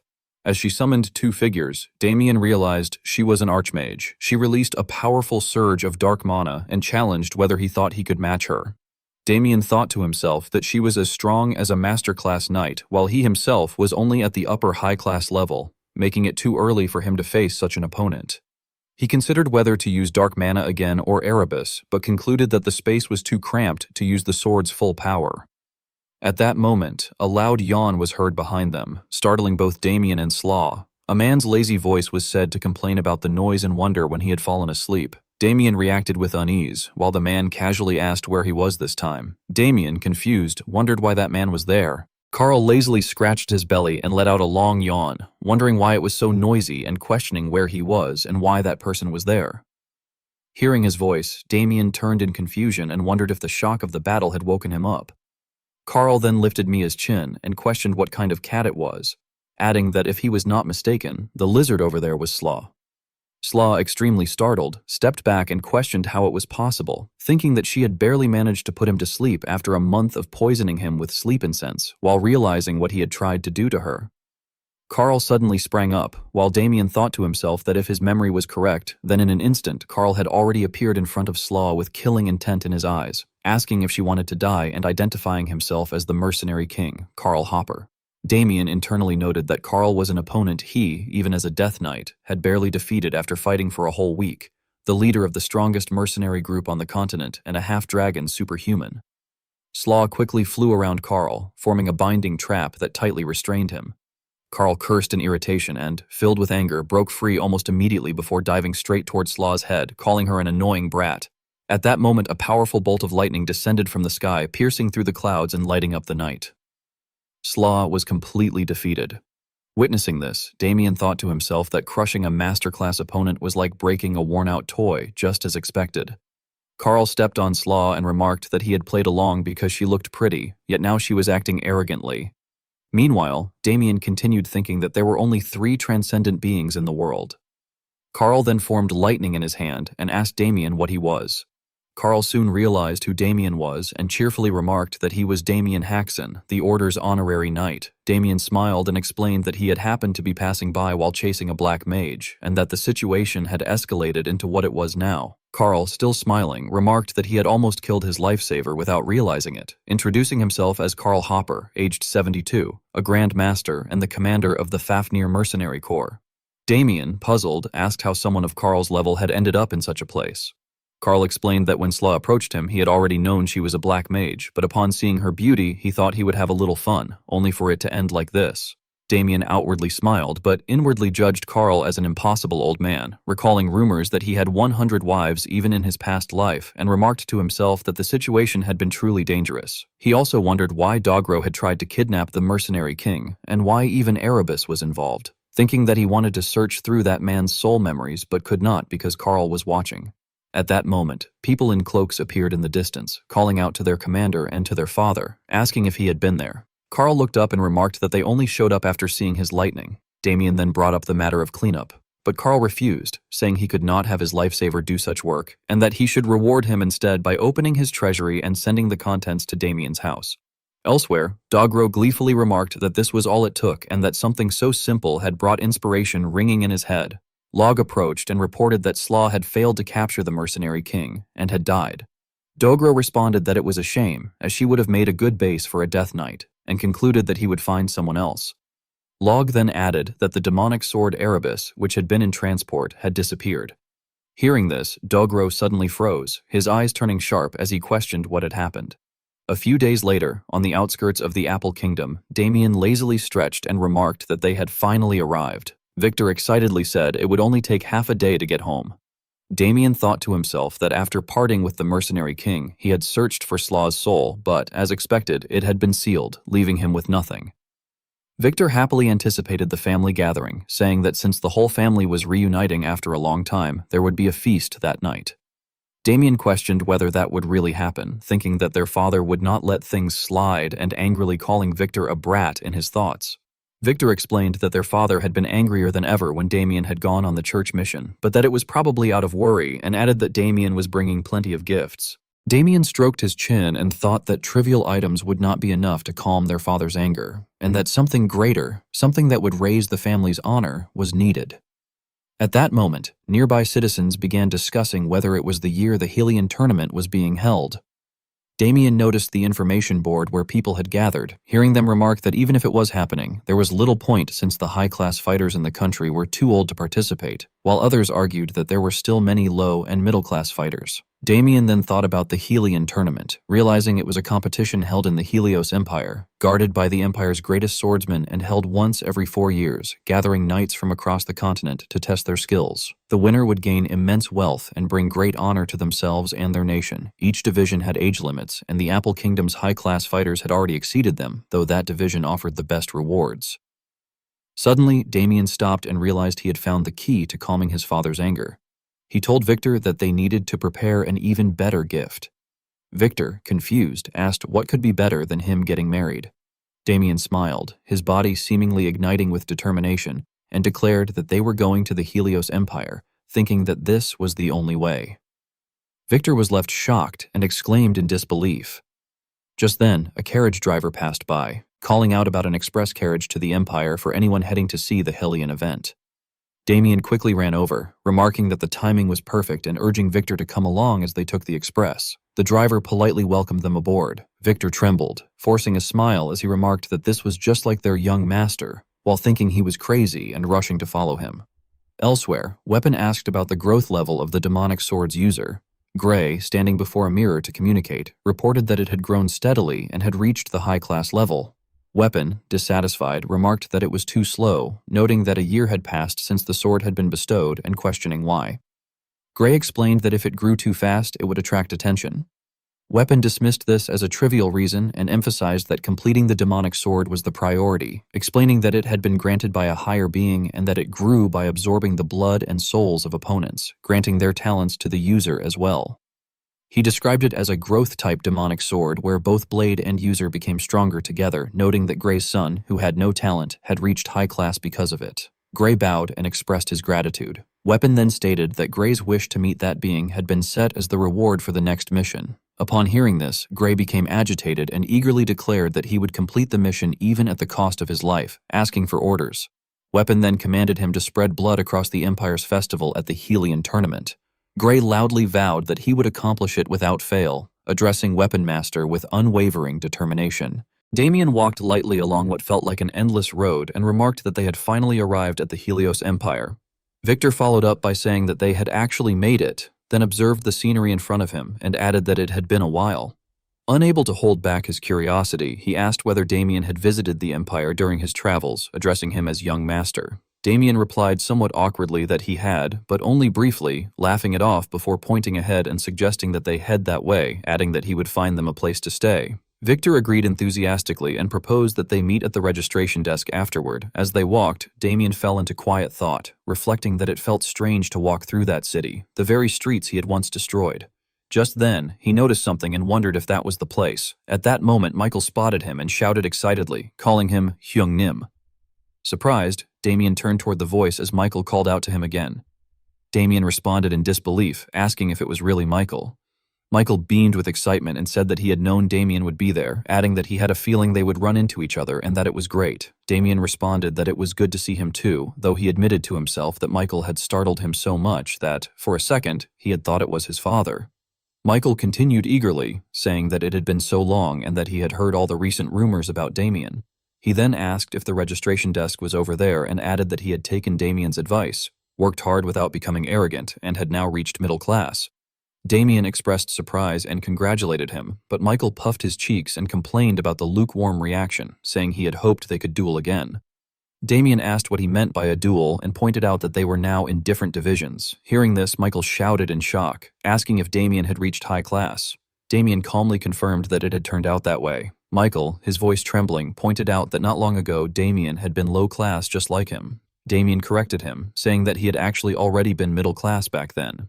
Nearby onlookers began whispering among themselves, wondering if that was the famous Demian Haxon and questioning whether he had not been low class until recently. Michael shouted in disbelief, questioning how it was even possible and asking how someone could rank up so quickly in just a few months. Damien reminded him that Michael had done the same and told him to stop shouting and go eat instead. At that moment, an unseen shadow quietly observed them from afar. The scene then shifted to Hellion Arena on the day of the finals. Victor asked whether there were no masterclass matches that year, addressing Damien as young master. Damien responded by asking if Victor thought masterclass nights were common, explaining that the average age to reach master level was 65, and that most were likely over the age limit. Victor said he understood, but wondered whether the audience would be safe with monsters above middle-class fighting. Damien explained that the magic tower would deploy barriers, and that as long as it was not a masterclass fight, everything would be fine.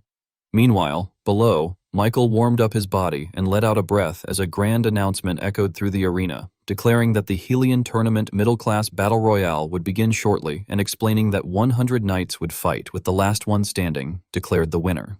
Michael silently observed the situation and wondered whether the rival Damien had mentioned was among the participants. Drawing his sword, he expressed his hope that they were, saying that way he could show Damien what he was made of.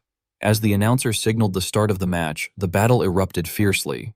Michael stepped forward to join the fight, and with a single strike, he nearly overwhelmed his opponents. Watching from above, Victor exclaimed in amazement that at that level, Michael would have no rivals among ordinary middle-class knights. Damien, however, remarked that this would only be true if they were ordinary. At that moment, someone approached Michael and addressed him, confirming that he was Michael Lionbloom before introducing herself as Rachel Lichtauer.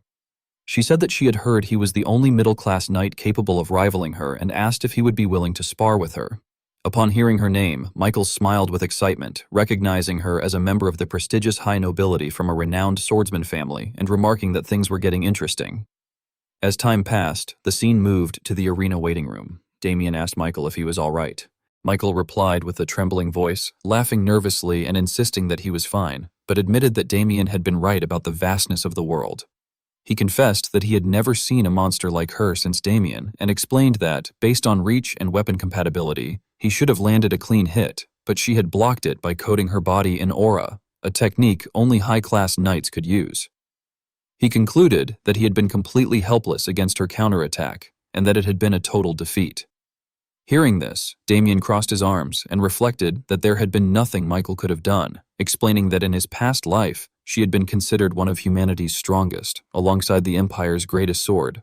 He revealed that she was known as the Sword Queen, and that her specialty was full-plate aura, an aura blade wrapped around her entire body, making her truly dangerous. Suddenly, a voice from outside commanded everyone to rise, announcing that His Imperial Majesty was entering. Helios appeared before them and waved as he greeted the crowd. Damien spoke politely, noting that since the Emperor himself had come to watch, it seemed the real show was about to begin. Michael agreed, adding that the high-class division was starting now. At that moment, a strange surge of power filled the air. Victor commented that from that point onward, the tournament followed a different format, and mentioned that he had heard the Emperor would personally congratulate the winner. Damien replied indifferently that there were not many participants in that class. Victor then urged him to win, addressing him again as young master. Damien looked at his cheering companions with mild exasperation, but assured them that of course he would win. Nearby, another participant bit his finger nervously and admitted that he had only entered because his father had told him to, but everyone there looked so strong, including several famous individuals, and he questioned how his father expected him to win. At that moment, another voice responded firmly, insisting that he had to succeed, for his father and for someone else. His voice then turned eerie as he declared that he would do it for him. The narration described the Helios Empire Helian Tournament as a prestigious event where high classes from every nation gathered to prove their strength, noting that a few standout powerhouses were quickly dominating the competition and that the round of 16 had ended swiftly, leading directly into the quarterfinals. The announcer excitedly declared that student Damien was unstoppable and had advanced to the semifinals, before announcing the next match. Michael, filled with excitement, remarked that he had known it and praised his older brother as amazing, while a boy beside him shouted in admiration that the young master had done a great job. As a sudden noise on the arena drew their attention, Michael observed that someone had also finished his match in a single blow. The announcer then proclaimed that Joshua had achieved another swift victory and had advanced to the semifinals. Hearing this, Damien wondered to himself whether that person had also made it to the semifinals, finding it strange that despite seeming to lack combat sense, he was still a high-class participant. At that moment, someone approached hesitantly and greeted Damien, saying it had been a while and asking if he had been well. Michael, noticing her, asked whether it was Sengra and whether his brother knew her. Damien replied that he did not know anyone by that name. The girl then shyly revealed that she was actually Agnes. As Damien began to say her name, she quickly covered his mouth and urged him to stay quiet, explaining that her presence there was a secret. Confused, Damien asked what exactly she was doing and why she had revealed herself if it was meant to be a secret.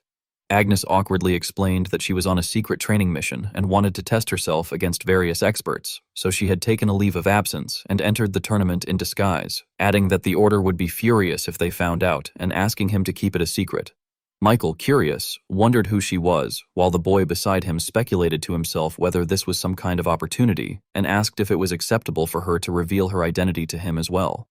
Agnes hesitated, unsure how to respond. Damien then remarked that, come to think of it, he had intended to visit the Order but had not yet had the chance, suggesting that they should go together after the tournament since he needed to collect his reward. Agnes reacted in shock, questioning whether they would go together, and Damien confirmed it, reminding her that she had said she would personally guide him, implying even more intimately that she would be his bride. Hearing this, Agnes quickly put her veil back on and nervously said that she understood. The announcer's voice rang out again, prompting participants to prepare for the next match. Agnes stated that it was her turn and that she would be back, to which Damien responded indifferently. She then nervously stepped onto the arena, blushing as she recalled his earlier words and wondering if that had been a request for a date, falling into a massive delusion. The announcer declared the final quarterfinal match as a clash between two queens, Sangra and Athene. On the arena, Athene commented that covering one's face like that must be stuffy, but Agnes remained silent. Athene then remarked that she was boringly quiet and deducted points. Meanwhile, Agnes was internally distracted, thinking that Sir Damien had just asked her on a date, but quickly tried to refocus, telling herself that she could not let him see her in a pathetic state and that she had to at least reach the semifinals. Athene, summoning a spear, commented that perhaps Agnes preferred to let her body do the talking and awarded her points for it. From afar, Damien observed that she had changed her combat style to focus on kicks to conceal her identity, noting that even he had not recognized her at first. As the announcer signaled the start of the match, both fighters charged at each other. Agnes launched a fierce attack, her eyes gleaming, prompting Athene to praise her dodge and award points. As Agnes continued attacking, Athene kept evading and casually awarding more points while counterattacking, warning that failure to block would result in a deduction. Watching from a distance, Damien reflected that her need to limit her divine power due to her identity was holding her back. Athene then expressed disappointment, stating that the only one worth watching might be Damien Haxon. At that moment, Agnes's fist began to glow, and she struck toward Athene, damaging her hair. Realizing something, Athene remarked that Agnes seemed to possess a unique mana affinity and awarded her additional points. Irritated, Agnes snapped at her to be quiet. Athene then launched into a frenzied assault. Damien continued observing, noting that Agnes had definitely improved since last time, but concluding that she could not win while hiding her divine power, and that even if she released her stigma, she would still lose. Smiling confidently, Athene said she did not understand why Agnes was holding back and challenged her to reveal her true strength. Agnes, now exhausted, silently endured the attacks. As Athene's pressure intensified and she pointed her weapon at Agnes, she declared that Agnes could not defeat her like this. Struggling to block, Agnes admitted inwardly that her opponent was incredibly strong, but feared that if it were discovered that a member of the Order had entered the tournament for personal gain, her master would either excommunicate her or beat her to death. Determined, she resolved to win, using only the basics, and launched a powerful kick. Athene, noticing this, questioned whether Agnes had no intention of getting serious and declared that she would end the match. Immediately, a powerful bolt of lightning struck Agnes as Athene coldly deducted points. Agnes took the full force of the attack, her body stiffening and her eyes going blank. Damien, slightly surprised, remarked to himself that he had expected the match to end this way. On the arena, Athene proudly announced her total score and, seeing Agnes motionless, declared her a failure. The announcer then proclaimed Athene as the winner who would advance to the semifinals. She looked toward Damien, smiling as she stated that they would finally get to fight and addressed him by name. Meeting her gaze, Damien responded only with a cold smile. Athene, smiling brightly, remarked that he was the man her father had mentioned and wondered aloud how he would score when they faced each other. At the arena, the announcer presented the first match of the high-class semifinals and introduced Jelizua Haribo as the Sword Emperor of Herculean strength. Jelizua silently evaluated his opponent, thinking that Javier Joshua was the knight who had finished every match in a single blow. As the announcer introduced Javier Joshua of the one-hit kill Swift Sword, Jelizua observed Javier's sword and thought that although the Swift Sword was incredibly fast, his eyes had gradually grown accustomed to it after watching the previous matches, so he would not allow himself to be defeated in a single strike like the others. The announcer then declared the start of the match. However, the moment the announcement ended, Javier's blade was already pressed against Jelizua's neck. Shocked, Jelizua wondered what had happened and realized that compared to the last match, Javier had become even faster. In the very next instant, Jelizua's head was severed. Javier frowned inwardly and thought that it was still not enough and that he only needed a little more blood for the Empire, or rather, to satisfy that person. He resolved that during the winner's ceremony, he would take that person's head as well, believing that only one more step remained. On the scoreboard, the list of winners from the previous round appeared as the announcer declared that only one match remained before the high-class tournament finals. Damien's friends loudly cheered for him, shouting about victory and love while claiming that the Viscount loved him and urging him to avenge their future sister-in-law. Damien, utterly speechless, wondered what they were even talking about. The announcer then introduced Damien Haxon as the invincible knight who had not drawn a weapon even once. Athene immediately scolded Damien for stepping onto the stage later than her and jokingly deducted 10 points from him. Confused, Damien asked what she meant by minus 10 points. Athene casually explained that it was simply something she liked to say before asking whether Damien's friends had actually been telling the truth. Damien questioned what she meant, and Athene clarified that she was referring to Sengra supposedly being their sister-in-law. Damien frowned and pointed out that she avoided answering other people's questions while expecting answers herself. Athene responded by noting that he was not denying it. Damien simply told her to think whatever she wanted.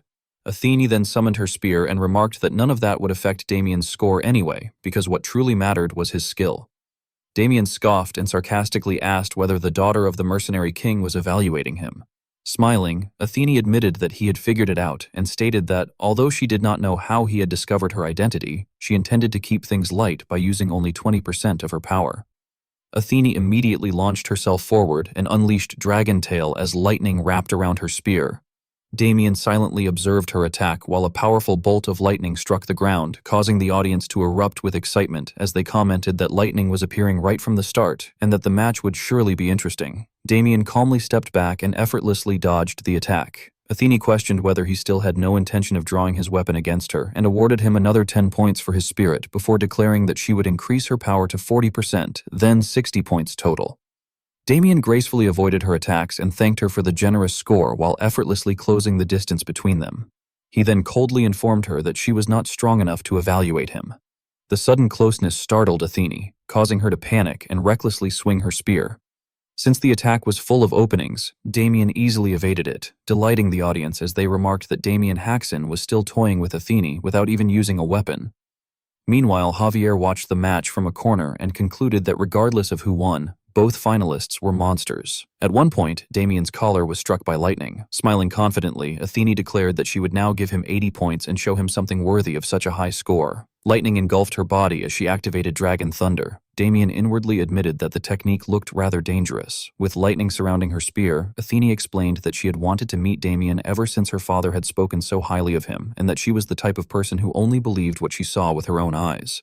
Declaring this to be the final grading, she challenged Damien to withstand the attack barehanded as well. Sengra widened her eyes in shock, realizing that this lightning was incomparable to the attack she herself had suffered before. Suddenly, a dragon appeared in the sky and unleashed an overwhelmingly powerful lightning breath attack called Thunder Dragon's Extinguishing Breath.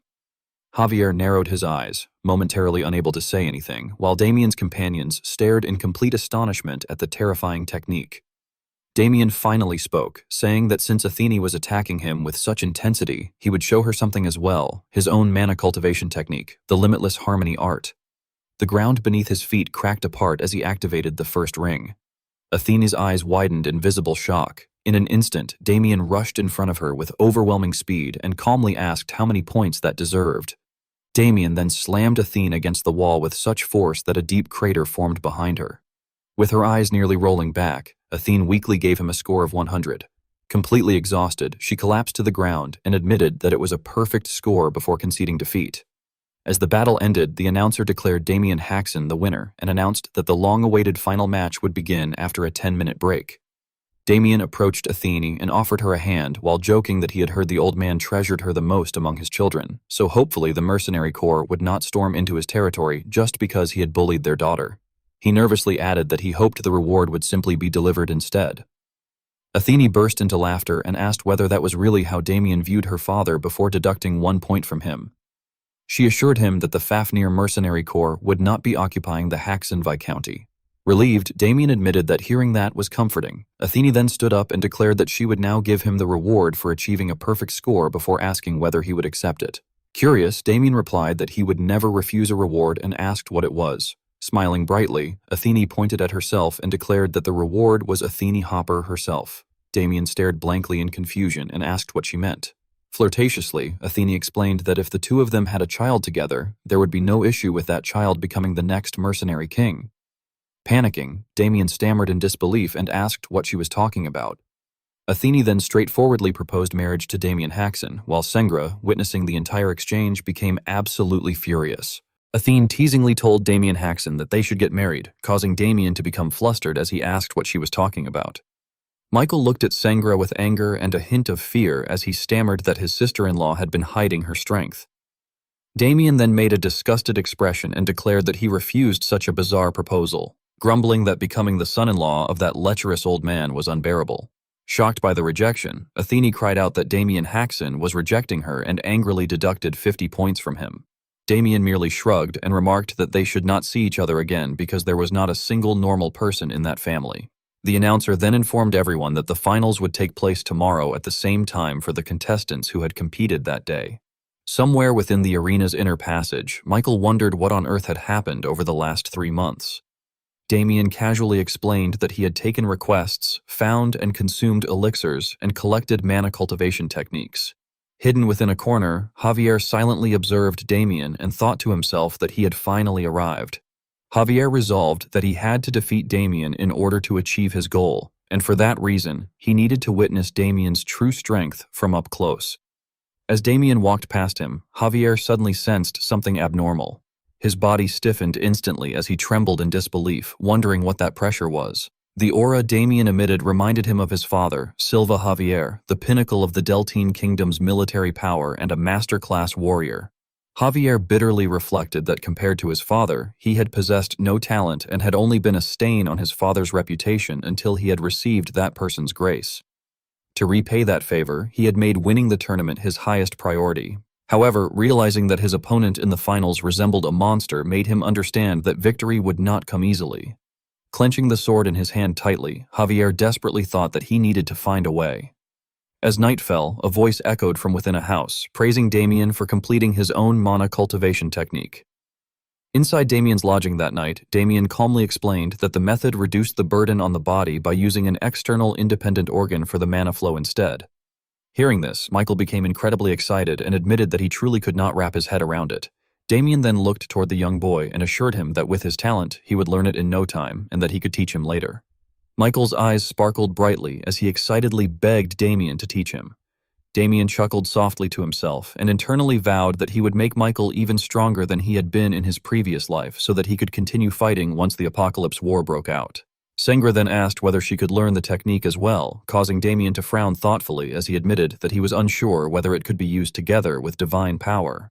Still in high spirits, Michael suddenly remembered that Damien needed rest for tomorrow's match and announced that he would head out. Damien waved him off and told him that they would see each other tomorrow. Meanwhile, Maya lay lazily atop the roof while silently watching Michael's departing figure. She yawned sleepily as the spirits reminded her to properly stand guard over the familiars Damien had gathered during the last 3 months. As Michael walked away, he quietly muttered to himself that perhaps he should try creating an independent mana cultivation technique as well. Suddenly, a shadow emerged from the darkness. Javier instantly rushed forward with his sword drawn. Although Michael managed to dodge quickly, he still received a slash across his chest, groaning in pain as he realized he had failed to avoid the attack completely. Javier stared in astonishment, unable to believe that a mere middle-class fighter had reacted to his attack. Michael immediately drew his sword and angrily demanded to know who Javier was. Javier, however, ignored the question as he wondered whether Michael had grown even stronger through today's match in such a short amount of time. Feeling insulted at being ignored, Michael furiously declared that if Javier intended to ignore him, then fine, because he had been feeling restless after the match anyway. Meanwhile, Javier continued analyzing him internally, wondering whether Michael possessed some kind of super sense that reacted instinctively to danger. Regardless of the reason, Javier admitted to himself that it was a truly enviable talent. Frustrated, Michael charged forward with a shout. Javier immediately entered a battle stance while wondering whether Michael was so reckless that he failed to realize he was facing a high-class opponent or whether Michael genuinely believed he could handle someone like him. Either way, Javier thought mockingly that Michael's lowered guard would make things easier. A massive explosion then tore apart the silent night. Later, it was said that dozens of middle-class fighters were either killed or injured that night. Fortunately, Mia arrived quickly after investigating the commotion and managed to save Michael's life. Damien blamed himself for the incident, bitterly admitting that it had been a mistake to only have the spirits monitor the area around the lodging. He swore that he would find whoever was responsible and avenge Michael. The next day, the announcer enthusiastically proclaimed that the long-awaited finals of the Hylian tournament had finally begun. Standing within the arena, Damien suddenly noticed something strange about Javier and wondered whether he had always looked like that. Javier ground his teeth together and declared that now he knew for certain that if he faced Damien again today, he could defeat him. Damien, already in a foul mood, coldly told Javier to stop acting up while internally recalling that Javier specialized in swift swordsmanship and deciding that he first needed to read the flow of Javier's mana. The announcer loudly declared that without further ado, everyone would now discover who would become the glorious winner. As Javier prepared to draw his sword, he arrogantly laughed and remarked that Damien was truly arrogant. However, the instant the announcer shouted for the match to begin, Javier exploded forward at blinding speed and roared that everything would end today. Damien remained motionless as the sword rushed toward him. A spray of fresh blood burst into the air, causing the audience to gasp in shock. Even Athene widened her eyes in disbelief. A small cut had appeared on Damien's cheek. The announcer exclaimed in astonishment that for the first time ever, Joshua's opening strike had missed. Veins bulging across his face, Javier demanded to know whether Damien had seen the attack. Damien calmly touched the blood on his cheek and admitted that he should have first read the movement of Javier's mana. Javier smirked confidently and warned Damien that it was far too early to be surprised because he still had much more to show him. The audience marveled in amazement, shocked that Joshua possessed such techniques and realizing that these were attacks they had never witnessed before. Damien blocked the incoming strikes with his bare hands while calmly analyzing that this was not some hidden technique. Although the power was certainly impressive, the movements were clumsy, almost as though the power did not truly belong to Javier. Javier praised Damien for successfully parrying attacks without even drawing his sword, but mockingly asked whether Damien could handle his next attack with his bare hands as well. Javier then unleashed a powerful technique, roaring out the name Fierce Roaring Lion Sword Strike. Witnessing the attack, Damien could not hide his surprise. A tremendous explosion erupted within the arena, and thick smoke spread everywhere, obscuring the audience's vision. Through the smoke, Damien recognized the technique as the Fierce Roaring Lion Sword Strike and realized that even the current Michael could not produce that much power. Javier, having nearly exhausted all of his strength, panted heavily in disbelief upon seeing Damien still alive. Damien's sword became enveloped in a pale blue aura as he coldly pointed out that Michael had been attacked and collapsed the previous night. Yet Javier was somehow using Michael's great lion sword art, a technique that should never have been leaked. Damien concluded that Javier was the bastard responsible for what had happened to Michael before activating the first ring of the limitless harmony art. Grinding his teeth, Javier laughed wildly and shouted that Damien was finally going all out. However, before he could finish speaking, Damien instantly closed the distance between them and coldly reminded him that he had already warned him not to act up. A voice suddenly rang out, accusing the man before him of being the bastard who had done that to Michael. Javier let out a thrilled grin and remarked that finally his opponent was actually going all out. Though even so, the Javier of today was different. Damien furiously charged forward and reminded him that he had already told him to stop messing around. The sound of two swords clashing screeched through the arena before both fighters pulled their blades back and prepared for the next strike. Their fierce sword fight continued as the commentators excitedly shouted that those hotly contested exchanges were exactly what a final match should look like. During the clash, Javier's arm was struck and blood began to pour out. As he continuously retreated while suffering more wounds, he panicked inwardly, wondering what was going on. He could not understand why, after stealing the power and talent of elite middle-class knights, he still had not already won and taken the Emperor's head. He desperately questioned just what kind of monster Damien truly was. In the next moment, Damien unleashed a final blow that sent Javier flying away, causing a massive explosion. Damien then calmly walked toward Javier's collapsed body and coldly declared that he should not go down yet because he was nowhere near finished with him, ordering him to get back up. Struggling to breathe, Javier admitted that he had to confess something. Confused, Damien asked what he meant. Javier responded that defeating Damien was going to be much harder than he had expected, but he still had a job to do. Hearing that, Damien immediately became suspicious and realized that Javier was planning something. Suddenly, the eye embedded within Javier's sword began glowing brightly. Javier rose to his feet and declared that from that moment onward, he would sacrifice himself for the cause and for him. The spectators were thrown into confusion, with one person loudly screaming in terror while asking what that thing was. Damien stared in shock as he realized that the weapon was actually a demonic sword. A crimson light erupted instantly afterward, and thick smoke engulfed the entire arena, obscuring Damien's vision. Damien thought to himself that although the sword's design had always looked bizarre, he had never expected it to truly be a demonic sword, despite how obvious it now seemed. At that moment, Javier tightly gripped the blade and roared out Damian Haxon's name alongside the Empire's, declaring that the world which had looked down on him should remember him as Javier, a dark knight of pandemonium. and a loyal knight of the Great One. The entire arena descended into chaos upon hearing the name of Pandemonium. Terrified spectators screamed that a knight from a black magic organization had infiltrated them and desperately urged everyone to run away. Damien calmly analyzed the situation in his mind, concluding that there were only two possibilities regarding where the sword had come from. He wondered whether Javier had already been completely consumed by it, though regardless of the answer, Damien realized the root cause remained the same. Immediately afterward, Javier charged forward at incredible speed, his body twisted grotesquely while he let out an inhuman roar. Damien froze in shock for a split second because of Javier's overwhelming speed, but in the next instant Javier had already appeared right before him. Javier swung his sword, and although Damien narrowly managed to dodge, the blade still grazed his arm, causing blood to gush out.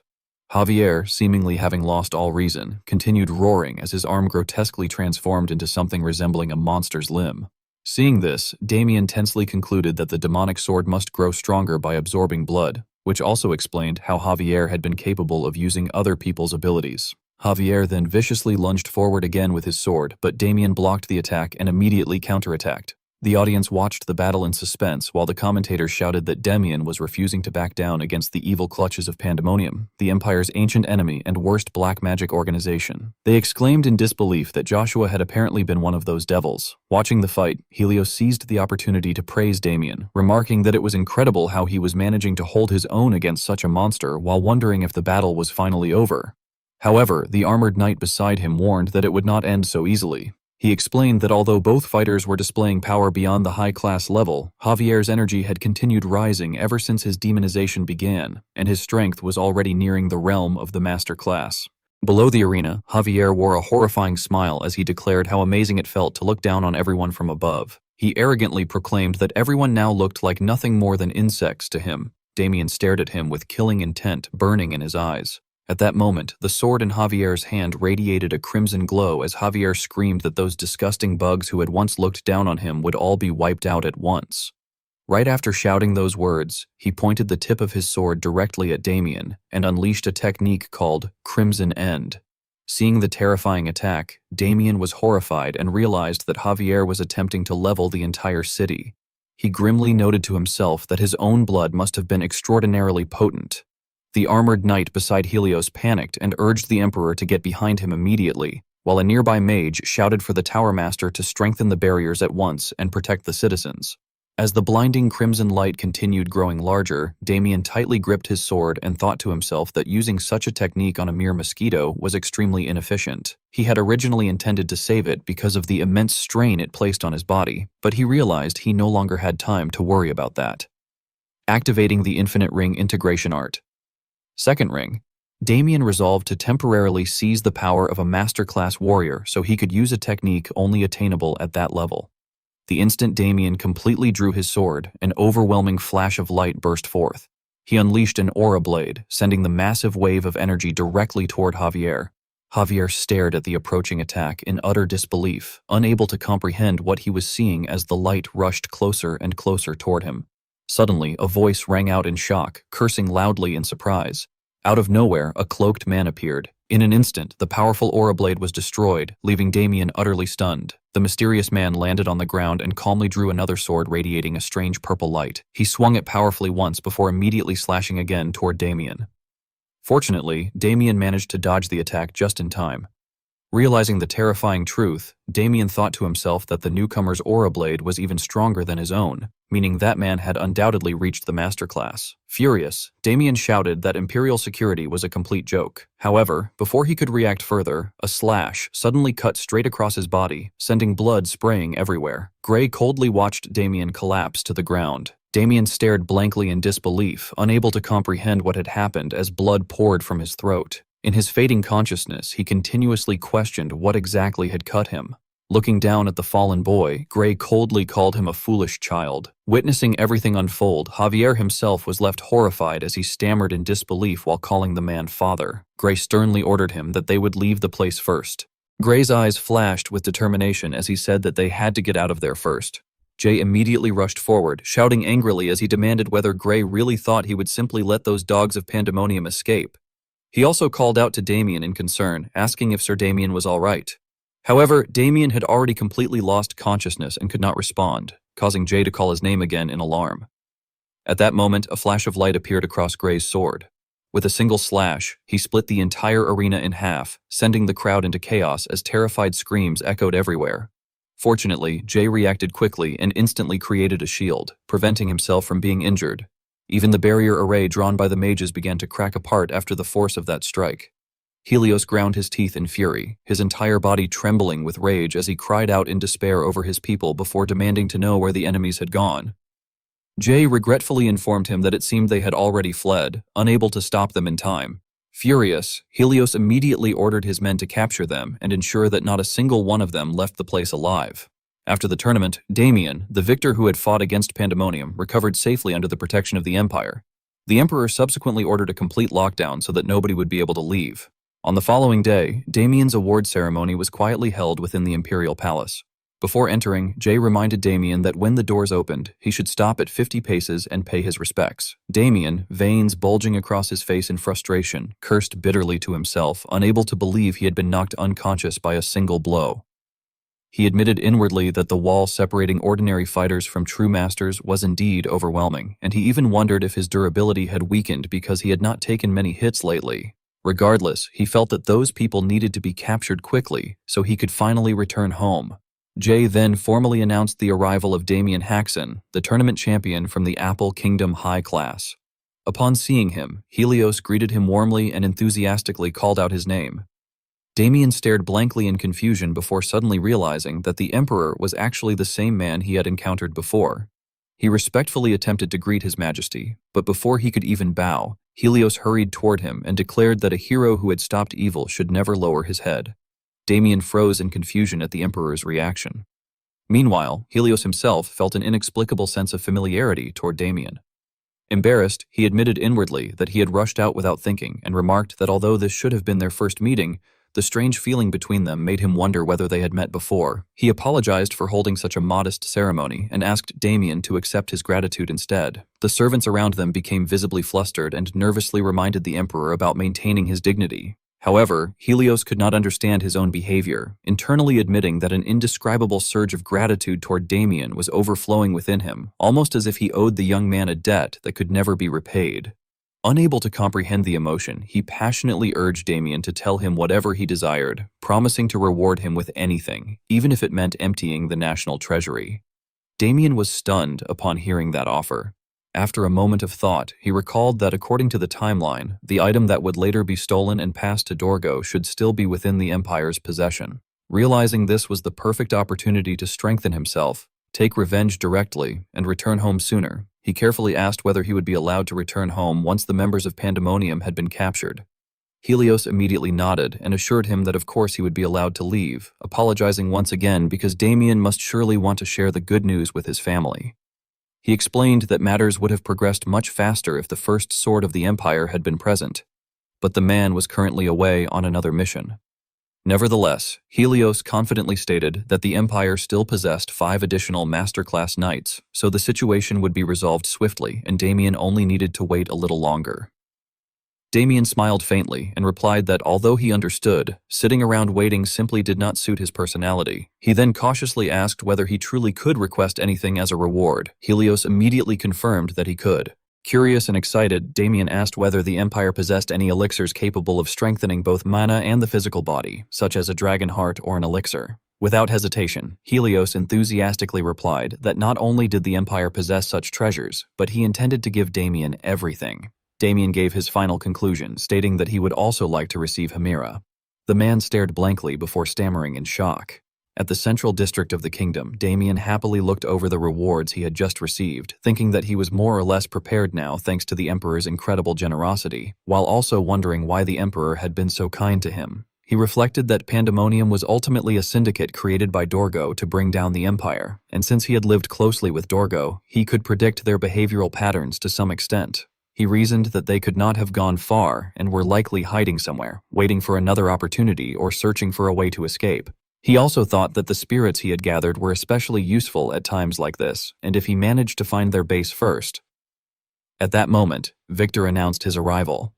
Athene was already sitting in the living room and sarcastically asked whether he had really made the person he summoned wait, deducting 10 points from him. Damien quickly entered and explained that it had been his first time at the Imperial Palace, so it had taken him a while before apologizing. Athene smiled and praised his quick admission and apology, immediately adding 10 points back.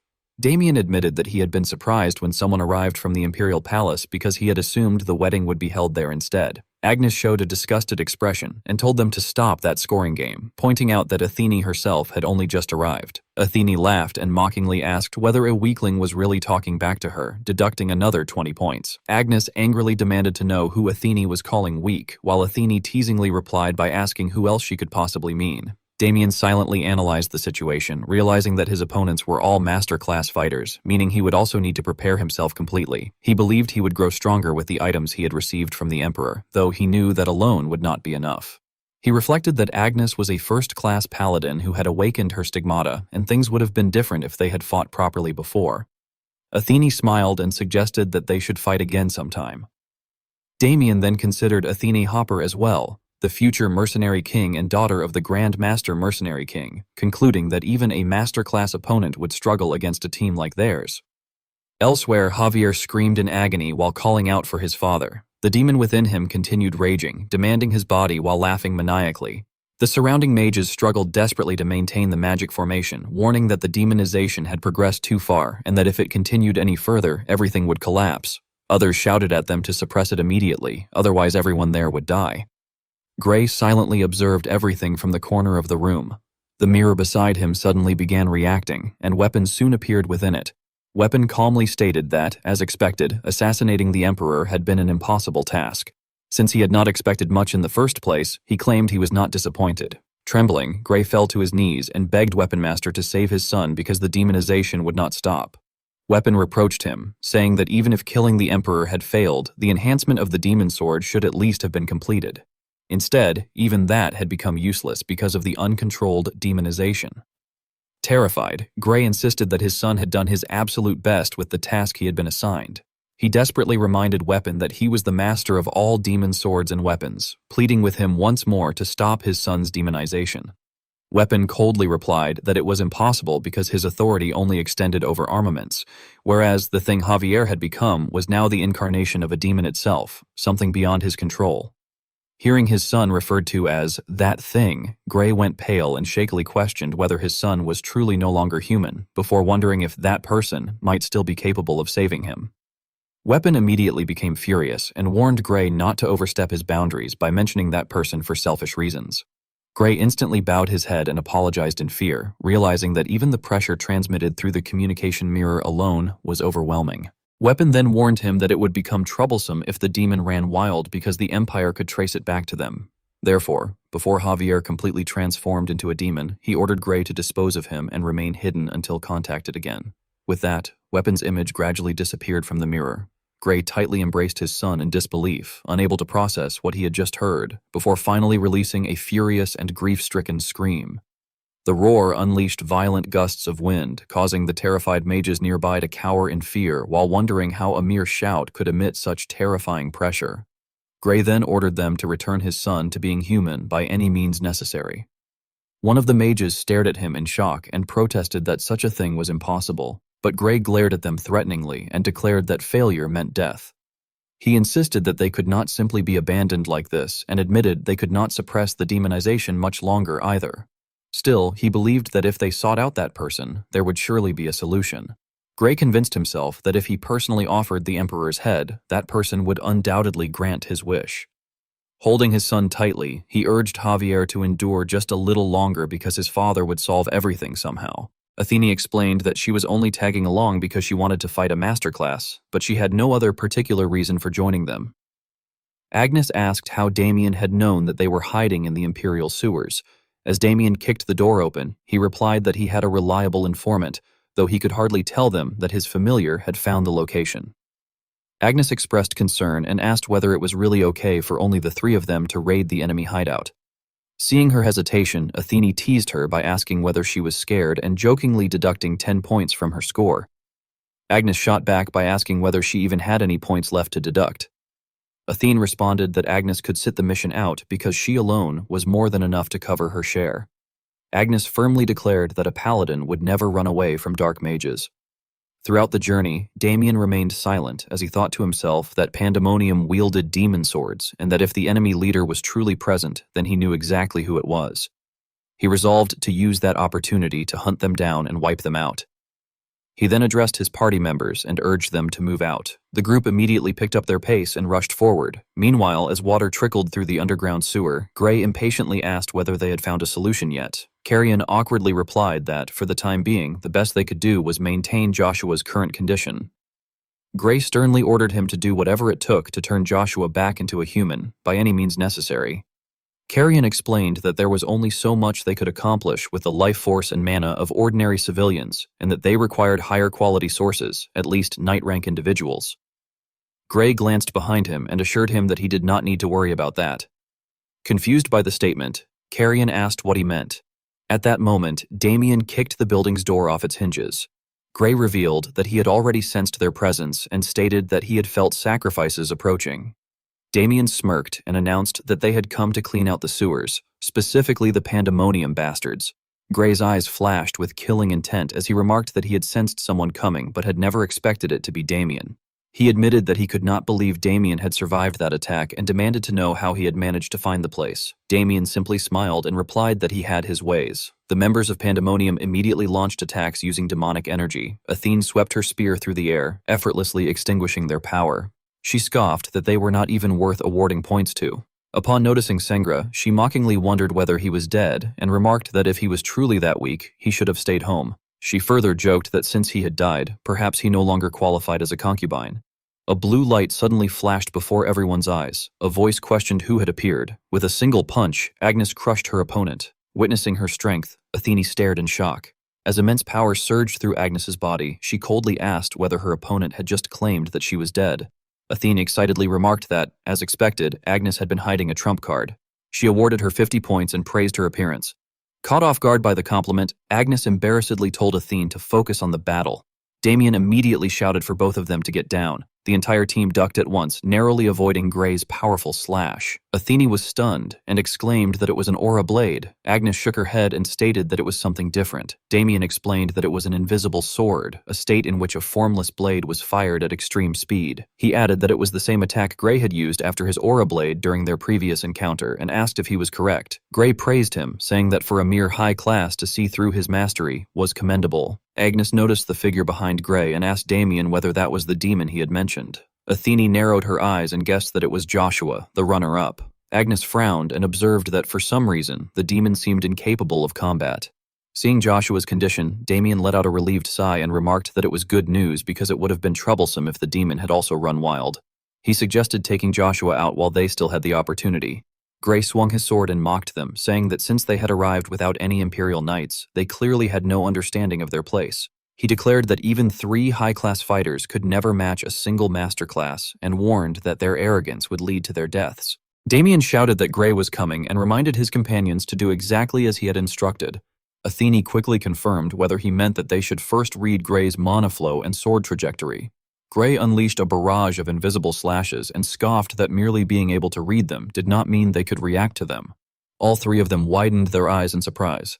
As they skillfully weaved through Gray's attacks and gradually closed the distance, Gray admitted his surprise and remarked that he had never expected mere high classes to react to such attacks.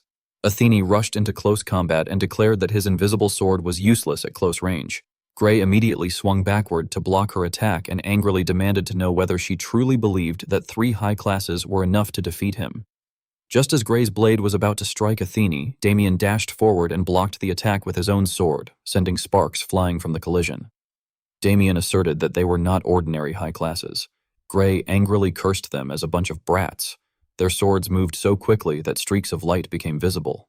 Seizing the opportunity while Gray was distracted, Agnes circled behind him and drove a powerful punch into his abdomen. A flash of light erupted. Gray coughed up blood and groaned in pain. Athene and Damien attacked simultaneously, but Gray narrowly avoided them. Athene slammed her spear into the ground, shattering the earth beneath them. Breathing heavily, Gray questioned what kind of monsters these youngsters were, and admitted that they had already surpassed the level of ordinary high classes. Athene and Agnes launched a finishing attack together.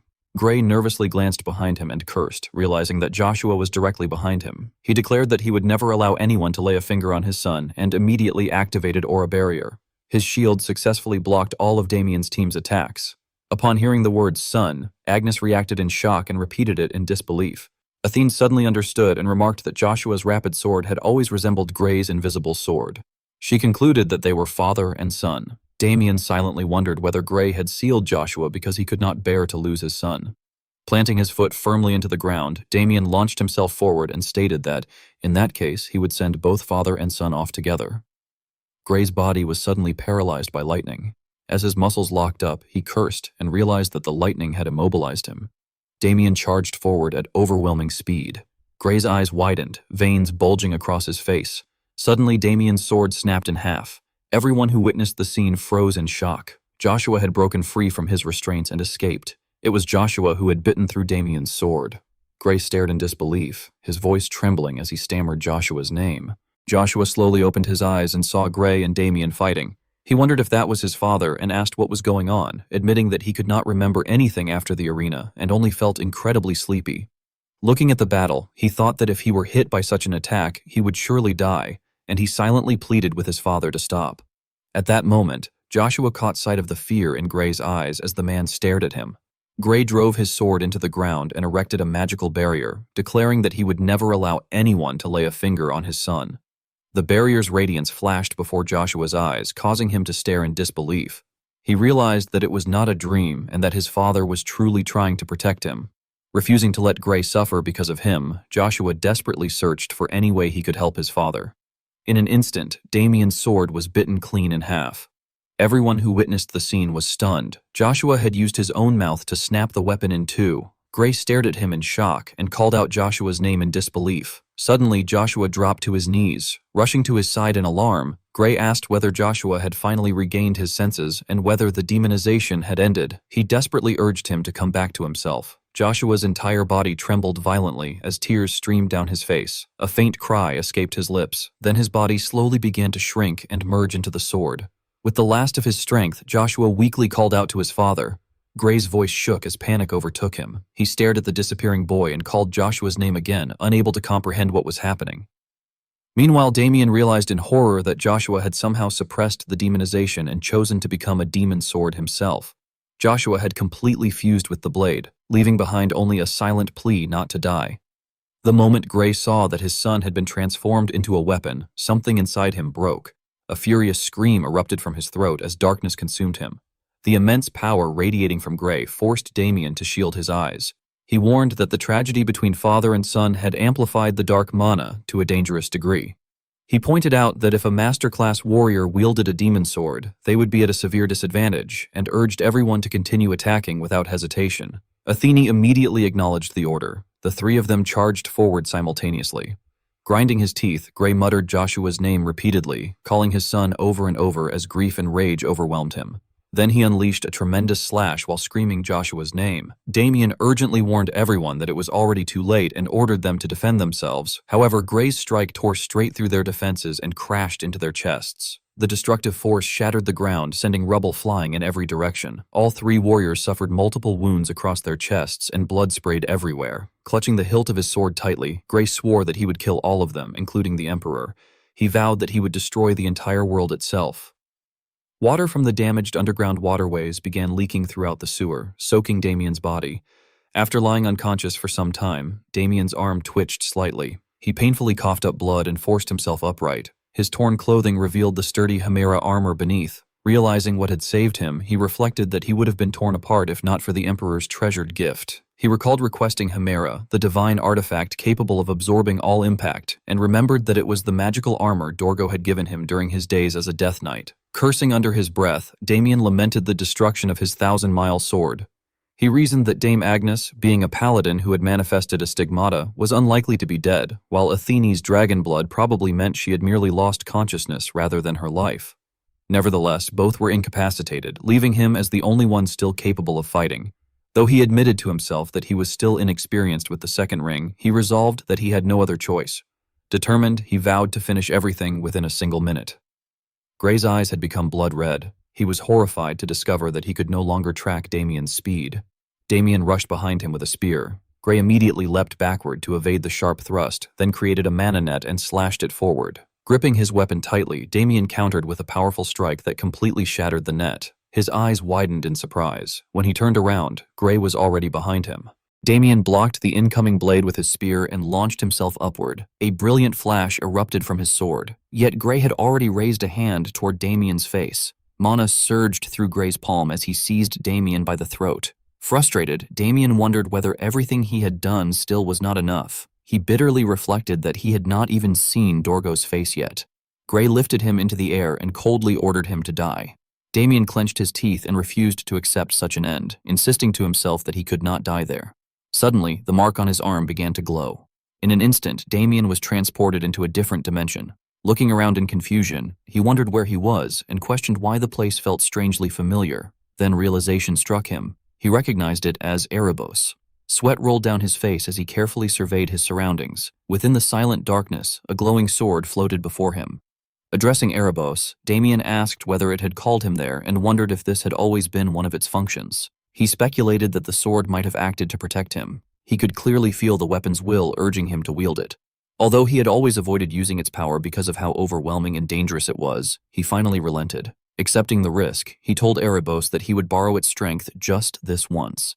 A flash of light erupted. Gray's right arm was severed instantly. His blood-red eyes widened in shock. Everything had happened so quickly that he had been unable to react. Damien's eyes gleamed with killing intent as an immense torrent of mana surged around his body, far greater than before. Gray gritted his teeth in fury as veins bulged across his face. His severed hand suddenly regenerated, and the muscles in his arm rapidly reconstructed themselves as he let out a strained groan. He then charged forward once more with his sword, screaming at the top of his lungs. Putting all his strength into a downward slash, he brought the blade toward Damien. Even though the sword was only moments away from striking his head, Damien remained perfectly still, his eyes glowing faintly. In the next instant, Gray's body exploded into countless fragments. Both he and his sword shattered into pieces that hung suspended in midair. As their eyes met one final time, Damien inwardly reflected that Black Collapse was a power that pulverized anything it cut at the molecular level. He thought that it was exactly what he had expected from Erebos and noted that even with only the hilt remaining, it still functioned. Relieved that the immediate crisis had been resolved, he called for Erebos to return. However, Erebos ignored his command and refused to return to the sword. Instead, it circled wildly overhead, its immense power causing the surrounding ground to sink.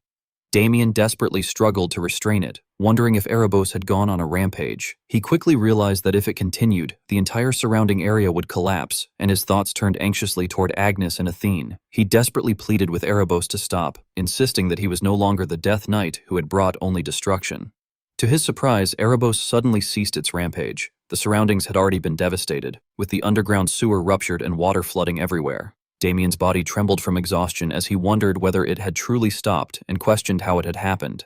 He also realized that the time limit of the third ring had expired. Sensing something unusual, he felt that his authority had changed and speculated in disbelief that perhaps his second authority had finally awakened. The following day, after Damien submitted his report, the Empire searched the Imperial sewers and eradicated the remnants along with their stronghold. Based on the evidence and traces of mana that had been discovered, the accomplishments of Damien's party were officially acknowledged. The Emperor was delighted that 3 high-class individuals had achieved such an extraordinary feat, though in truth his satisfaction stemmed primarily from Damien's actions. As a reward, Damien received the title of Heavenly Sword, and in recognition of his contributions, the Haxan Viscounty was elevated to the Haxan County. Embarrassed, Damien scratched his head and explained that he and the others had merely been unconscious before Victor had intervened. Helios simply smiled, grasped Damien's hand, and replied that none of that mattered because they had accomplished something even the Empire's knights had failed to achieve. As a result, Damien Haxan's name spread throughout the entire continent. Once the lockdown had been lifted, Damien suggested that they should continue their journey. Agnes reminded him that Victor, whom they jokingly called the Firewood Beater, was clearly no ordinary dark mage. Athene agreed, remarking that she still could not believe Victor had effortlessly defeated a masterclass opponent whom even they had struggled against before disappearing without a trace. Victor responded with visible annoyance, asking why they kept talking about him before mentioning that Count Leonblum had taken him away. Athene then waved her hand and announced that she would be taking her leave. Curious, Agnes asked whether she had something urgent to attend to. Athene nodded and explained that she had accepted a nearby mercenary request, although it was in a different direction from theirs. Feeling somewhat guilty, Damien admitted that he had broken her spear and had intended to buy her a replacement. Delighted by his concern, Athene teasingly remarked that he had earned 10 extra points in her book. She assured him that her people had plenty of spare weapons in storage, but then jokingly added that if the replacement was intended as a dowry, she would gladly accept it. Damien could not help laughing at her nonsense, while Agnes looked at Athene with obvious irritation. After chatting for a while, it was finally time for them to part ways. Athene quickly departed, cheerfully saying that they would meet again, whether for another mission or even a marriage. Before leaving, she also complimented Agnes by saying that she looked prettier with her hair down and playfully awarded her another 5 points for her appearance. Watching her disappear into the distance, Damien commented that dragonkin were truly strange. Meanwhile, Victor secretly rejoiced to himself, thinking that he would support anyone at all, so long as the young master eventually got married. As night gradually fell, moonlight illuminated the mountain path. Damien sat quietly atop a hill, gazing up at the star-filled sky. Victor was fast asleep beside the warm campfire after the long day's journey, while Agnes rested peacefully inside the carriage. Countless spirits drifted silently around them. Feeling relieved, Damien reflected that he was grateful his companions did not suffer from insomnia, before deciding that it was finally time to have a serious conversation. Gray's spirit remained silent, staring at Damien with undisguised hatred before identifying him as the dark mage who controlled a mysterious familiar and targeted only other dark mages. He concluded that Damien Haxon was none other than the so-called firewood beater Victor. Smiling calmly, Damien turned toward the spirit and remarked that Gray seemed to have grasped the situation. He then warned Gray not to waste his time and demanded straightforward answers, threatening that if Gray attempted any tricks, even the destruction of his soul would become unimaginably painful. Damien ordered him to reveal the location of the weapon master, also known as Dorgo. Shocked, Gray asked how Damien had discovered his connection to them. Damien coldly explained that Pandemonium was an organization dealing with demon swords, and that under Dorgo there was only one faction fitting Gray's description, the Weapon Master. Since Gray and his son had already exposed themselves as members of Pandemonium by wielding demon swords, Damien stated that reaching such a conclusion had been perfectly natural. He further declared that his ultimate goal was to erase Dorgo from the world because he believed Dorgo to be the root of all evil, and he intended to destroy everything connected to him. Filled with rage, Gray shouted that Damien's claim was laughable, insisting that someone as insignificant as Damien could never hope to kill Lord Dorgo, the benefactor who had helped his son grow stronger. He swore that he would remain silent for Dorgo's sake. Damien sighed, remarking that he had hoped to resolve the matter peacefully, but had evidently been mistaken. He clarified that Gray should not misunderstand the situation, since there were no restrictions placed upon his soul. Damien explained that he could simply read Gray's memories before erasing him entirely. Nevertheless, he considered destroying such a powerful soul to be wasteful. Finding it ironic that Gray still displayed unwavering loyalty despite having been used and discarded, Damien changed his mind. Instead of erasing Gray, he decided to preserve his memories and transform him into a puppet that would obey only Damien's commands. As Damien began drawing a magic circle, Gray finally panicked and demanded to know what Damien intended to do to him. With a cold smile and glowing eyes, Damien replied that he intended to claim Gray's loyalty for himself. He appointed Gray as his Spectre Knight, declaring that Gray's lost body would be replaced by Damien's dark mana and that, for as long as Damien lived, Gray would never perish. Gray screamed in utter despair. Suddenly remembering something, Damien admitted that he had never even asked Gray's name. Since that no longer mattered, he decided to give him a more suitable one instead. After a brief moment of thought, he settled on the name Domenico, proclaiming that from that moment onward, Domenico would serve as his Spectre Knight. Just then, an unfamiliar figure suddenly appeared and remarked that although he had already suspected Damien was no ordinary knight, reality had exceeded all of his expectations before addressing him directly as Damien Haxon. The moment Damien saw the newcomer, he froze. Cold sweat soaked his back as he realized that, aside from being caught using dark magic, he had not even sensed the person's approach. As he listened more carefully, he became convinced that he had heard the stranger's voice somewhere before. The mysterious man's eyes gleamed as he muttered that he could hardly believe the destiny that had been foretold belonged to a dark mage. He wondered whether this truly was the one he had been searching for before, quietly adding that there had to be a reason for everything. Suddenly, Damien's vision tilted sideways. Only then did he realize that his severed head was falling toward the ground. Until that very instant, he had not even noticed that it had already been cleanly separated from his body. The opponent did not move at all, yet Damien suddenly saw his own head severed from his body. Even as his head tumbled down the cliff, he remained wide-eyed in shock, while the opponent silently watched it fall. Damien instinctively clutched his neck before jolting awake from the illusion, his entire body drenched in cold sweat. He stammered that he had been seeing an illusion and had known there was something unusual about that man. Eos lowered his hood and quietly remarked that the moon was unusually bright that night. The familiar face made Damien frown as cold sweat broke out across his forehead. He realized that the gap between their abilities was so immense that his head could have been severed before even his extrasensory perception had time to react. He reflected that such overwhelming strength was exactly what he had expected from the greatest rival of his previous life, humanity's strongest knight and the Empire's strongest swordsman, Eos. Remembering how unreadable Eos had always been, Damien wondered if he had followed him there despite supposedly being occupied with other missions. When Eos reached into his coat, Damien panicked and hastily insisted that although he used dark mana, he was not a dark mage, begging Eos to hear him out before taking any action. Instead of attacking, Eos produced an object wrapped tightly in cloth. He explained that the first key had begun resonating at some point, and that he had followed the resonance to Damien. Believing the item was better suited to Damien than to himself, he presented it to him. Staring at the mysterious bundle in confusion, Damien asked what it was before suddenly recognizing it in disbelief as a fragment of Erebos.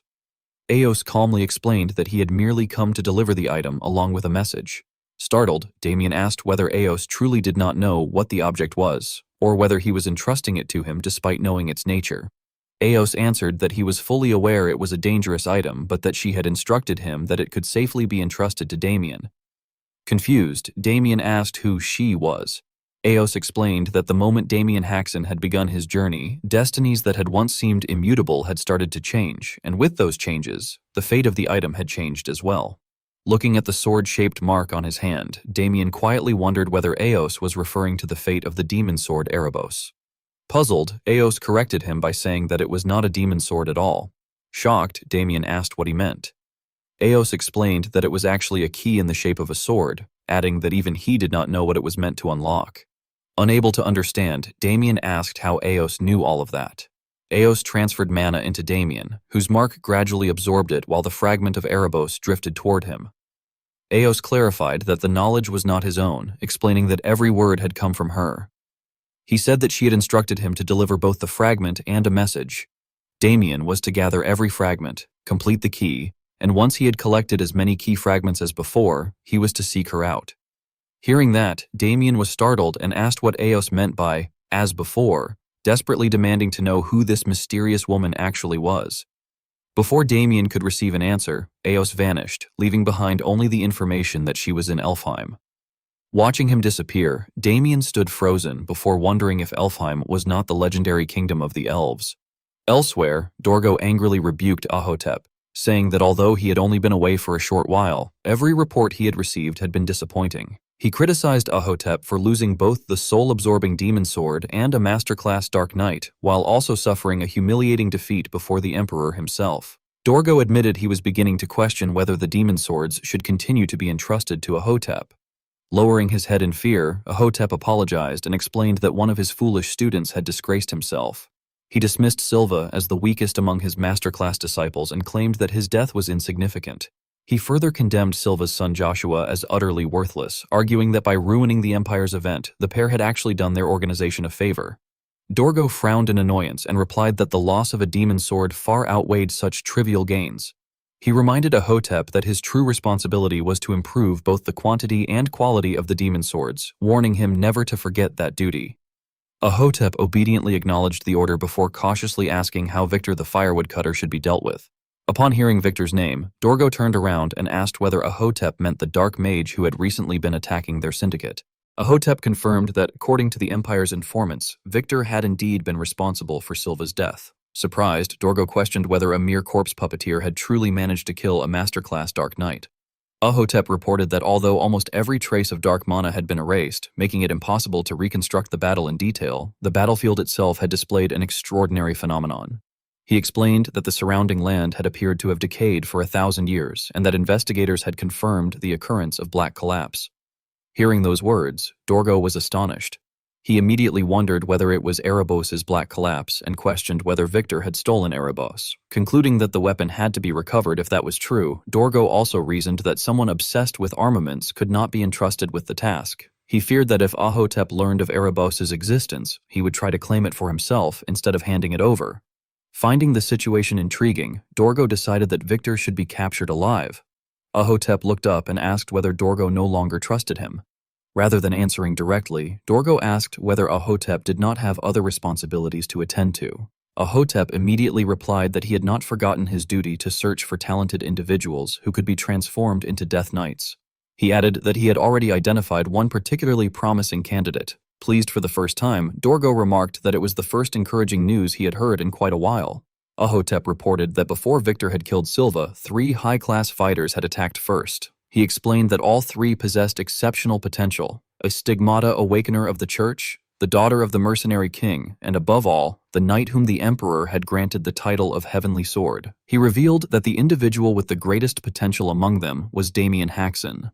Dorgo sighed and complained that Ahotep's explanations were unnecessarily grandiose before commenting that Damien Haxon was an unfamiliar name. He found himself repeating the name aloud, remarking that although he had never heard it before, it rolled surprisingly well off the tongue. Several days later, Damien and Victor arrived at the gates of the Holy Church headquarters. Looking at the imposing structure, Damien remarked that they had finally reached the Holy Church. Agnes warmly welcomed Sir Damien to the Holy Church. Damien politely acknowledged the greeting. Blushing deeply, Agnes shyly explained that, as promised, she would personally guide him through the church. Since the headquarters was enormous, she asked him to stay close to her. Observing her cheerful mood, Damien wondered whether she was simply happy to have returned to her hometown. As they entered the main gate, 2 guards stopped them and informed them that outsiders were not permitted to enter the church grounds. Agnes immediately introduced herself as Agnes of the Burning One and explained that she had been assigned to guide Sir Damien Haxon, who had been officially invited by the church. The moment the guards heard Damien's name, they reacted with astonishment, asking whether he was truly the famous student Damien who had distinguished himself during the recent subjugation. Excited to meet him in person, they expressed how honored they felt.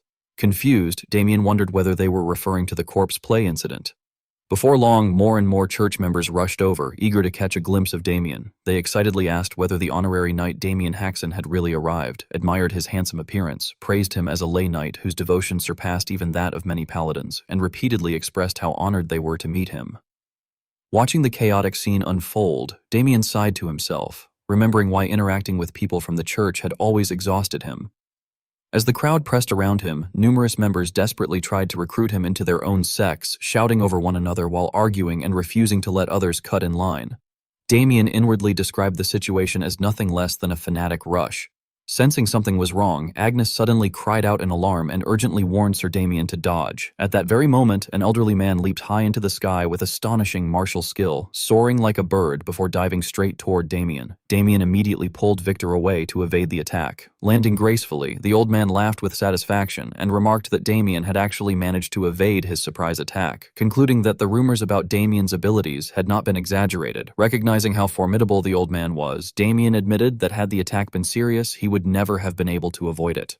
He observed that no ordinary person could evade a strike from a grandmaster, and correctly identified the elder as Chung Yom, the church's strongest combatant and one of the 5 saints. The blue flames erupted in an instant, and a voice remarked that it was impressive that Damien had managed to evade the old man's sneak attack, adding that the rumors had been true. Damien frowned, looking slightly startled, and admitted that if the attack had been serious, he would not have been able to dodge it. Inwardly, he complained that he had only come to receive his reward, yet he had been attacked without warning. He then pointed out that no one could possibly dodge a Grandmaster's strike before addressing the old man as Elder Azure Flame, the Order's #1 combatant and one of the 5 great saints. Chung Yom grinned provocatively and declared that it had been a long time since a young man had made his blood boil like that, urging Damien to fight him.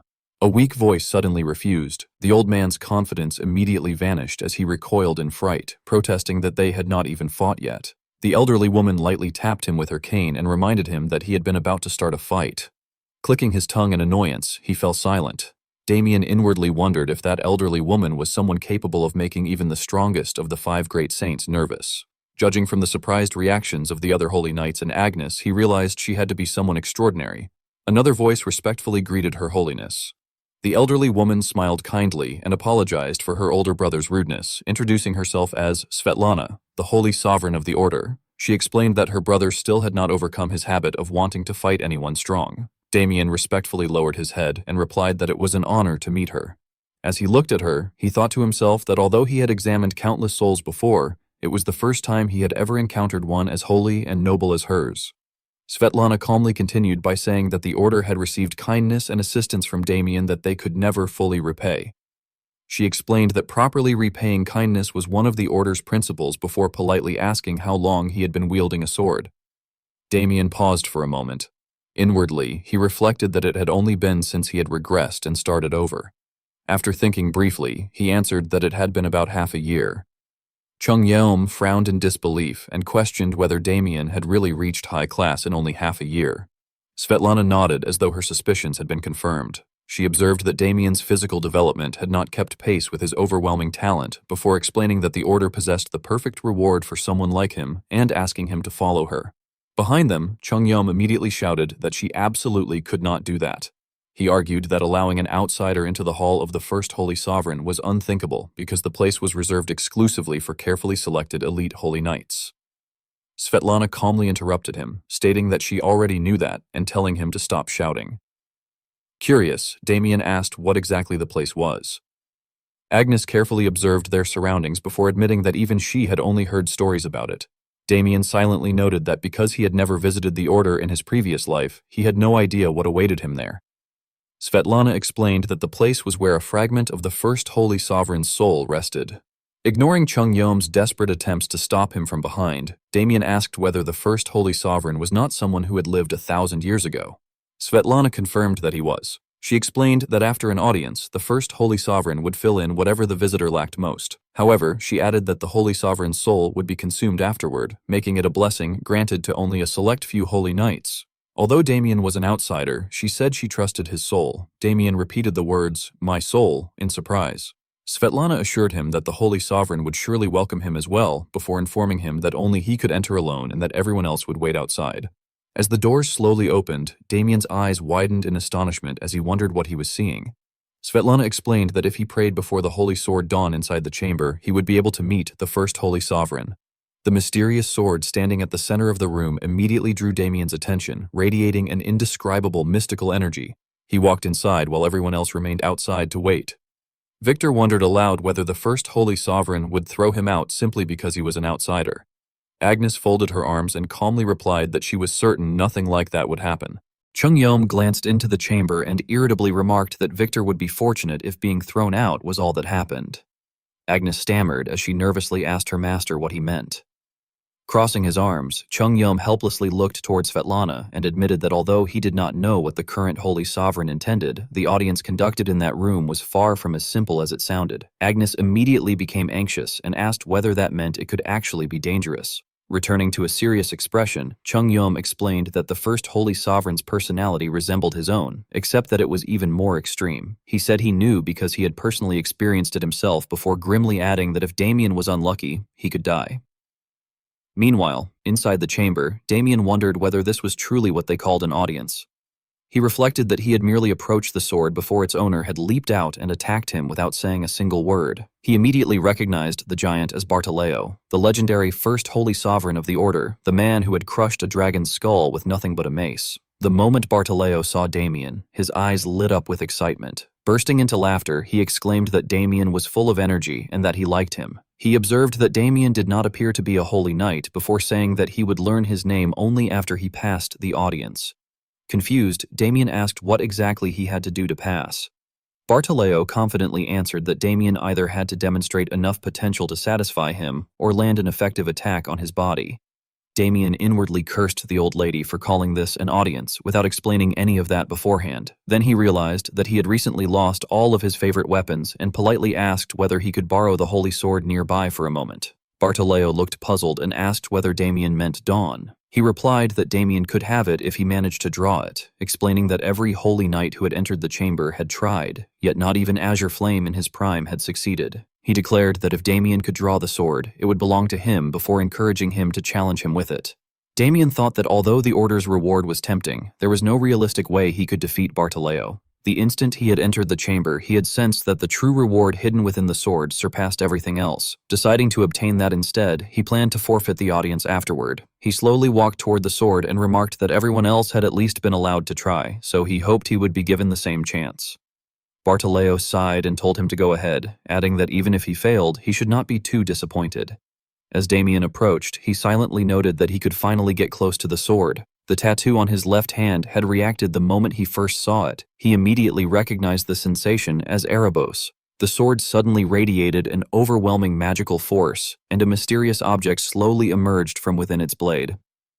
Bartoleo was visibly startled as a brilliant flash illuminated the room.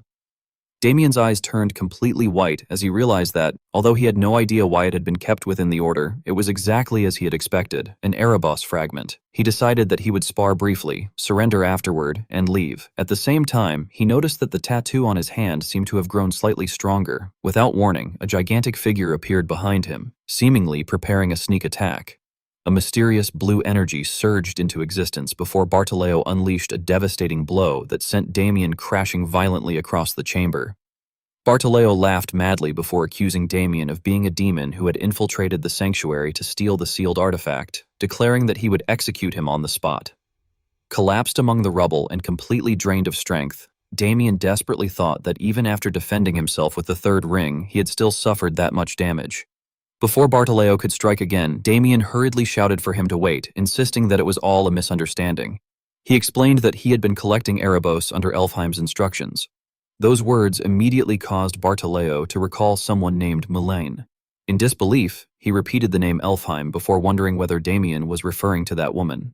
He pointed out that Elfheim had remained hidden for an entire 1,000 years and questioned whether Damien truly expected him to believe that they had suddenly given someone instructions after all that silence. Remaining calm, Damien walked forward and replied that Bartoleo could believe him or not, but it was the truth, adding that he had never known the fragment had been hidden there. As he reflected upon the fact that it had been sealed, he felt increasingly certain of his theory. The cold tip of the sword slowly descended toward the ground. In a low voice, Damien remarked that, just as he had expected, it came out without difficulty. Inwardly, he realized that abandoning the challenge halfway was no longer an option. Letting out a cold smile, he concluded that he could learn a great deal simply by fighting Bartoleo and declared that they should continue the audience. At that moment, a heavy sword struck the ground. Damien let out a cold snort and remarked that, as expected, it had come right out. Inwardly, he thought that it looked like giving up halfway was not an option. He then said that he could learn a lot while fighting. Wearing a confident expression as he gripped the sword, he declared that they should continue the audience. Helios's eyes lit up as he exclaimed in amazement that a man who was not even a holy knight was using holy power to heal his wounds. Hearing those words, Damien immediately became vigilant. Privately, he admitted that although he had said that, he honestly was not confident. He reflected that his opponent was a superhuman who had surpassed even a Grand Master 1,000 years ago, and that he would probably have only one chance to land a real hit. He resolved to invoke the authority of wrath, double his mana for an instant, and push the third ring to its limit. After taking a few steps forward, Damien announced that he was ready and that he was coming. Before he could continue, Helios interrupted, saying that Damien had passed and that he trusted him. With a gentle expression, Helios extended his hand and explained that an evil one could not use holy power. Damien was stunned and asked whether that was enough, even regarding the sealed item. Helios laughed in satisfaction and replied that the Elf Queen must have had her reasons. Damien inwardly thought that Helios was being far too careless. Helios then pointed at Damien and stated that, more importantly, he wanted to fight him properly. He asked whether Damien had any elixirs or methods of strengthening himself that he had been saving. Damien answered helplessly that he did possess the elixir and the dragon heart he had acquired from the Empire. Internally, he admitted that he had been saving them because of the backlash. Helios ordered him to consume them immediately. Damien refused, insisting that if he took them together, his body would explode. Helios questioned why he was worrying about that and assured him that he would support him with holy power. He urged Damien not to worry, to consume them, and then to have a proper fight afterward. Elsewhere, Margata excitedly called out to Agnes, saying that she had heard Agnes had brought Damien and asking whether it was finally happening. Gamal reminded Margata that she was getting far ahead of herself. Agnes greeted her senior sister apologetically, saying that she was sorry she had not greeted her as soon as she had arrived. Margata replied that it was fine before asking where Sir Damien was. Agnes explained that he was with the Holy Sovereign and the Elder. She then scolded Margata, asking whether she could not see that her master and the Holy Sovereign were present. Chung Yeom spoke up and explained that Damien was currently inside the hall of the First Holy Sovereign. Margata asked in surprise whether they had allowed an outsider inside and wondered who it was.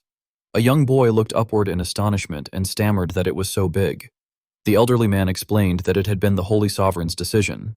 Gamal cheerfully added that Sir Damien was more than qualified. Margata curiously remarked that, if that was the case, their junior sister might lose the man she was going to marry, though she assumed he surely would not die. Agnes was flustered and pleaded with her senior sister not to say such strange things in front of their elders.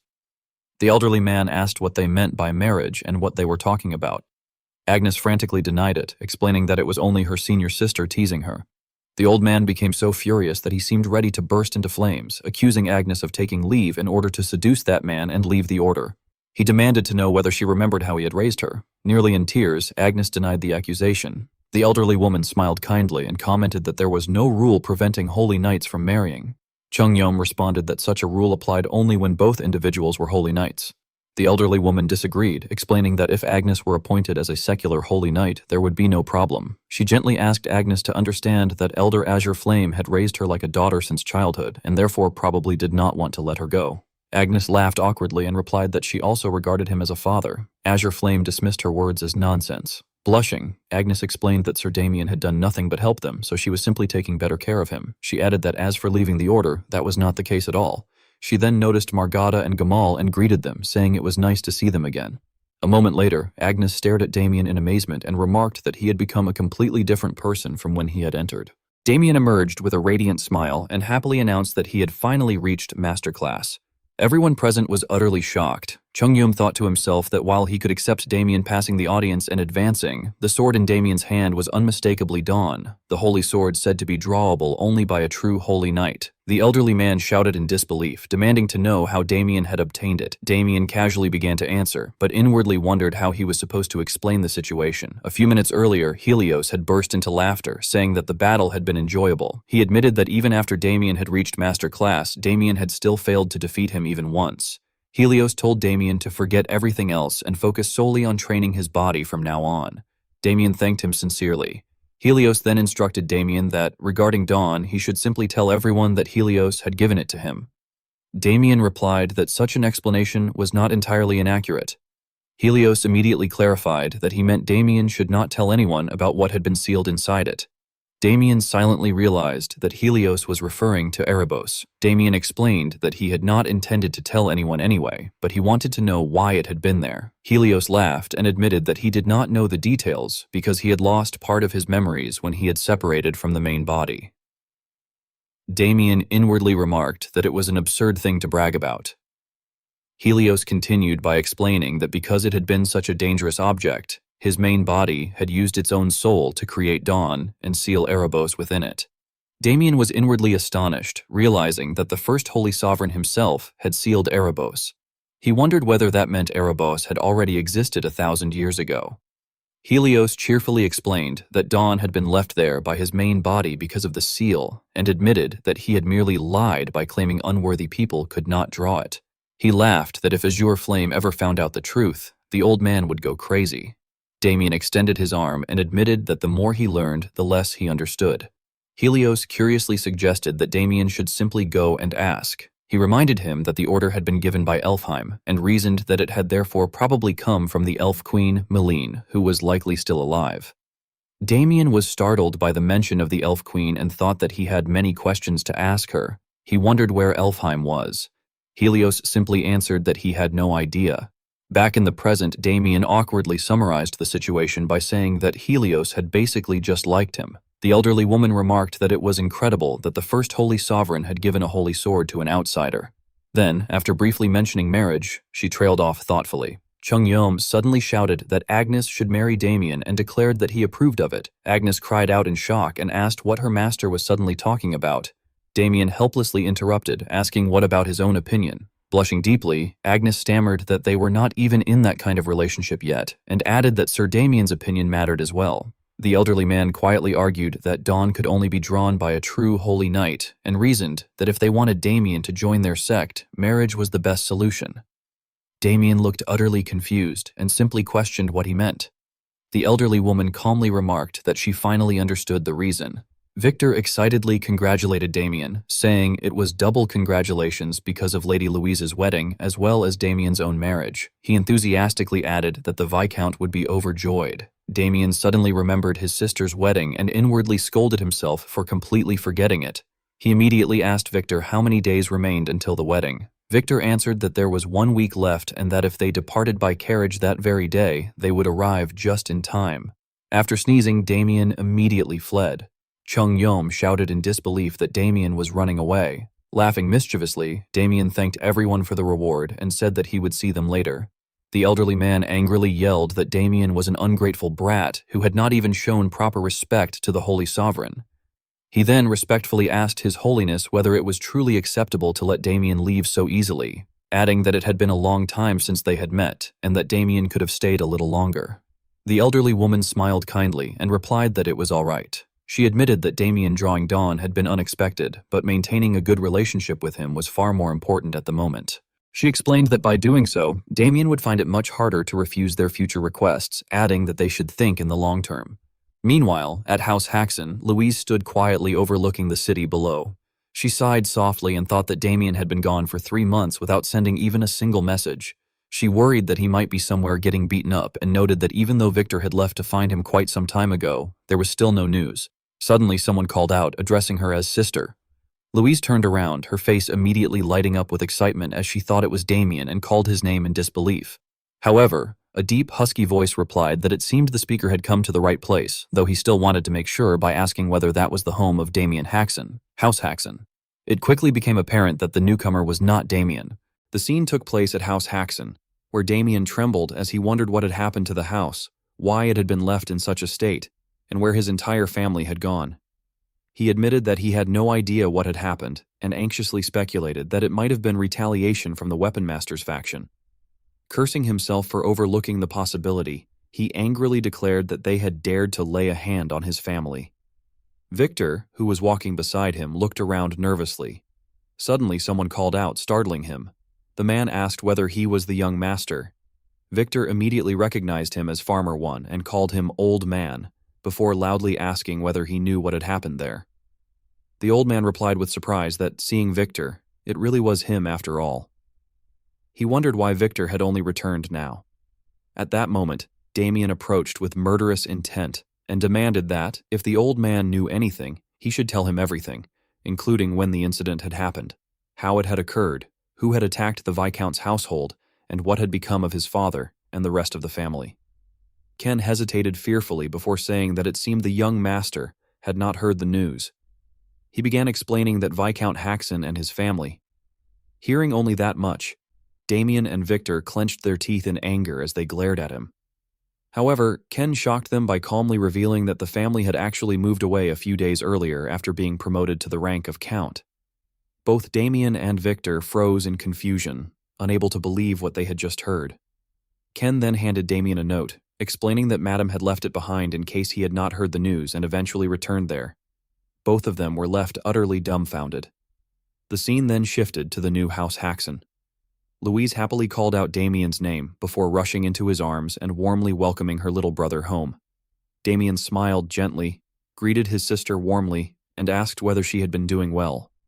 The rest of the family also rushed over, happily saying that they were glad he looked healthy. They complained that he had gone into a death trap without sending even a single message, welcomed their brother-in-law home, informed him that his room had already been prepared, and excitedly remarked that he really was Damien. Damien laughed apologetically and said that he was sorry for staying away for so long. He then asked how their family had become a count's household and what exactly had happened. Fun quickly explained that Damien apparently had not known because it had all happened thanks to him. Damien looked bewildered and asked why it was because of him. Fun explained that Damien had won the Helios tournament in the Empire and accomplished numerous great achievements. According to what everyone had heard, the Emperor had personally informed the King of the Apple Kingdom. After receiving the news, the King himself had sent Sir Liam Blue to announce Damien's promotion, his rewards, and the family's relocation to a new Count's estate. Fun added that it was said to be the first time since the kingdom's founding that one of its knights had ever won the Helios tournament. Louise helplessly remarked that the knight in question had been far less dignified than he had appeared. After understanding everything, Damien asked where his father was. Louise explained that their father had gone to retrieve something. At that very moment, their father suddenly appeared behind Damien, while radiating an overwhelming killing intent as he loudly called Damien's name.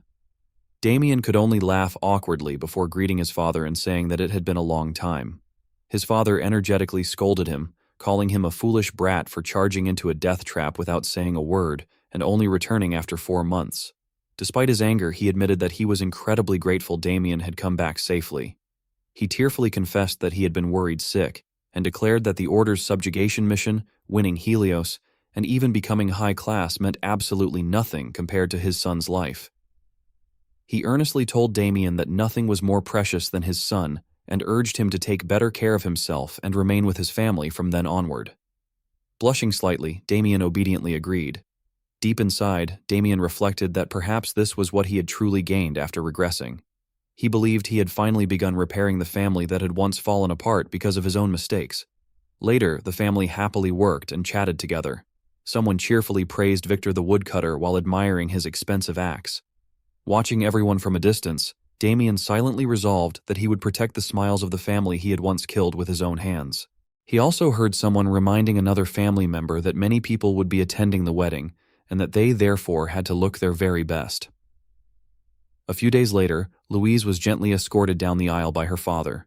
Every guest wore an unmistakable smile. As Damien applauded, he silently wished for his sister to be happy, after all the suffering and unhappiness she had endured because of him.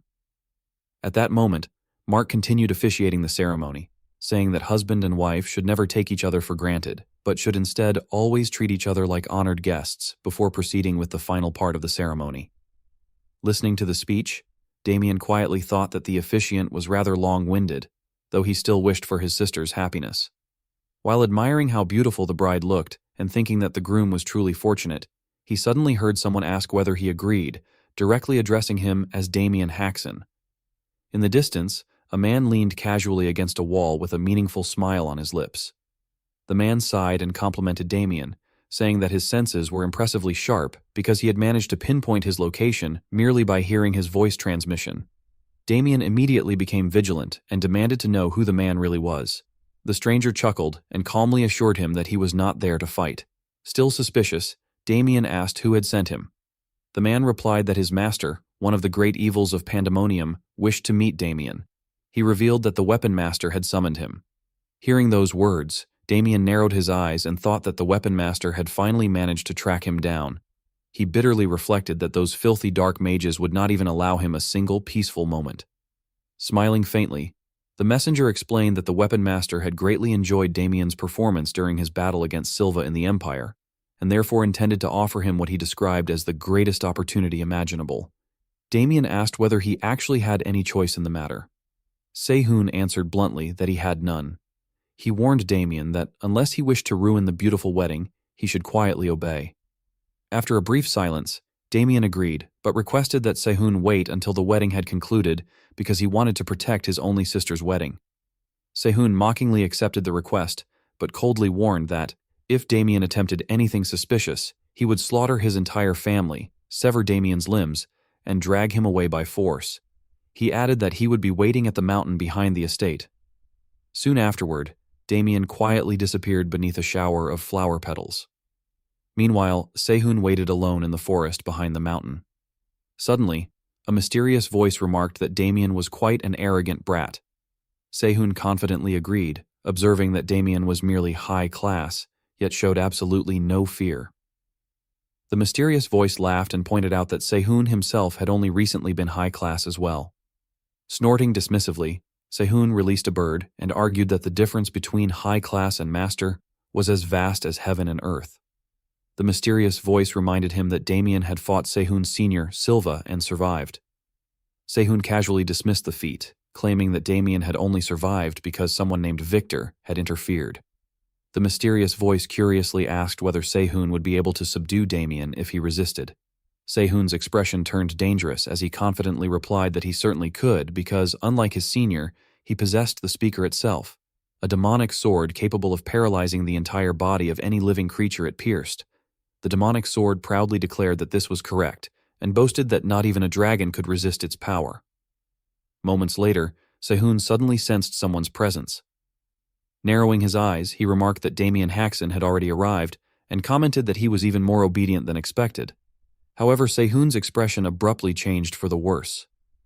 As he stared at the approaching footsteps, his voice trembled in alarm while he demanded to know what exactly was approaching him. Soft, soothing music drifted through every street, wrapping the city in a peaceful atmosphere. Under the heartfelt blessings of the crowd, the wedding ceremony proceeded without incident. At the same time, deep within the forest, Weapon fled while being relentlessly pursued by Domenico. Damien remained at the wedding, happily watching the ceremony until its conclusion, whereas David found himself struggling against a formidable opponent. As Damien calmly made his way forward, David desperately dodged Domenico's relentless sword strikes. He inwardly wondered what on earth was happening, why a master-class Death Knight was attacking him, and why it was using that particular technique. He realized in shock that it was Senior Silva's technique, and frantically urged the demonic sword to do something about it. The demonic sword fearfully admitted that it was impossible, explaining that against a Death Knight, which was not a living being, it was nothing more than an ordinary blade. David angrily snapped that it should stop bragging. The sword then suggested that if David surrendered his body to it, it might be able to deal with the situation. David immediately dismissed the proposal as ridiculous nonsense. When David caught sight of Mia, he froze, wondering why a child was there. Mia's eyes gleamed with murderous intent as she smiled with excitement and softly called out her own name. David instinctively leaped backward to avoid her claws, wondering what was happening now. He quickly realized that there was both a Death Knight and a strange undead before him. He recalled Damien Haxon, who had challenged Senior Silva, as well as the one who had appeared afterward and dealt with the Senior Knight. Not long after the wedding concluded, Damien suddenly appeared before David. The moment David saw Damien, he widened his eyes in disbelief, realizing that Damien had been behind everything. Before he could react any further, his vision turned white. Blood spilled from the corner of his mouth, and Damien silently invoked Woodcutter. In the next instant, David's head fell to the ground, managing to utter only the first half of Victor's name before his life ended. A lone red manosphere remained on the ground after its owner perished. Damien immediately crushed it before thanking Mia and Domenico. He then remarked that Weapon Master had indeed been there and expressed his gratitude because their efforts had allowed him to stay until the very end of his sister's wedding. Mia soon searched David's body and excitedly meowed after finding something. Damien looked at her in surprise and asked whether she had just picked up loot. Domenico explained that it was the demonic sword David had been carrying. Damien questioned whether that object was truly a demonic sword, and Domenico explained that it possessed the ability to inflict absolute paralysis upon living beings, making it an extremely useful weapon against future enemies. Damien stared intently at the sword as memories from his previous life resurfaced. He recalled that Dorgo had collected demonic swords for some unknown reason before the two of them had ever met. Curious, Domenico asked what Damien meant by his previous life. Damien smiled and explained that those events had occurred before he encountered Dorgo, so he had never learned the reason.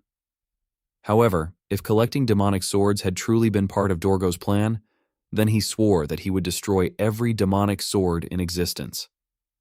A tremendous explosion erupted deep within the forest as Damien completely destroyed the demonic sword.